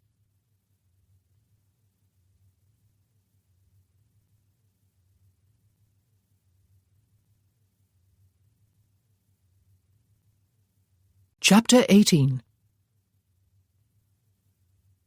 Aunt Julia is coming in the carriage for me at 10, Chloe explained at breakfast when Ralph asked about her plans for the day. We are going shopping. I need new clothes. I hope you do not mind. Of course not, he said. You have carte blanche. Oh. She smiled at him. You may regret that. I think not. He did not actually smile in return, but there was a certain warmth in his eyes. They had woken at the same moment early this morning. He had still been in her arms, his head pillowed on her shoulder. He had sighed with what had sounded like contentment, kissed her breast, and proceeded to make lingering, almost tender love to her. It had seemed like tenderness. It had seemed like love-making. Perhaps, she said, I have wildly expensive buying habits, and perhaps I have a quite uncontrollable attraction to the gaming tables. Perhaps I adore glittering objects, especially if they are made of diamonds. He leaned back in his chair, his coffee cup in one hand, and actually did smile. And that puts me in mind of all the family jewels locked away at Manville, he said. They are ancient and priceless, and no modern woman would be caught this side of the grave wearing any of them. I have not bought you anything except your wedding ring, which we really must have made a little smaller for you. I will buy you jewels for our reception and ball. Oh, she said, there is no need. On the contrary. He raised his eyebrows. There is every need. Besides, it will give me pleasure. I hope it will give you pleasure to wear them. Chloe was sure her cheeks were flushing. It will, she said, but there is still no need. I looked in at the study on my way here, he said. Lloyd was not there yet, but there was a formidable pile of mail on his desk. Mostly invitations, I would imagine. He should be there by now. Shall we go and look? And I asked him yesterday to start compiling one of his famous lists of what must be done in preparation for our ball. It would be strange indeed if the list is not already as long as my arm. Shall we see it? It felt lovely, she thought, as she took his arm, doing things together, planning together, being part of each other's lives. It was more than she had expected. There were indeed invitations. Mr. Lloyd had already divided them into 3 neat piles, one for probables, another for possibles, and a third for improbables. Chloe read every one, as did Ralph, and discovered that the secretary's judgment was nearly faultless. They decided to accept all but one from the first pile, only one from the second, and none from the third. "And the ball, Lloyd?" Ralph asked. Mr. Lloyd produced 2 lists. One was for all the preparations he could think of. Chloe looked it over and added a few more points. The second list, a very long one, was of prospective guests. It was divided into the same 3 categories as the invitations: probable, possible, improbable. One set of names on the improbable list caught Chloe's attention. "The Marquis and Marchioness of Hitching and family." She looked inquiringly at Mr. Lloyd. He looked downward in apparent confusion. "I thought it possible, Your Grace," he said. "That is—" Ralph came to his rescue. "I would have put the names on that section of the list too," he said, "if I had put them anywhere at all." "You will be sure to send an invitation to the Marquis and his family, Mr. Lloyd," Chloe said. "Are you quite sure?" Ralph was frowning at her. "Yes," she said, though her legs felt distinctly unsteady. "I will not allow a little mischievous gossip from last year to cause me, or you, to slight perfectly innocent people by excluding them from our guest list." "Very well then, Lloyd," Ralph said. He tapped his finger on another name, one on the main list. "But here is someone you may exclude." Chloe leaned forward to read the name. "Lord Cornell," she said. Did Ralph know, then? "He is not welcome in my home," Ralph said, "or within half a mile of my wife." Ah, he did know. They spent a few minutes longer discussing both lists, but Chloe could not delay long. Her aunt would be coming soon. She went about the rest of the day with something of a spring in her step. Her marriage was progressing far better than she had expected when she suggested it, even if it would never be the stuff of which dreams were made. This morning she was going shopping with her aunt, something she always enjoyed, and this afternoon she would go visiting with her mother-in-law and Nora, who may not like her yet, but would go out of their way to smooth her entry into society as the Duchess of Worthington, and she would hold her head high. She had nothing of which to be ashamed, after all. Ralph could not take his seat in the House of Lords before he received a writ of summons from the Lord Chancellor's office. It had not come yet. He was to attend one of the formal levees at court next week. George, Duke of Stanbrook, had arranged it, and had agreed to accompany him. In the meantime, Ralph carried on with his life much as he had before the death of his grandfather, grateful that he was not expected to accompany his wife either to Bond Street or on the round of visits his mother had planned for the afternoon. He was looking through the morning papers in the reading-room at White's Club when his father-in-law stepped into the room. Sir Kevin Muirhead looked about him until his eyes alit on Ralph, and then came toward him with purposeful strides. Ralph stood, and they shook hands. "Your butler thought you had come here," Sir Kevin said, his voice hushed so as not to disturb the other readers. "I am glad he was right. I need to have a word with you." "Perhaps you would care for some luncheon, sir." Ralph gestured toward the dining-room. "Graham is busy with parish work," Sir Kevin explained when they were seated, "and Lucy is walking in the park with a lady friend of hers, and their children and nurses. Nelson is deeply immersed in the writing of one of his plays, or rather, in sawing the air with one arm while he proclaims each speech before he writes it. He is ever hopeful of penning the masterpiece that will immortalize him. Julia has gone shopping with Chloe, and Easterly is at the house for what he considers an important debate. You are the only one left to keep me company, Worthington." "It is my pleasure, sir," Ralph said, as a waiter arrived to take their order. "Hitching is in town," Sir Kevin said abruptly when they were alone again, "with his whole family. They came a day or 2 ago." "Yes," Ralph said. "Lady Angela Allendale was at the theatre last evening." "And you?" His father-in-law looked appalled. "We were there too," Ralph said. "There was no unpleasantness. Chloe behaved with great fortitude. So, I suppose, did the other lady. They did not come face to face." Sir Kevin closed his eyes briefly and exhaled audibly. "I once informed Hitching," he said, that he might retire to his estates in the north of England and live out his life there with my blessing, but that if he should ever dare show his face in London again, he could expect me to rearrange the features on it, or words to that effect. I was young and foolish enough to believe that he would heed the warning, and live forever after in fear and trembling of my wrath." He had to pause while the waiters set their food before them. "That was 28 years ago," Muirhead continued, frowning down at his plate as if in disbelief that he could have ordered such a hearty feast. "If he was ever afraid of me, clearly he is afraid no longer, though I dare say he never was. Now he is here with his wife and daughter and one of his sons." "It was all a long time ago," Ralph said. "There may be no need of any unpleasantness, sir. We are to host a ball at Stockwood House. My secretary presented us with a list of prospective guests this morning, and Chloe insisted that Hitching and his whole family be included on it. She seems determined to prove to everyone that last year's gossip was so much nonsense." His father-in-law had eaten only one mouthful of his roast beef. He set his knife and fork down across his plate with something of a clatter. He closed his eyes and rubbed 2 fingers up over his forehead from a point between his eyebrows.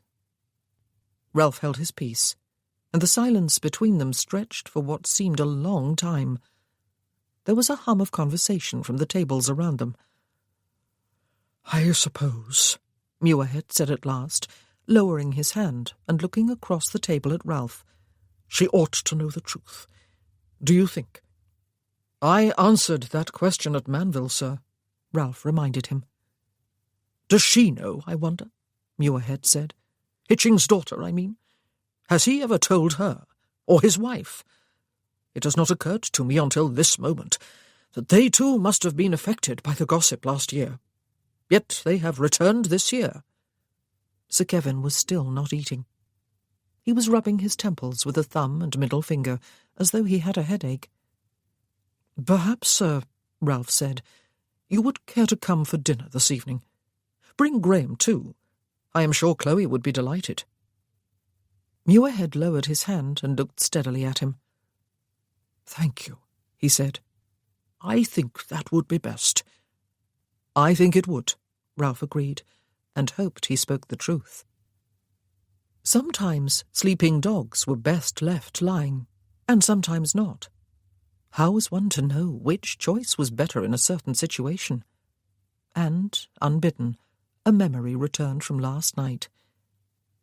"You must face them, then. You must call on them," Chloe had said, referring to Viscount Harding and his wife. And when he had said he would not, "You are content, then, to live out the rest of your life in hell?" Chloe was feeling tired when she arrived home late in the afternoon. The shopping trip had gone well. Her aunt had both a good eye for colour and design and a knowledge of what was fashionable and would suit her niece.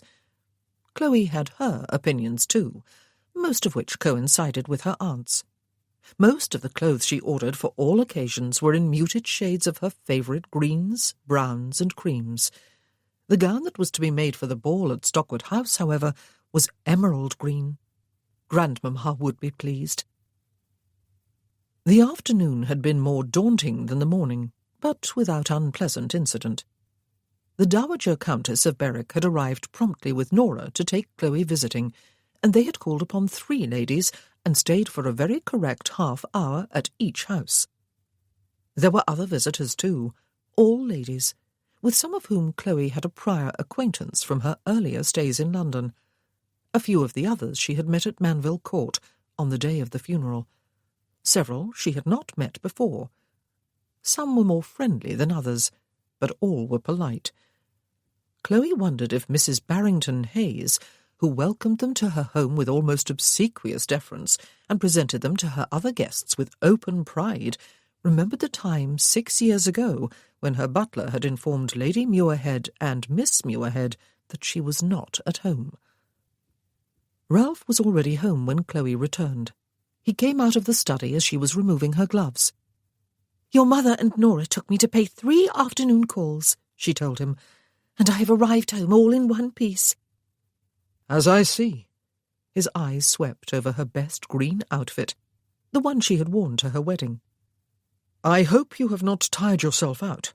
We have guests coming for dinner." "Oh?" Her spirits fell. "Your father and your brother," he told her. "I ran into your father at White's."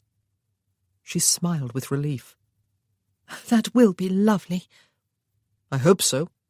He inclined his head to her and turned back to the study. There had not been a glimmering of a smile on his face, or lurking in his eyes, she thought, as she climbed the stairs to her room. But then she supposed having her father and Graham to dinner would be no great pleasure for him. He had invited them for her sake. She warmed herself with the thought. Ralph did not need to make any great effort to keep the conversation going during dinner. Graham, when asked, was quite willing to recount some of his experiences in the London slums, where he did most of his work. None of the stories redounded to his glory, or made the poor and the destitute sound like inferior beings, Ralph was interested to note. There was real affection in Graham's voice when he talked of people Ralph himself would pass in the street without so much as a glance. It was a humbling realization, and filled him with that old mingling of admiration and irritation. Sir Kevin, when prompted, spoke of the time when his daughters and his son were children, and Chloe and Graham chimed in with memories of their own, sometimes conflicting ones. All of them were careful not to exclude Ralph from the conversation, however. They explained things to him that might have been puzzling, and identified people he did not know. They must have been a happy family, he concluded. Chloe described her afternoon visits when her father asked about them, and amused them all with her keen observations on various ladies she had met. She was obviously enjoying herself enormously, Ralph thought, noticing her sparkling eyes and somewhat flushed cheeks. Whatever had driven her from home a few months ago seemed to have resolved itself, and all of them appeared to be having a merry time. Perhaps Sir Kevin was going to be content to leave it thus. "But all the conversation has been about us," Chloe said at last, looking apologetically across the table at Ralph. "How dreadfully ill-mannered we have been.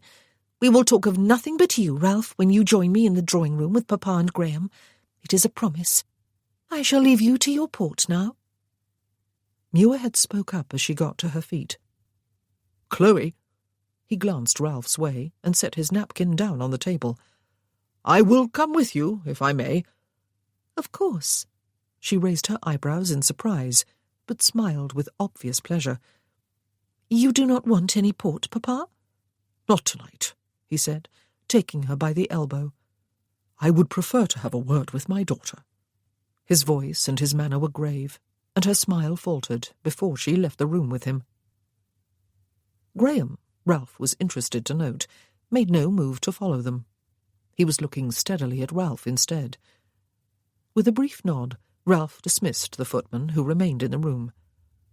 "You know?" he asked when the two of them were alone. "He told me a few hours ago," Graham said. "I suspected, of course. Well, I suppose I knew. But sometimes it is preferable to cling to illusion than to admit an unpalatable truth. I loved my mother. I still do. But all through life, it seems, we have to learn and relearn the lesson of loving people unconditionally, no matter what. It is not always easy to do with our parents. We grow up believing them to be perfect." Ralph poured them each a glass of port. "And will this knowledge change your feelings for Chloe?" he asked. "If I were not a peaceable man," Graham said, "I might feel obliged to plant you a facer for asking that question, Stockwood. Chloe is my sister. Does the reality of her birth make you think any less of her?" "Not at all. But I had little doubt of the truth even before I married her," Ralph told him. "Does she know?" Graham asked. "In the same way you did, and did not," Ralph told him. "Having the matter put beyond all doubt will be a blow to her, but ultimately it will surely be better for her to know." He hoped he was right. Graham toyed with his glass, twirling it by the stem. "Why did you marry her?" he asked. "I needed a wife," Ralph said after a small hesitation. "More specifically, I need a son, an heir. Chloe wanted a husband and children, but thought all her chances had passed her by. She overheard me tell my grandmother, that I was reluctant to marry, that I had nothing beyond material goods to offer any prospective bride. So she made me an offer. We could both have what we wanted, but there would be no illusions, no sentiment, no pretense of any emotional attachment." "And you agreed," Graham said. "No sentiment, Ralph? No emotional attachment? Nothing to offer? You?" "I will look after her," Ralph assured him. "You need not fear that I will not."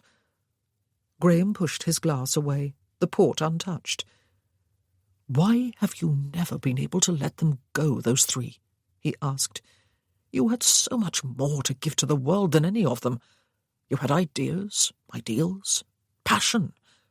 Sometimes, often, I disagreed with you, but I always respected you, except perhaps when you called me a coward.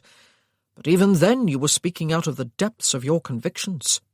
The others just wanted adventure, action, glory. I liked them, and I mourned them. But you have not been able to recover from their deaths, have you?" Ralph took a drink from his glass. "They would not have been there in the peninsula if it had not been for me and my dangerous ideals," he said. "You do not know that," Graham frowned. "To what degree are we our brother's keeper? I did not go with you, though I heard your arguments as often and as clearly as they did. I disagreed and made other plans for my future. They did not disagree. It was their right, and they acted upon it." "But they always agreed with me," Ralph said. "That did not make you responsible for them," Graham said. "One cannot always keep one's opinions, one's passions, to oneself, Ralph, for fear one might influence others and they might suffer, even die, as a result. Provided we do not try to coerce others in any way, that is. You never did."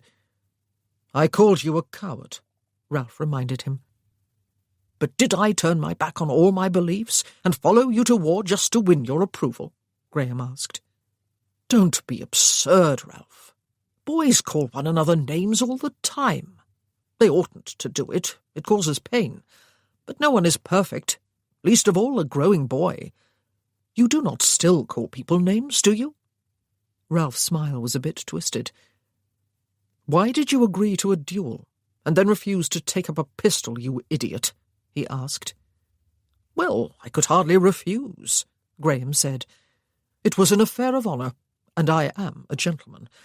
But violence is abhorrent to me. I cannot stop others using it, but I can stop myself. And you do still call people names." They looked at each other and smiled slowly, and then laughed. "And so you ended up as a clergyman, working in parts of London most people would never dare go," Ralph said. "And I dare say you walk about the streets without even a club with which to protect yourself. Coward? Never. Idiot? Maybe. And you ended up married to my sister," Graham said. "Who would have thought it?" "I will look after her, Gray," Ralph told him. "Yes," Graham said, nodding slowly. "I believe you will.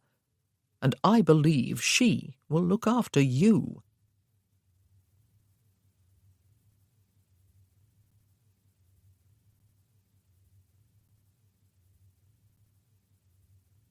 Chapter 19. "I am so glad you came to London again, Papa," Chloe said, her hand still linked through his arm as they entered the drawing-room. "You have not been back here since Lucy married Mr. Nelson, have you? It is really not so bad, is it? Although I would have preferred to remain in the country, I am not sorry Ralph persuaded me to come here and face the ton. We have accepted a number of invitations for the coming weeks, and we have begun to organise our own ball, which everyone seems to believe will be one of the grandest squeezes of the season. You must stay long enough to attend that." It was hard to recall all the conflicting emotions that had compelled her to leave home after Christmas, to put some distance between herself and her father, at least for a while. But one of the happiest moments of the past few weeks had been seeing him descend, unexpectedly, from Graham's carriage at Manville, and realizing that he was Papa no matter what. He patted her hand before releasing it and stepping closer to the fire. He held both his hands to the blaze while she took a seat. "The Marquis of Hitching is in town again this year with his family," he told her. "Oh," she said. "Is this why you left the dining room with me, Papa? To warn me? But I knew. Lady Angela Allendale was at the theatre last evening. I know it was she, though no one actually said so. She really does resemble me a little. Even I can see that. And there was a swell of sound when she entered her box across from ours. I did not mind so very much, though, you know. Indeed, it will be a relief to meet her face to face one of these days, to be civil to her, to let the ton know that all those rumours are pure nonsense. We will be sending them an invitation to our ball. There is no reason not to. Indeed, it would be remarked upon if we did not, and then the gossip might be revived. You must not worry for me, Papa. Truly you must not. I do not— "Chloe!" He did not turn away from the fire or speak her name loudly, but there was a sharpness to his tone that silenced her. And she knew what was coming, as surely as though the words had already been spoken. She held up a hand to stop him, but he was not looking at her. "No father ever loved his child more than I love you," he said. "I was there with your mother 5 minutes after your birth, though the midwife protested that neither of you was ready to be seen. I had never seen anything more beautiful in my life than the two of you. I named you. Did you know that? You were a tiny ball of precious humanity, and I immediately thought of a small and precious name for you.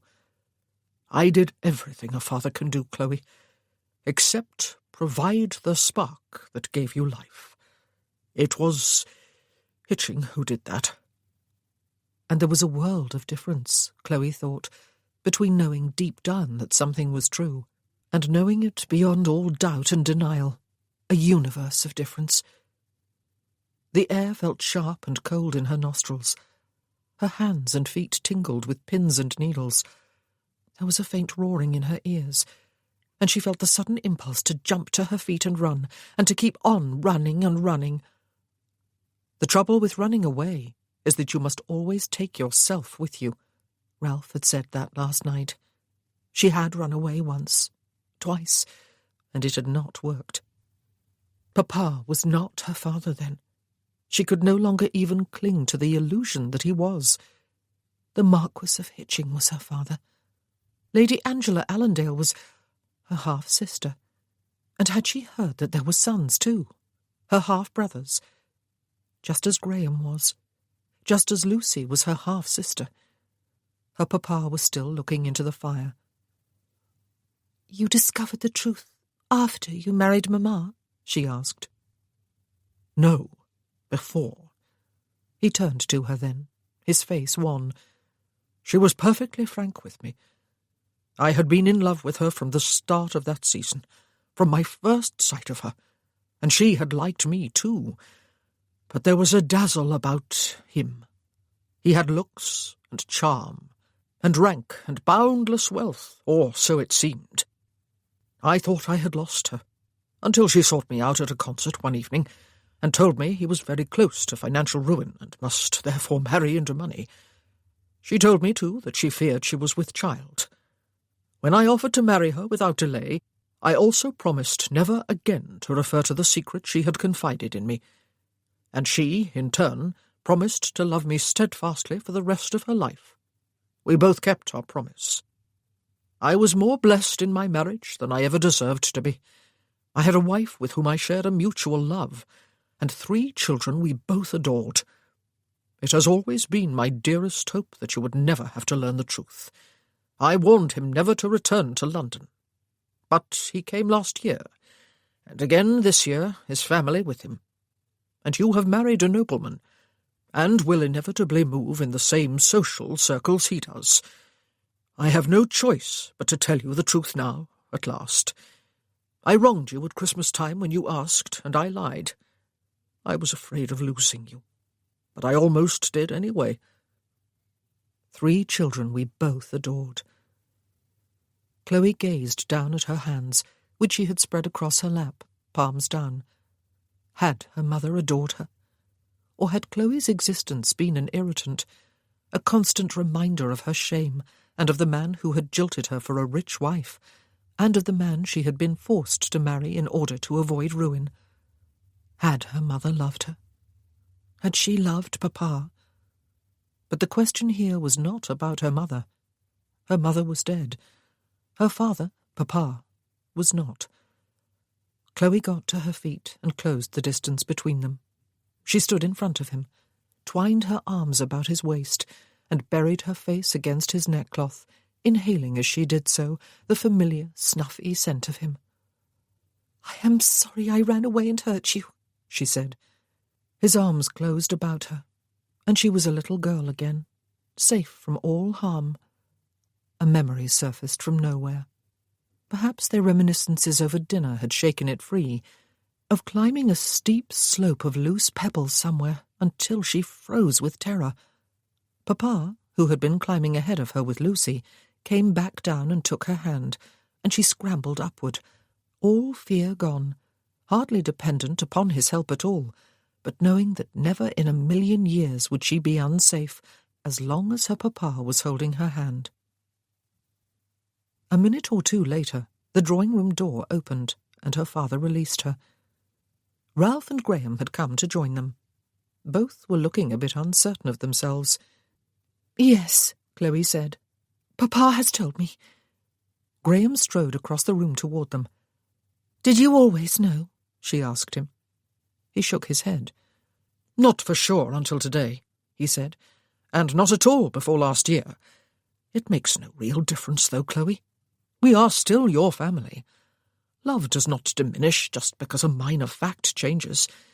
And it has not even changed, really, has it? It has always been so. It is just that we did not know it until today. A minor fact."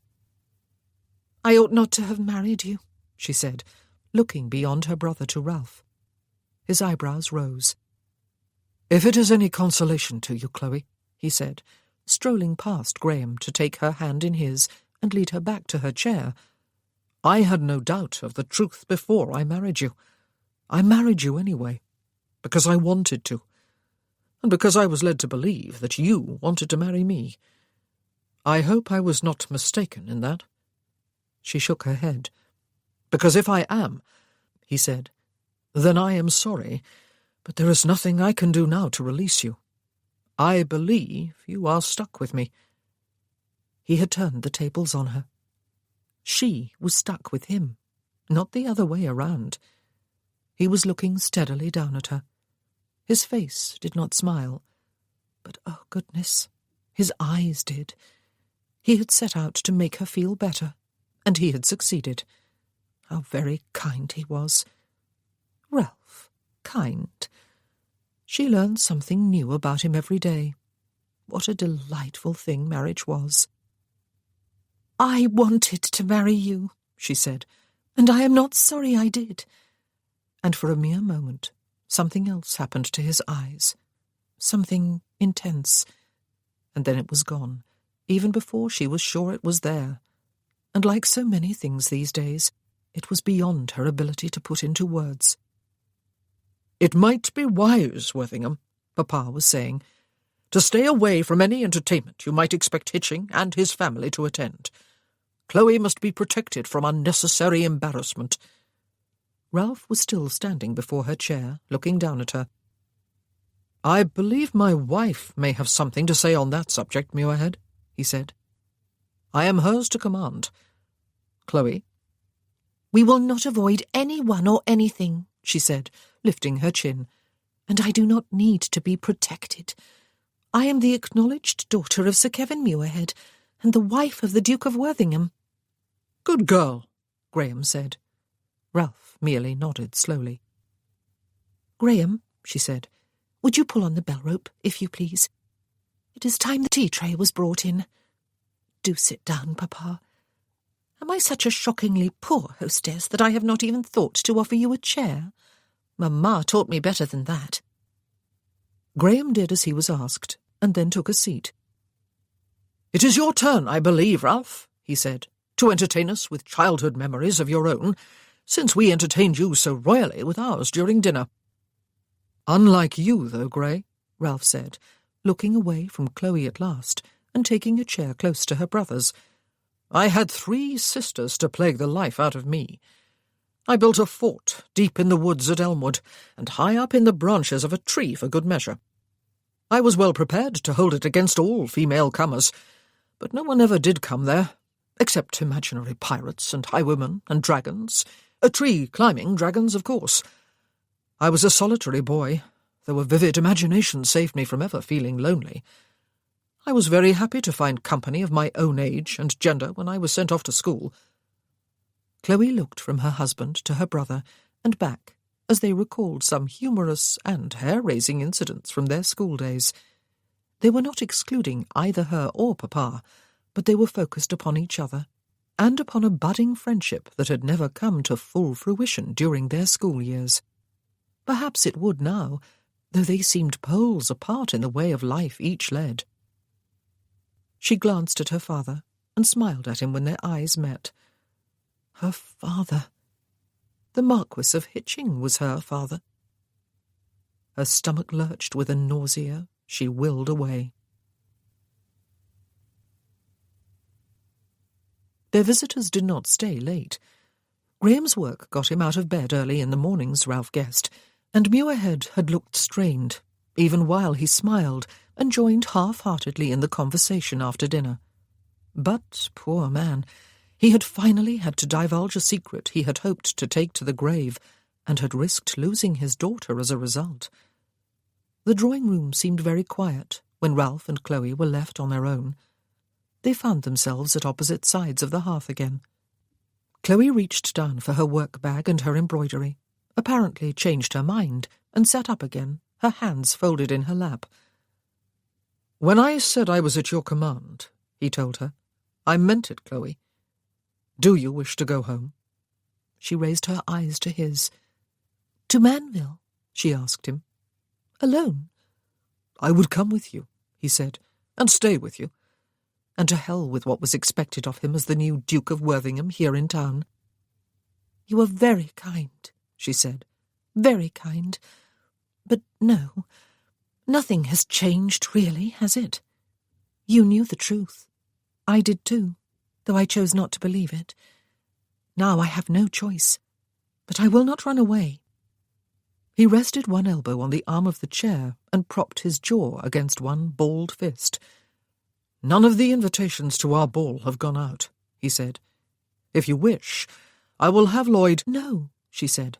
"They will remain on the list." When had he first realized, he wondered, that he cared for her? But of course he cared. She was his wife. He would protect her and care for her needs for the rest of his life. He bedded her nightly. They would share children. Of course he cared. But why hide truth from himself, as she had done since last year on a far larger issue? He cared, though he did not wish to analyze what exactly that meant. He cared about her happiness. What must it feel like to discover right out of nowhere that one's father was not one's father after all? He felt a sick jolt to the stomach at the very thought. To discover that one's mother had conceived one with another man. To know that one's apparent father had lived with the lie all one's life.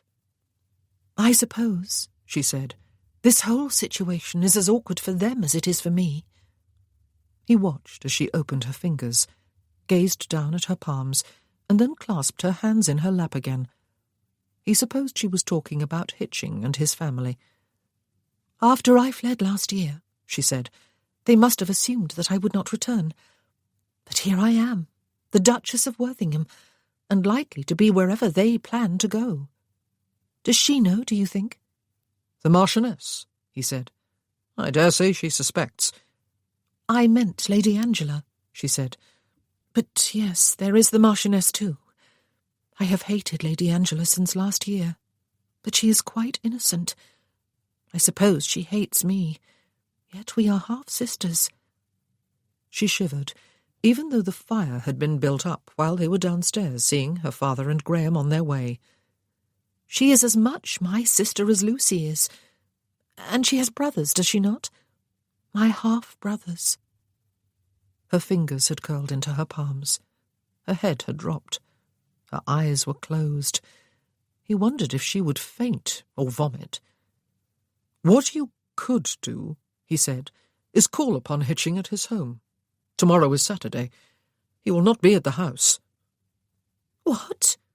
She looked up at him with startled, incredulous eyes. Her face had turned even paler, if that was possible. "At least all the eyes of the ton would not be upon you there," he said. "The inevitable meeting would come at a time and place of your own choosing. You would have some control over it." "But it would be utter madness." Her eyes were wide and fixed upon his.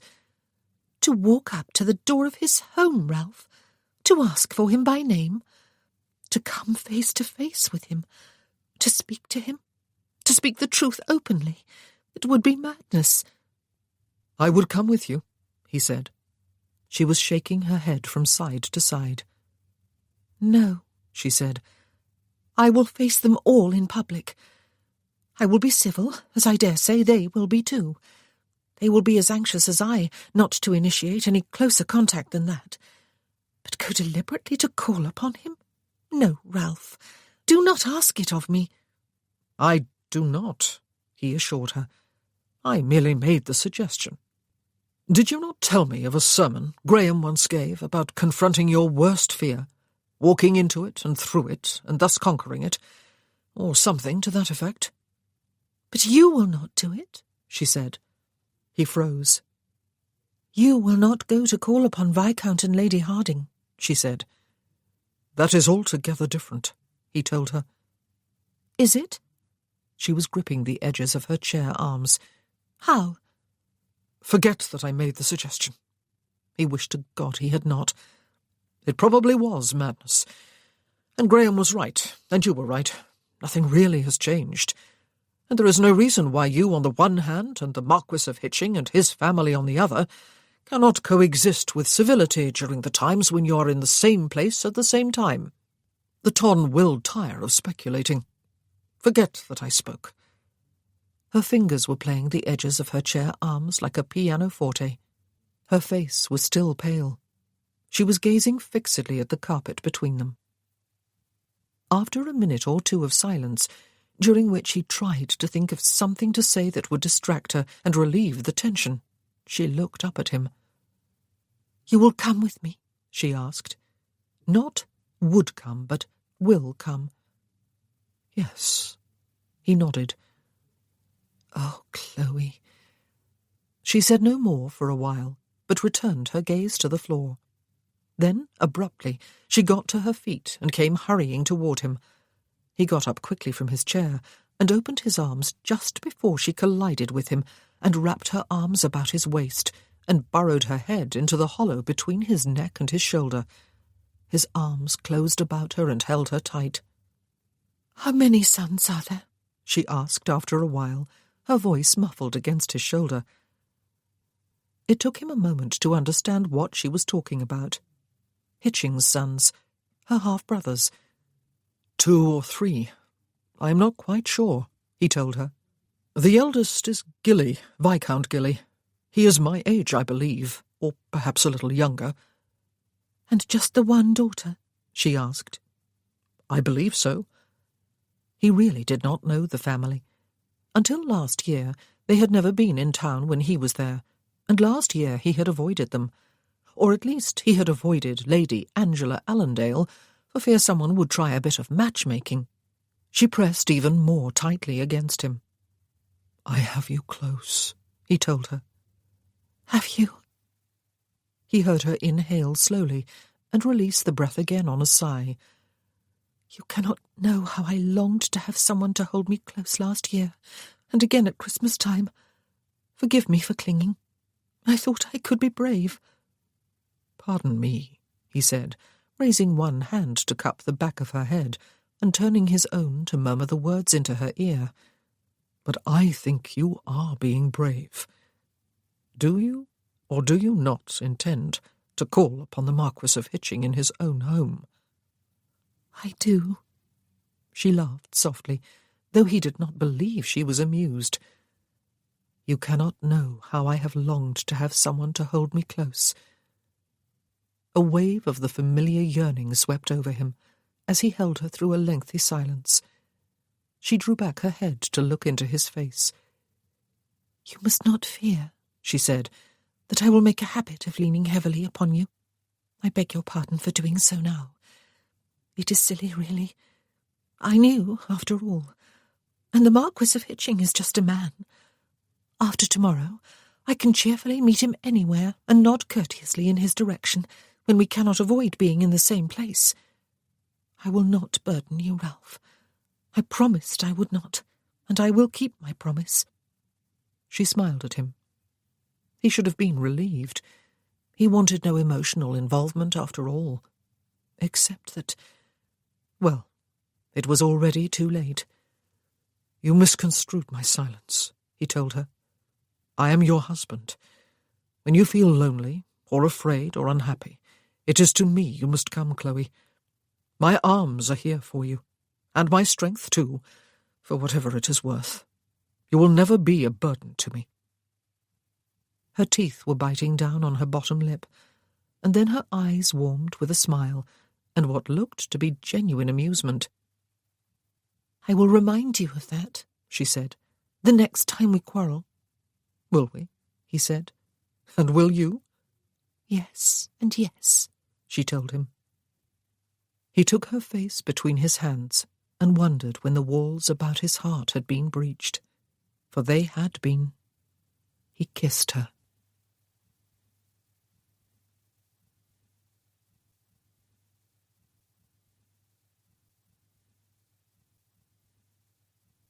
Chapter 20. It was a mad idea. Chloe had thought so last night when Ralph suggested it, and she thought so now as Mavis put the finishing touches to her hair and then fitted one of her new bonnets carefully over it so as not to disorder the curls she had created. Actually, it felt even madder this morning. Her stomach was churning, and she was not sorry she had been unable to eat much breakfast. She had had to send a note off to Lucy to postpone the proposed walk in the park until tomorrow. She hated having to do that. She had not seen her niece and nephew, Lucy's children, since Christmas. Had the Marquis of Hitching known of her existence before last year? The question had plagued Chloe half the night, as well as all the questions associated with it. He must have heard the rumours last year, of course. Did he believe them? Would he believe them when she called on him, if he did not already? But he must have known of the possibility 28 years ago when Papa warned him to leave London and never return. Did the Marchioness know? Did Lady Angela? And her brothers? But how could they not? "The Duke is taking you somewhere this morning, is he, Your Grace?" Mavis asked. "Somewhere nice? Visiting friends?" Chloe smiled at her in the mirror and wished desperately that she could switch places with Mavis. How tranquil and uncomplicated a maid's life must be. Which was an absurdly foolish thought, of course. No one's life was all unrelieved tranquillity and ease. How on earth was she going to be able to knock on the Marquis of Hitching's door and announce that she had come to see him? She must tell Ralph before it was too late that she simply could not do it. But it was precisely what she was doing half an hour later, or rather what Ralph was doing for her. Chloe had to use all her willpower not to take a step back and duck sideways so that she would be half hidden behind him when the great oak door opened. She thought yearningly of the carriage, mere feet behind her. "Inform the Marquis of Hitching that I would have a word with him if he is at home," Ralph told the servant who opened the door. The man looked from one to the other of them, glanced beyond them to the carriage with its ducal crest, briefly consulted the card Ralph had handed him, and stepped aside to admit them, bowing respectfully as he did so. He directed them to a salon that led off the hall, and informed them that he would see if his lordship was at home. "What if he is not?" Chloe said hopefully, as the door closed quietly and she was left alone with Ralph. "What if—" "He obviously is at home," Ralph told her, "or his footman would not have gone looking to see if he is." Ah, the logic of polite society. It was a visitor's salon into which they had been shown, Chloe could see, a magnificent apartment with a high, coved ceiling painted with a scene from mythology, gilded friezes, and wine-coloured brocaded walls hung with dark landscapes in heavy, ornate frames. Gilded, intricately carved chairs were arranged about the perimeter of the room. There was a wine-coloured carpet underfoot, and heavy curtains of a slightly lighter shade half drawn across the single window.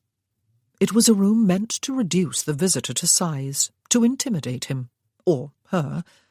It was certainly having its effect upon Chloe, who came to a stop not far inside the door, her hands clasped tightly over the top of her reticule. Ralph had strolled over to the window and stood looking out. Neither of them spoke again. There was a nasty buzzing in Chloe's ears. Her hands felt damp, even inside her gloves. Perhaps they should assume the Marquis was not at home and leave without further delay. She opened her mouth to suggest it, but she was too late. The door of the salon opened, and a man stepped inside. An invisible someone closed the door silently behind him. He was an older man of medium height and solid build. He was quietly, tastefully dressed. He had a pleasant, though not outstandingly, handsome face, and thinning hair that was turning to grey, though it must have been red in his youth. If Chloe had expected a towering, sneering monster on the one hand, or a handsome, austere, thin-lipped aristocrat on the other, she was proved wrong on both counts. Not that she had tried to picture what he would look like. How did one picture in one's mind the father one had never seen, or even known about with any certainty until yesterday? He ignored Ralph, who had turned from the window, though he did not move away from it. He, presumably the Marquis, stood looking at her, his lips pursed, a slight frown between his brows, his arms clasped behind his back. If he planned to feign ignorance, he was not making a good start. It did not occur to Chloe to break the silence. "Despite all that I have heard about you," he said at last, "I expected that you would bear some resemblance to your mother. You do not. Not at first glance, anyway." "I wish I did," she said. "Then I might have gone through life without ever learning the truth." "You did not know it?" He looked surprised. "You were not told?" "Not until last evening," she said. "Last evening?" His eyebrows rose higher. "My papa told me," she said, laying slight emphasis on the one word. "Yet last year's gossip sent you scurrying home," he said. "The gossip was my first inkling," she told him, "though I refused to believe it, and papa denied it." He nodded his head slowly. "I was sorry," he said, "to hear last year of your mother's passing. Chloe, is it not?" "That happened more than 3 years ago," she told him. "For years I did not leave the north of England," he said, shrugging apologetically. "I did not hear. I am sorry. I hope she did not suffer unduly." Chloe felt suddenly light-headed. Could this man, this polite stranger, possibly be her father? She could feel no connection to him. "Your papa," he continued when she said nothing, "made it very clear to me when he married your mother that he would consider it a personal insult if I should ever try to offer any assistance or support for your upbringing, or if I should ever try to see you or her. I respected his wishes." He had known then, but he had never tried to see her, because he had respected papa's wishes. Or perhaps because he did not care. He had not even known until last year that Mamma was dead, or presumably that she was still alive. Had he even known that she herself was a girl, not a boy? "You have recently made a brilliant match," he said, glancing briefly and for the first time at Ralph. I am happy for you." Chloe's chin came up. By what right was he happy for her? "I did not come for your congratulations," she said, "or for your approval." "No," he said with a faint smile. "I do not suppose you did." Dizziness threatened again. Without this man, she thought, she would not even have life. He was her father. "I came," she said, "because we move in the same social circles, and will almost certainly find ourselves at many of the same functions. Your daughter was at the theatre 2 evenings ago when we were there too, though we did not come face to face. I imagine she was as aware of my presence as I was of hers. It would be just too absurd if we were all going out of our way to avoid one another for the rest of the season, and pretending that there was nothing between us when we failed.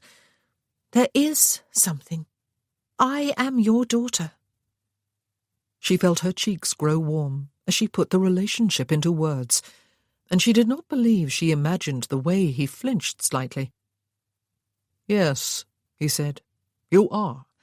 You came to confront me in private, then, so that in public we may acknowledge each other with apparent ease and unconcern for what everyone knows to be the truth. It may very well prove to have been a wise course of action. You are far more courageous than I, Chloe. I would feel proud of you if I had a right to such a feeling." She raised her chin again. He opened his mouth to continue, but hesitated before doing so. "Allow me to say this, if you will," he said. "Your mother was not a woman of loose morals, Chloe. I had assured her of my enduring affections, and of my firm intention to marry her. I even believed at the time that I would defy all the factors that dictated I do otherwise. Perhaps I would even have done so if I had known in time that she was... well, if I had known that there would be you. Though perhaps not. None of us is ever as free to follow inclination as we would like to believe ourselves to be. Please be assured, though, that any and all blame for what happened between your mother and me was entirely mine. I would not have your newly acquired knowledge sully your memories of her." She clenched her teeth hard as she stared at him. How dare he tell her how to remember her mother? She turned her head to look at Ralph. "I have said what I came to say," she said. "We may leave now. I dare say I will be seeing you again, sir, and you may expect an invitation to attend the ball we will be hosting within the next few weeks." Ralph looked gravely back at her, with eyes that were no longer empty, she half realized. He had made no attempt to say anything, and still did not, but his very presence was full of reassurance. "When you feel lonely, or afraid, or unhappy, it is to me you must come, Chloe. My arms are here for you, and my strength too, for whatever it is worth. You will never be a burden to me." "My wife and daughter are upstairs in the morning room," the Marquis of Hitching said. "I was with them when Worthingham's card was brought up, and my footman informed me that the Duchess had come with him. I have not been the most popular of husbands or fathers since last year, I must confess. I doubt my wife and daughter would have returned this year if they had not felt confident that, after your hasty retreat last year, you would certainly not be back. Word of your marriage did not reach us until after we arrived here, and my daughter saw you in Stanbrook's box. She was severely shaken. You are quite correct, though, Chloe. If we are all to remain in town without any of us fleeing and stirring up a renewed storm of gossip, it will be as well if we can all come to a point at which we are able to meet with some civility, at least. Will you and Worthingham come up to the morning room with me?" Chloe gazed at him in dismay. How could she possibly? But seeing and speaking with the Marquis, her father, alone like this, was dealing with only half the task she had set herself. She had hoped that perhaps he would undertake the other half and explain to his family. She looked at Ralph again, but though he was frowning, he did not intervene. He was there to support her, his silence seemed to say, but not to act for her. And then, quite unexpectedly, he smiled. "You can do it." Though how could she possibly know what that smile meant? "Very well," she said, looking back at the Marquis. He offered her his arm, but she did not take it or move closer to him. Instead, she turned to Ralph, and he came toward her with firm steps and drew her arm through his. His free hand came up to cover hers and pat it a couple of times. The Marquis led the way up a broad staircase. Ralph had mentally castigated himself all night. His suggestion had been an impulsive one. It might also have been a disastrous one. He had had no idea how Hitching would react to having his byblow turn up at his door while the rest of his family was in residence there. And he had had no idea how Chloe would stand up to the ordeal. He had half expected, half hoped that she would change her mind when morning came, but she had not done so. She had acquitted herself magnificently. He had been poised to intervene from the moment Hitching set foot inside the salon, but had not needed to do so. He had watched her with admiration and pride, and an uneasy feeling that she was far more courageous than he would ever be. She had run in the past, it was true, most notably last year, when she had first got wind of the possibility that Muirhead was not her real father, and she would have avoided coming back to London if she could this year. But she had come, and now she had come here. Ralph had not thought beyond the meeting with Hitching, however.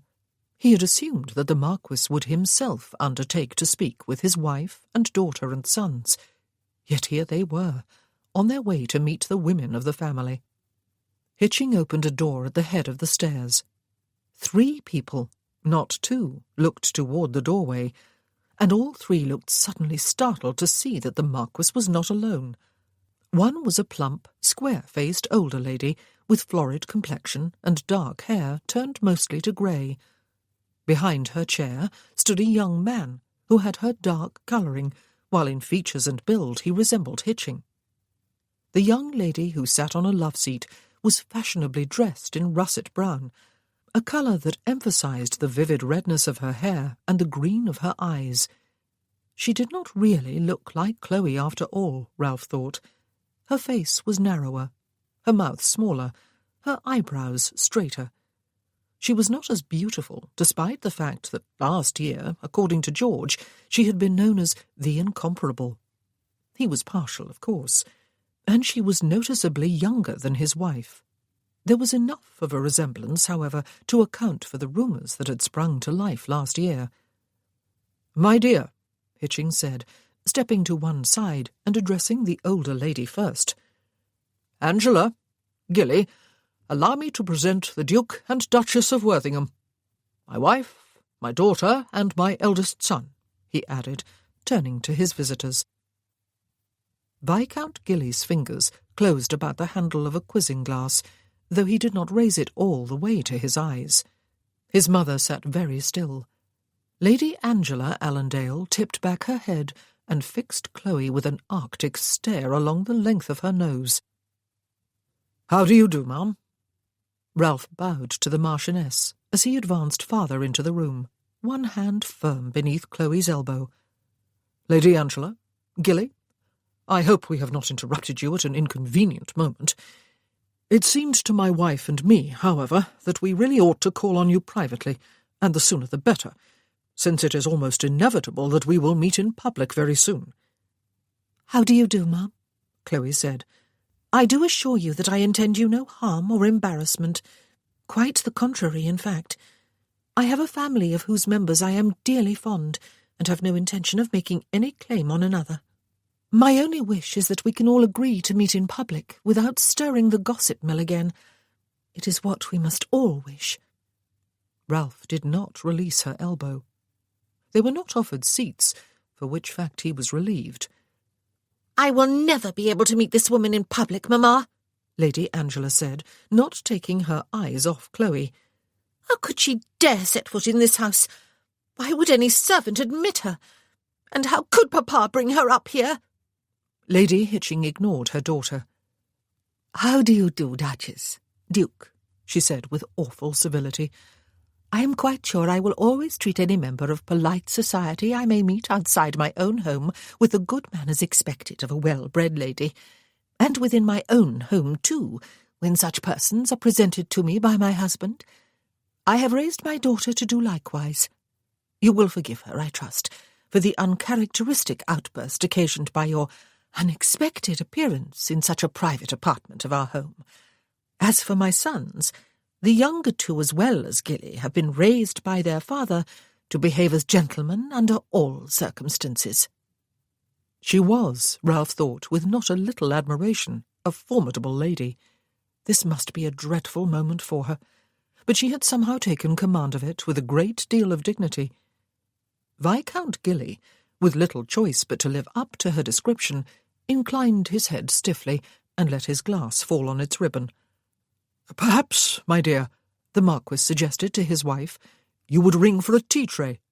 Perhaps our guests—" "Oh, no, thank you," Chloe said hastily. "We will bid you a good morning, then," the Marchioness said. "Duke, Duchess." The Marquis led the way back downstairs. He nodded to the footman, who had admitted them earlier, and the man opened the front doors. The Marquis accompanied them down the steps to their waiting carriage, and touched Chloe for the first time. He took her right hand in his, and raised it to his lips. "He has been good to you?" he asked her. "Muirhead, your papa?" She stared at him until he released her hand, and smiled ruefully. "But of course he has," he said. "I remember him from all those years ago as a decent sort. I am sorry you inherited my colouring, Chloe. It would have been better for you if you had never known the truth. Better for me, too, perhaps. Now that I have met you, I wish I might know you better. But it will not happen, will it? I wish you well. I will always wish you well." She nodded briefly and turned toward Ralph. He handed her into the carriage, turned impulsively to shake Hitching by the hand, and followed her up the steps. He took her hand in his as the coachman shut the door and climbed back to his box. "I hoped that I would dislike him quite intensely," she said, as the carriage moved forward. She did not look toward the window, though Hitching raised a hand in farewell. "But you did not?" he asked her. She shook her head. "Perhaps I ought to be glad," she said. "I was not, I think, the result of a sordid encounter." "No," he agreed. She did not say any more, for which fact he was glad. He kept hold of her hand, but he moved a little away from her and settled his shoulders across the corner of the seat. She had been incredibly courageous and dignified. Going upstairs to meet a family that surely hated and despised her must have been particularly difficult, but she had acquitted herself admirably, and she had made it possible for them all to meet socially without unpleasantness or undue embarrassment. Part of him wanted to gather her into his arms. Another part of him wished there were not this carriage ride to be made together before they were home and he could be alone. She had stirred him to the very root of his being. He had not wanted to be stirred. He still did not. He wanted his life to be as it had been for the past 7 years. Safe. Almost safe. Unstirred. He wanted desperately to be alone. She had spoken words to him last night that he could not shift from his mind today. "But you will not do it. You will not go to call upon Viscount and Lady Harding." And when he had protested that that situation was entirely different from hers, she had said, "Is it? How?" The difference was that she had not done anything to shatter Hitching's life. The difference was that she was not responsible for the death of any of his children, let alone his only child. The difference was that she was not so loaded down with guilt that sometimes even the mythical Atlas was enviable, because he had had only the earthly globe to support on his shoulders. The difference was that she had the courage to do what she found almost impossible to do, and to do it all alone. Although he had come with her for moral support, and support of a more physical sort too, if she had needed it, She had not needed him for either. How she had done it he did not know. She put him to shame, and he almost disliked her for it. Certainly he resented her, for there was a difference, and if there was not, what business was it of hers? "You are content, then, to live out the rest of your life in hell?" She had said that to him too. What did it matter to her how he chose to live? Heaven was out of his reach anyway. And such a wave of longing washed over him that involuntarily his hand closed more tightly about hers, and he set his head back against the cushions and closed his eyes. "Ralph," she said, "thank you for coming with me. I could not have done it without you, or without your encouraging me to do it. But it was the right thing, was it not? I am glad I have met him, and I think he was glad to have met me. His family did not like my going there, and I cannot blame them. But I still think it was necessary, and that they will think so too once they have recovered from the shock of seeing me. Thank you." He opened his eyes. Her face was turned his way, and she was looking directly at him with a glow of happiness. Or perhaps it was only relief. But could this possibly be the same woman he had dismissed just a few weeks ago as a sort of nondescript, unpaid servant of his grandmother's? She was incredibly, vividly beautiful. "You belittle yourself," he said. "You did it all alone, without any help from me." "But you were there with me," she said, "and I kept remembering what you said last night." He looked blankly at her. "My arms are here for you," she reminded him. He had spouted more such nonsense too, he remembered. He wished he had not. "Did you mean it?" she asked him. "Of course," he said. "I am your husband." Her eyes searched his before she turned her head away, and her face was hidden behind the brim of her bonnet. He stared at it in silence until they arrived home. He would go to White's for luncheon. He could hardly wait to get away.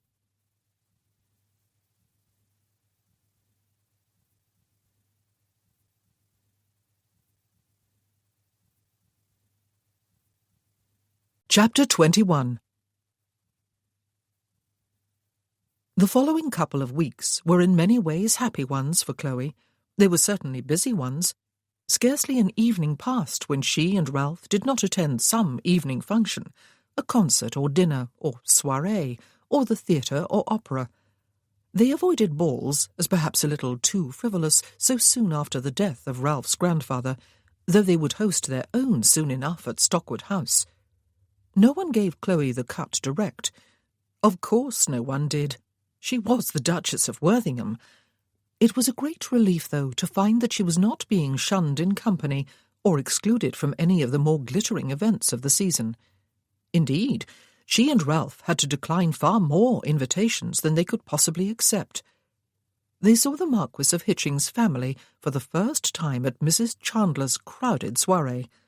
Guests filled the drawing-room, and the music-room beside it, and the salon beyond that, where refreshments had been laid out. The Marchioness was entering the music-room from the drawing-room at the same moment as Chloe was coming into it from the salon with Gwen and the Countess of Kilbourne. It was the Marchioness who chose to approach Chloe, while the general volume of conversation decreased quite noticeably. "Ah, Lady Kilbourne, Lady Trentham, Duchess," she said, deliberately not lowering her voice, or so it seemed to Chloe. "Good to see you. A pleasant entertainment, is it not? Elsie Chandler can always be depended upon to attract the very best company to her soirees." "Lady Hitching," the Countess said, while Gwen smiled. "How do you do? Yes, indeed, and we look forward to the pianoforte recital later." "Good evening, ma'am," Chloe said. "How delightful. I hoped when we met a few days ago that I would see you again soon." "Ah, Duchess." The voice came from beyond the Marchioness. The Marquis had followed her into the room. He came closer, took Chloe's hand in his, and raised it to his lips. "You look quite charming in blue. Ladies." He bowed to the other two as he released Chloe's hand, and then offered his arm to his wife. "Shall we find you that lemonade, my dear?" And that was all, apart from a distant bow from Viscount Gilly, and a frosty stare and a slight inclination of the head from Lady Angela Allendale across the room during the music recital later. It was all, but Chloe was more grateful to the Marchioness of Hitching than she could say. She was in no doubt that the woman detested her, but she had obviously made the decision to squash gossip by observing the strictest of civilities toward the daughter her husband had fathered only a very short while before he married her. And she had clearly imposed her will upon her eldest son and her daughter, who, if they could not be quite polite, were at least civil. The onlookers had no doubt been fascinated by the exchange, yet were probably frustrated by it too. Had it, or had it not, settled the burning question of whether the new Duchess of Worthington was, or was not, the natural daughter of the Marquis of Hitching? Even at those evening entertainments, Chloe did not spend much time with Ralph. It was not good etiquette, of course, for husbands and wives to cling to each other's company when there were so many other people with whom to mingle, but Chloe sometimes found his almost constant absence from her side a little depressing. She tried not to do so. Theirs was not a marriage that had promised any closeness after all. Perhaps it would have been better, though, if there had never been any at all. But there had been some, or so it had seemed at the time. Perhaps she had just misunderstood. Even those most cherished words of his were capable of a different interpretation from the one she had given them at the time. "I am your husband. When you feel lonely or afraid or unhappy, it is to me you must come, Chloe. My arms are here for you, and my strength too, for whatever it is worth. You will never be a burden to me." She could still feel what seemed like a lump in her throat when she remembered those words. They had sounded so very tender. They had seemed almost like a declaration of love, or at least of deep caring. But perhaps all they had expressed was duty. He was her husband. He would care for her needs as any husband ought. He would not consider her a burden because he had made vows to her. She must not care that he did not care. He did support her emotionally as well as materially. He had accompanied her to the Marquis of Hitching's house and had seemed like a rock of dependability. But in the carriage on the way home, when there was no more need to bolster her confidence, he had withdrawn. She had felt it. It had been more than just the fact that he had moved his position, sitting across the corner of the carriage seat as far from her as he could get. She must not feel depressed. Their days were spent almost totally apart, except for the time they spent in the study together with Mr. Lloyd, going through the pile of invitations each morning's post brought and working on the plans for their own ball. They stayed home one morning writing invitations, and they did go together one afternoon to call upon his grandmother and Great-Aunt Mary, and stayed all of 2 hours. But those instances were the exception to the general rule. Chloe was not idle or alone. She went shopping with Sarah, and to a garden party in Richmond with Nora and her mother-in-law. She went with her father to the library, and to a church bazaar in which Graham was involved. She went driving in Hyde Park with the Duke of Stanbrook, and walking there with Gwen and her young sister-in-law. She went to Gunter's for ices with Lucy and the children one afternoon. She went walking with them in the park too. In fact, that was just what she was doing on one particularly bright morning when the sunshine seemed to have brought out half the fashionable world to stroll or ride close to the Serpentine. Several children played beside the water, including Lucy's two. Jasper Nelson was sailing the wooden boat his father had made for him, pulling it along parallel to the bank by the attached string.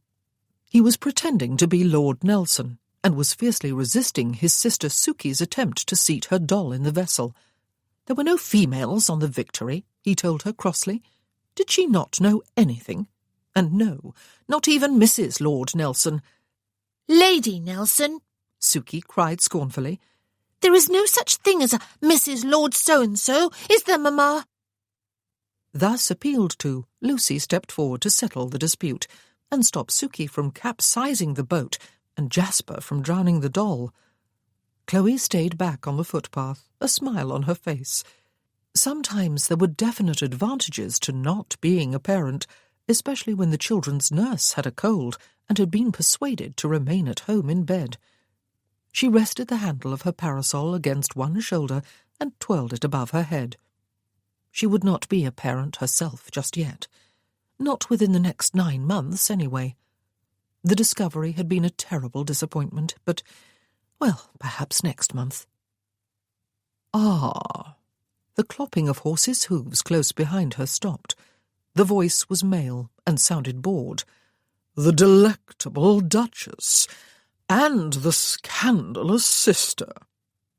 "Never tell me, Corny," another voice said, as Chloe spun about, wide-eyed. "It is there in the old memory box somewhere. Eton, English class, boredom supreme. Alliteration, yes, that's it, alliteration. Hadn't thought of the word in years. Well done, old chap.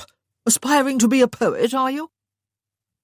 Lord Cornell, handsome and elegantly dressed for riding, looked down upon Chloe from horseback. A second gentleman, who bore a distinct resemblance to his horse, rode beside him. "You may observe, Cedric," Lord Cornell said, "that when two ladies are sufficiently lovely and sufficiently determined, they may steal husbands and flout scandal and even decency to win their way to the very top. Though a prince would have been a more brilliant catch than a duke, I dare say. Close to the very top, then. But what can one expect when one considers the mother? And one wonders if the delectable Duchess won her duke in the same way as the mother tried to win a marquis, and the scandalous sister won her, playwright." Chloe stared up at him in disbelief. She had not realized that Lucy had turned away from the water and her children until she spoke. "One of them," Lucy said, "was fortunate enough to escape the clutches of a cad and a villain. But what can one expect when one considers that the man is not a gentleman?" The horsey gentleman guffawed. "Hoisted with your own petard, Corny," he said. "I remember that from English class too. The bard himself, if I am not mistaken. I had no idea I had paid that much attention." Lord Cornell grinned appreciatively at Lucy, touched the brim of his hat with his whip, and looked Chloe over from head to toe before riding onward along the path. "You were quite right, Lucy," Chloe said. Her voice was shaking, she could hear, and her knees felt decidedly unsteady. "He is a cad and a villain, and no gentleman." "Freddie said so even before I ran off with him," Lucy told her. "But I could not tell you at the time, Chloe. You would have wanted to know who had told me. Besides, you would not have believed me. You were terribly enamoured of him." She turned back toward the lake to keep an eye on the children. "Chloe," she said after a few moments, "what did he mean about Mamma? Do some people still believe those rumours?" Chloe closed her eyes briefly and gathered together her scattered thoughts. It was all very well to know with her rational mind that the purely uncalled-for spite of her former beau was not worth getting upset over. It was another thing to convince her emotions, and now here came another crisis. She had hoped Lucy might never have to know the truth. Presumably, so did Papa and Graham, but Lucy had a right to know. "They are true, Luce," she said, and she told her sister about their father's confession and about her visit to the Marquis of Hitching's home. Lucy was open-mouthed and wide-eyed by the time she had finished. "You are my half-sister, Lucy," Chloe said, "just as Lady Angela Allendale is. Graham is my half-brother, just as Viscount Gilly and his 2 brothers are. I have not met those 2. I do not believe they are in London." Lucy flung herself into Chloe's arms, drawing a few curious glances from the people around them. "Oh, no," she cried. "There is all the difference in the world, Chloe. He may be your father, and his children may be your half-sister and half-brothers, but Papa is your Papa, and Gray and I are your brother and your sister. And do not ask me to hate Mamma, Chloe. It cannot be done. I did exactly what she did, but even worse, for Freddie was still married at the time, and Jasper would have been He would not have had a proper father if Freddie's wife had not been obliging enough to die. Though that sounds callous, does it not? I am sorry, but I cannot feel really sorry for her. She despised him, you know. She did not understand him at all, or appreciate his great talent, and she did not love him. The children were squabbling again. The doll lay forgotten on the grass, while Suki tried to wrest the string of the boat from her brother's grasp, loudly admonishing him for refusing to share. Lucy hurried off to adjudicate. It was only later, as they were walking home, the children ahead of them, that Lucy referred again to the incident on the path. "That man," she said, "ought not to be allowed to get away with insulting you so, Chloe. Will you tell his grace?" "Oh," Chloe said. "No. Such silliness is best forgotten, Lucy. No, I will not say anything." She and Ralph did not say a great deal to each other. Oh, no, that was not quite correct. They conversed at the dinner table each evening, and at the breakfast table when they took the meal together. They spoke to each other on the way to and from the various evening functions they attended. There was rarely silence between them. But they rarely, if ever, talked. Not since her visit to the Marquis of Hitching, anyway. And his eyes, if not quite empty again, had become inscrutable. Chloe remembered her first impression of him as a man who was unknown and unknowable. He had become that man again. But she could not complain. It was that man she had married, after all, quite deliberately. And he was never cold with her, or unkind or neglectful. She tried to be happy with what she had. It was not his fault that she loved him. Ralph could not seem to move 10 yards from his own front door without feeling the compulsion to look over his shoulder. But any hope he had entertained after that evening at the theatre that Viscount Harding and his wife had been making a brief stay in town was soon dashed. He saw them from the carriage window on the afternoon he went with Chloe to visit his grandmother. They were walking arm in arm along Oxford Street. They did not see him. He had liked them, just as he had liked Max's parents and Roland's, but these two in particular, because they had liked him. Lady Harding had laughed at all his silly boys' jokes as though they were really amusing, and had commiserated with him whenever he complained about having 3 sisters to plague him, but no brothers to offer companionship. Viscount Harding had listened patiently to all his impassioned ideas upon any and all topics that had captured his boy's imagination, and had told him that he would be a great leader one day. They had liked Max and Roland too, of course. It was not that they had singled him out as their favourite, and Tom, their own son, was obviously the apple of their eye, the light of their very existence. Ralph said nothing to Chloe about having seen them. He said nothing at all of any significance to Chloe, in fact, during the few weeks following their visit to Hitching. They conversed. There were never awkward or strained silences between them, but they talked to each other more like polite strangers than anything else. Oh, it was true that he had held her briefly to comfort her the night she broke the news to him that she was not with child. He had assured her that of course he was not annoyed with her. Annoyed, he had said, setting her a little away from him and frowning down at her. But why would I be? It takes 2, you know. I assume you did know.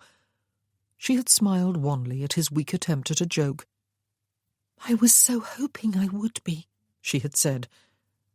Well, let us not be too disappointed, he had told her. Now I have an excuse to keep on visiting you here nightly. He had intended that, too, as a kind of joke, but as he spoke the words, he had realized that they were true. He might have felt obliged to keep his distance from her, if he had impregnated her. He did not want to keep his distance.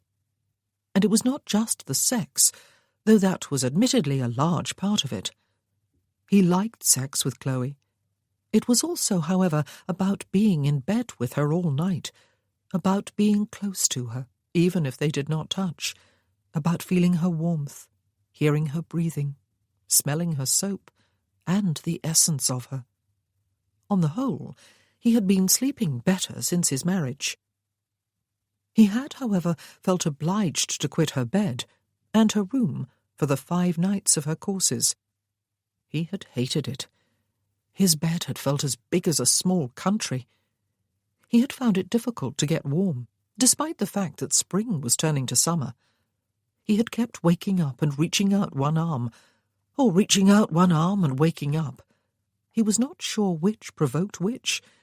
He did know that he had not slept well during those nights, and had returned to his wife's bed with an almost embarrassing eagerness when the 5 days were over.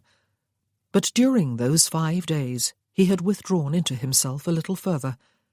If he had wanted to tell her the night he held her that he would miss her for the next little while, that she meant more to him than he had expected, that she was crucial to his comfort and well-being, he was very glad afterward that he had held his tongue and not made such an ass of himself. He was not really worthy of Chloe. She was his superior, and he had certainly not expected that. He had thought her a nondescript, shadowy mouse of a woman when he first met her. Good God! He had not even noticed that she was in the drawing-room that evening when he and his grandmother talked about the need for him to find a bride as soon as possible. He was not worthy of her, or of anyone. Sometimes he almost hated her. And he had started to hate himself again, something he had worked hard at Penderys to stop doing. Perhaps he never had stopped anything except feeling. He had been tempted to feel again since his marriage. He had even given in to that temptation a time or two. But allowing himself to feel meant allowing excruciating pain back into his life, and that was merely self-destructive. Sometimes he wished he had chosen one of those girls from the ballrooms of London as his wife, and sometimes the thought of not having Chloe in his life brought him to the edge of tears before he froze the thought and turned his mind elsewhere. He kept busy. He escorted Chloe to the very best social events each evening. Introducing her to the Ton as his Duchess was one of the main reasons for this stay in London after all.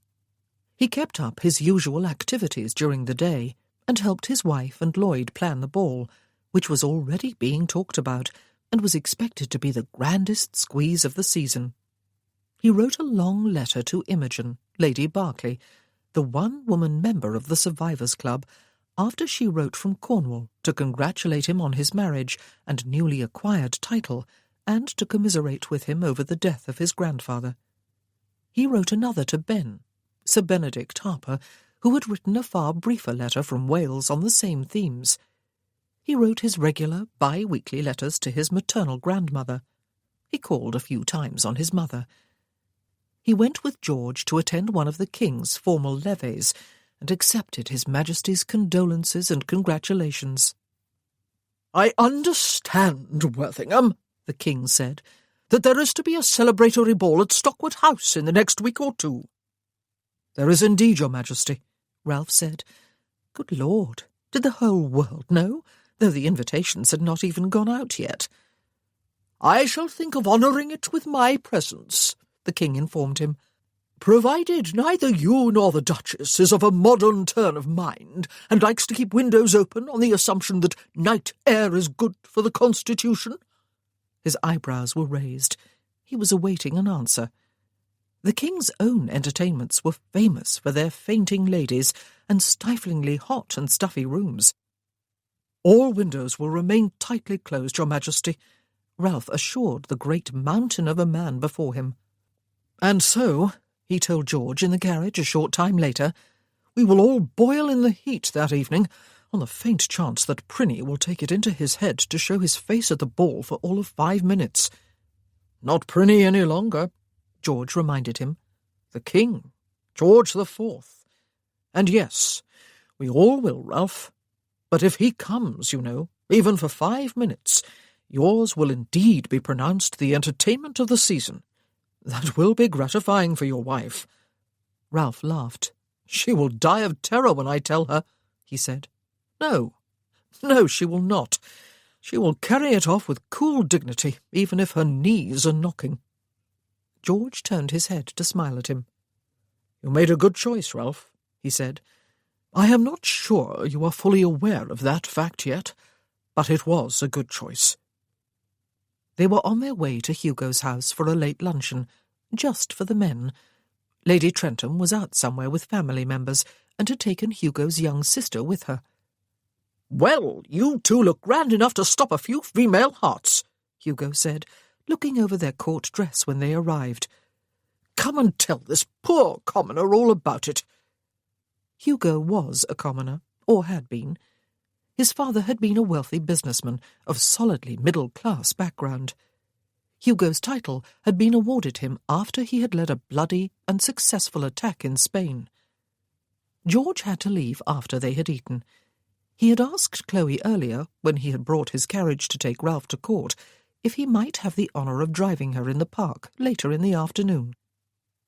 If I know your husband, Duchess, he had said, and I believe I do know him a little, he will answer all your questions about the levee with monosyllables. I, on the other hand, will tell you everything.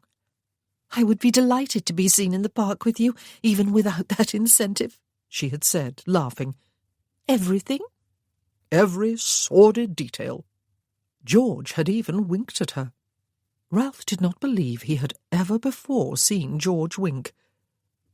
After they left, Hugo and Ralph settled back at the table with a pot of coffee between them, Ralph having declined anything stronger. Well, lad, Hugo said. Ralph poured them both a cup and added some cream to his own. Those words had not been meaningless. Hugo had always had a way of indicating that he was ready to allow the conversation to become serious.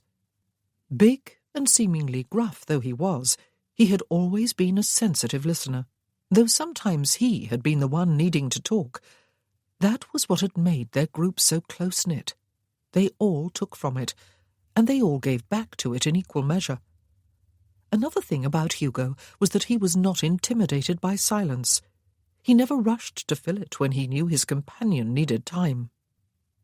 Do you feel that Lady Trentham is your superior, Hugo? Ralph asked him at last. Hugo pursed his lips and considered. My grandpa dropped his H's more often than not, he said, and ate his food with his knife, and both elbows on the table. He had a Yorkshire accent so thick you could have cut it with his own knife. My pa's accent was only slightly thinner. They made their money the hard way, the vulgar way, if you like. Gwen's blood is blue to the very heart. There is hardly a member of her family that does not have a title attached to his name, or hers, and most of them are titles that go back for generations. Is Gwen my superior? No, she is not, nor am I hers. She is not up there on a pedestal with stars about her head for a tiara, while I grovel down here worshipping and adoring. And I am not up there, the great military hero, while she bats her eyelashes with adoration from down here. It just would not work either way, Ralph. We are equal. We are together. We are one. I do sound more than a bit daft, don't I? But you did ask. Ralph gazed into the cup he held in one hand. You think the Duchess is your superior? Hugo asked.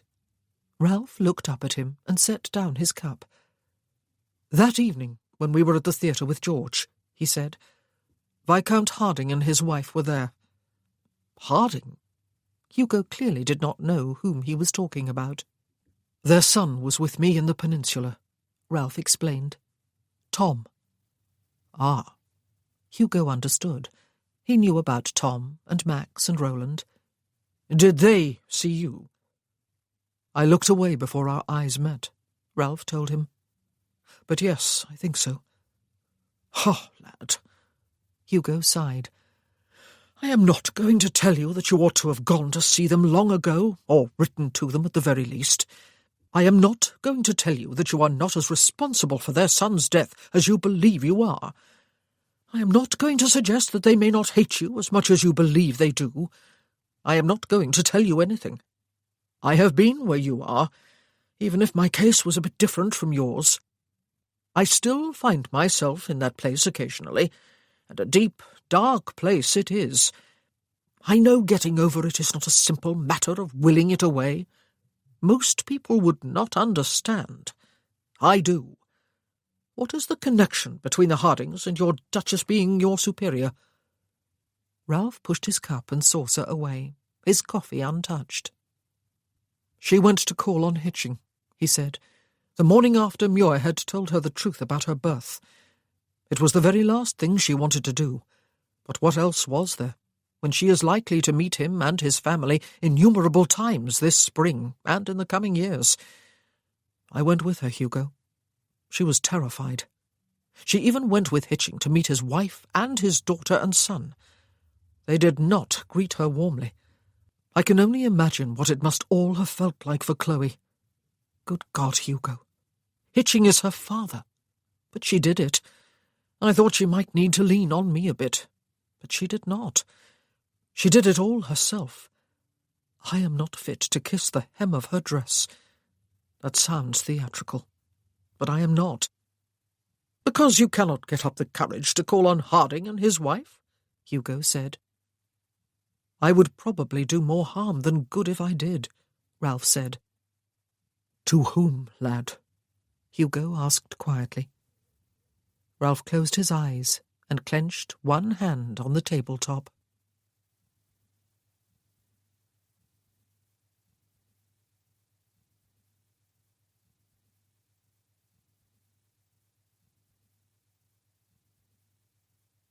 Chapter 22.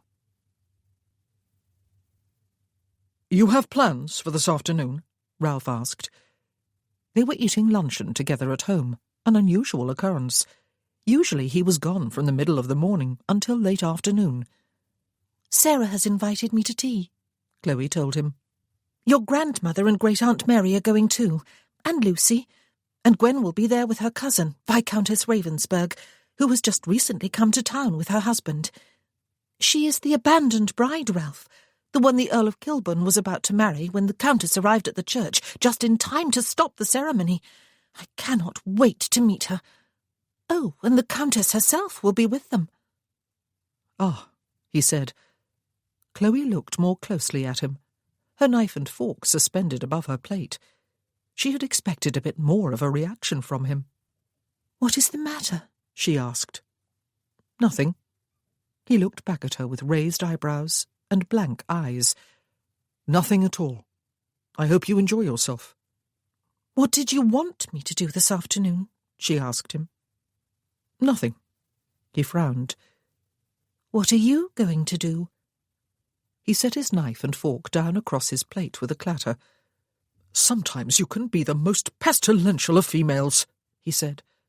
Chloe recoiled, but did not stop staring at him. "I beg your pardon." There was a dull flush in his cheeks. "I do beg your pardon, Chloe. That was quite uncalled for. I will be paying a call of my own this afternoon." She did not ask. She waited instead. "Viscount Harding and his wife are leasing a house on Curzon Street," he explained, when she did not break the silence. "I thought I would call on them. Apparently they are at home most afternoons. Today may be the exception, of course." He was doing a lamentable job of sounding casual. Chloe had not forgotten who the Viscount and his wife were. "You wanted me to come with you?" she asked. "No," he said. "There is no need. You have other plans. You may tell me this evening if your curiosity over Viscountess Ravensburg has been satisfied." He picked up his knife and fork, as though he intended to resume eating, then merely frowned at his food. "I shall come with you," she said. "I'll send a note to Sarah excusing myself." "There is no need," he said again. "Yes, there is," she insisted. "I'll come. You came with me." "Did I ever tell you," he asked, his eyes inscrutable as they lifted to meet hers, "that sometimes you can be the most pestilential of females?" "Yes, a time or two," she said. "But I am coming anyway." And then she bit down hard on her lower lip.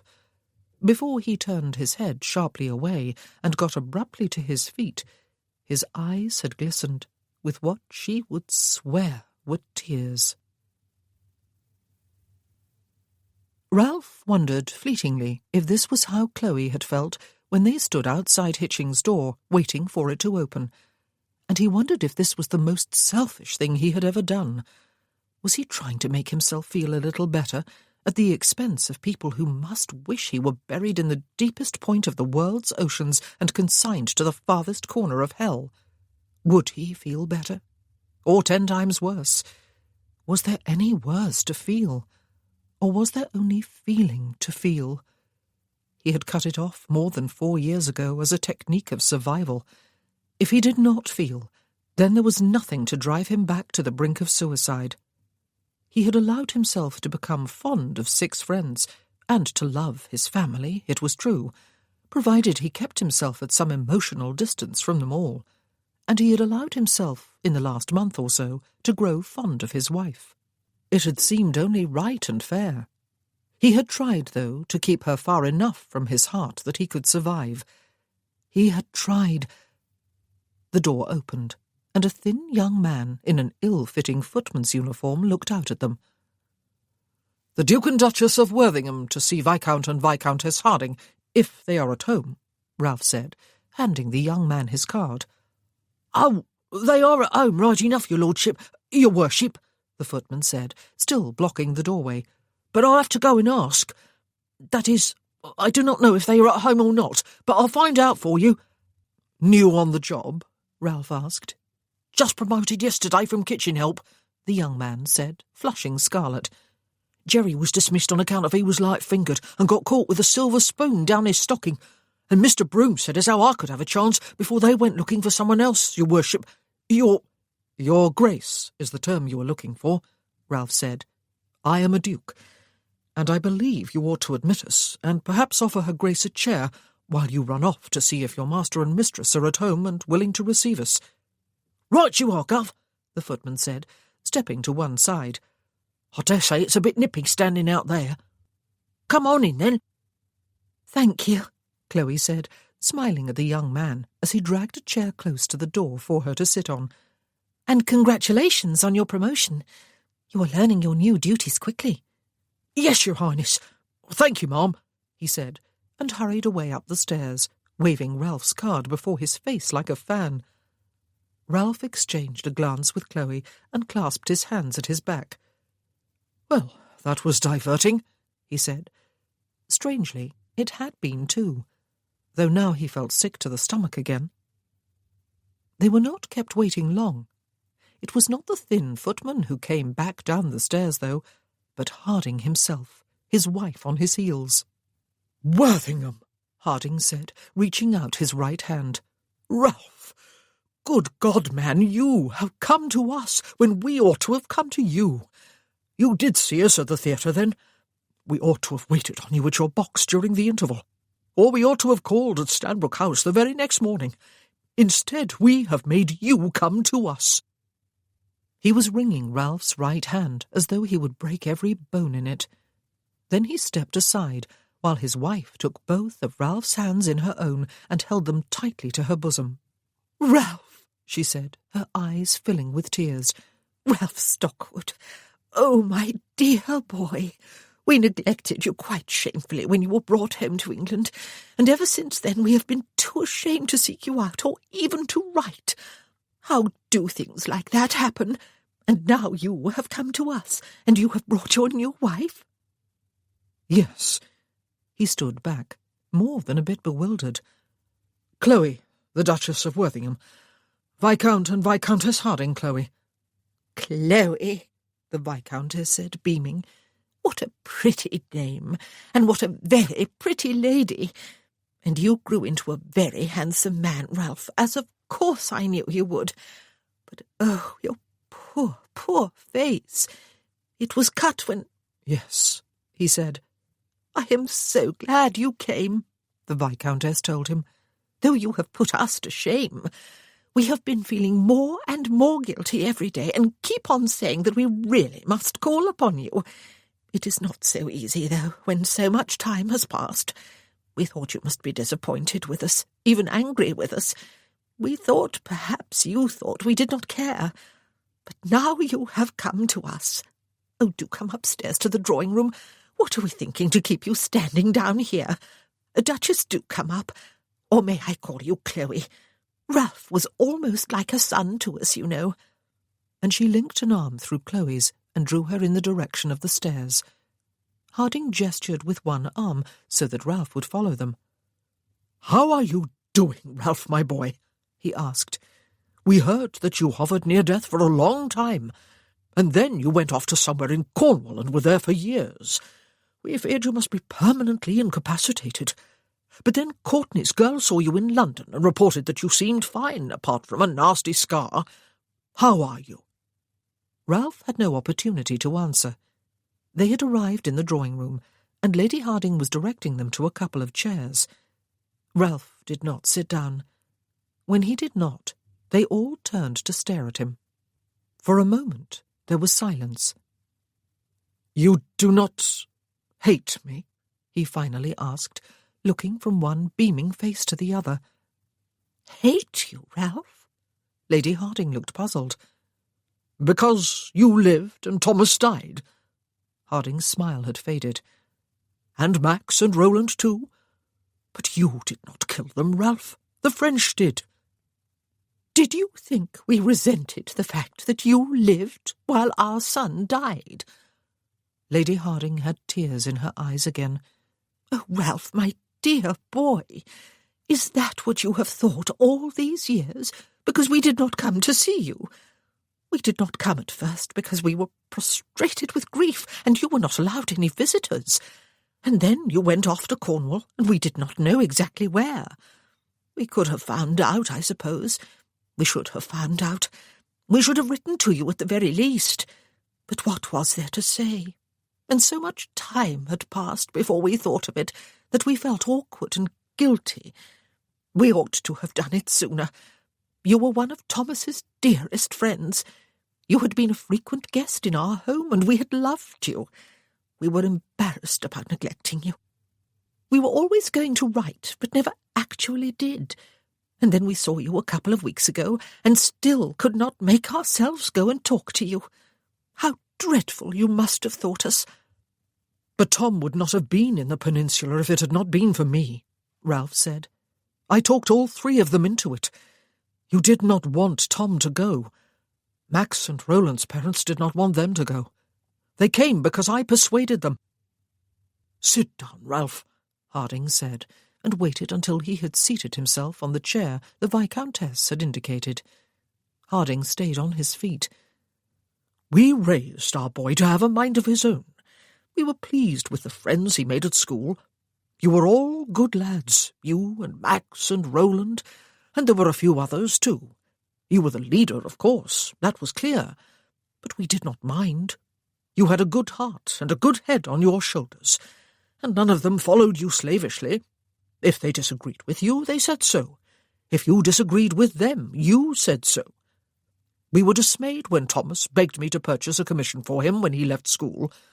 We argued with him for a while, and I was determined to keep on refusing. But he was a young man more than a boy. I talked with him at last, and a man, took him fishing for a whole day and just talked, and he convinced me that he could not be happy unless he did what he conceived to be his duty and went to fight. I knew you had planted the idea in his head, but I knew too, by the time I gave in and let him go, that he was following his own firmly held convictions, not yours. He would have gone even if you had changed your mind." "I wrote to you to beg you to talk him out of going, Ralph," Lady Harding said. "I ought not to have done that. You were not responsible for what our son did or did not do. We let Thomas go. We both did. We sent him to war with our blessing, with dreadful consequences. But we were proud of him. We are proud of him. And we were and are terribly sorry for you. Not sorry that you survived. We were both very, very glad that at least one of you did. But we were sorry for what losing your three closest friends right before your own eyes must have done to you at such a young age. I think that is why we never got around to writing. We thought you did not need the reminder, though that was foolish. You could not forget anyway, could you? But you thought we blamed you. Oh, my poor, dear boy." Ralph stared at her, and then at Harding. "I think, my boy," Harding said sadly, "we had all better start assigning blame where blame is due. I have blamed myself for permitting Thomas to have his commission, and you have blamed yourself for putting the idea into his head. It was war that killed him, though. We must not blame even the French. They were trying to kill you just as you were trying to kill them. They were just ordinary boys, like you and Thomas and Max and Roland. It was war that was to blame, or rather the human condition that leads us to believe that we must fight to the death to settle our differences." "You are extraordinarily kind," Ralph said. "Sir Marvin Courtney and Lord and Lady Janes may see things differently, however. They may—" "Oh, no," Lady Harding said. "The deaths of our sons drew us close in our grief, and we all felt the same way about you. Lord Janes went to call on you after you were brought home, but he was turned away at the door. You were not receiving visitors. Neither were your mother and father, who were distraught over your condition, I dare say. He did not go back. Lady Courtney wrote a letter of commiseration to your mother, but did not receive any reply.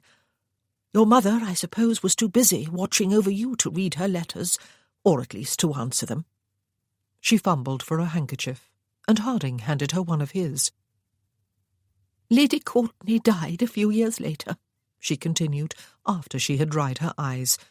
"I think her heart was broken, though she still had her daughter left, and a sweet young lady she was too. But I never heard Lady Courtney breathe one word that would suggest she blamed you, Ralph, or any of the others either.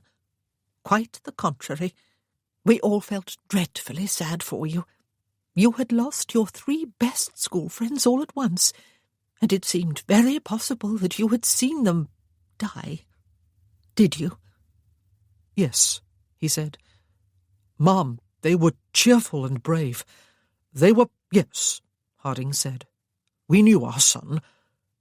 "Chloe," Lady Harding said, getting to her feet and pulling on the bell rope, "you have not said a word. You have not had a chance to say a word. We have been depressing you with all this talk about our sad history. We have been told that your name was Muirhead before you married Ralph. Thomas had an earnest young friend of that name at school. Is he related to you?" "Graham," Chloe said. "He is my brother, Ma'am." "Ah," Lady Harding said. "He was a likeable boy. Our son was very fortunate in all his friends. He enjoyed his school years. It is a comfort to remember that. What has become of your brother?" And, incredibly, for the next half hour they all drank tea and nibbled on cakes and conversed on a variety of subjects. Viscount Harding told them about his twin brother, with whom he had always enjoyed an extraordinarily close relationship. The brother had married late and had a growing family of 3 boys and 2 girls. It was very clear to Ralph that both Harding and his wife doted upon their nieces and nephews and saw them frequently. The eldest boy was, of course, Harding's heir after the boy's own father. The nephews and nieces would never replace the Harding's own son, of course, but it was clear that they were a consolation. Lady Harding told Chloe that Miss Courtney, the young sister of Ralph's friend Max, had just married a clergyman from the north of England. "We were at the wedding," she said, "and a very pretty one it was too. The bride glowed. It was understandable, I must say. Her husband is a well-set-up young gentleman, and more handsome than any clergyman has a right to be. It was very clearly a love match. The very best sort, would you not agree, Chloe?" "I would, Mum," Chloe said, and smiled. "You must not be strangers," Harding said, when Ralph got to his feet a short while later. "Now that we have seen one another again and got over the awkwardness of a long silence, we must keep in touch." "We will send you an invitation to our ball at Stockwood House," Chloe said. "Please come. Graham will be there. He will be delighted to see you." 5 minutes later, they were walking home, Chloe's arm drawn through Ralph's. He had dismissed the carriage when she had assured him she would enjoy some fresh air. They walked in silence for several minutes. "I like them," Chloe said eventually. "What?" He paused to toss a coin to a young crossing sweeper who had cleared some horse droppings from their path. "Oh, yes. They are very pleasant. They always were." "I hope they come to the ball," she said. They did not speak again until they reached the house. He could not seem to unfreeze his brain. "Chloe," he said, when her foot was on the bottom stair. She turned to look back at him. "Thank you," he said, "for changing your plans and coming with me." She smiled. "It was my pleasure." "I could not have done it without you," he said. She smiled again and continued on her way. Ralph let himself into the library and shut the door behind him. He had something to think about, though he could not at the moment imagine what it was exactly. But whatever it was something he needed to do in private. Ralph had not gone out. The butler reported that he had shut himself in the library upon his return with her Grace and had not come out again, or rung for any service. He had not gone up to his room to change for dinner. Burrows reported that he had waited with his Grace's shaving water and evening clothes, but he had waited in vain. Ralph did not come to the dining room for dinner, and Chloe decided not to have him summoned. She ate alone, and then sent off a short note to Nora, explaining that they would not be going to a private concert, at which they had arranged to meet Nora and Lord Keighley. She spent the rest of the evening alone in the drawing-room. She tried reading, but gave up the attempt when she realized she had turned perhaps 3 pages in half an hour, but had no idea what she had read. She worked doggedly, but without enjoyment at her embroidery. And she wondered, for surely the 10th time, if this afternoon's visit had made any difference at all to Ralph. Was his sense of guilt so deep-seated that he would never be able to let it go? Was he willing to accept forgiveness, even though it would seem none was necessary? Would he be willing now to live again? And if so, what about her? Where would she fit in his life? Would he be forever sorry he had married her? And if he was not willing to be forgiven, or more to the point, to forgive himself, what then? Could she go on like this? But she did not have much choice, did she? She put away her embroidery eventually and got to her feet, though it was early to go to bed. What else was there to do? She was feeling horribly depressed, though she ought not to be. This afternoon's visit had really gone very well indeed, and surely it had gone a long way towards setting Ralph free. She paused when her foot was on the bottom stair leading up to her bedchamber, and looked toward the stairs going down. Was he still there? Or had he gone out some time during the evening without her hearing him? She hesitated for several moments longer, and then took the stairs down. The footman on duty in the hall scurried ahead of her to the library and opened the door. He closed it behind her after she had stepped inside. A branch of candles had been lit. There was no fire burning, but it was not a cold night. He was slumped in a chair beside the fireplace. He had removed his neckcloth and opened the neck of his shirt, but he was still in his coat and waistcoat and pantaloons and Hessian boots from this afternoon. His hair was dishevelled, as though he had run his fingers through it a time or two. A half-empty glass stood on the table beside him, though he did not look drunk. A glance toward the sideboard assured Chloe that all but one of the decanters there was still full, and even that one was not depleted by more than a glass or two. He looked across the room at her. "Where do memories live?" he asked. "Have you ever thought about it, Chloe? Suddenly we remember things that happened years ago, things we have not thought about since, yet they are as vivid as the events were when they were happening. Where have they been in the meanwhile? You would think we would need heads the size of a continent just to store them all." He did not sound drunk. "What have you been remembering?" she asked him. "Mostly school days," he said. People tell boys, and maybe girls too, that those are the best days of their lives. But as boys, we scoff at them and hurl ourselves headlong at adulthood. I hate to perpetuate a cliché, but they were the best days. She walked toward him. There was no stool beside his chair. The chair on the other side of the hearth seemed too far away. She lowered herself to her knees before and to one side of him, set a hand on his knee, and rubbed it slightly before setting her cheek there instead, her face turned away. His hand came to rest on her head, and his fingers played gently through her curls. "What time is it?" he asked. 10 o'clock. 10? He sounded surprised. I missed dinner, did I? Were we not supposed to go somewhere with Nora and Keeley this evening? I sent our excuses, she told him. I am sorry, he said. Was it something you were particularly looking forward to? And you gave up your afternoon visit for me too. It was no great sacrifice, she told him. I have been remembering every scrape and antic I got up to with those three, he said, and every debate and quarrel, every laugh we had, every holiday we enjoyed together, and those early days in the peninsula. There were not many of them. They were cut down far too soon. The reality of war was shocking, you know. To 4 boys fresh out of school, with only idealism and high spirits and energy to buoy us. But there were good times. There was laughter. We were laughing over something at breakfast that morning, even though we knew what was coming. And I suppose the laughter was tinged with fear. I wish I could remember what had amused us, though I suppose it was something quite trivial.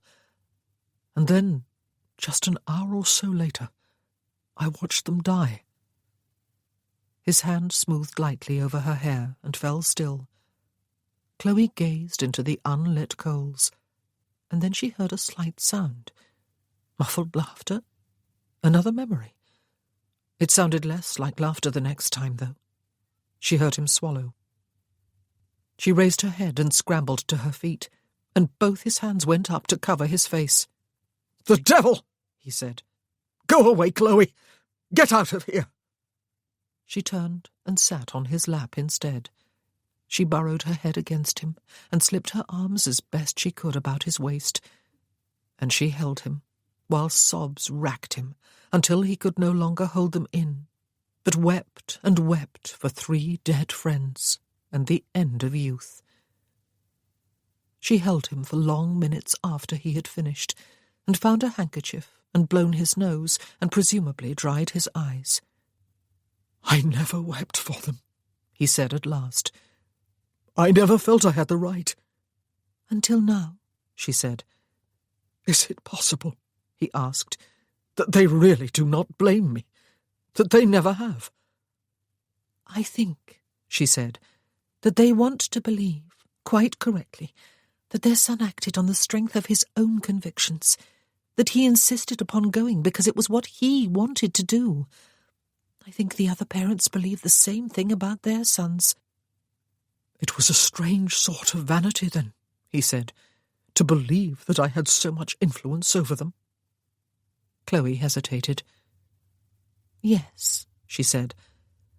"I think if you search your memories, Ralph, it is quite possible you will remember that the idea came from you, but that the decision was individually made by 4 friends. They lapsed into silence. One of his hands came to the back of her head again, and she felt him lower his head to kiss her. "I do not suppose," he said, "you will ever be an obedient wife, will you?" "It is not unmanly to weep," she told him. "The devil it is not." He nudged her away from his chest and gazed into her face. His own was a bit blotchy. His scar was more pronounced than usual.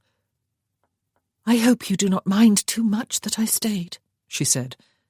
"Sometimes we need company while we weep, especially when we are mourning a loss." "They have been dead for more than 7 years," he said. "No," she said. "For you they have just died." "What did I do to deserve you?" he asked her. "Oh, nothing." She sat up abruptly and got to her feet. "I asked you if you will remember. It was very brazen of me." She brushed her hands over non-existent creases in her skirt. "I am very glad you did," he said. She looked down a little uncertainly at him. He was looking more dishevelled than ever, quite rumpled, in fact, and almost irresistibly gorgeous. "Are you glad?" he asked her. "Of course I am," she said. "I did not want to go through life a spinster." "And that is all this is?" He was half smiling at her. "A convenient marriage?" She did not know how to reply. "You tell me," she said. He got to his feet, took her right hand in his, and drew it through his arm. "I think we had better go to bed," he said, "and make love. We still have an heir to create, remember? Or perhaps a daughter first. I would like a daughter. Do you think she would have your hair? Let's go create, and have some pleasure too. It is enjoyable, is it not?" He turned his head and raised his eyebrows when she did not reply. "Yes," she said, "it is." His hand was on the doorknob. Before he turned it, he lowered his head and kissed her briefly and open-mouthed.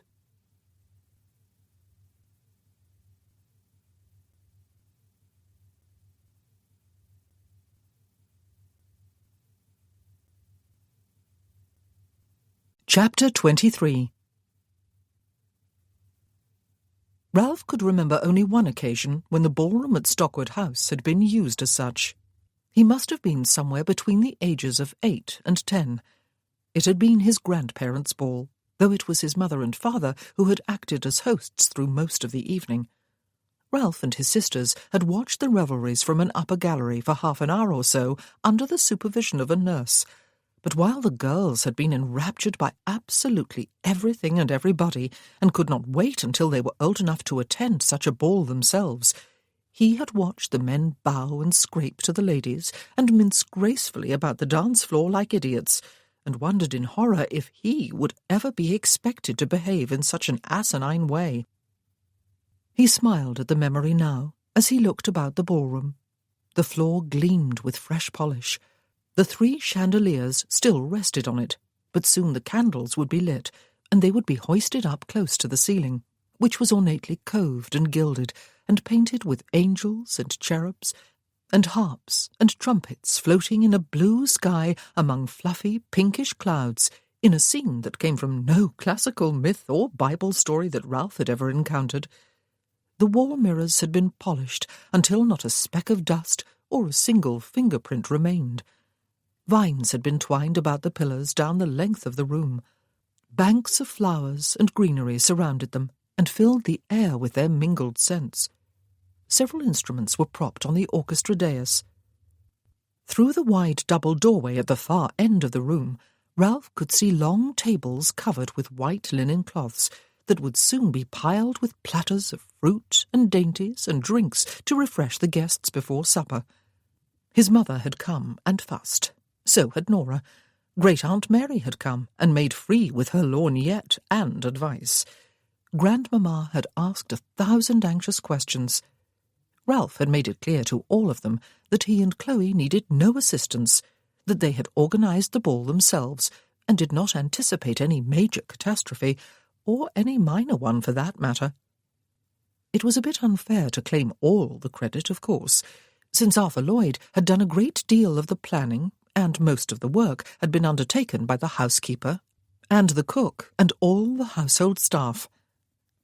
When his mother had come to offer her services, Chloe had been from home, and Ralph had been about to go out. She had sat down in the drawing-room after he had thanked her for coming, but declined her help, and gazed at him for a long moment. "Ralph," she had said then, "you are back. You are really back." He might have been forgiven if he had not known what on earth she was talking about. But he did know. "Yes," he had said, "I am, Mamma." She had closed her eyes and drawn a slow breath. "Chloe did this?" she had asked. It is a good marriage after all, then, is it? It is very good, he had assured her. I called upon Viscount Harding and his wife. Chloe came with me, and I wrote to Sir Marvin Courtenay and to Lord and Lady James. You were not responsible for what happened to their sons, Ralph, she had said. Your father and I told you that again and again. It seems their parents agree with you, he had told her. I am so sorry, Mamma. I must have given you years of heartache, and Papa too. I wish I could make it up to him. I wish— But she had surged to her feet. Ralph, she had said, with the severity he could remember from his childhood when he had been up to some mischief. You must not do this. Yes, your father was unhappy because you were unhappy, and there was nothing he could do or say to comfort you. But you had nothing whatsoever to do with his brief illness and passing. He loved you always, and he always understood, even when he felt it his most helpless. I will not have you feel guilty over your father or over me. You will have children of your own one day, soon, I hope, and then you will understand how parents ache to see their children happy, and would never, ever want to see their children unhappy over them. Her words, and the passion with which she had spoken them, had startled Ralph. How little he had known his parents, he had realized a little sadly. It was sad in his father's case, because he could do nothing now to cultivate a closer relationship with him. It was not too late with his mother, though, and it was time he looked at her, not through the selfish eyes of a boy, but through the more mature eyes of a man, so that he could see her as a person with all her imperfections, and his own. He had hugged her warmly before she left. He had not been able to remember the last time he had done so. He looked across the ballroom now and smiled when he saw the partially opened French windows leading out onto the balcony. They would have to be closed soon, pleasant as the cool outside air felt, for the king might come. Chloe had reacted with near hysteria when he had told her, but she had soon recovered and squared her shoulders and lifted her chin. "Well, then," she had said, a martial gleam in her eye. That was all. She had not needed to say more. Chloe, he believed, would always confront her fears and march straight through the middle of them. Whether he had had something to do with making her that way, he did not know, but certainly she had not been like it last year when she had fled London at the first whisper of gossip. Perhaps he had had a positive influence on her, as she had had on him. He doubted he would ever have approached Harding if it had not been for his wife. His wife. It was time he went up to see if she was ready for the ball. The first of their guests would be arriving in the next half-hour or so, and there would be many of them. Of all the invitations they had sent out, they had received only 4 refusals, and each of those had come with a personal note of regret. They could expect almost everyone then, as well as a few people who would inevitably slip in without having been invited. This ball was going to be one of the grandest squeezes of the season, a prospect that would have horrified him just a couple of months ago. His mother had been quite right, he thought, as he made his way upstairs. He was back. He felt as though he had shed a great burden, and was physically lighter. He felt years younger. He felt his age, in fact. He was only 26. The strange thing was, of course, that his grief, for his friends, for all the men of his regiment who had died while he was in the peninsula, for his father, for his grandfather, had sharpened to a painful degree during the past few weeks, even as his sense of guilt had ebbed away. But then all his feelings had sharpened. He was in love with Chloe. Yes, he was, madly, passionately in love, though he had tried hard not to make an idiot of himself by showing it. But his feelings went deeper than the merely romantic or sexual, though neither of those two felt like a mere anything. He loved her. There was no language for that particular state, however. It merely was. He loved her. He supposed he had shown it, or at least a glimmering of it during the past weeks. He certainly had not tried to hide it. But one day soon he was going to have to say something, even if only the inadequate cliché, "I love you." Words, he understood, especially words that expressed emotion, were important to women. He wished it were not so, but it was. One day soon he would tell her. Despite all the stress of hosting a ball for the Ton during the London season, and even the expectation that the King might make one of his rare appearances there, and despite the fact that some of the guests and combination of guests made her feel a little as though her head was spinning on her shoulders, and despite the fact that the evening was less than half over and disaster might still strike before it ended, despite it all, Chloe was feeling happy. Quite consciously happy. She had confronted her worst fear a few weeks ago, and really it had not been so dreadful after all. Her papa had looked apprehensive, and had even shed a tear when she told him about her visit to the Marquis of Hitching. But when she had hugged him tightly and told him that he would always, always be her beloved papa, he had shed a few more tears and hugged her back, and told her she was a good girl and had done the right thing. And he was here at the ball tonight, with Graham and Lucy and Mr. Nelson, even though she had warned him that the Marquis had been invited and had accepted. The Marquis had arrived fairly early with his family. He had squeezed Chloe's hand as they passed along the receiving line and smiled at her. The Marchioness had inclined her head, setting her hair plumes to nodding, and murmured something cool and gracious. Lady Angela had looked slightly disdainful, but had bidden Chloe a polite good evening. Viscount Gilly had taken her hand in his, raised it to his lips, and called her sister, a mocking, though not noticeably malicious gleam in his eye. A few minutes later, Chloe had seen her papa actually shake the Marquis by the hand and introduce Graham.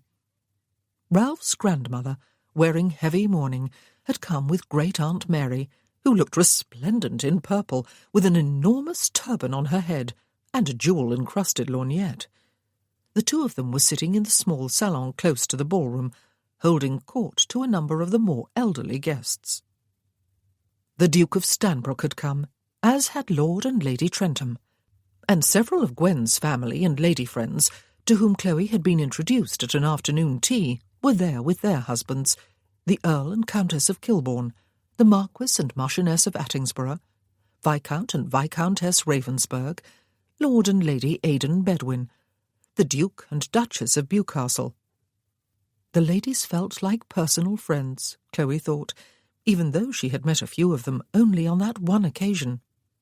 She belonged. She was wearing the emerald green evening gown she had had made especially to please the Dowager Duchess. She had had her hair trimmed again, and Mavis had done wonders with the curling tongs, and she wore the emerald pendant necklace and earrings with which Ralph had gifted her earlier today. She believed she looked her best, and no longer felt the need to fade into the background and hide the vividness of her colouring. Whether the Ton believed the Marquis of Hitching really was her father, she neither knew nor cared. She was happy. She had thought she would be contented just to be married, and indeed she would have been, if the bargain she had agreed to with Ralph had been kept strictly according to its original terms. But there was so much more. Oh, she must never expect more than she already had, but it was enough to make her happy. Ralph was a changed man. His eyes were no longer blank or shuttered. He had been forgiven, or at least he had been assured that no forgiveness was necessary because no offence had been committed. More important, of infinitely greater importance, in fact, he had forgiven himself. He had recognized, too, perhaps, that he had never been as much to blame for his friend's presence in the peninsula and in the line of fire as he had always insisted upon believing. He was at peace with himself. That did not mean that he had stopped mourning those 3 men, or ever would. Nor did it mean that he would not continue suffering the after-effects of having been at war, of having killed and been gravely wounded, of having witnessed unspeakable atrocities, all at the age of 18. But at least he was fully in the land of the living again. He was fond of her, she believed. They still carried on with their nearly separate lives during the daytime, as was the way of the Ton during the months of spring, and attended social functions together in the evenings. They still made love each night. Ah, but the nature of that love-making had changed. Some of their encounters were brief, some more prolonged. Some were quiet, others more tumultuous. Sometimes they spoke, sometimes not. Sometimes, most times, in fact, he stripped her nightgown up and off her body before he started, or soon after he started. Almost always he slept with one arm beneath her neck, or an arm flung across her waist, or one leg hooked over hers. He seemed to need to touch her. The love-making no longer seemed to be just about getting her with child. It was not love. She must not and would not make the mistake of thinking it was. She would only invite heartbreak if she did. But it was something. There was some affection there. She was sure of it. There was, after all, some emotional bond between them. And it was enough. She would make it enough. She was happy. Chloe and Ralph had led off the dancing together with a quadrille. Then she had danced a stately country dance with her papa. She had been standing with Graham and the Duke of Stanbrook before the third set, having just greeted a couple of late arrivals, and had expected that one of them would solicit her hand. But before either could speak up, the Marquis of Hitching was bowing to her and asking if he might claim the set. "I suppose," she said, when the figures of the dance brought them together and allowed them a few moments for private speech, "we are the object of much curiosity." "Does that upset you?" he asked her. "No." She shook her head. "Not at all. I am glad you came." The figures took them apart again. "I am glad you came back to London after last year," he said, the next time they had a chance to speak, "and that you are well married. Happily married, if I am not mistaken. Your mother must have been very proud of you, Chloe. She would be especially proud tonight." She smiled, but did not tell him that her mother had been embarrassed by her more than she had been proud. She danced with Lord Aidan Bedwin, and was dancing with Lord Keeley, her brother-in-law, when a bit of a commotion near the door heralded the appearance in the hall below of the large entourage that preceded the arrival of the king. Chloe hurried toward the ballroom door while the music stopped abruptly and everyone moved back to the sidelines, buzzing with eager anticipation. The poor king had been generally unpopular when he was merely the Prince Regent, irreverently known as Prinny, prior to his father's death. He was no more popular now. Nevertheless, he was the King of England, and it was a huge coup to have one's entertainment graced with his company. Despite herself, Chloe's knees felt decidedly unsteady as she made her way downstairs on Ralph's arm. The king was a huge man, blown up by excessive eating and drinking and self-importance and vanity. He was also, Chloe thought, after she had sunk into a deep curtsy, and he had taken one of her hands in both of his and patted it, and commended her on her looks and her home and her husband, capable of a boyish charm that made him irresistibly likeable. He escorted her upstairs, wheezing every slow step of the way, stood inside the ballroom with her hand on his, acknowledging the homage of his subjects as he inclined his head in all directions, and gentlemen bowed and ladies sank into curtsies, commented that the ballroom looked like a particularly lovely garden, declined the glass of wine Ralph offered him, gestured to the orchestra to resume its playing, and took his leave, his whole entourage turning with him. It was all over in 10 minutes.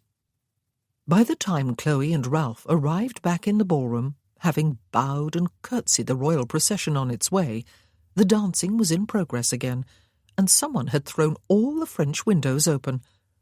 "Well, that," Ralph said, laughing down into her eyes, is an event with which we may inspire awe and admiration in our grandchildren when we describe it in minute detail every time they come to visit us." She laughed back up at him, and something wordless and warm and wonderful passed between them. And this, surely, she thought just a moment before she looked beyond his shoulder, was beyond all doubt the happiest night of her life. What she saw beyond his shoulder was a group of very late arrivals, all gentlemen, all but one of them invited guests. The exception was Lord Cornell. Ralph noticed Cornell a few minutes later, after Chloe had gone off to introduce a thin, pimply young man to a plump, mousy young lady, whose mother was too busy gossiping with a group of older ladies. The banns for those two would probably be being called within a month, he thought in some amusement, as he watched the young man blush and the young lady make herself look quite pretty by smiling in obvious relief. And Chloe could claim all the credit. Then he spotted Cornell and raised his quizzing glass. The man looked inebriated, though he was not making a spectacle of himself. He was merely laughing rather too loudly with his all-male group. He ought to be asked to leave, since Ralph had personally vetoed his name from the prospective guest list Lloyd had drawn up. However, one hated to make a scene in such a public setting. It might do more harm than good. He would keep an eye on Cornell, though, and make sure he did not get close enough to Chloe to upset her. Damn his impudence! The one person Ralph did not think of keeping an eye upon, however, was Lucy Nelson. During the supper hour, everyone had feasted sumptuously and lingered for a few speeches and toasts, since the ball was in the nature of being a wedding reception too. Most people were moving back to the ballroom, and the members of the orchestra were tuning their instruments, when Ralph became aware of a muffled scream coming from the direction of the French windows. By the time he reached the balcony, a few other people had gathered there, and Hugo and the Duke of Bewcastle were on their way down the steps to the garden below. Someone down there, someone female, sounded very cross. It was Lucy, Ralph soon realized, as he followed the other two men down. "The lady," a male voice was saying, "appears to be afraid of the dark." The garden was not in total darkness. A few lamps had been lit for the convenience of anyone who wished to escape the heat of the ballroom for a few minutes. "I came down here when the speeches began," Lucy said, addressing herself rather tearfully to the new arrivals. "It has been the most wonderful, most exciting night of my life, and I needed a few minutes just to catch my breath. But then he came down after me and tried to make me do some very improper things." "The lady misunderstood." It was Cornell's voice, sounding amused. "I was strolling here too. She must not have seen me in the dark, and was startled when I bade her a good evening." "And he said horrid things in the park one day when Chloe was with me," Lucy said, looking at Ralph now. "He called her the delectable Duchess, and me the scandalous sister. And he accused Chloe of getting you to marry her by doing what Mamma did with the Marquis of Hitching. He is not nice." "The lady takes a little teasing humour too literally," Cornell said. Hugo rumbled. It was the only word to describe the sound he made in his throat. "Hugo," Ralph said, his eyes on Cornell, whom he could see quite clearly despite the dimness of the light down here. "Escort my sister-in-law back to the ballroom, if you will be so good." But Bewcastle was already speaking to her, his voice sounding almost bored, though it was slightly raised to carry quite clearly to those ball guests who had gathered on the balcony above. "It was a particularly large spider, I suppose, Mrs. Nelson?" he said. "No, you need not feel foolish. I would not have enjoyed an encounter with it myself. Perhaps you will allow me to escort you back indoors, and will do me the honour of dancing the next set with me." "Oh!" Her voice sounded breathless. "You were the Duke of Bewcastle. Oh, yes, thank you. I am a bit afraid of spiders, especially the really big ones with long legs." Bewcastle led her away. "You have outstayed your welcome, Cornell," Ralph said. "In my home and in my life, and most certainly in the lives of my wife and my sister-in-law." "It was all a misunderstanding, Worthington," Cornell said. "Yes, so you have suggested more than once," Ralph said. "I was not responsible for my wife's honour 6 years ago, Cornell, or even last year. I was prepared to allow your mistreatment of her then to go unavenged, provided you kept your distance this year and every year in the future. It seems you have not kept your distance, either from my wife or from Mrs. Nelson." Cornell laughed. "You want satisfaction, Worthington?" he asked. "You wish to name your seconds?" "You can count on me, Ralph," Hugo said from behind him. "But I fight only with gentlemen, Hugo," Ralph said. "On the other hand, I punish vermin."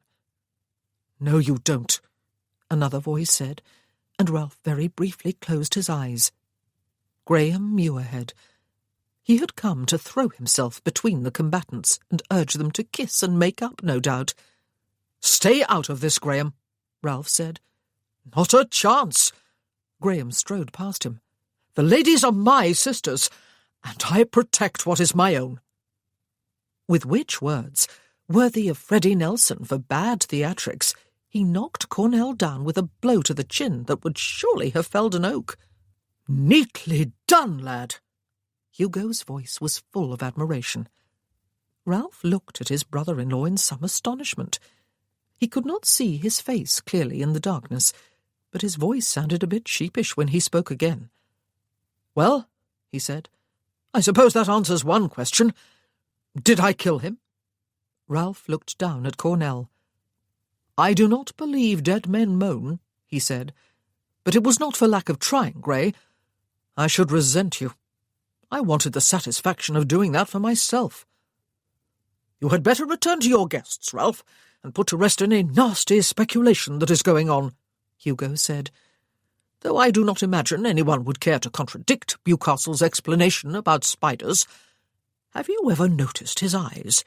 Pure silver and straight out of the wilderness. I doubt anyone has ever contradicted him. You go on up too, Muirhead.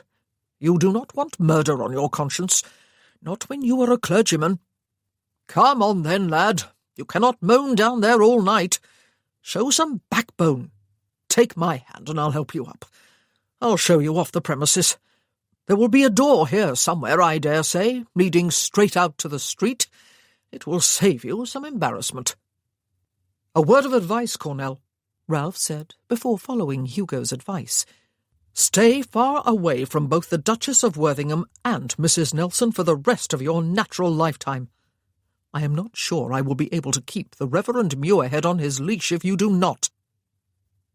Freddie Nelson, he discovered a short time later, was still in the supper-room, talking with great animation and flamboyant arm gestures to a small group of captives, who looked as though they would far rather be in the ballroom. Lucy was dancing with Bewcastle, and managing to look both triumphant and terrified. Chloe was dancing with George, and was smiling brightly and looking across the room at him with anxious eyes. Ralph winked at her and grinned, and suddenly her smile was so dazzling that it almost knocked him off his feet.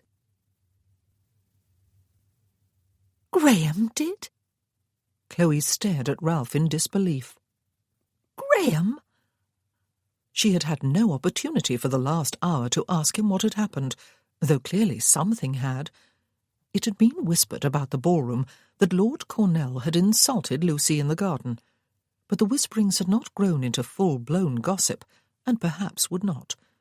The Duke of Bewcastle, who had escorted Lucy back to the ballroom and then danced with her, had confronted those who were gathered on the balcony with his exquisitely jewelled quizzing-glass half raised to his eye, and apparently that glass wielded by that particular nobleman was considered one of the most lethal weapons in the ton.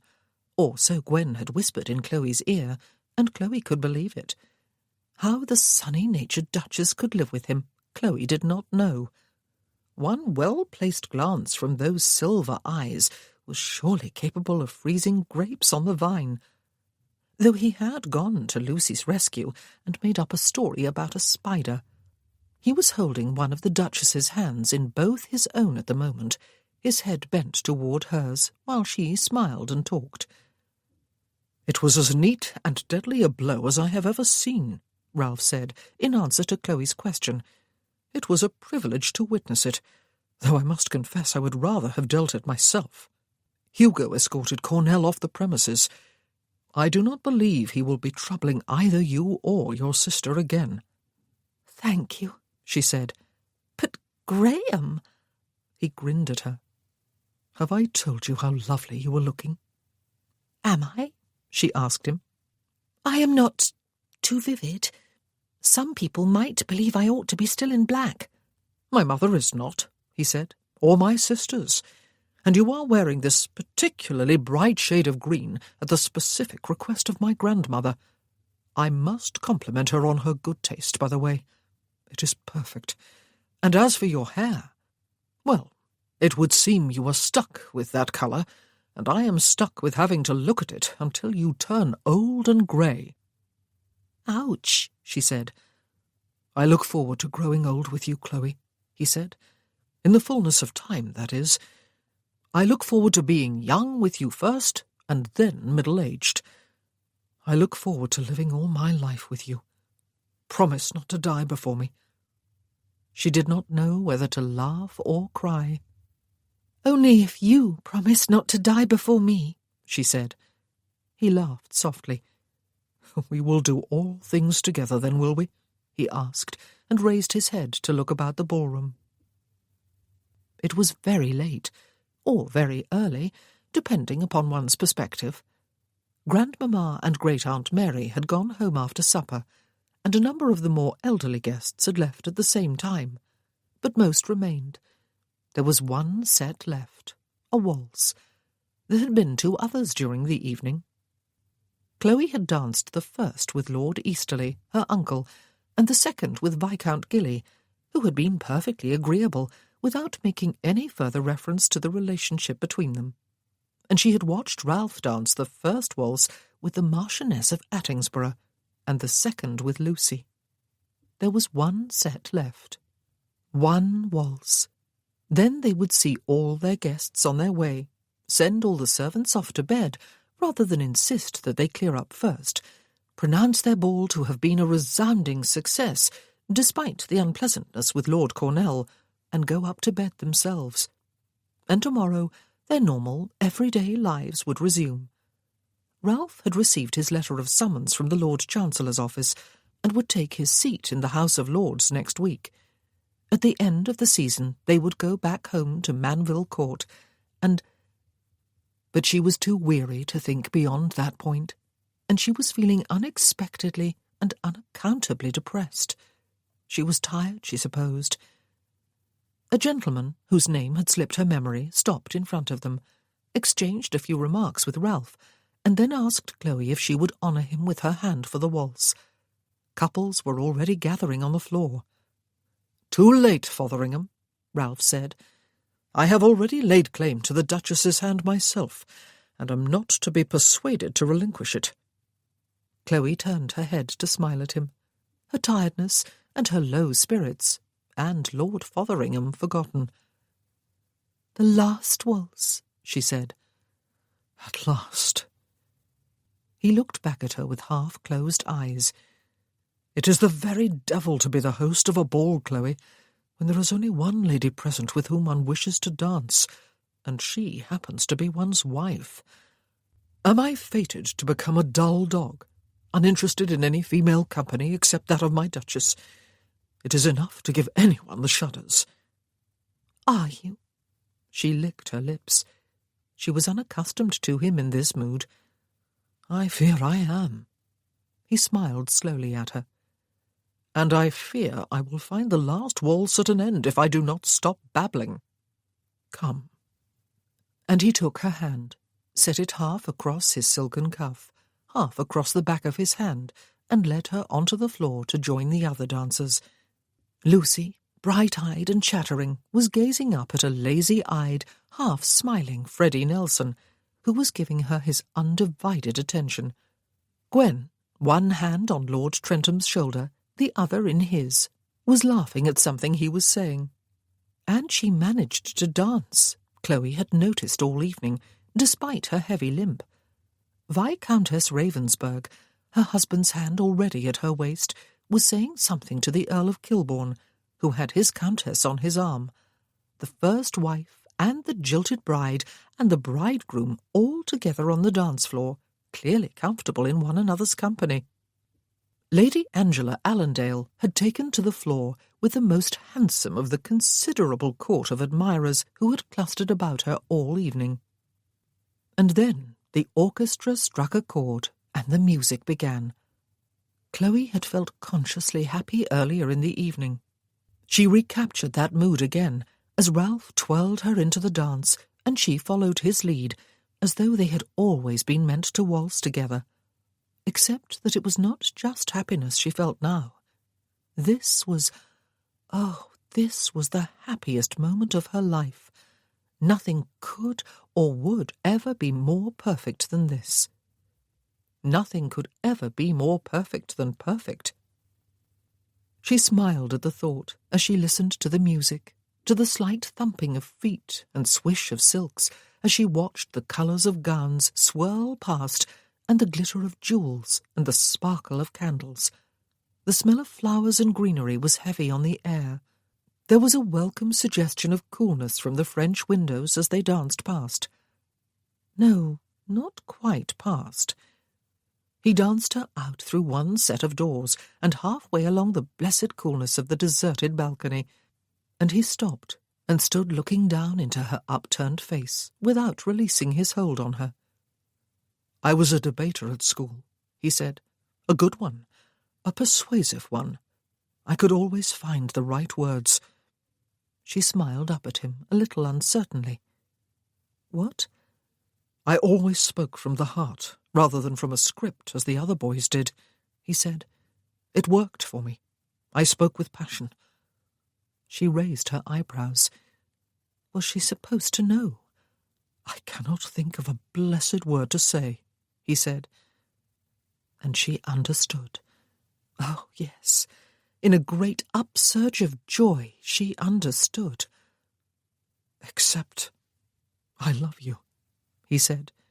"Ridiculous, meaningless words. Cliched, inadequate, embarrassing. The trouble is, Chloe—" She raised one hand and set her fingertips over his lips. "But they are the most beautiful words in the English language when strung together," she said. "Listen to them. I love you. I love you, Ralph." He frowned. "If you think I was angling—" She replaced her fingers. "I do not," she said. "You perhaps think I am still clinging to the terms of our bargain. No emotional bond or something like that. I was an idiot. So were you. I love you. And now you have to say it to me, or I will dash off into the darkness in my embarrassment and never re-emerge. Oh, don't stand there staring at me as though I had grown an extra head. Now I feel such a prize." His mouth had stopped her, and then he was gazing down at her again in the near darkness. "You are the most precious thing that has ever happened to me," he said. She feathered her fingers lightly along his facial scar and smiled. "I think," she said, "we had better return to our guests. Besides, I have longed all evening to waltz with you. I would hate now to waste the chance." He looked boyish and handsome and altogether gorgeous when he smiled full on. She would never tire of that expression, she thought, as he kissed her swiftly once more and twirled her along the rest of the balcony and through the other set of French windows to join their family and friends and peers. She would never tire of him, of this marriage and this life and this love that by some miracle they shared. He was still smiling at her, as though there were no one else but her in the ballroom. I will waltz with you all my life, Chloe, he said. I promise. A foolish admission, Chloe laughed. I shall hold you to it.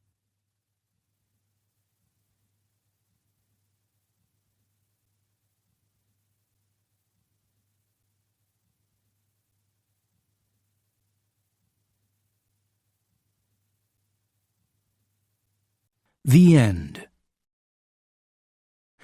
We hope you have enjoyed this production of Only a Promise, a Survivors Club novel by Mary Balogh, narrated by Rosalind Landor.